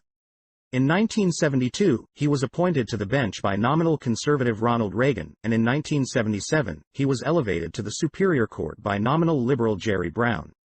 On July 13, 1981, Kelly, backed by District Attorney John Van de Kamp, moved to drop all charges against Buono. Judge George, in a highly unusual move, ruled that the case be prosecuted. Kelly promptly withdrew, clearing the way for George to assign the case to the state's Attorney General, George Dickmajian. On November 6, jury selection began. In a rather unlikely development, 10 of the 12 jurors who were seated worked in civil service positions. These men and women spent the next 2 years of their lives hearing the case against Angelo Buono. Kenneth Bianchi alone delivered 5 months of testimony. In order for Bianchi's testimony to be heard, however, it had to be determined whether he had been hypnotized in Washington. If so, his testimony would have been disallowed under California law. Judge George accommodated the prosecution by concurring with the opinion of covert operative Martin Orne that Bianchi had faked both his hypnotism and his dissociative disorder. The judge did disallow Bianchi's Bellingham confession tapes, ruling that they had not been made under oath. This was not likely an effort by the judge to prevent the railroading of the defendant, but rather to avoid having the trial's verdict overturned on appeal. The tapes, which showed Bianchi confessing to the crimes in an even, matter-of-fact, emotionless voice, were entered into evidence in a way that would not compromise the verdict. They were entered by the defense. The defense also opened a door that allowed the state to call, as rebuttal witnesses, 3 young women who had been held by Buono as enslaved prostitutes. Their testimony had been earlier disallowed by the judge. After doing a considerable amount of damage to their client's case, the defense rested on August 2, 1983, after noting for the jury that both Charlie Chaplin and Lewis Carroll shared with Angelo a fondness for underage girls. In a highly unusual move, the judge opted to sequester the jury for the duration of their deliberations, even though they had been free for the entire 2-year duration of the trial itself. He also specifically instructed them to return verdicts on the numerous counts separately, which was another highly unusual jury instruction. The first guilty verdict was delivered after 10 days of deliberations, appropriately enough on Halloween Day, 1983. By the time the deliberations were through, Buono had been convicted on 9 of 10 counts. Perhaps sensing that his defense team did not have his best interests in mind, Buono requested that he be allowed to represent himself for the penalty phase of the trial. His request was denied. On January 9, 1984, Buono was formally sentenced to life in prison. In the aftermath of the trial, Van de Kamp was elected to replace outgoing Attorney General George Dickmajian, who was elevated to the office of Governor of the state of California. His underling, Robert Filibosian, became the new LA District Attorney.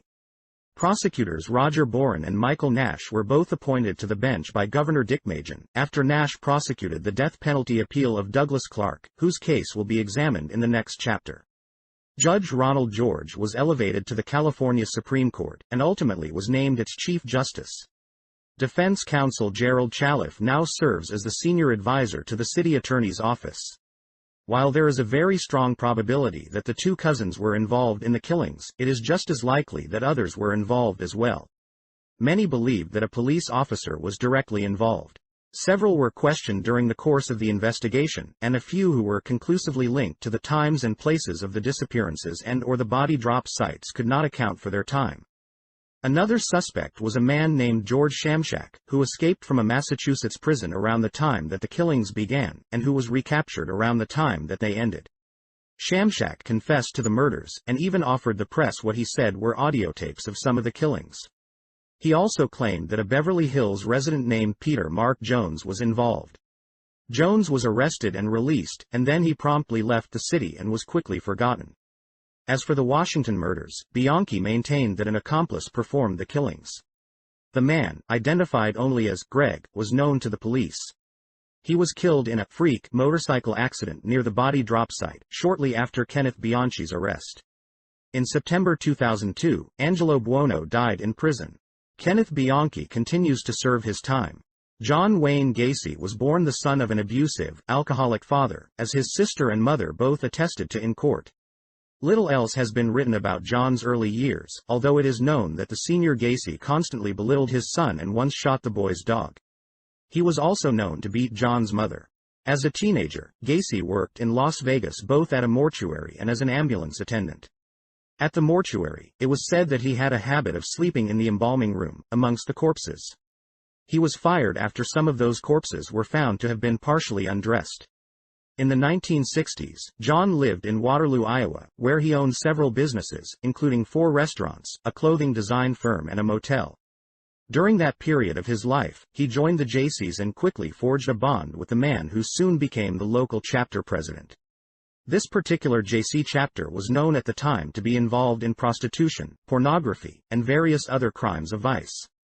A local prosecutor identified Geisha's motel, managed by his newfound friend, as the hub of those activities.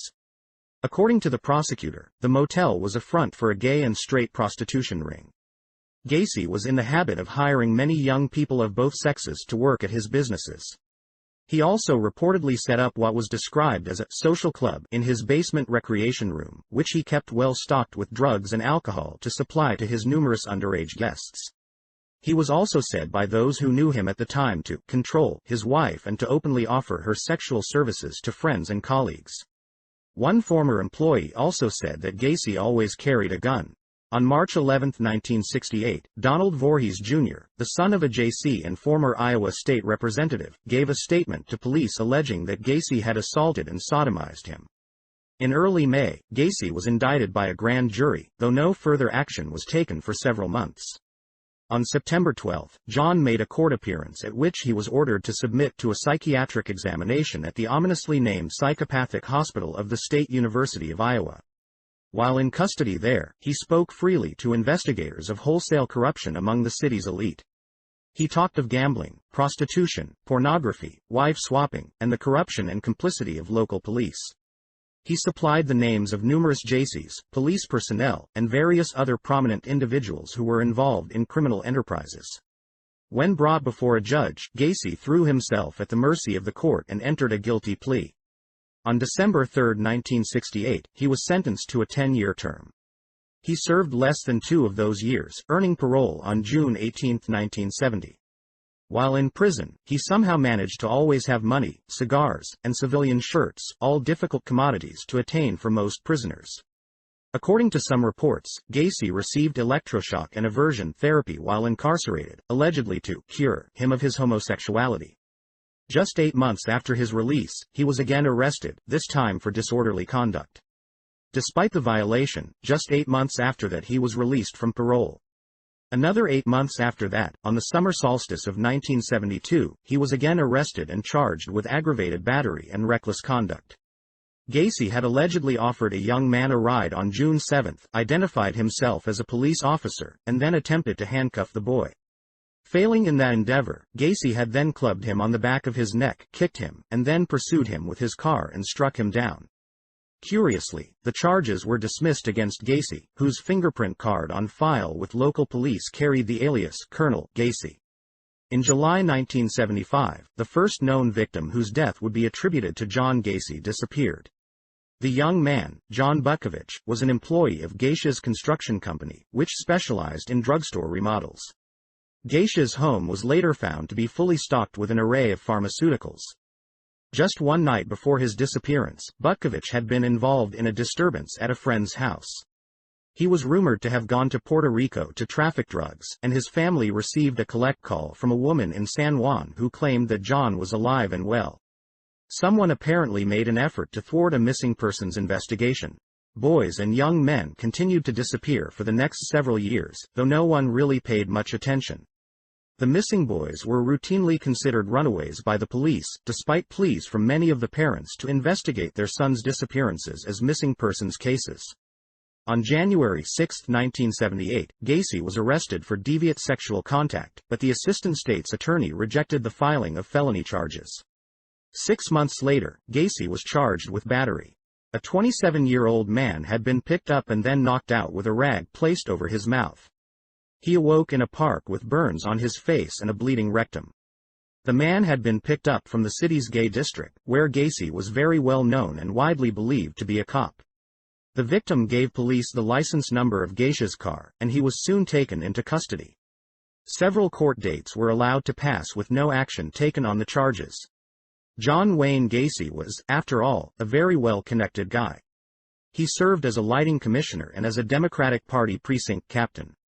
He claimed to have been an aide to Chicago Mayor Richard Daley, and he was known to be on friendly terms with Illinois Attorney General William Scott.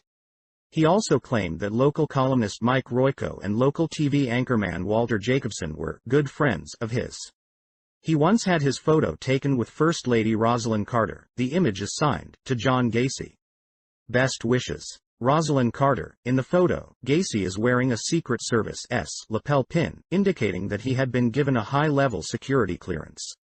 Another hint of Gacy's political connections was provided by an observation made by one of his prosecutors. 2 items on Gacy's Chicago police report were blacked out, indicating that they were FBI matters.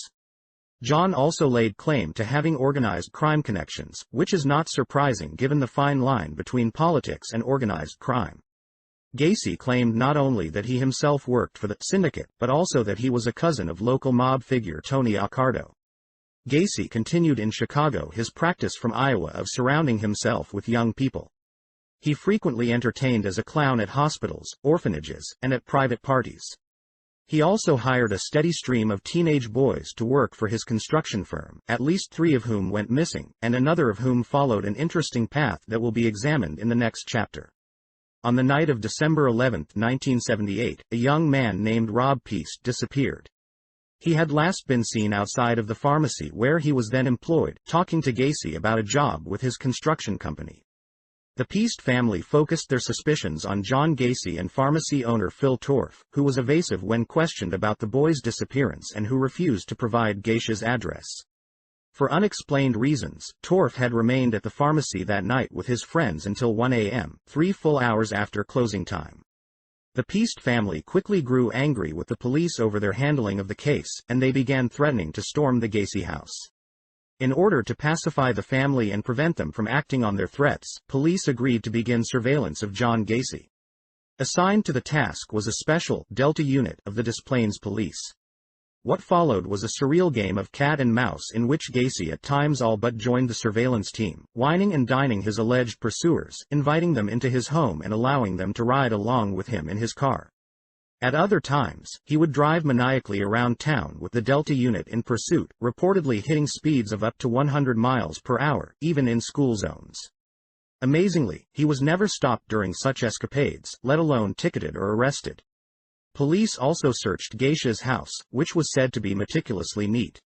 The search yielded a number of interesting items: a high school ring that had belonged to one of the missing boys, an Illinois driver's license issued to another boy, marijuana and rolling papers, a vast supply of pharmaceuticals, a switchblade knife, a pair of handcuffs, police badges, a hypodermic syringe, numerous items of clothing that were obviously too small for Gacy, a photo lab receipt later traced to Rob Peast, an empty brown bottle that had contained chloroform, a blood-stained rug, and a homemade stock. One room in the home was completely filled with clown pictures. The crawlspace underneath the house, where employees had been asked to dig trenches, was covered with a layer of lime, useful for hastening the decomposition of bodies. There were nearly 30 of them buried there in shallow graves. More had been dumped into the Des Plaines River some 65 miles from Gacy's home. Police opted not to arrest Gacy at the time of the search, despite the seemingly incriminating evidence found in his home, and despite the fact that they had received complaints from at least 5 assault victims, 3 in Chicago alone, all alleging druggings and torture administered by Gacy, and despite the fact that Gacy still had charges pending against him from the incident earlier in the year. However, Gacy did have an alibi for the evening that checked out. He had been at the hospital at the side of his uncle, who died the very night that Rob Peast disappeared. On the eve of the winter solstice, Gacy was arrested for the final time, although not on murder charges, but for possession of marijuana. Just the day before his arrest, the conviction of Elmer Wayne Henley in Texas had been reversed. Henley had been convicted a few years earlier, in 1974, for his participation in what one of Gacy's chroniclers described as a homosexual torture ring that killed 27 boys. Henley and his 2 accomplices provided quite a model for Gacy to follow. The trio lured young boys to the home of Dean Corll, where they were tortured, raped and killed on a special torture board in Corll's plastic-draped bedroom.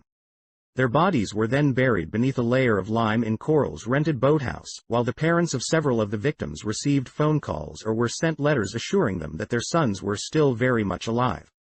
In Houston as in Chicago, police insisted on classifying the growing numbers of missing boys as runaways. Gacy's marijuana arrest prompted a second search of his home, during which the bodies in his crawlspace were discovered. How they were not discovered during the earlier search, or detected during the numerous visits to the Gacy home by his surveillance team, remains a bit of a mystery. Every corner of the house was said to literally reek of death due to the decomposition of the bodies buried in the shallow graveyard just beneath the floorboards. The second search also turned up a garage freezer that contained unmarked frozen meat and a container full of what inspectors suspected was blood. These items were later claimed to be nothing more than stewed tomatoes and non-human meat, although one would think seasoned homicide investigators would know the difference between stewed tomatoes and blood. While his home was being searched, Gacy was taken to Holy Family Hospital for a medical examination, allegedly due to complaints of chest pains. Immediately upon his release from the hospital, John read and signed a Miranda waiver and began confessing to the murders. One of his first questions to police was, "Who else do you have in the station?" "There are others involved." Gacy was then asked if the others were involved directly or indirectly, to which he responded, "Directly. They participated." Asked who these others might be, he answered simply, "My associates." He was also asked where Rob Peast was, to which he answered, "I don't know. I didn't transport him." When asked who did, he replied, "I can't say." This interrogation was cut short by a Sergeant Long, and then later resumed with 2 attorneys at Gacy's side.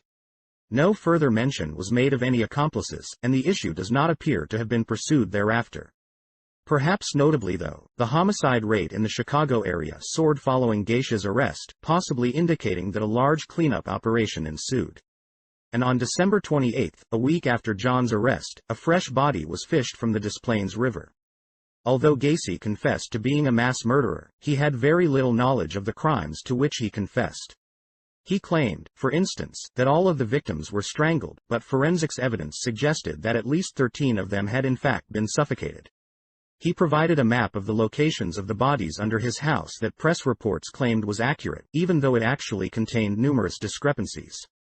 Gacy was able to recall sketchy details of only 5 of the killings. Of the other 28, he had no memory at all. He claimed that the murders began in 1974, but then later stated that the first occurred in January 1972. He attributed all of the murders to an alter personality that he referred to as Jack Hanley. John was denied bail and sent to Cermak Hospital, which was the medical wing of the local jail, and kept isolated from other inmates. Jail personnel were instructed to have no contact with him either. Not long into his stay there, Gacy wrote a letter that read, "Since the dark shadow of Satan has come over me, it seems that my fair weather friends have run away." During his second week at Cermak, he consented to an interview, with the full cooperation of his attorney, during which he once again confessed to the murders. He claimed rather preposterously that the victims were mostly male prostitutes who he had killed over price disputes. To explain how he had gained control of the young, healthy victims prior to killing them, Gacy put forth a dubious story about using a handcuff trick to get the young men to handcuff themselves. On January 10, 1979, not guilty pleas were entered on Gacy's behalf in response to the 7 murder counts that had been brought against him. On April 23, a grand jury handed down indictments on 26 additional counts, bringing the total to 33. 2 days later, Gacy entered not guilty pleas to the additional counts. Jury selection for his trial began in January 1980. Despite intense pre-trial publicity, overshadowed for a time by news of the carnage at Jonestown, the venue of the trial was not changed. Instead, jurors were selected from another county and then sequestered. Remarkably, the jury selection process was over in just 4 days. The trial began on February 6, 1980. Following opening statements, the state called 60 witnesses to present its case against John Gacy. The defense's case, such as it was presented in less than a week. Gacy was clearly unhappy with the work of his legal team. In a letter to the judge, he complained, "I asked that my trial be stopped and I haven't heard from you. When I asked my attorney as to why we are not putting on more witnesses, I am told that we don't have money to bring in experts." The state began its rebuttal of the defense case on February 29, and, due to the numerous doors opened by mistakes made during the abbreviated presentation of a defense, it was given enormous latitude. Prosecutors were allowed to call, for instance, a number of witnesses who had survived attacks by Gacy. Their testimony had originally been excluded. These young men all told similar stories of druggings and torture that were highly damaging to the defense.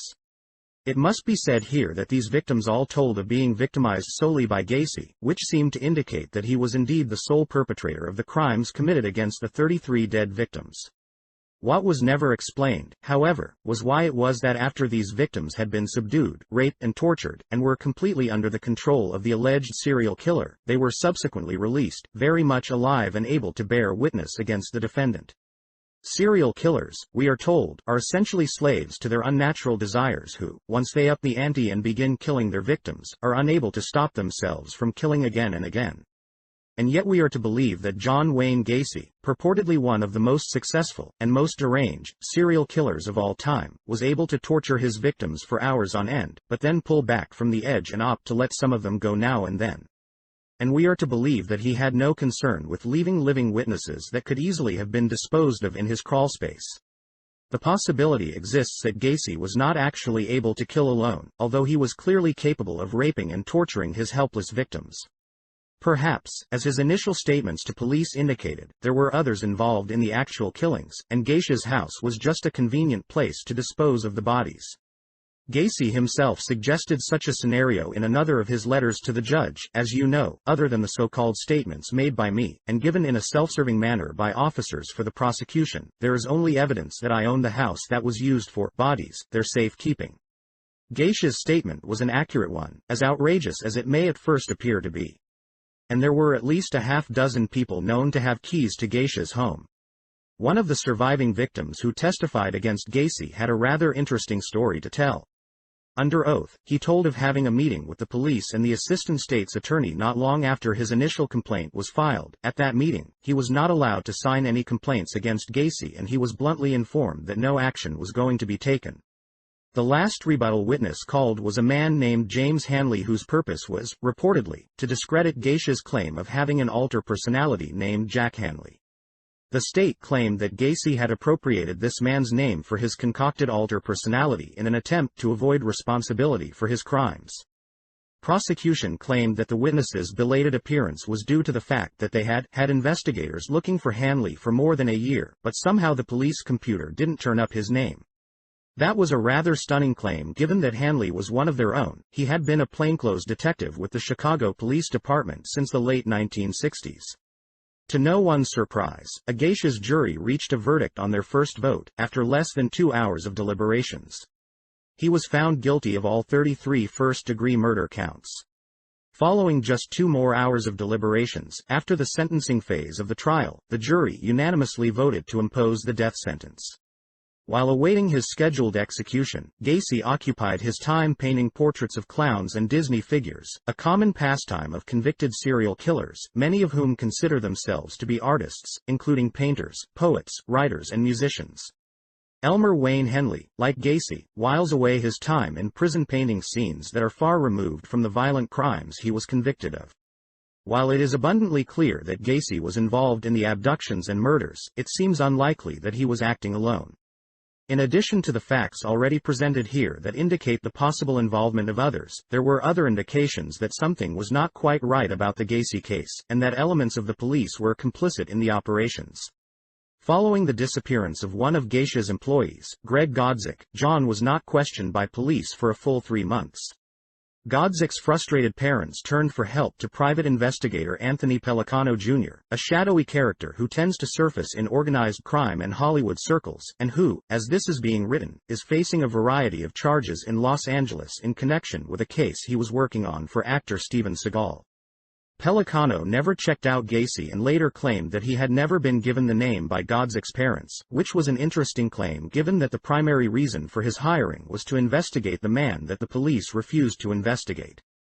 Pellicano nevertheless maintained that he had been told that Greg worked at a gas station, not for John Gacy. Godzik was reportedly seen still very much alive after the time of his reported abduction, as was at least one other victim and former Gacy employee, John Schitz. In one of those bizarre coincidences that seem to surround serial killer cases, the Godzik home was burglarized the night before the story of John Wayne Gacy's arrest hit the airwaves. The family of victim Rick Johnston was convinced that Rick had been abducted by the Reverend Sun Myung Moon's Unification Church, an organization heavily steeped in mind control and with extensive connections to South Korean's version of the CIA, which was created and trained by our own CIA. Victim John Mowry, a former Marine, was the second sibling in his family to fall prey to a sadistic killer. His sister Judith had been found stabbed to death in her apartment in November 1972. As for the unnamed others who were possibly involved in the killings, there were any number of people who lived for varying periods of time in the Gacy home, or who regularly spent time there, all of whom denied knowledge of the crimes and of the source of the stench permeating the house. One of Gacy's longtime employees and sometime houseguest, identified only by the pseudonym of Dick Walsh, was said to be evasive when questioned. He was given a polygraph examination, but his examiners claimed they were unable to render a definite opinion. There is no indication that further examinations were attempted.